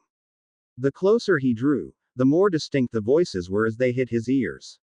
He could hear the faint echo of whimpering. But more disturbing, he could hear the slur of a familiar voice just as something impacted fiercely nearby. He rounded a final corner and froze. Cho. He blinked. Go away. Go away. The girl screeched. There was a second, hardly more than a heartbeat, where he didn't believe what he was seeing. How could he, when cowering before him was a pair of first-years in green-trimmed Slytherin robes, white-faced, tear-streaked and trembling like leaves in the face of an autumn wind. Towering over them was an enraged and disheveled Cho Chang, who was swinging her wand recklessly through the air. The magic around her was erratic, shooting off in volatile surges and fizzing sparks that sizzled against the stone walls around them. Harry was hesitant in approaching her, in fear of what she might do to him in her current state, or worse, what she might do to the children. Cho! He shouted, desperately trying to reach her. She spun around at the sound of his voice, her wand wild in her grip. A startling blue spell burst from its tip, smashing against a suit of armor the children were hiding behind. High-pitched screams tore through the hall as fragments of twisted metal shot out like shrapnel. His prior hesitance disappeared immediately, and he moved between Cho and the children. Cho! Stop it! This is madness! His wand slipped into his hand. Her eyes were crazed, her hair an oily mess. The beautiful young lady he once had a crush on was nowhere to be seen. Lurking behind her, floating, was the ugly specter Peeves, his yellow teeth twisted into a hideous grin. Little snakes, hiding with their fangs. His voice cooed in a high-pitched song, while Cho staggered forwards. Sneaky, little snakes, they move fast. Cho, you need to stop this, his tone warned. He did his best to ignore the psychotic gleam in Peeves' bulging eyes. Put down your wand. They say they're nice, but we don't forget the past. Put the wand down. He warned again, a prickling feeling climbing up the base of his neck. Cho's hand was shaking, and she took another halting step forward. The unmistakable scent of alcohol wafted through the air. She raised her wand. We find the snakes who cause us pain, and then go bang. No. There was a flash of blue and children cried. Clang. The shield he had hastily thrown up did enough to block the concussive blast barreling towards the first years. Stone exploded from the ceiling, and dust rained down in sheets around them. Peeves cackled hysterically, zooming overhead down the hall and fleeing out of sight. Through the debris, Harry caught the sight of another flash of blue light and quickly deflected it towards the floor with a flick of his wand. The volatility of the spell sent a painful shock up his arm. Twisting around to check on the children, he didn't see the final spell heading towards him. His head snapped back with a crunch as he was blasted into the unforgiving slabs of Hogwarts. Blinding pain shot down his spine, and his vision darkened to a colorless haze. He fought to remain conscious, his insides feeling as though they'd been turned to mush, having not been able to brace for the impact. It was only the frightened sobbing of children, which grounded him in reality. Grunting and stumbling to his feet, he was able to make out the figure of Cho stalking towards them. Expelliarmus! He shouted. The red bolt of light struck Cho in the side, knocking her to the floor and sending her wand through the air into his outstretched hand. Immediately, Harry went in search of the Slytherin first years. Kicking away the toppled remnants of the suit of armor, he found them curled up against one another, their faces hidden in each other's shoulders. It's all right, Harry said as gentle as he could. Despite this, they still cowered and flinched from the sound of his voice. Glancing over his shoulder, Cho was gone. She's not here anymore, he told the children, while stuffing her wand in his pocket. It was burning to the touch and entirely uncomfortable in his grasp. Looking closer, he noticed one of the first years, the girl, was shaking. From behind her ear, appearing to be nothing more than a shadow, was a thin dark trickle of blood. Her friend jerked protectively, as Harry lifted his wand. There was a glint of mistrust and hostility within the small boy's eyes. Harry lifted his other hand trying to appease him, making sure to keep his motions smooth and gentle. There was a shallow gash hidden amongst the mess of her dark hair, blood plastering it to her scalp. It was a simple enough spell to heal the cut, but nevertheless the girl looked immensely relieved and grateful. Looking down at the two children, covered in dust and sweat, their knees tucked up against their chests in a position of utter vulnerability, he felt his heart break. They shouldn't have had to go through something like this. They were so young. Come on, said Harry, waving the first years over to come follow him. The girl scampered to her feet and rushed up closely to his side, clinging tightly to the ends of his robes. A large tear ran through its dark material. Where are you taking us? The boy asked suspiciously as he followed slowly behind, clearly torn between wanting to stay by his friend's side and keeping a safe distance from Harry. The dungeons, Harry answered, and pulled back a faded tapestry to reveal a shortcut that would hasten their journey. Your prefects will want to know what happened, and they'll be able to find Professor Snape. Harry really hoped Snape wouldn't try to put the blame on him somehow. How do you know where our common room is? The boy accused. Harry looked over his shoulder, tapped his nose, and winked. I have my ways, he said with a smirk, hoping to sound as much like Dumbledore as he could. It was something the old man would have done for amusement. I wouldn't worry too much about it. I'm not one for pranks. That was my father. Are you Harry Potter? The young girl asked, speaking for the first time since the incident. From below, her face looked up at him with a sort of reverence. He didn't know why, but the question brought a smile to his face. The one and only, he responded. See, that's how he knows. The girl turned to her friend, who was now walking along Harry's other side. He's Harry Potter. He knows everything. Harry coughed to cover up his laughter. If only that was true, he thought. The rest of their trip consisted of Harry entertaining the numerous theories the two youths came up with on how he discovered their common room. He wasn't sure if they would have believed the real story, truth being stranger than fiction, after all. Eventually, they reached the dungeons, and the blank stretch of wall which served as the entrance to the Slytherin common room. Harry smirked at the expression of frustration on the little boy's face, now having the proof their secret was exposed. He remembered when such childish things seemed so important. Here you are, said Harry.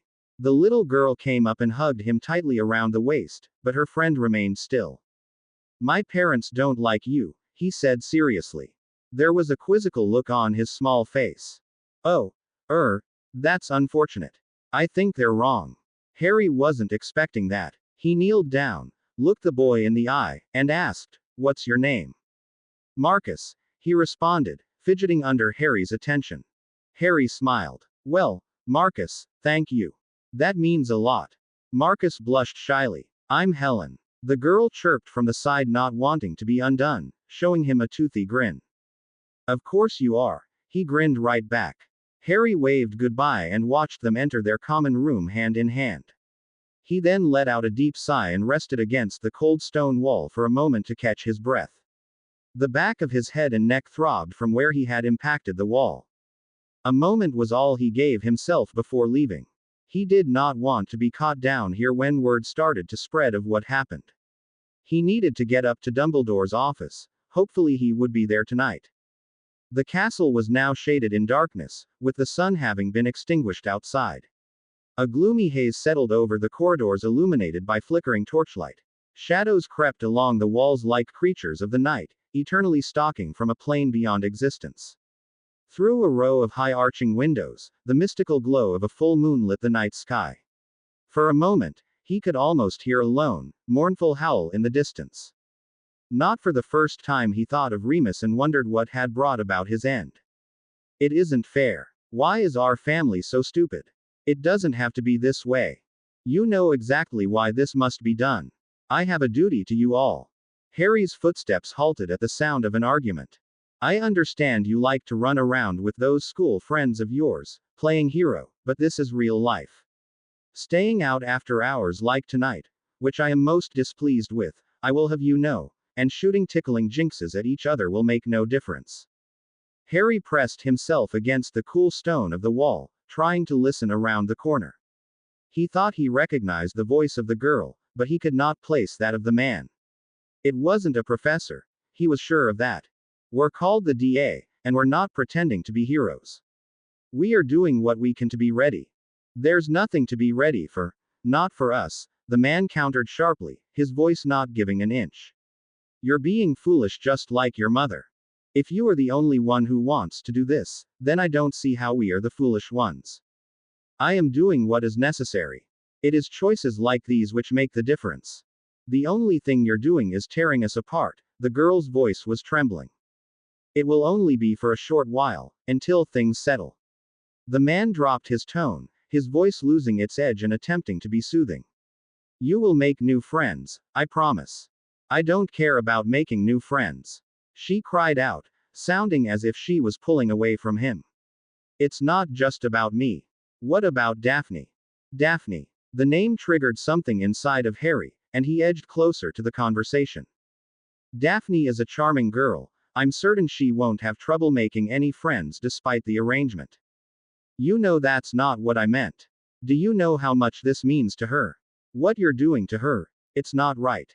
She's in so much pain. I can't sit by and watch her destroy herself like this. Hush, my sweet. Hush, Daphne understands. Harry heard the loud smack of a slap on skin. That's a lie. She doesn't understand. She can't understand why you're doing this to her. You saw what she did for Christmas, what it meant to her, and how happy she was. Enough.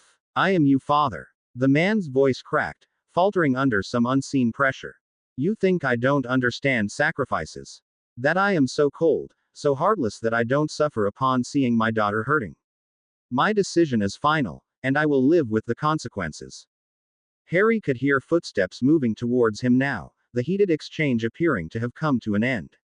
He started to panic.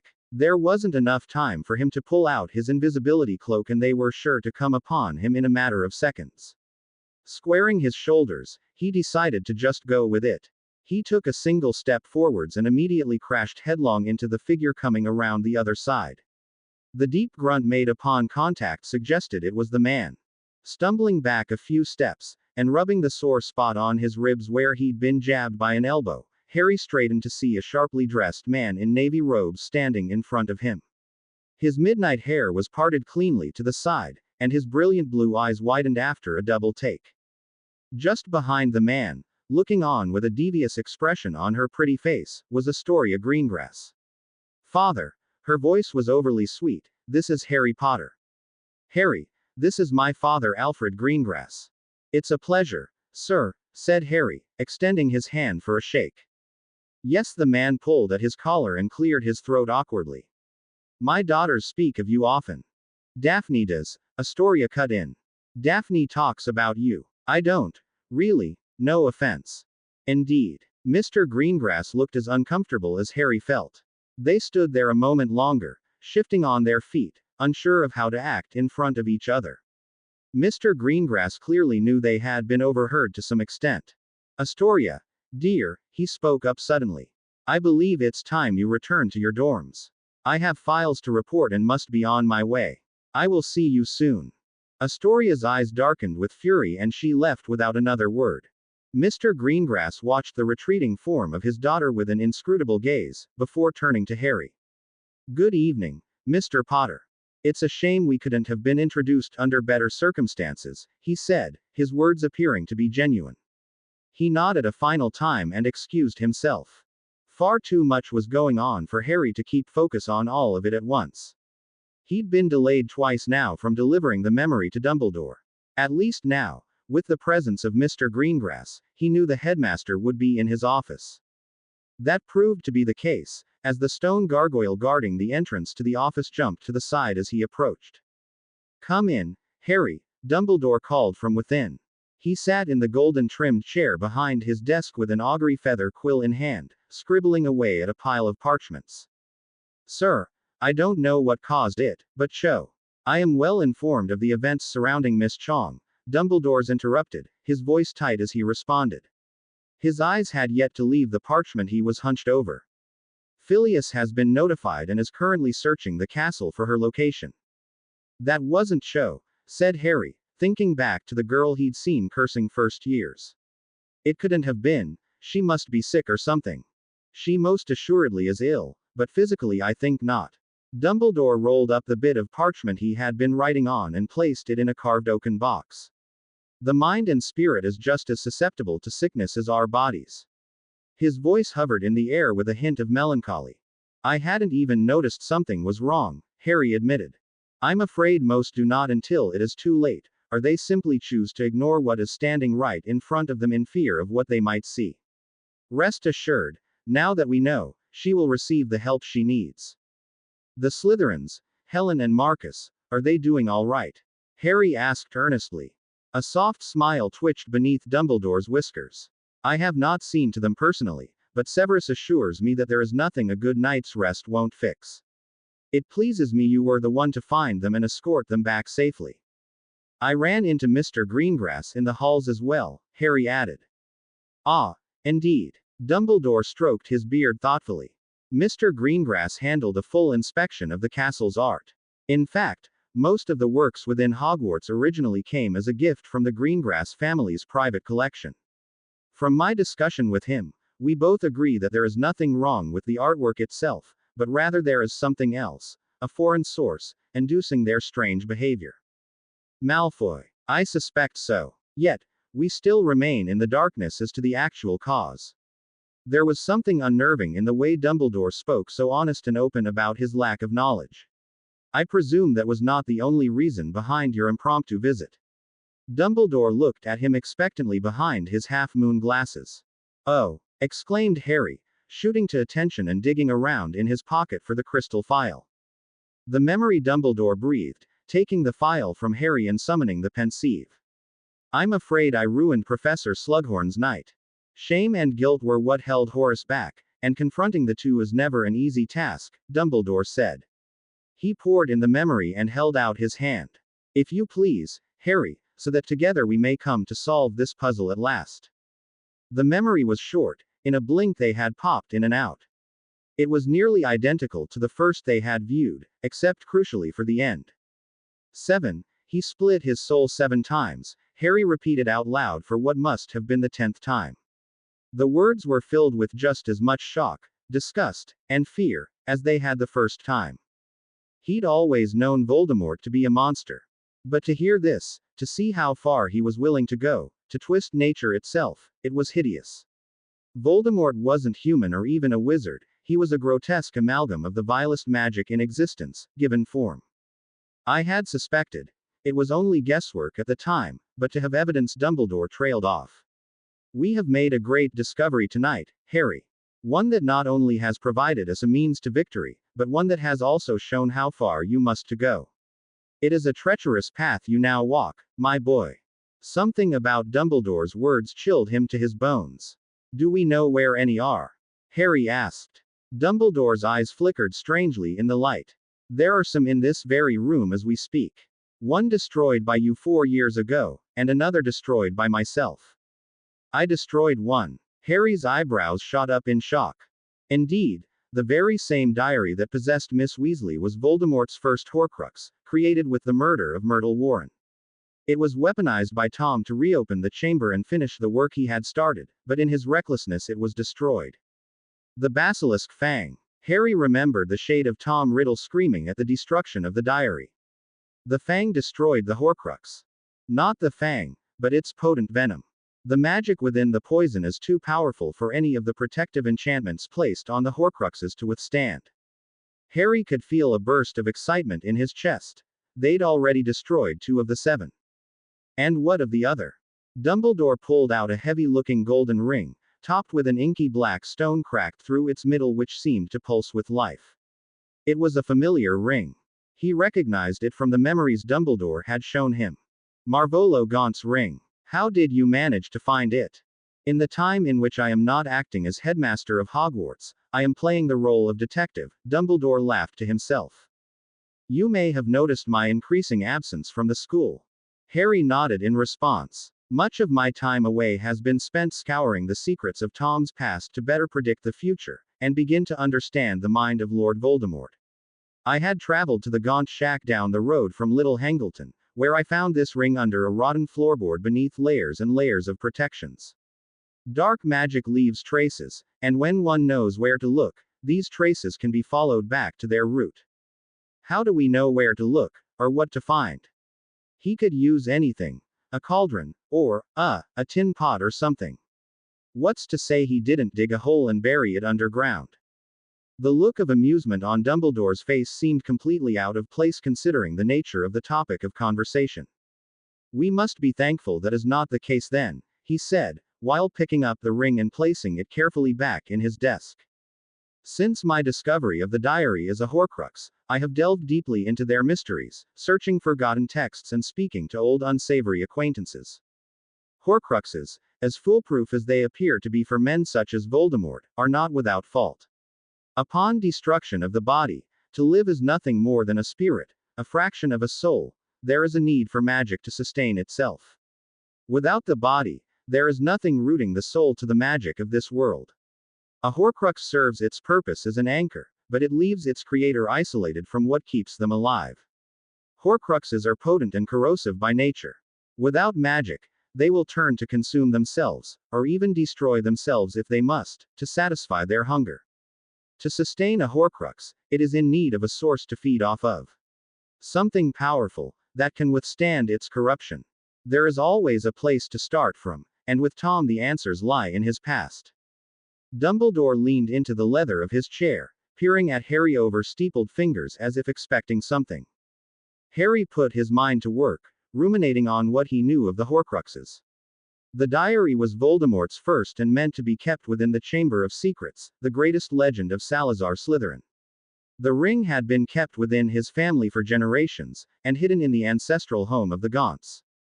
The image of a locket and a cup flashed before his mind's eye. The other memories, Harry realized. The clues are inside the other memories. The locket Marvolo Gaunt claimed to belong to Slytherin himself was the same one Hepzibah Smith showed to Voldemort along with Hufflepuff's cup. I remember Zacharias once mentioned something about Voldemort stealing it from his family. Precisely, Harry, Dumbledore commended, his gleaming proudly, and his body injected with a youthfulness energy he rarely seemed to possess anymore. Tom's past is the key to his destruction. I have spent years collecting every bit of evidence I can, each its own unique piece to this intriguing puzzle. When fit together, patterns emerge, and Tom becomes predictable. But surely he would have noticed. At least covered his tracks in case he was discovered. Oh, he tried, but Tom always thought he knew best. Arrogant to a fault, he always considered himself to be the smartest one in the room. In his superiority, he thought it impossible for his greatest secret to be uncovered, and for people to remember him for the boy he once was. Prideful, yet sentimental. Sentimental. That was a word Harry never thought to be associated with Voldemort. Places and things, not people, never people. Dumbledore shook his head lightly, before straightening and looking Harry in the eye. Salazar Slytherin's locket and Helga Hufflepuff's cup. Two artifacts powerful enough to sustain a Horcrux and famous enough for Tom to consider them worthy of housing his soul. I'm guessing it's not a coincidence they both belong to the founders. I think not. There is always a method to his madness.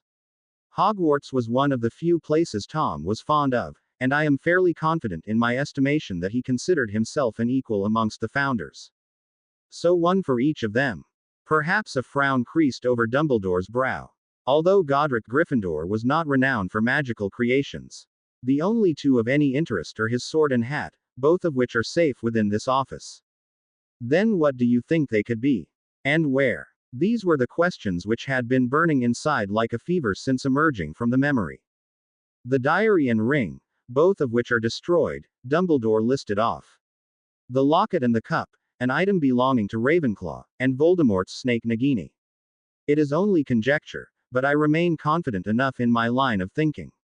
I would presume them all to be hidden in some place of grand importance to Tom's life, just as the diary was meant for the Chamber of Secrets, and the ring was found in the ancestral home which tied his lineage to Salazar Slytherin. Something caught Harry's attention. You mentioned only 6 Horcruxes, sir. I thought there were 7. 7, Dumbledore repeated, his skin losing all traces of color. Oh, no, I must have misspoken. A 7th. Before he could continue, a jumble of footsteps could be heard stomping up the spiral staircase to his office. The numerous portraits of former headmasters took the opportunity to loudly complain about the after-hour visits. Harry, quick, your cloak, Dumbledore ordered, as he cleared his desk with a wave of his wand. Ente. The door burst open before Dumbledore could finish. In front of them stood a teary-eyed Professor Flitwick, distraught beyond comprehension. McGonagall was situated behind, a hand resting on his shoulder, but whether it was in reassurance, or simply to keep the half-goblin from toppling over, Harry wasn't sure. Her lips were drawn much tighter than normal across her face, and the cracks in her skin resembled deeply cut trenches. Something was horribly wrong. Albus, it's happened again, Flitwick sobbed. Another student. Gone, it's Miss Chong. She's been poisoned. It was near an outcrop of oversized boulders where Harry spotted her sitting by the lake. The sky was as dark and hard as steel, its impenetrable coverage hiding any warmth or happiness that could be drawn from the sun. The death of Cho Chong had been a shock. She'd been found poisoned on the floor of an unused broom closet. Harry had followed the professors that night, hidden beneath his invisibility cloak. He'd hardly been able to keep pace with Dumbledore as he rushed out of his office. When they discovered Cho, he'd nearly fallen over at the sight of her. She did not look peaceful in death. In fact, she looked far from it. Her last moments appeared to be those of extreme agony. Cho Chong was a twisted wreck on the floor, blood and foam dripping from the silent scream of her open mouth. Her face was a hideous mixture of green and purple, and her eyes were red pools of burst vessels. Perhaps worst of all was the mangled remains of her neck, flesh torn away in strips by desperate claws as she gasped for a breath she could not find. Around her lay a litter of empty bottles. They'd determined it to be the missing pieces to Slughorn's expensive collection. Freshly shattered and spilt across the floor was a gifted bottle of oak-matured mead, still partially wrapped with Professor Slughorn's name written on it. It was the same bottle he'd wanted to share with Harry. Harry didn't sleep a wink that night. It was during breakfast when the news started to filter its way through Hogwarts. At least that was what he'd heard when returning to the dorms from the kitchen. The students were in shock to hear that the beautiful, brilliant, and talented Cho Chong was dead. It almost had a fairy tale aspect to it, if it weren't so gruesome. She was with Cedric now. Perhaps that brought her a sense of peace wherever she was. Tears were shed by many, others were too stunned to speak. But it was the DA who were the most affected. They swore that they hadn't noticed anything wrong, that aside from missing the odd meeting, which wasn't entirely uncommon, she looked fine. They wore their guilt openly, though they didn't have to. It appeared as if Cho had managed to hide her condition from everyone. But yet, Daphne had known, at least to some extent. It was all too confusing and all too tragic. What made the day worse was today was the day Katie returned to Hogwarts, one girl dead and the other alive. A life for a life. Only luck and its double-edged nature separated the two. While checking his map that afternoon, Harry happened across a name leaving the castle. It was something he had pushed off for far too long, and that was how he found himself approaching the water's edge. His heart was pumping, heating his body against the cold nipping at his face. Her form was hunched, her brown hair splayed out behind her in a way that was both unkempt and attractive. At one point he had envisioned himself beside her, especially after the day they had spent together in Hogsmeade, in what felt like forever ago despite only being at the beginning of the year. Despite what might have been, and whatever circumstances held them apart, he was her friend first before anything else. Long time no see, Harry called as he approached from the rocky shore. She turned, her nose dripping and face red from the cold. "I missed you," she breathed. "I missed you too, Megan." Harry took a seat next to her on the ground, immediately removing his cloak and throwing it over her shoulders. "I'm sorry." "No, don't," Harry cut her off softly. "I don't need you to apologize. Things have been tough, really tough this year, for everyone. Gwenog told me you had something to say to me, but that can wait. It's just good to see you, and I want to talk to my friend before anything else." She smiled, a ray of sunlight escaping from its cloud-covered prison. They talked just as they used to.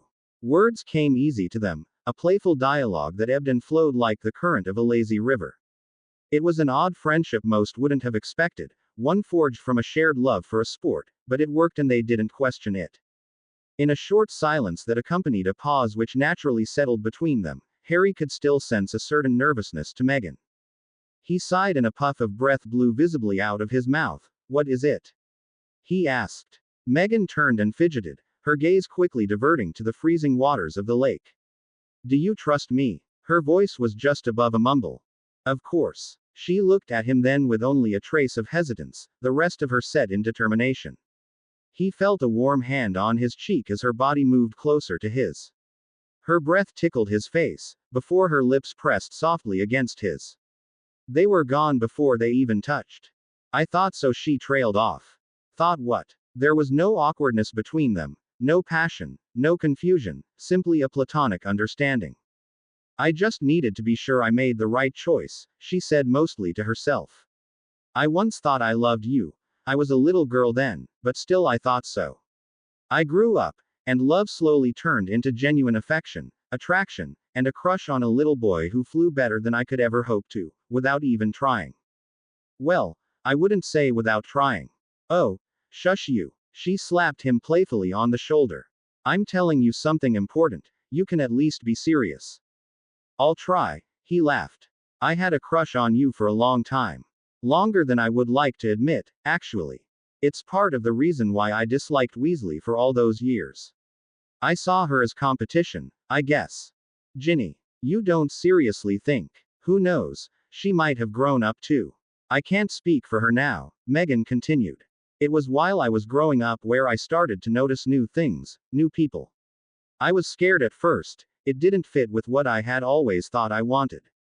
I still don't know even now. But when Katie got hurt, I had a sense of what I was feeling. We started spending more and more time together outside of just Quidditch, and I felt connected with Katie. She understood me, kind of like you do, and she made me smile. Katie told me how she felt one day, how she liked me, and I didn't know what to do or say. I'm still not sure. But when she got hurt, when she was dying in front of my eyes, I knew I couldn't just do nothing and float in the air while the game passed me by. Wow, Harry was gobsmacked. That's great, Megan. Wait, you're not mad at me? She sounded surprised. You're not mad I kept things from you? Lied to you? Of course not, Harry exclaimed. Katie's alive. Just look around. In times like these, nobody is safe. We don't know what will happen tomorrow. All we can do is hold on to the people we care about for as long as we can. What if I don't want what she wants? Megan shrank back, her voice small and afraid. I don't want to hurt her more than she has been already. Katie will understand. I know she will. Katie has a big heart. Just tell her what you told me. The tight embrace he received was unexpected. Thank you, she whispered into his ear, and ed him lightly on the cheek. Harry, her voice called back, carried on the wings of a light breeze. He twisted around to see her standing several feet away, already on her way back to the castle. You're the best person I've ever met, don't let anyone tell you otherwise. She was gone after that, yet Harry continued to sit and watch the rippling surface of the black lake. The tentacles of the giant squid peeked above the waters, knocking aside thin chunks of broken ice. He almost wished he'd brought some toast. In the cold afternoon of a day mixed so gravely with joy and despair, Harry allowed a smile to creep up on his face, at this glint of happiness in a dark world. The warmth of the shower as the water ran down his face drew a sigh of satisfaction from Harry. The heat was delightful during cold days such as these. He only just returned from outdoors moments ago, and decided to wash up before heading down for an early supper. Not one for long showers, he quickly finished before drying off and entering the dorm. Dean and Seamus had been inside debating West Ham United's latest football results when he first entered, but it appeared as if they'd departed without him. Harry did not particularly mind. Expecting to be the last Gryffindor to leave, Harry was surprised when he left the dorm to find Ron, Hermione, Ginny and Neville waiting for him below. Even more so, he was puzzled as to why they looked so anxious. Is everything all right? Harry asked. Is everything all right? Hermione's voice rang sharp with emotion. Of course not. Harry cringed internally. Right, sorry, I wasn't thinking. It's all right, mate. Ron spoke up, though his voice sounded strange. It's all a bit mental, innit? You know, with all the students getting attacked, I couldn't help but notice you didn't seem shocked though when you learned about Cho, especially with your history. What's that supposed to mean? Harry asked directly. He couldn't help but notice the way everyone shifted nervously. Nothing, Harry, Neville interceded from the side. We were just wondering how you found out first. I was with Dumbledore. Harry quickly realized he shouldn't have said that. Were you? Now, Ron picked up from where he had left off. Seeing him quite a bit, aren't you? Big pals, what with you running into Cho's dead body together and him picking you up from our house on Christmas. Where are you going with this? Demanded Harry, unamused. He was beginning to feel his patience slip. If you want to say something, just say it. We just want to talk, Harry. This time Hermione cut across Ron, trying to placate him. We've just noticed how you've been acting odd this year. In case you haven't noticed, Hermione, there have been a lot of odd things happening this year. You're not excluded from this either. He looked pointedly in Ron's direction, causing her to flush. It wasn't particularly fair of him, but he didn't care. You're hiding something from us, Harry. We've known it for a while. We just want to help. Ginny tried the direct approach, and stepped boldly towards him. I don't need help, he lied. And I'm not hiding anything. Hippogriff shit. Ron spat, his face growing a deeper shade of red. You can lie to whoever you want, but I've been your best mate for years and I'm not falling for it. I don't know what you want me to say. Harry was not pleased with the way his friends had attempted to trap him, and get answers out of him. Just tell us the truth. Tell us what in Merlin's name is going on, and why you've been running around by yourself all year. A war is going on, Ron. I've just been doing what needs to be done in order to be prepared. He could feel the irritation crawling under his skin at the way his friends tried to trap him for answers. Do you not trust us? Is that what this is? After all we've been through together, all of us, you're going to shut us out when it really matters. I don't have a choice. Harry snapped. You're asking for things I can't give. He'd made his choice back in the summer based on his faith in Dumbledore, but now, he saw the reasoning behind it and why it was so imperative. Everything conducted in their lessons. The magic, the theory, the places they visited and the memories they studied, the implications of them all were too valuable to let slip. If the wrong person caught wind of what they were up to, it could spell disaster and lose the single advantage they held over Voldemort. He trusted his friends with his own life, but he couldn't trust anyone but himself to the secrets of Voldemort's destruction. To pass that knowledge any further would open countless avenues for the secret to be revealed. Like ink in water, it had the potential to disperse without control, and sooner or later Voldemort would learn of the discovery of his Horcruxes. You can't act like nothing is going on, Harry. I've seen the scar on your shoulder and Neville has too. It's not like you can hide it when you're changing in the dorm and locker rooms. Harry's hand instinctively reached to where the Lethifold had bit his shoulder. You got it around the time you were stuck in the hospital wing, Ron finished. I had dragon lung, Harry protested, but it was weakly done. I checked the map, Harry, revealed Ron, shaking his head sadly. We weren't allowed to see you when Dumbledore announced you had dragon lung and we wanted to make sure you were alright in the hospital wing, so I took out the map, and you weren't there. Harry was at a loss for words. I was. With Dumbledore, I'm sure. There was nothing pleasant about the sarcasm in Ron's voice. You're always disappearing at odd times, Hermione said. Not to mention how broody you were when you came back with Dumbledore after Christmas, Ginny added. We're not the only ones who've noticed this, Harry, Neville pointed out. Everyone has been talking about how you're never around, and living off in your own world separate from the rest of us. Harry, we understand what you're going through. We just don't want to see you isolate yourself from us. You can trust us, Harry. We love you and will always be by your side whether you want us to, or not. Hermione's words, and the passion behind them, touched his soul. He looked around at his friends with something heavy in his throat. He didn't know what he did to deserve such loyalty. It only made his next words that much more painful. I can't. Can't or won't. Ron's voice was tight. Does it really matter? He replied, helplessly. Hermione's brown eyes were filled with tears. You can't keep everything secret forever, Harry. Wars aren't won by a single person. Maybe. But this one might have too, Harry whispered to no one. He turned to leave the room, hating himself with each step he took, and not having the strength to glimpse back at his friends. While exiting through the portrait of the fat lady, Harry heard a frightening roar of frustration followed by the crunch of splintering wood. The only thought running through his mind being if his friends would ever forgive him. Are you sure about this? No, but what other choice do we have? Katie replied. She stood in front of him at the exit of the dressing room, adjusting the armor over her Gryffindor jersey. She had what Harry liked to call her game face on, the very same one worn so often by Angelina and Oliver before that. Perhaps it was a captain thing. Not McLaggen, Harry deadpanned. Cormac McLaggen was likely the worst option available, but sadly the only one as well.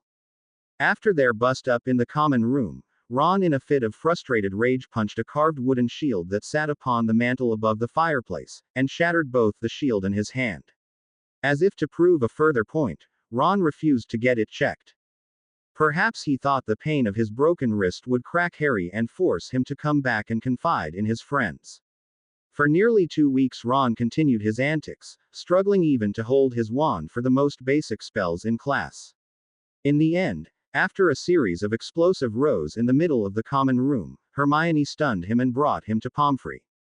The only thing Ron's stubbornness led to was the bones in his hand settling poorly in his hand, forcing Madame Pomfrey to vanish them all and grow them again.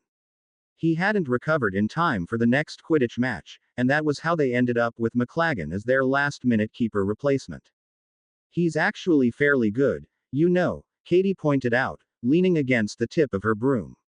They were waiting for the rest of the team to join them. Harry could hear the roar of the crowd overhead. Quidditch at Hogwarts was always a spectacle no matter the match. There was always something going on the pitch. Long-held grudges, new rivalries, up-and-coming players, and bragging rights if not anything else. The match today had almost been cancelled, but the professors thought it might do some good, to raise spirits and help students unleash their emotions through a common passion. As such, the atmosphere was notably charged today. With a win, Gryffindor could clinch the Quidditch Cup, and everyone in the crowd knew this. The chorus, a familiar chants, both new and centuries old, could be heard reverberating around the stadium, sending vibrations down through shaky wooden beams and into its very foundation. The enchantments on the stands were being stretched to their limits, and Harry knew without a doubt today's match would be a mad one. Sure, he might be all right when he's not being a complete blighter in the air, Harry grumbled. He knew he was being unfair to Katie, who'd made the only decision she could, but Harry really did not like Cormac. If he helps us win the cup, I don't care what he does, Katie laughed nervously. You'll be fine, Katie, the best captain we've ever had. And I'm not just saying that because you're not a South Avenue driver who has us up and running before the crack of dawn. Katie giggled and smiled at him appreciatively, much of the pre-match tension leaving her features. Harry. She paused and looked up at him with a light blush coloring her cheeks, and thanks. Don't mention it, Harry shrugged. All right. Let's go, ladies, we've got some duffers to smack around. A booming voice came blasting from behind them, causing Harry to cringe just as a hand smacked painfully against his back. Cormac McLaggen stood donned in his full Quidditch gear, a proud smirk dominating his face. He looked like model straight off the pages of Teen Witch Weekly. Harry wanted to punch the idiot in the face. I knew it was only a matter of time before you all came to your senses and called me up, for the season-clinching game no less. He spoke with such confidence that Harry wondered if he actually knew how unwanted he was, or simply was completely oblivious. All right, McLaggen, line up, Katie ordered. Yes, Captain, he answered in a voice that made Harry's skin crawl with its smarminess. I'm just happy that we can put this slide behind us and get back to winning ways. We haven't lost a game yet, said Ginny, who'd just stepped out of the dressing room. I don't want to knock the old keeper or anything, Cormac continued as if he hadn't heard Ginny, but had we stuck with me since the beginning, we would have won the cup by now. I don't think that's even possible, Harry whispered to Katie, who snickered and nodded in response. Peeks. Hoot. Get out here, Katie shouted, and 2 stocky adolescents came stumbling out of the locker room, fumbling with the straps of their shoulder pads. All right, listen up, that includes you two, McLaggen. They all focused with single-minded attention.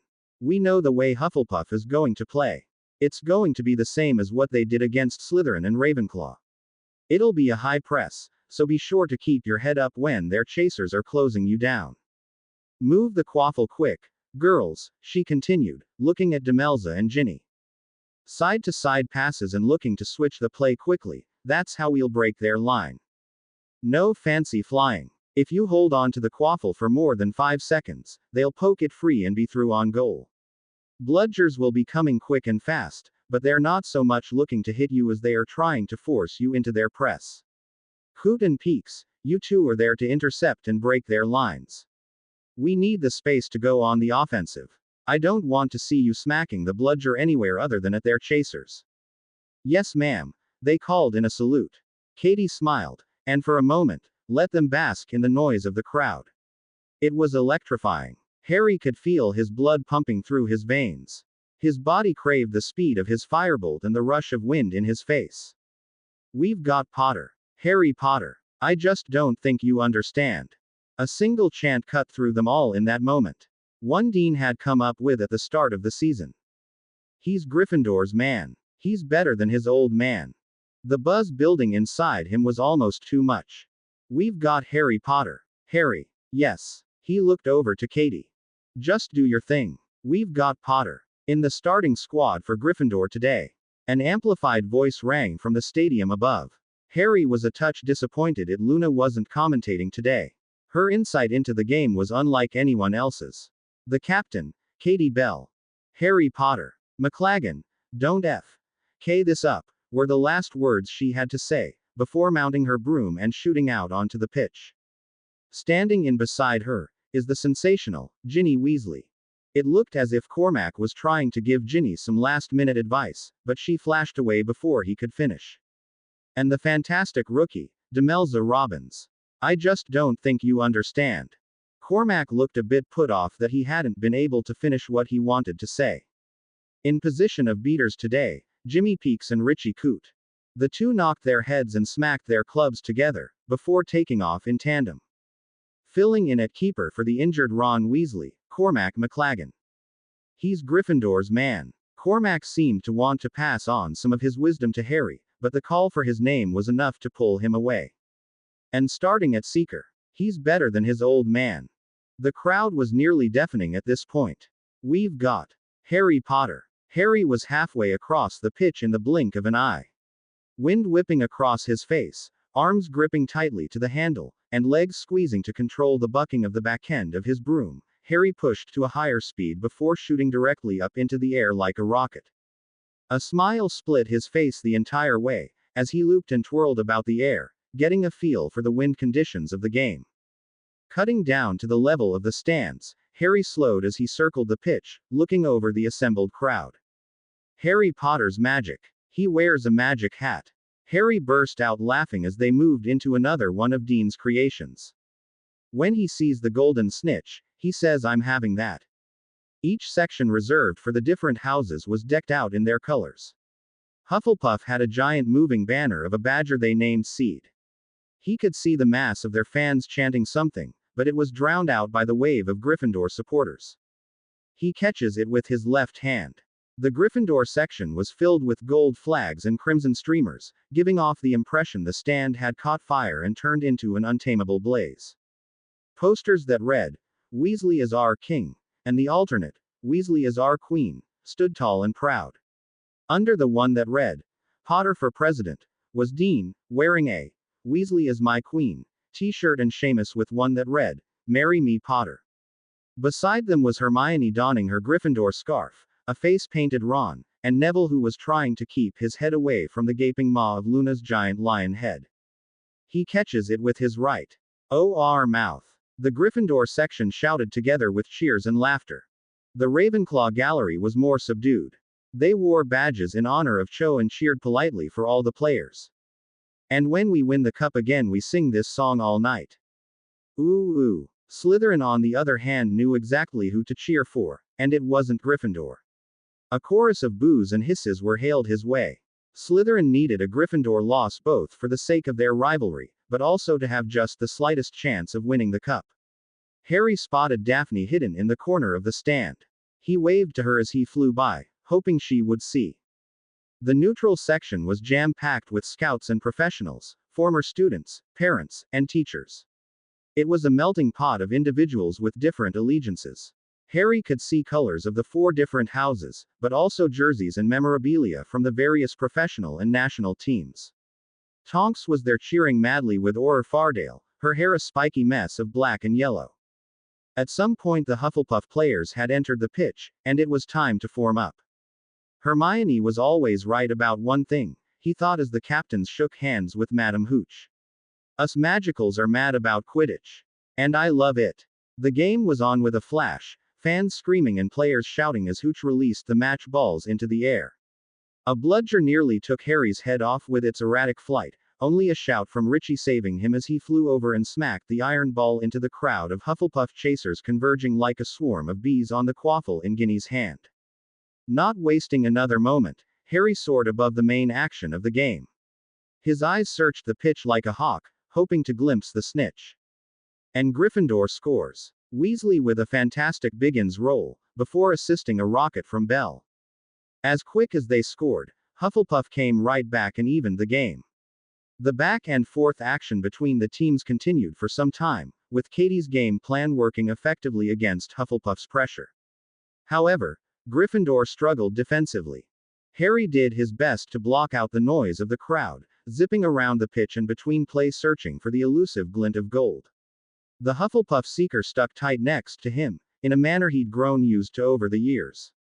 With Harry's speed on a broom, it was almost impossible for the other seekers to catch up if he spotted the snitch first. Zacharias Smith scores for Hufflepuff, increasing their lead to 70-50. Zach Smith's on fire. Your defense is terrified. The groans from the Gryffindor section hit his ears, and Harry dipped down towards the pitch, to see Cormac, red-faced in fury, screaming at Ginny for holding on to the quaffle too long. Zach Smith's on fire. Your defense is terrified. Harry, get back to your position. Katie shouted at him, her face frustrated and sweaty. Harry immediately went back to his seeking, while Katie flew over to address Cormac. The match was well underway at this point, and still he hadn't caught sight of the snitch. He'd seen gleams of silver reflecting by the stands, but nothing gold. Cadwallader scores another after a brilliant Maxif scoop by Smith, making it 130-80 for Hufflepuff. The quaffle slipped right through McLagan's hands. He'll be wanting that one back. He scores when he wants. He scores when he wants. Cadwallader. He scores when he wants. Harry's irritation at Cormac grew. The idiot was playing terribly and spent more time shouting at his teammates than doing his job. Ginny and Demelza then scored twice in quick succession, stretching passes across the field to open gaps between the Hufflepuff players, before slipping Katie through to beat the keeper. Just as the cheers for Katie were dying down, something fizzed past his ear so fast it was nothing more than blur before his eyes. From behind a patchy cloud, the sun peeked out, flashing gold off something in the distance. The next moment, he was off in pursuit, instinctively following the distinct hum of wings vibrating through the air. Another goal for Smith. McLagan is not pleased with his beaters about that one. Harry ignored the commentator as he zeroed in on the golden snitch. He could feel the Hufflepuff seeker struggling to keep up with his breakneck pace, barreling through the sky and cutting across gusts of wind in his chase. It looks like Potter has seen the snitch. A great roar burst forth from the crowd. Harry Potter's magic. He wears a magic hat. It was music to his ears. When he sees the golden snitch, he says, "I'm having that." He was creeping closer and closer, only several feet away. There was a familiar ache to his body, his arms and core straining with each correction he made to the lines of his flight in order to match those of the snitch. He catches it with his left hand. Summerby has fallen off and Potter is now left on his own. Can he? Oh, no. What's this? He catches it with his right. Cormac McLagan has taken hold of Richie Coot's bat. Harry was inches away now. The wings of the snitch tickled the tips of his fingers. With his legs, he pushed himself up the shaft of his broom, only seconds away from victory. And when we win the cup again, we sing this song all night.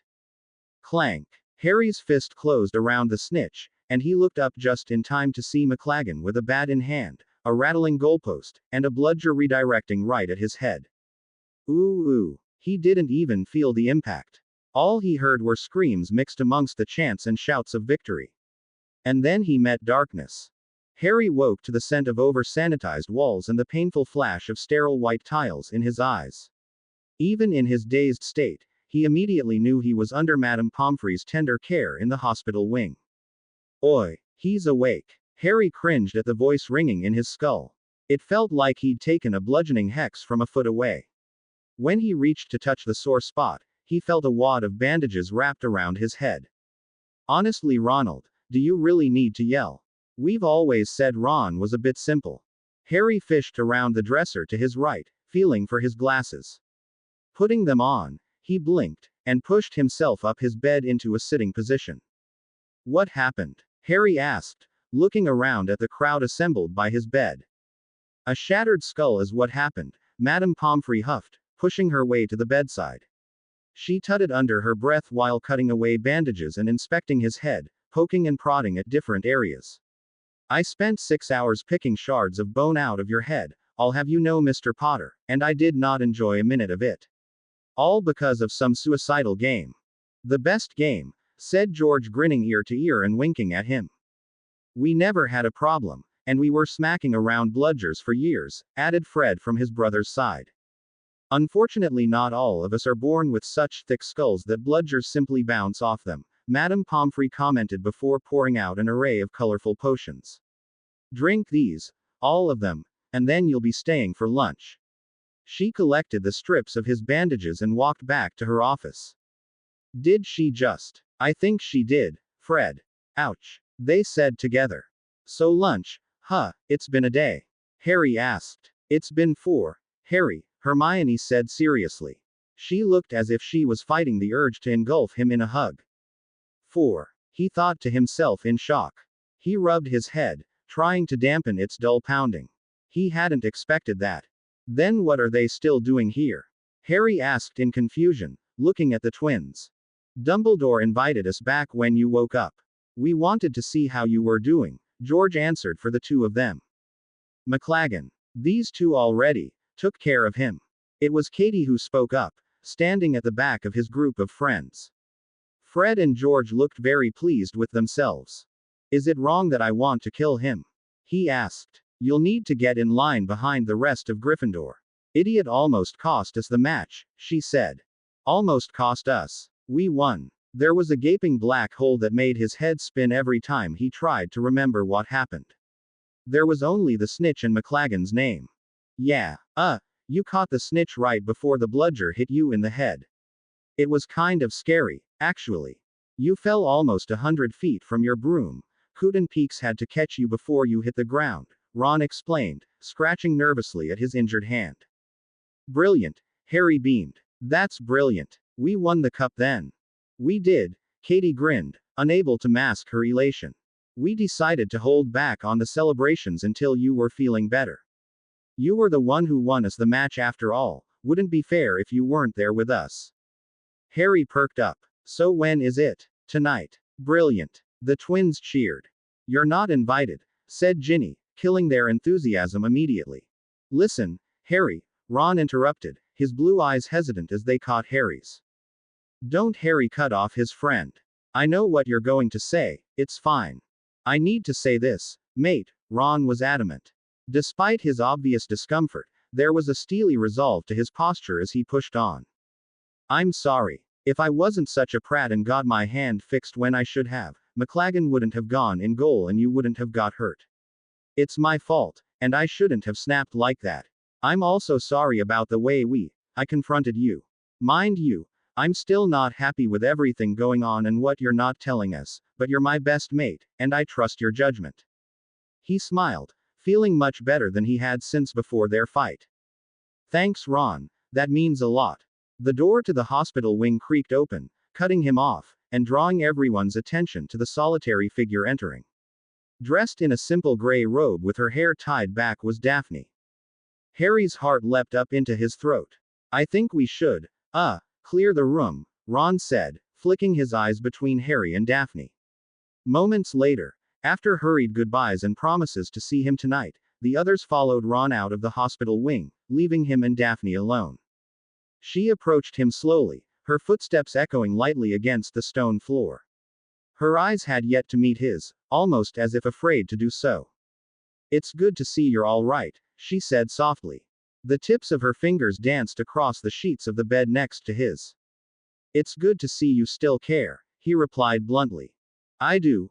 Care, that is. I always did. Her eyes looked up at him then, their depth as open and exposed as the ocean. You have a funny way of showing it then. I thought I was doing you a favor, she said, moving to sit at the edge of his bed. What do you mean you were doing me a favor? You hid from me. Daphne shifted uncomfortably, but held his gaze and didn't deny anything.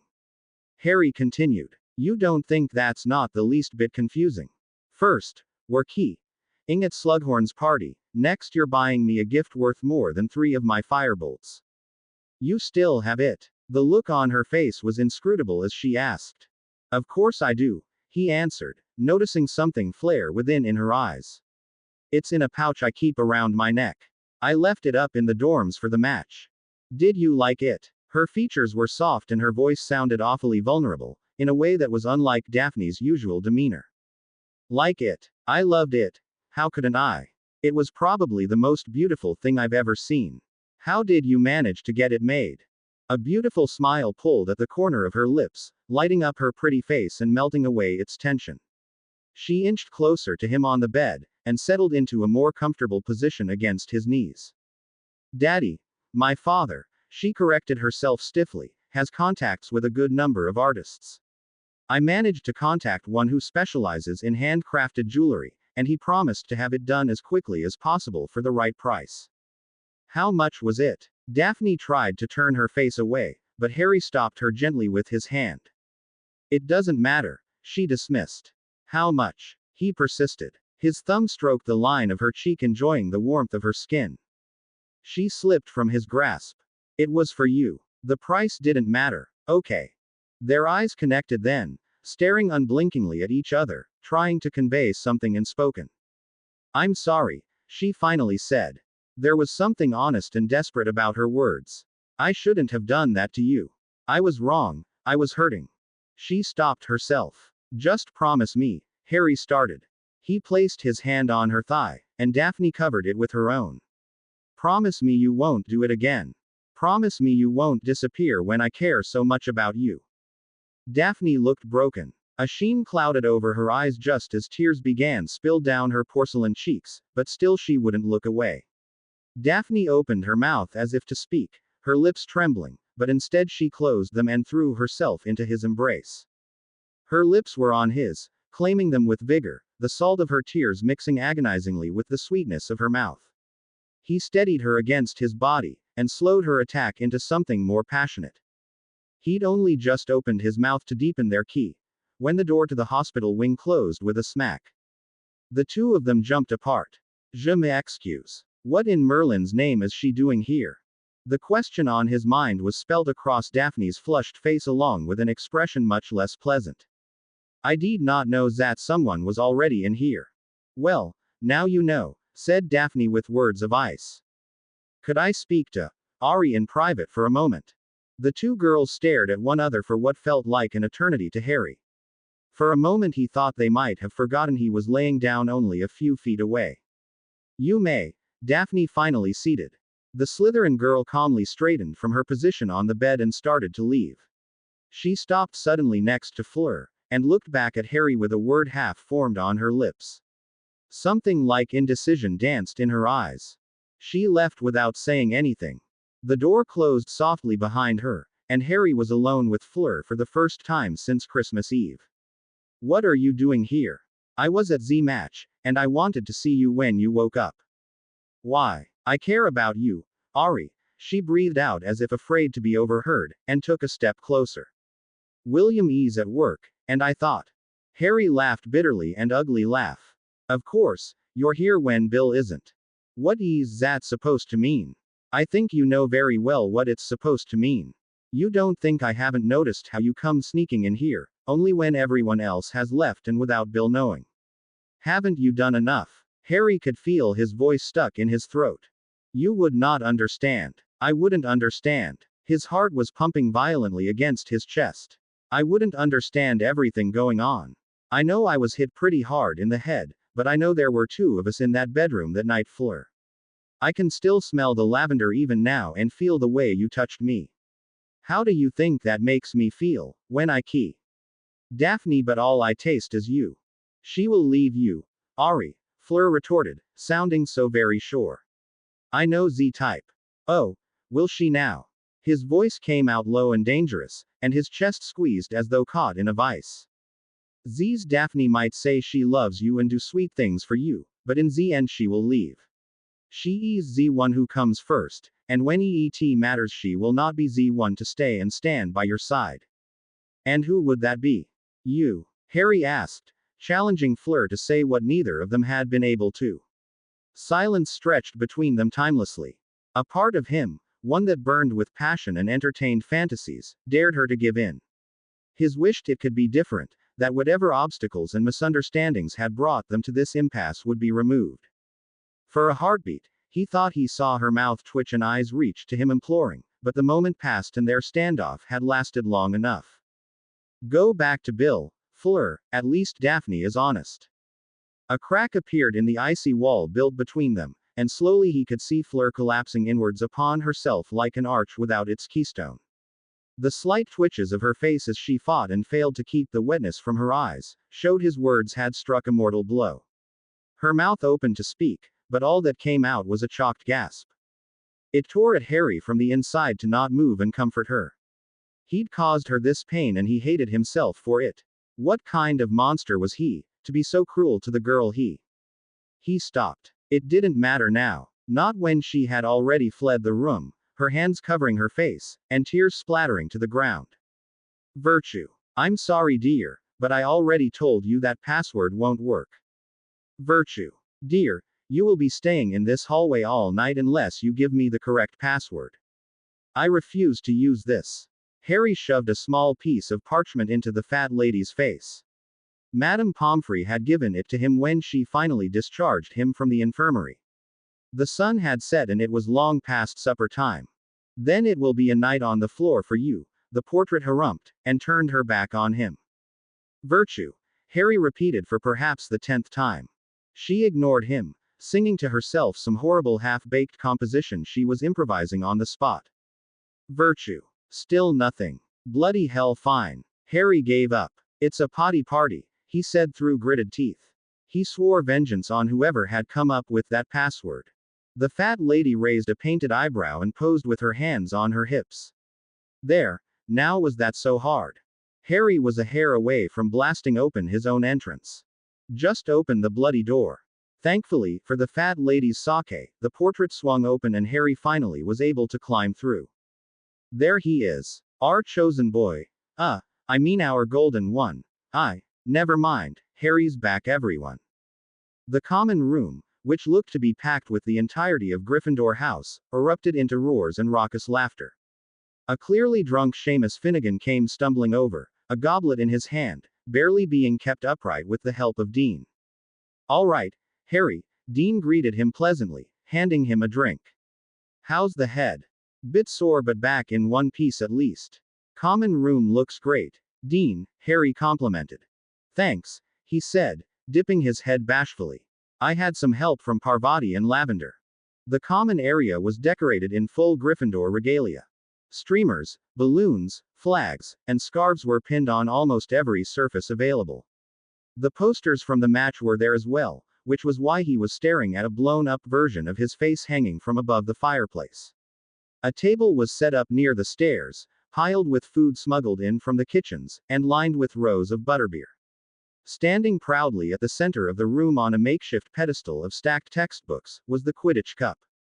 Dean, you don't know who came up with the new password, do you? Harry asked with calculating interest. Dean's eyes shifted nervously to his side.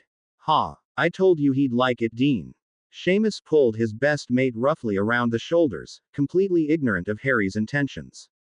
It's a potty party. Get it? Because he's Harry Bloody Potter. Talked that cute new 5th-year prefect into changing it. I promised her I'd get her some whiskey YYEA.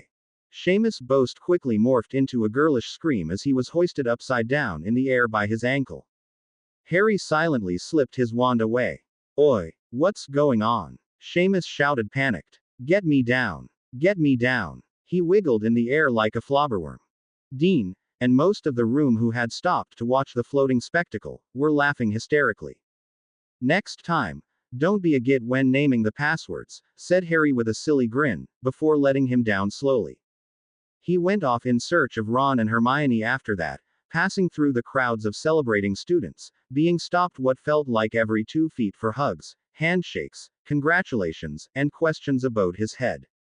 While slipping past a couple of out-of-place third years, who watched on mortified and red-faced as an overzealous pair of seventh years were caught up in a competitive match of mouth wrestling, Harry caught the sight of a lonely-looking figure, partially hidden by the overstuffed material of the couches by the fireplace.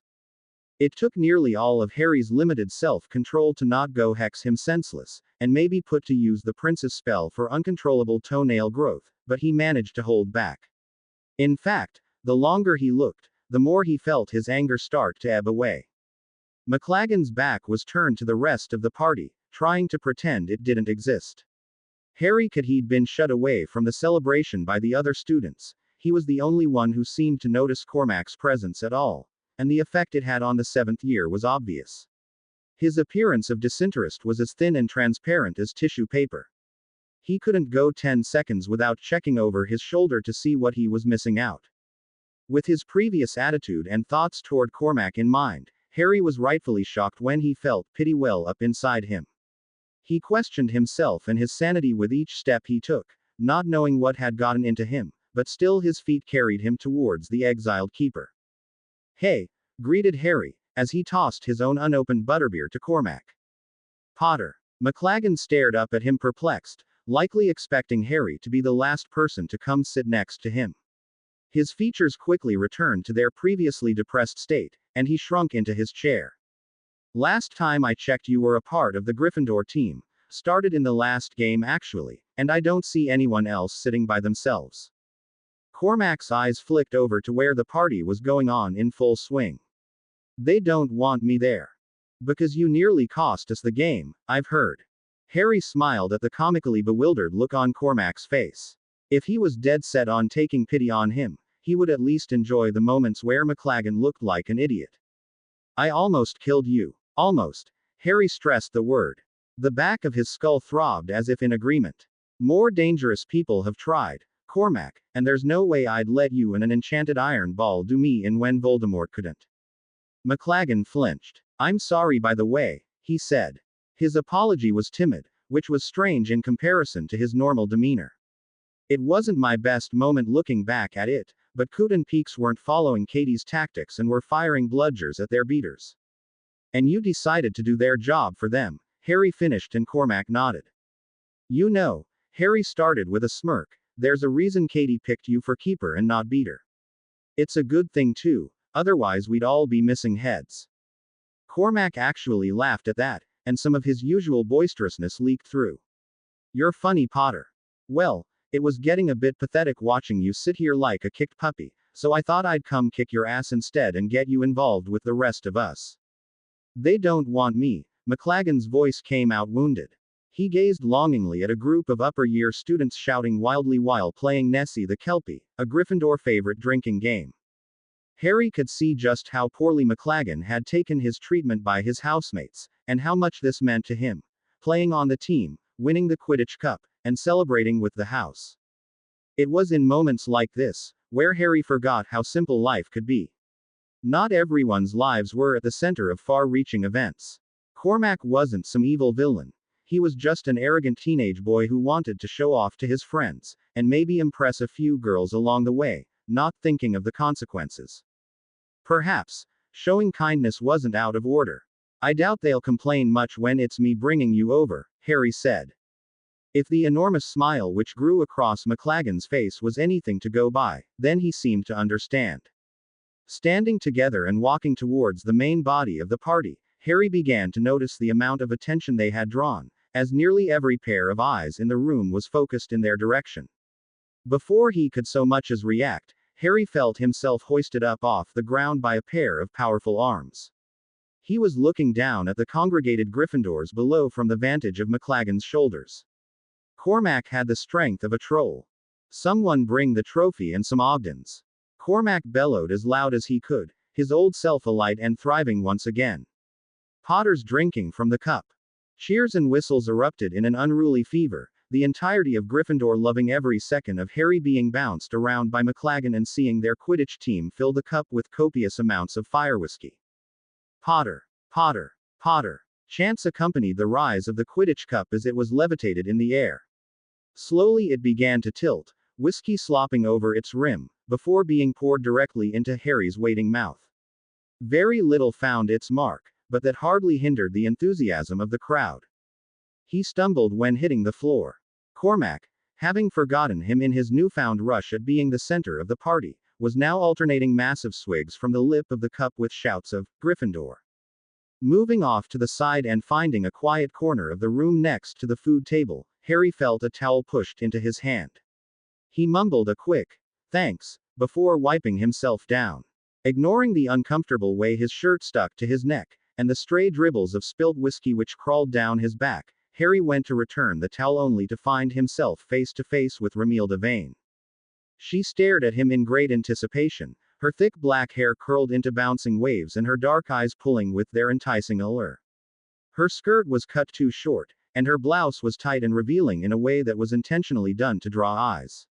"Hi Harry," she smiled impishly with colored lips. Something about her seemed very eager in a way that put him off. "Hi Romilda. Thanks for the towel. I just thought you might like one. I can help you reach the places on your back. We'd just need to find someplace else." She took a predatory step towards him, her gaze heavy and sensuous. "You played great by the way. Everyone loved it. Except what happened at the end. I was so scared for you." She took hold of his arm in a way he knew was meant to be gentle, but felt to him as though she were trying to trap him. Imagine it was pretty scary to look at. Harry looked around the room in the vain hope he'd catch a glimpse of one of his friends. The crowd gathered around Cormac and the cup had dissipated, with people now returning to their own conversations. "It was nice speaking to you, but I actually just came over here looking for a drink," said Harry, trying to excuse himself. The only issue was when he turned around there was only food left. "You can have some of mine," Romilda offered, almost shoving the bottle in his face. "Well, you see, I can't." Harry stalled in the attempt to catch his wits. "I can't, because I have a bad case of the lurgies." "Yes. I have the lurgies."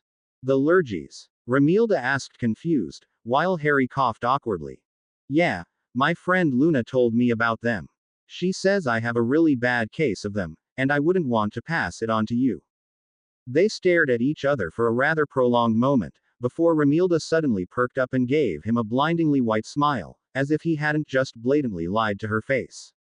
"That's all right. My friend Mary had an extra butterbeer earlier. I'll go ask her," she said smoothly, and walked over to a short owned girl with pigtails standing alone a dozen feet away and dragged her over.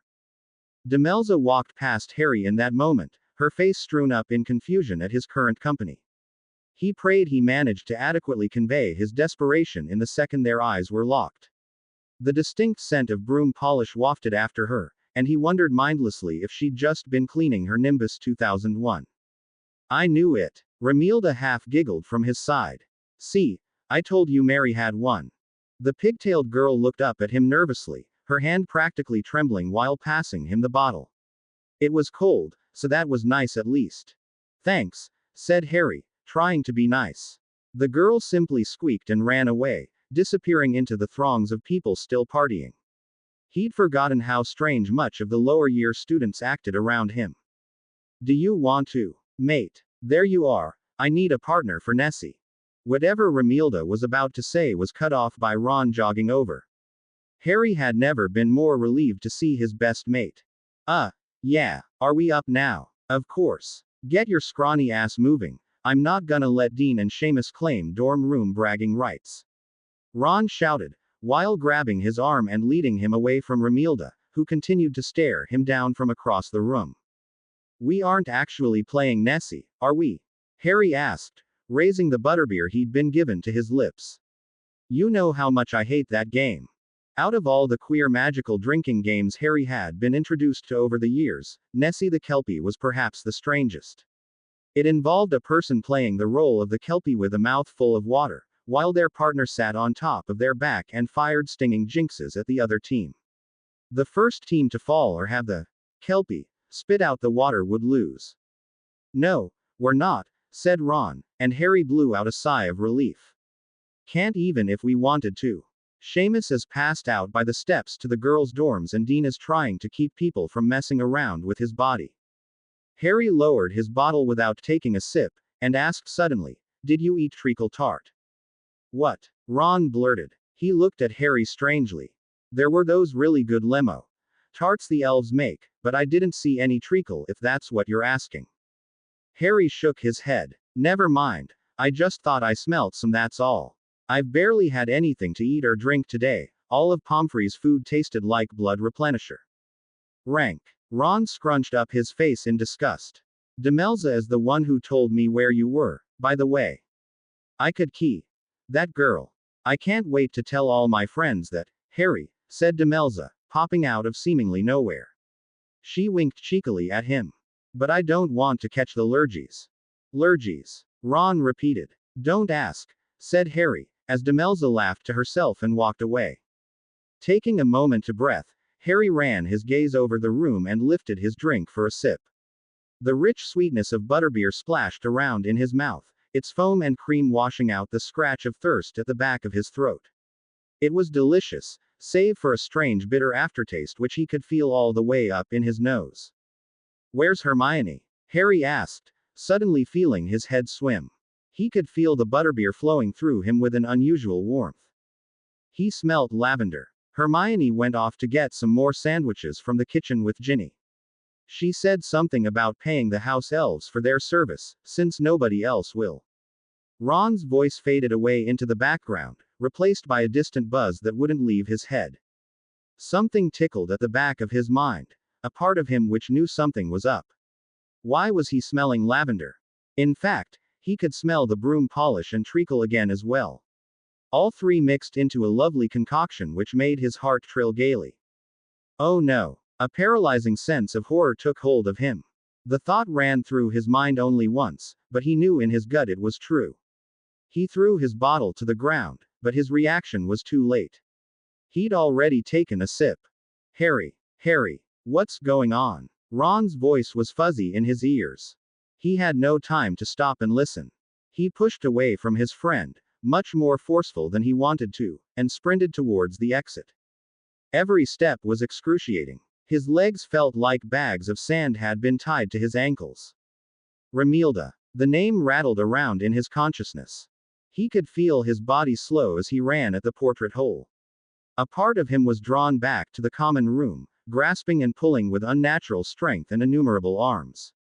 The world in front of him stretched further and further down an endless hallway. He took 1,000 steps and won, yet he still found himself trapped in the same position. Remilda Vane. He could feel his body giving into the temptation. The sweet sound of her name called out to him, enticing him with the promise of her pleasure. He needed her. This potion can destroy lives. Slughorn's words from their first class flittered across his mind, slipping through the shadowy grasp of the lust beating through him. You love her. He could feel the potion. No, the poison, coursing through his veins, spreading its influence and corrupting his very being. Go to her. He was out of breath. His lungs were pumping madly, screaming for any sort of relief, but instead of oxygen he only drew in more of her essence. He was losing, and losing fast. He could taste chocolate and almond and ink in his mouth, each sensation assaulting him without remorse. He wanted to retch. They were harsh and felt entirely wrong. Love her. It called to him again, no longer in its enticing and sensual tone, but viciously like some savage monster that would sooner kill than let you run away. It was ferocious as it clawed and tore away at his resolve. Love her. He wanted to love her. Love her. It would be so easy. You want her. Chocolate and almond and ink, they all tasted like bile. He didn't want Remilda. She is yours. She wasn't. He loved another. He loved something much sweeter. He loved broom polish and fresh treacle and lavender. A sudden awareness came over him, like he'd been doused by a bucket of cold water in the dead of winter. His mouth was open, and liquid could be felt being poured down his throat. Light slowly returned to the world, chasing away the foulness which plagued him. With each gulp breath came easier, and the unconscious rhythm of inhaling and exhaling had never been more welcome. He could feel someone holding on to him, their hand running through the back of his hair. Blue eyes peered down into his own. His mind was still in a daze when he felt the soft touch of lips, and it took a second more for him to realize they were on his own. They moved in tandem, forming a slow, uncertain dance in which they alternated leads. He heard a purr of satisfaction when he bit down lightly on the cush of her bottom lip, beeping on it before moving his tongue to tangle with hers. The sweet taste of her mouth gave him something to focus on. He was submerged in fog, as if traveling through a misty lake with nothing more than a simple Lumos charm to guide him. The feeling of her soft and supple skin under his hands drove him mad.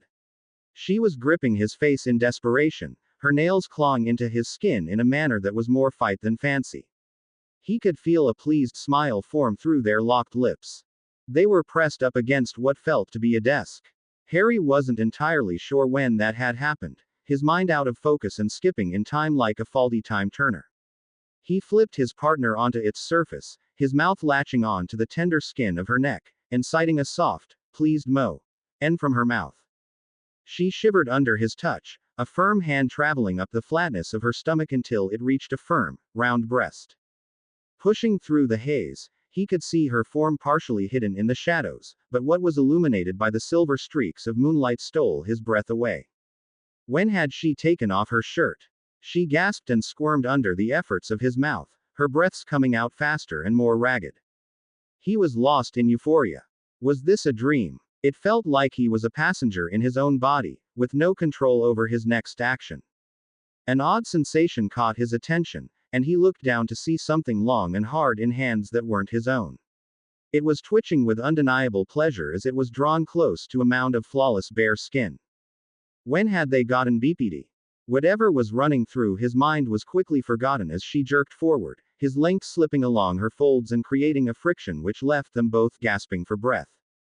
There was a rough, unsteady rhythm to their movements, until he felt himself slip into wetness. He stopped. No. He felt panicked, his mind addled and unsure of the events around him. No, he whispered again, feeling her hand guide him. Was he speaking to himself or to her? Yes. He heard the word cut through his mind, just as she captured his lips again. Yes, I want this. I need this.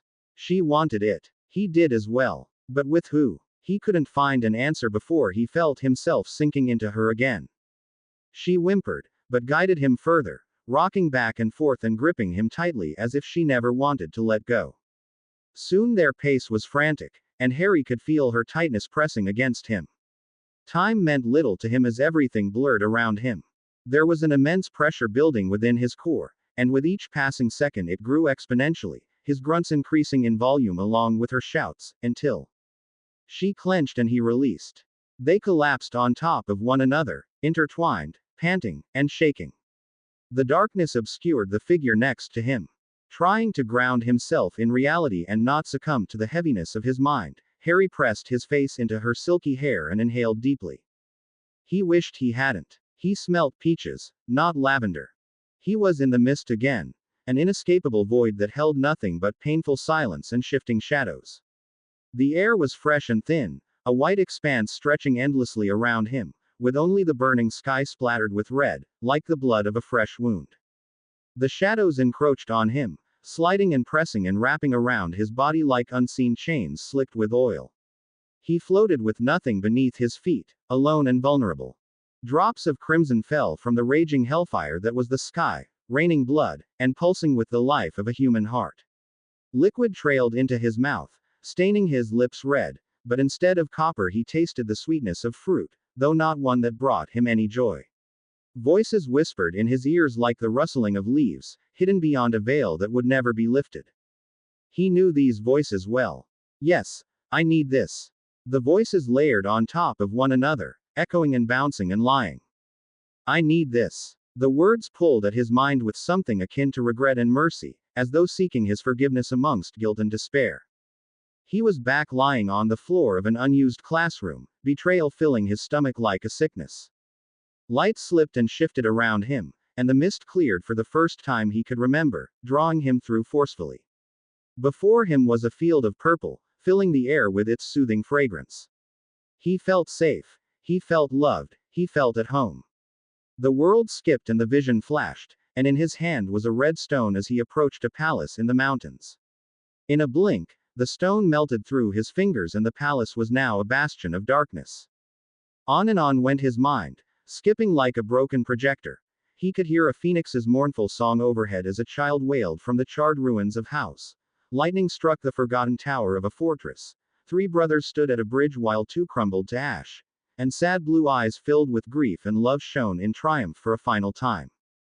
Harry. He blinked awake to see Ron's blue eyes peering down with concern. Are you all right? You sort of disappeared again. Yeah, said Harry. His voice was unconvincing. Yeah, I'm fine. Right?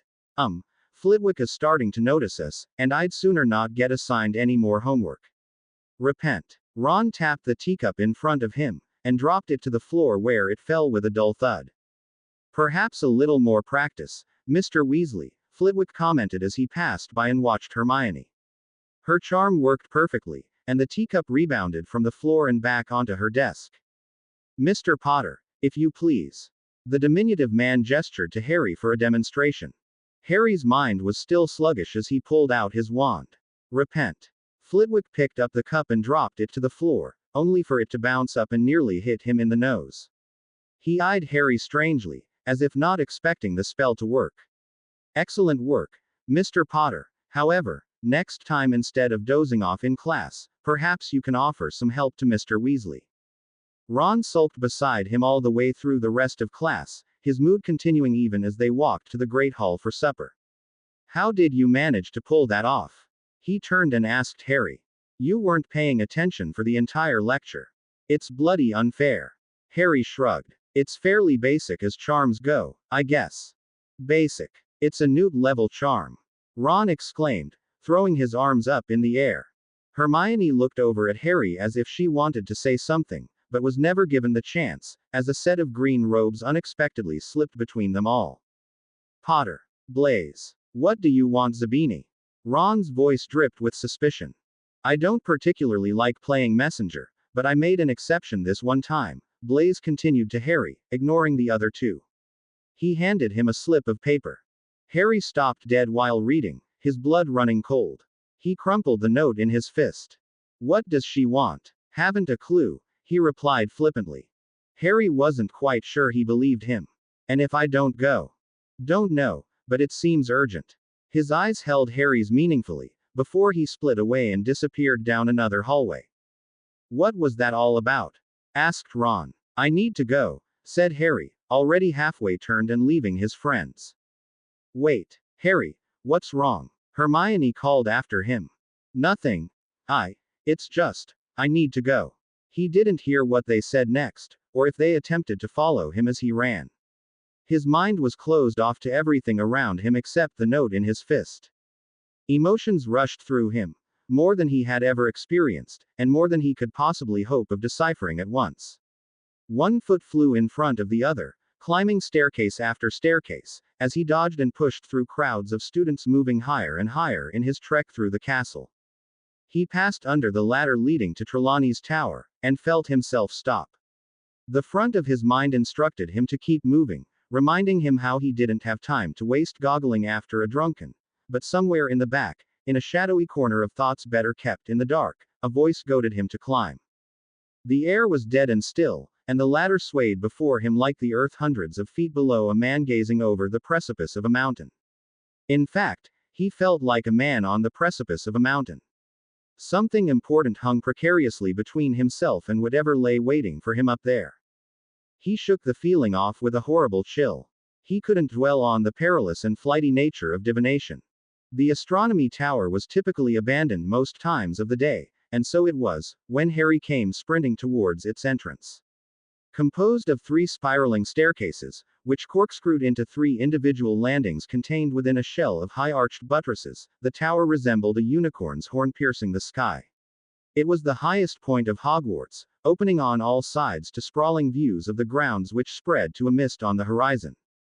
It was on the top level, which felt like a world floating on its own, where he found Daphne. The warmth of the fading sun ed down on them. She wasn't wearing her Hogwarts robes, which was odd considering they had class today. Even more odd, her eyes were wet and open with shock. You came. She sounded surprised. Harry didn't answer right away.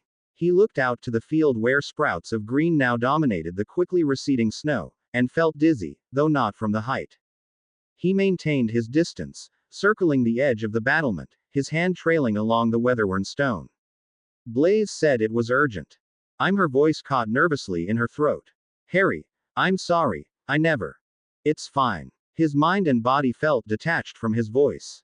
He was now grasping hold to the side of the castle with both hands. It was both of us, we did it. No. Gods. No. It wasn't you. Daphne moved closer, shaking in voice and in step. Harry, I shouldn't have, it was wrong. I liked it, didn't I? I didn't stop us, he stated as though it were that simple.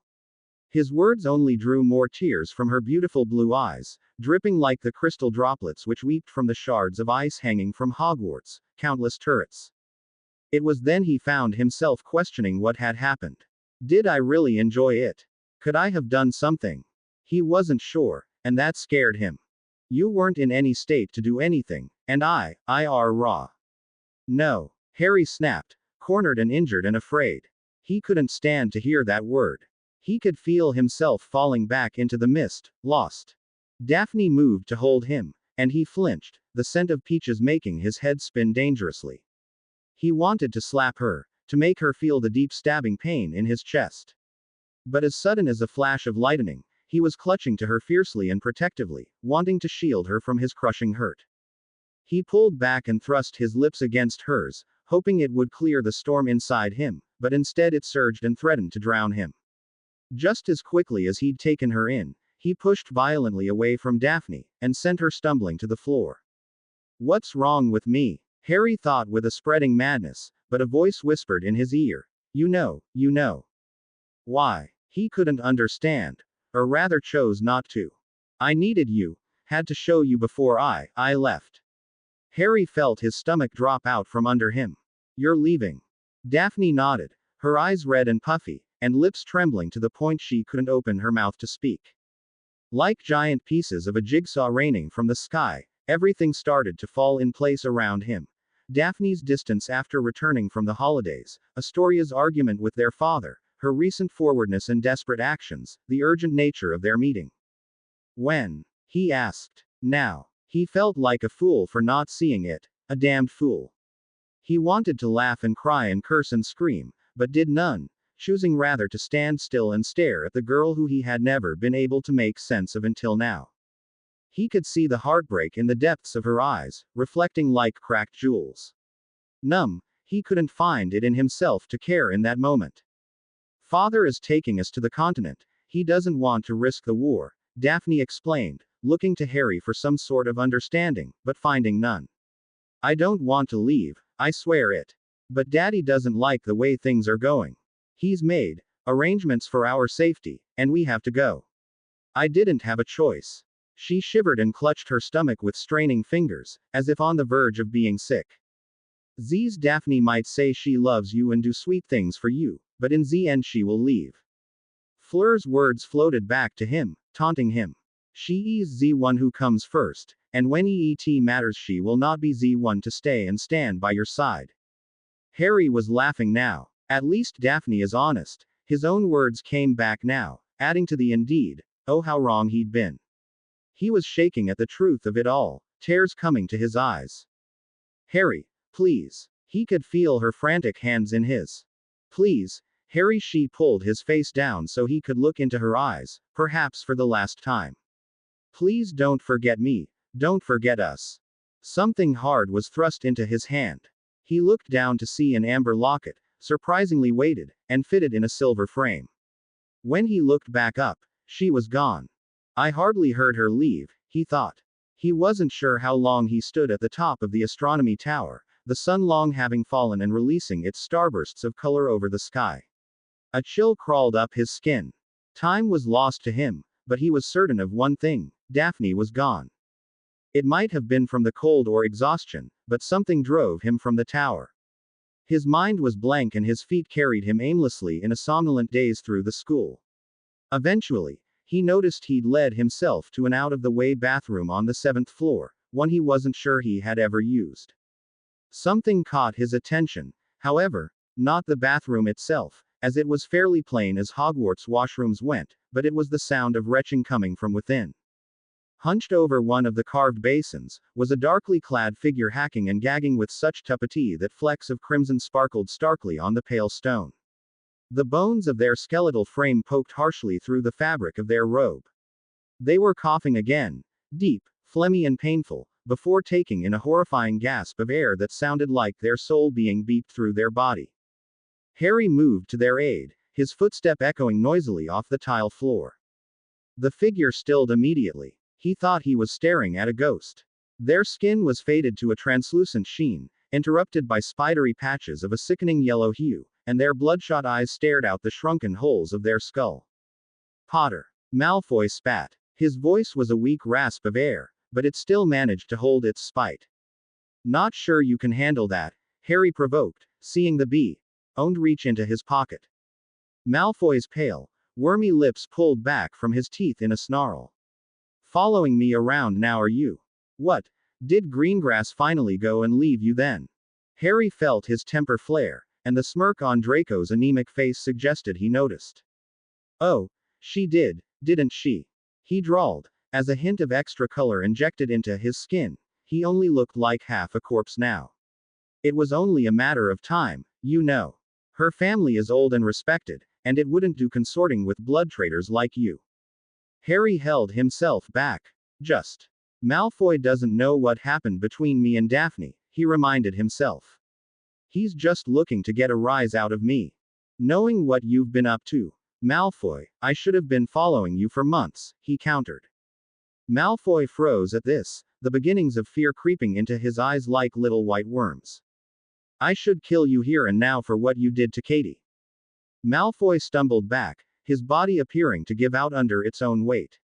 I don't know what you're talking about.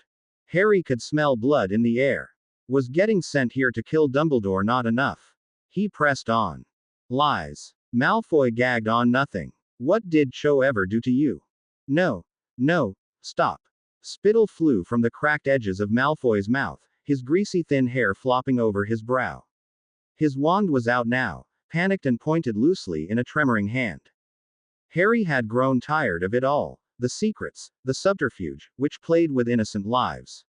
He didn't care about Snape or Dumbledore and what they wanted anymore. He would get the information out of Malfoy one way or another, and he would stop him before anyone else could get hurt. It had gone on long enough, consequences be damned.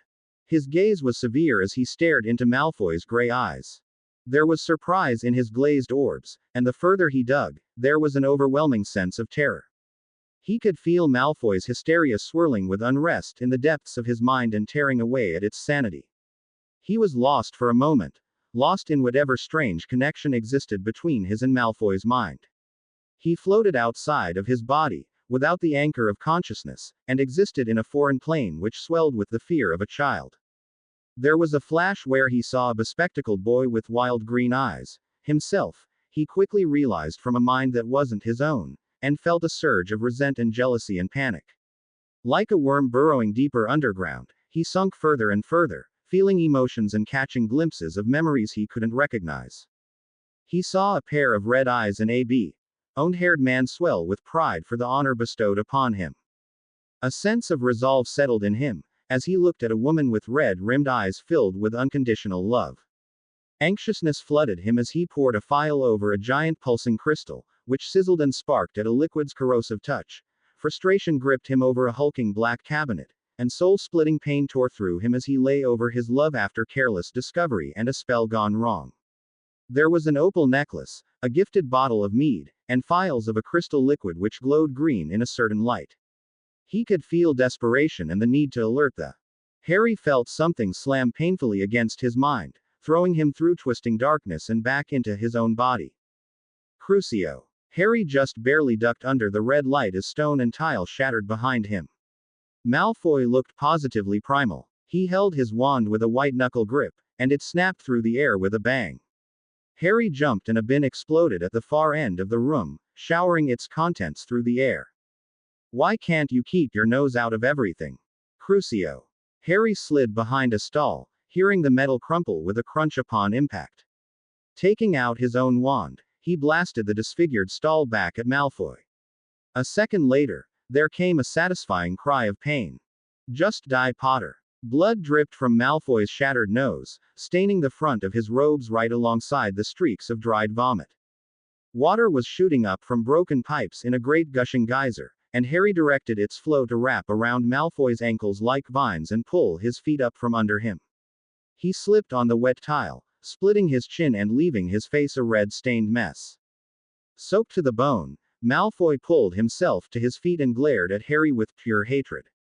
Avada Ked. Hearing those words, Harry saw red. A beep ribbon slashed across the air, and right through Malfoy. Tiny dark pricks speckled his sodden shirt, before they leaked and spread and connected in a muddy puddle over the front of his chest. His mouth was spread in a silent, oh, and like a puppet with its strings cut he tumbled to the ground. This time, whimpering with each ragged breath, and blood oozing from grievous wounds in his mutilated chest, he truly looked like a corpse. A dull realization settled over his face and eventually what looked to be relief. Harry stood still, his eyes never leaving the slowly dying form of Draco Malfoy. I did this, the thought flitted through his head. I did this to Malfoy without even hesitating. The truth turned his stomach, and he emptied its contents in the blood-stained water. Suddenly, without warning, the door burst open and Harry was flung roughly to the side. Billowing black robes came rushing past him, cursing, and kneeling beside Malfoy's broken body. A low chant streamed under breath, reverberating against stone like a droning hymn. Harry watched as Snape pulled his wand along the lacerations on Malfoy's chest, stemming the flow of blood. Repeating his actions in an ever-going cycle, the damage looked to be undoing itself, the wounds knitting together, and stable breaths eventually returned to Malfoy's body. Standing from where he knelt, blood and water dripping from his clothing, Snape's black eyes traced the carmine splashes which clung to the chipped mirrors and dirtied basins. They then wrenched to Harry with a tearing gaze. What did you do? I didn't. Harry stopped. He knew what it looked like, and what it looked like was true. I wasn't. It was then that he felt a familiar stab at his mind. No, Harry shouted, pulling out his wand. Get out of my head. He had never been any good at occlumency, and it was only a matter of time before Snape slipped further in. What are you hiding, Potter? Snape sneered with cruel yellow teeth. Harry was hiding a great many things, and slowly he could feel emotions, memories, and feelings being plucked mercilessly from his mind. He couldn't allow this to happen. A flash of blue flames came spurting out the end of his wand, distracting Snape and cutting his connection to his mind. With a simple flick, the flames were snuffed out of existence. You dare. Veins popped and furious lines sketched across his sallow face, and Harry half expected to hear the sound of cracking teeth, his jaw clenched so tightly. He had pushed Snape further than he had ever before. Harry was nearly caught off guard when he saw the movement of Snape's wand and felt the familiar tug of the ankle accompanied by the Levicorpus spell. Before being dragged head over heels, he quickly dispelled it with its counter. Snape's eyes widened a touch, and then a cold, ugly sneer spread across his lips. Another curse from the prince's book came flying his way, the one that made someone's toenails grow at an incredible rate, and Harry dispelled it as well. This was followed by the Langlock hex, which he cancelled and sent right back, only for it to fizz into nothingness. Snape was smiling now. Spell after spell, each as unique as the next, and each increasingly more dangerous than the one before, were sent Harry's way. He could visualize each spell crammed into the margins of his potions book in the neat, tiny scrawl of the Half-Blood Prince, and Snape used each spell with the familiarity of that of a long-lost friend. It's you, Harry breathed out in realization. It was too soft to hear over the clash of spells, but the manic expression on Snape's face told him the secret was out. Snape was the Half-Blood Prince. A wet gurgle could be heard somewhere off to the side, the sound of someone helplessly choking on something. Snape immediately dropped to Malfoy's side again, abandoning his exchange with Harry. For a split second, when Snape's back was turned and uncaring to anything save for Malfoy, Harry had the overpowering urge to cast one final devastating spell. His wand twitched in his hand, but the feeling quickly faded, and Harry fled the bathroom. Tripping over his feet and stumbling into walls, he could hardly believe what had just happened. He'd almost killed Malfoy. He jeweled Snape. He discovered the prince and wanted to kill him as well.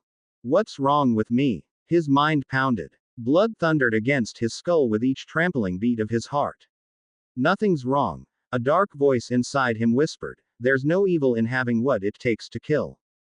He could feel his stomach heave, but nothing came out except for a dry croak of air.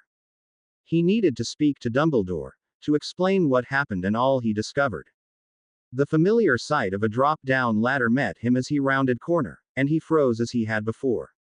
Again he was goaded to climb, and again he was warned to keep moving, but this time, perhaps it was his building madness, he reached out and grabbed a wooden rung. The classroom looked much the same as it had in the past. Dark and dusty, with small tables scattered with an assortment of crystal balls, teacups and tarot cards.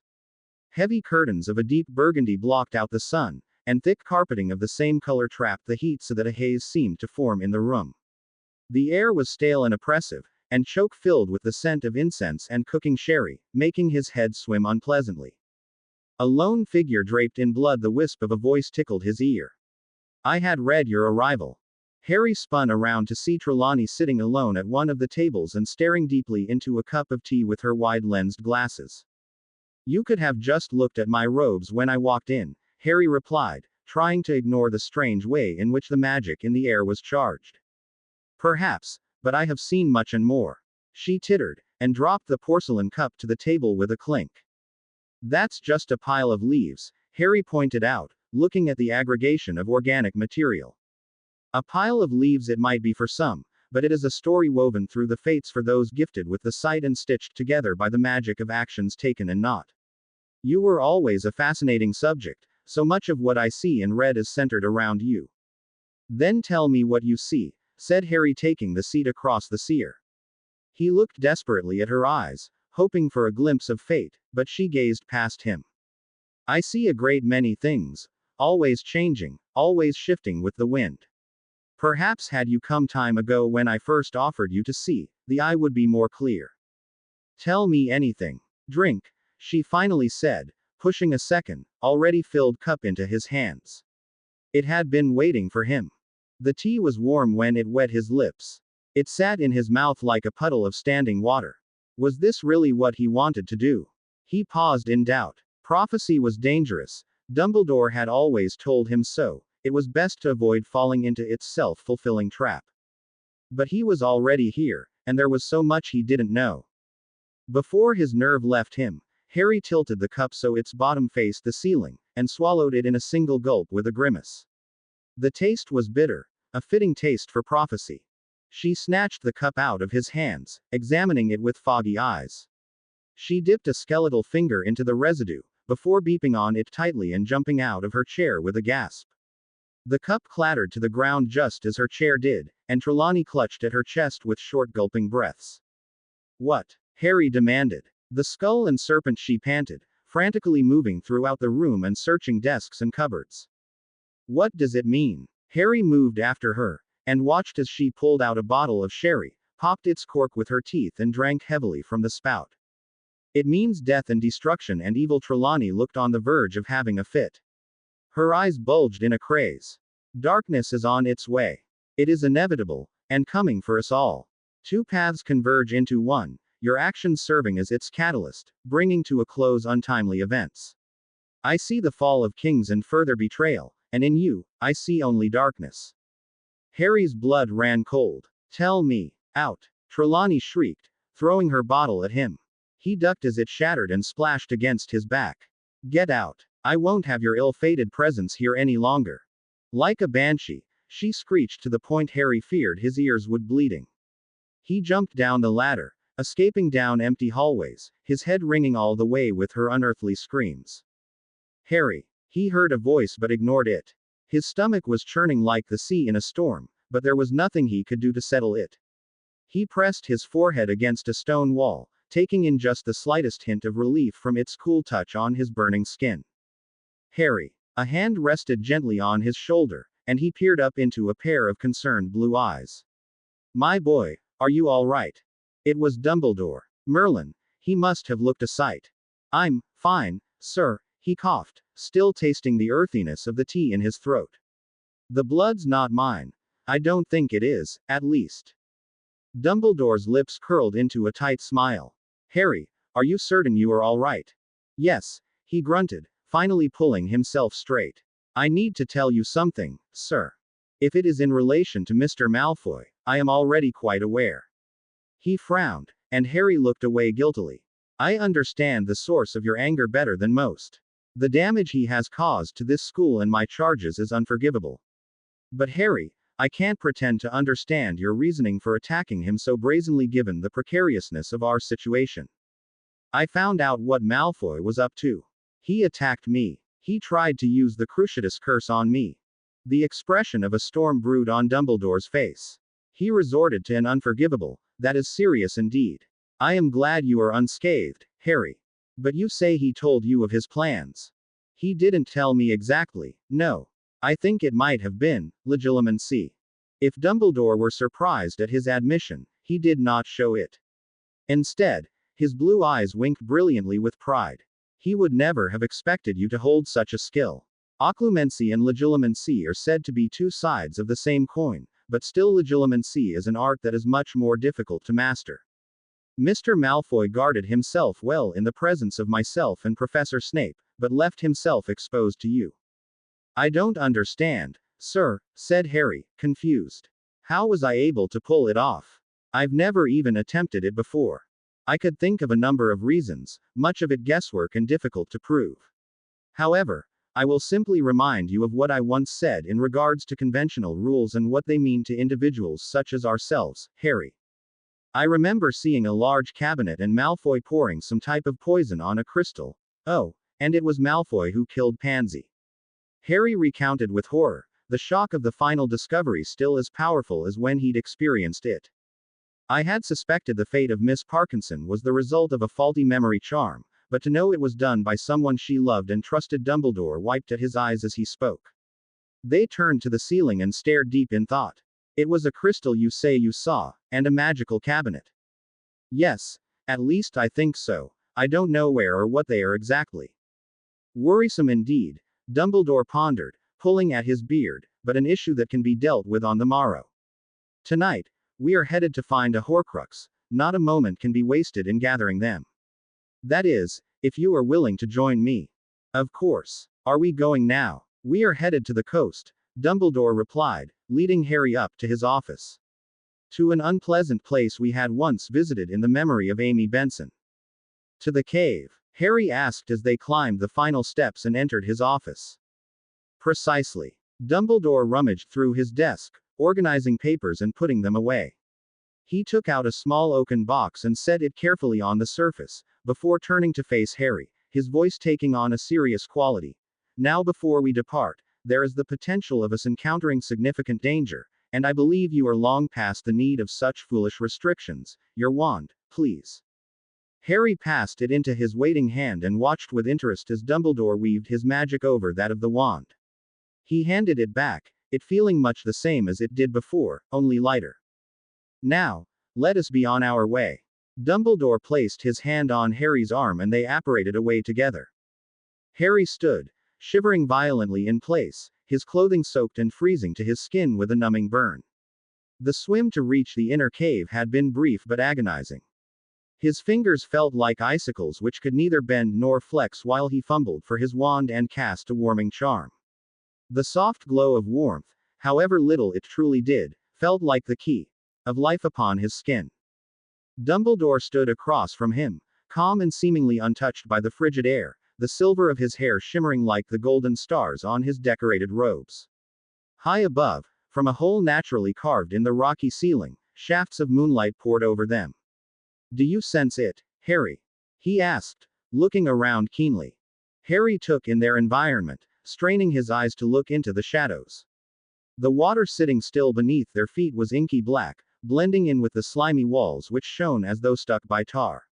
They stood at what looked to be the end of a tunnel, but for some odd reason it felt like he could reach out and step beyond the walls closed around them. There's something beyond what we're seeing, said Harry. Indeed, Dumbledore agreed. A wonderful bit of concealment magic, but not one that avoids leaving traces. The old wizard stepped deliberately in front of a small crack in the wall. He ran an exposed finger over it and shook his head in disappointment. How primitive, Tom. Harry stepped beside Dumbledore, and the strangest thought suddenly came to him. The wall itself looked hungry. Dumbledore pointed his wand and muttered a short phrase, and a glowing white archway appeared, painted in the air in front of them. It flickered for a moment, before disappearing entirely. Harry shivered again, but it had nothing to do with the cold. Cruel, as is the way of Tom Riddle. The payment for passage is blood, in the hopes of weakening any that may enter, said Dumbledore. Taking his wand in his gloved hand, he pulled it carefully along the palm of the other. The blackness of the cave made it difficult to make out, but he saw Dumbledore smear his palm along the wall, leaving behind a dark trail, which was drank greedily by the stone. The scent of iron filled the air. The wall shifted and pulled away, before fading until it vanished completely out of sight, and made him question if it had even stood there to begin with. In the place of where the brilliant white arch had been, was a gaping tunnel that stretched into a sinister abyss. They traveled for some time into the bowels of the cave, staying close together and keeping their wands out in watchful vigilance. A speckle of something flickered off in the distance, like a singular candle burning at the end of its wick. The light grew the closer they drew, casting the tunnel in an eerie green glow. Just like it had been in the memory, the lake emerged from the total darkness in front of them, a mist hanging over its luminous surface. Harry could see the collection of rocks near the water's edge where Voldemort tortured the orphans. Something about the water felt wrong, and Harry's body screamed at him not to touch it. "What is in the water, sir?" he asked, hearing his voice rebound around the cavern and into its mineral-rich ceiling. "Nothing we wish to encounter," Dumbledore answered from his side. "I suppose a summoning charm won't work." Dumbledore chuckled lightly. "Oftentimes in life we find simple solutions to the most complex problems. But unfortunately, I doubt we will find ourselves so lucky today. And whatever is in the lake won't let us swim across." Harry spoke mostly to himself. He knew they were not alone. There was a malevolence to this place which rotted with an undead feel. "I believe I have found our ticket across." Harry turned to see Dumbledore holding something invisible in his outstretched hand. He gave a sharp tug, splashing the water, and a thick chain materialized out of thin air. It moved on its own, snaking along the ground to the exterior wall and attaching itself there. A loud grinding sound pierced the silence of the cave as the chain pulled endlessly upon itself, until the tip of a wooden boat poked above the water. Dumbledore was already seated in the craft when Harry climbed on board. It felt suffocatingly small as they traveled across the water, and Dumbledore seemed to notice Harry's discomfort. "I believe there is an enchantment in place so only a single rider can cross at a time, in case Voldemort needed to safely check on his Horcrux," he explained. "Voldemort cared only for those who threatened him, as such I assume the enchantment measures only the presence of adult wizards. The discomfort you feel is likely due to your approaching majority." He was able to breathe easy again once he stepped out of the boat, taking care to avoid touching the water. They had docked on the rocky islet at the center of the lake, which grew from its depths like a mound of black glass. It was about the size of his dorm at Hogwarts, or even a touch smaller, and it was here where the ethereal glow of the cavern originated. A pedestal jutted out at a beep angle from the peak of the island, and at its center, beating like a sickly green heart, was Salazar Slytherin's locket. Harry moved to poke it with his wand, but it hit a swirling liquid as though it were an impenetrable barrier. The locket rested at its bottom, submerged. Dumbledore followed with his hand and met a similar result. They stood there together for what felt like an hour, as Dumbledore tested the protections of the Horcrux and attempted to puzzle out the mysterious liquid. "It is as I feared then," Dumbledore finally said. "It must be drunk. It's a potion. I suspect it does not cure the common cold," said Dumbledore, his voice dry, and a wrinkle of fear lining his tired eyes. He conjured a goblet and dipped it into the liquid, this time passing through without resistance. "No, you can't," Harry shouted. "I'll do it instead. Even facing the unknown, your heart remains noble and pure." Dumbledore looked at him with a sad affection, and his lips quivered as he continued on. "My life means little in the face of your own, Harry. I will undoubtedly face horrors beyond imagine once I ingest this elixir, but once I begin I must see it through. Promise me that if I forget who I am or beg you to stop in the throes of agony, or even attack you in a fit of madness, you will do what is necessary to see this through to completion." "Sir, I don't want to hurt you. It is not a matter of hurting me, or whether it is something you wish to do or not. It is what must be done. Dumbledore's words were soft, but beneath it was a firmness that halted any further protest. He lifted the goblet to his lips, and with a frown, downed it in a gulp. This certainly will not be helping my already troubled digestion, Dumbledore jested weakly. His hand reached to fill the goblet again, but haltingly this time, as though fighting the urge not to. After his second drink, Dumbledore was visibly much worse off than after the first. His long, bony fingers gripped the pedestal, just as his knees buckled from underneath him. Professor! Harry shouted, barely moving in time to catch the man before he fell to his knees. Harry, I'm not sure if I can. You can, sir, I know you can. You told me you had to. With some unknown strength, Harry hoisted Dumbledore to his feet, allowing him to fill another serving of the potion. Please, no, Dumbledore pleaded, but Harry pressed the cup to his trembling lips and coaxed it down his throat. He heard him make a terrible gagging noise. Professor, you need to keep going. Pushing himself to his feet from where he'd been hunched over his stomach, Dumbledore showed an inner strength Harry could only marvel at. He filled another glass himself and drank it down earnestly. His body started to convulse, and his chest heave, but still he remained standing on wobbly feet and drank once more. The goblet slipped from his fingers, clashing with a metallic ting on the stone and rolling away from the teetering wizard. Not her, please, why not me? Tears leaked from the seams of his closed eyes, as he fumbled around blindly. Harry went to fetch the goblet, and returned to see Dumbledore gasping for breath on his knees. He filled it again, and brought it to Dumbledore's face, only for a stray hand to slap it away. Professor, you told me we needed to get this done, to do whatever it takes. Harry gripped the man's hands, and fed him some more. Please, let me go, I can't, I have to help her, he stuttered between sips. It was terrible, so very terrible, what he was doing to a man he loved with all his heart. I'm here, Professor, it's Harry. I promise it will end soon, just a few more. He emptied another, focusing all his attention and ensuring every drop was delivered. It was all he could do to distract himself from Dumbledore's pain. Oh, Harry, I was such a fool. I thought I could see her, I only needed to touch it once. Harry tried to block out his ramblings. Fill and feed, it was perpetual cycle, and the only way of ending this torture. I've failed, Gel, failed you, failed them all, I can't fail again. His limbs began to flail, thrashing wildly like a fish pulled terminally from the water, and Harry was forced to pin him to the ground.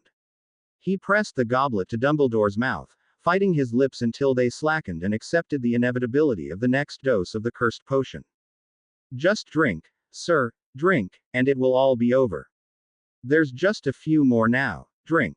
His hands shook as he filled the next goblet. He knew what his instructions had been, but he still hated himself all the same. I can save him, Abe, I will, I couldn't before, but there's a way, I won't fail. Dumbledore drank greedily now, almost as if he was relishing in his pain. I can't fail, I can't, not again, not for him. A shallow pool was all that remained of the potion, the chain of the locket nearly breaching the surface. This is the last one, Professor, I promise. Open up. That's it. I promise, this is it and it's all over. Tears pricked at Harry's eyes, as he fed his defeated headmaster one last time. With the last of it gone, silently, Dumbledore turned over to his side, and his eyes stared unblinkingly to the darkness above. Harry wanted to run over and check on him immediately, but remembered what he had promised. In a panic, he sprinted to the pedestal and dug his hand inside to retrieve the locket. He pushed it into his moleskin pouch for safekeeping. Water. He heard a shallow rattling breath, just before a splash. Harry froze, his blood running cold. He turned to see Dumbledore feebly cupping water into his mouth at the edge of the lake.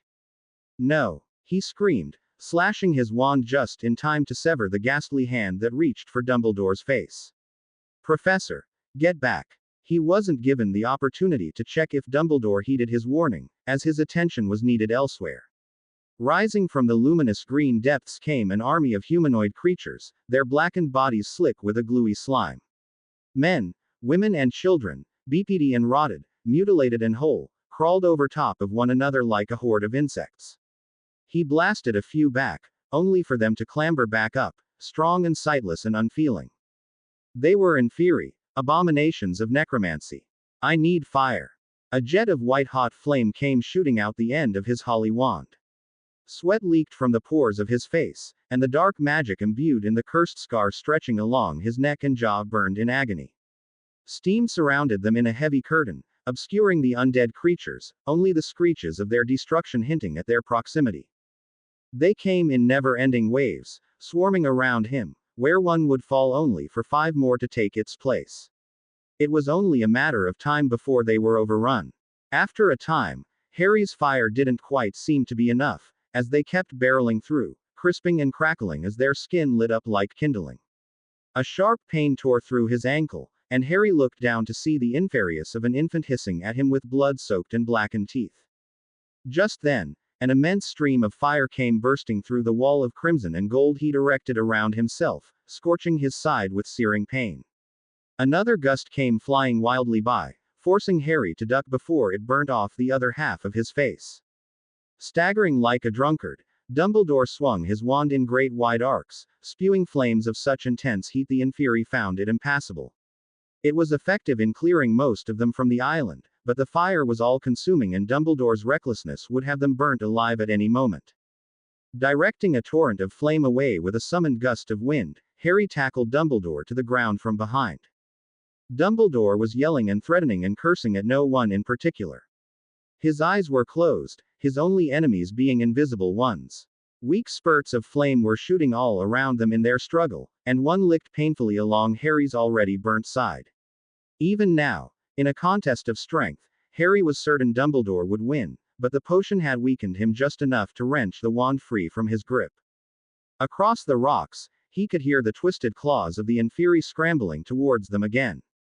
With a desperate sweep of his wand, Harry lashed out with every last bit of energy he had remaining.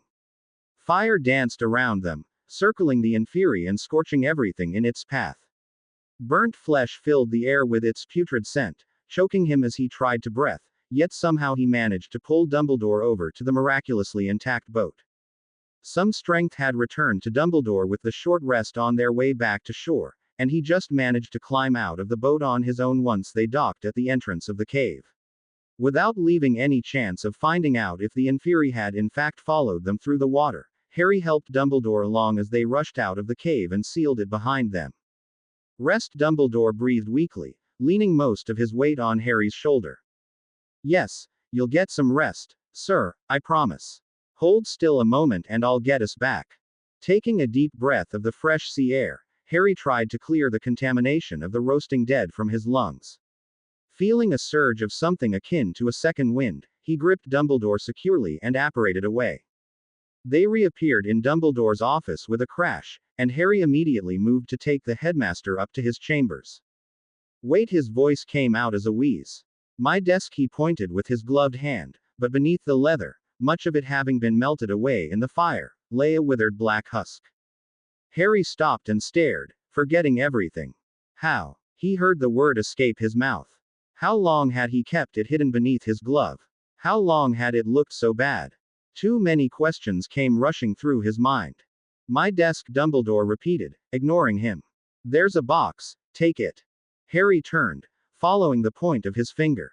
On the corner of his desk, sat the red oaken box he had taken out moments before they left for the cave. What is it? Harry asked as he slid it into his pocket. Later, Dumbledore whispered, his eyes drooping dangerously with sleep. Harry decided against taking him up to his room, and instead chose to lay him gently on a sofa near one of his bookshelves. Fox flew over and crooned musically as he perched near his master's head, nuzzling his cheek with his beak. You did well, Harry, so proud. To have seen you grow means the world to me. I'll be right back, sir. I'm just going to get Madame Pomfrey to come check on you, Harry said, trying to keep his tone even despite the growing fear inside him. He moved to leave, but Dumbledore's necrotic hand held tightly around his wrist. Your mother and father would be so proud, just as I am. His blue eyes were dim, like the light behind them was fading, but still they managed a distant sparkle as they looked up at Harry. He needed to get to Madame Pomfrey immediately. She would be able to help him. He left, promising Dumbledore he would return soon, and sprinted through the empty hallways in the direction of the hospital wing.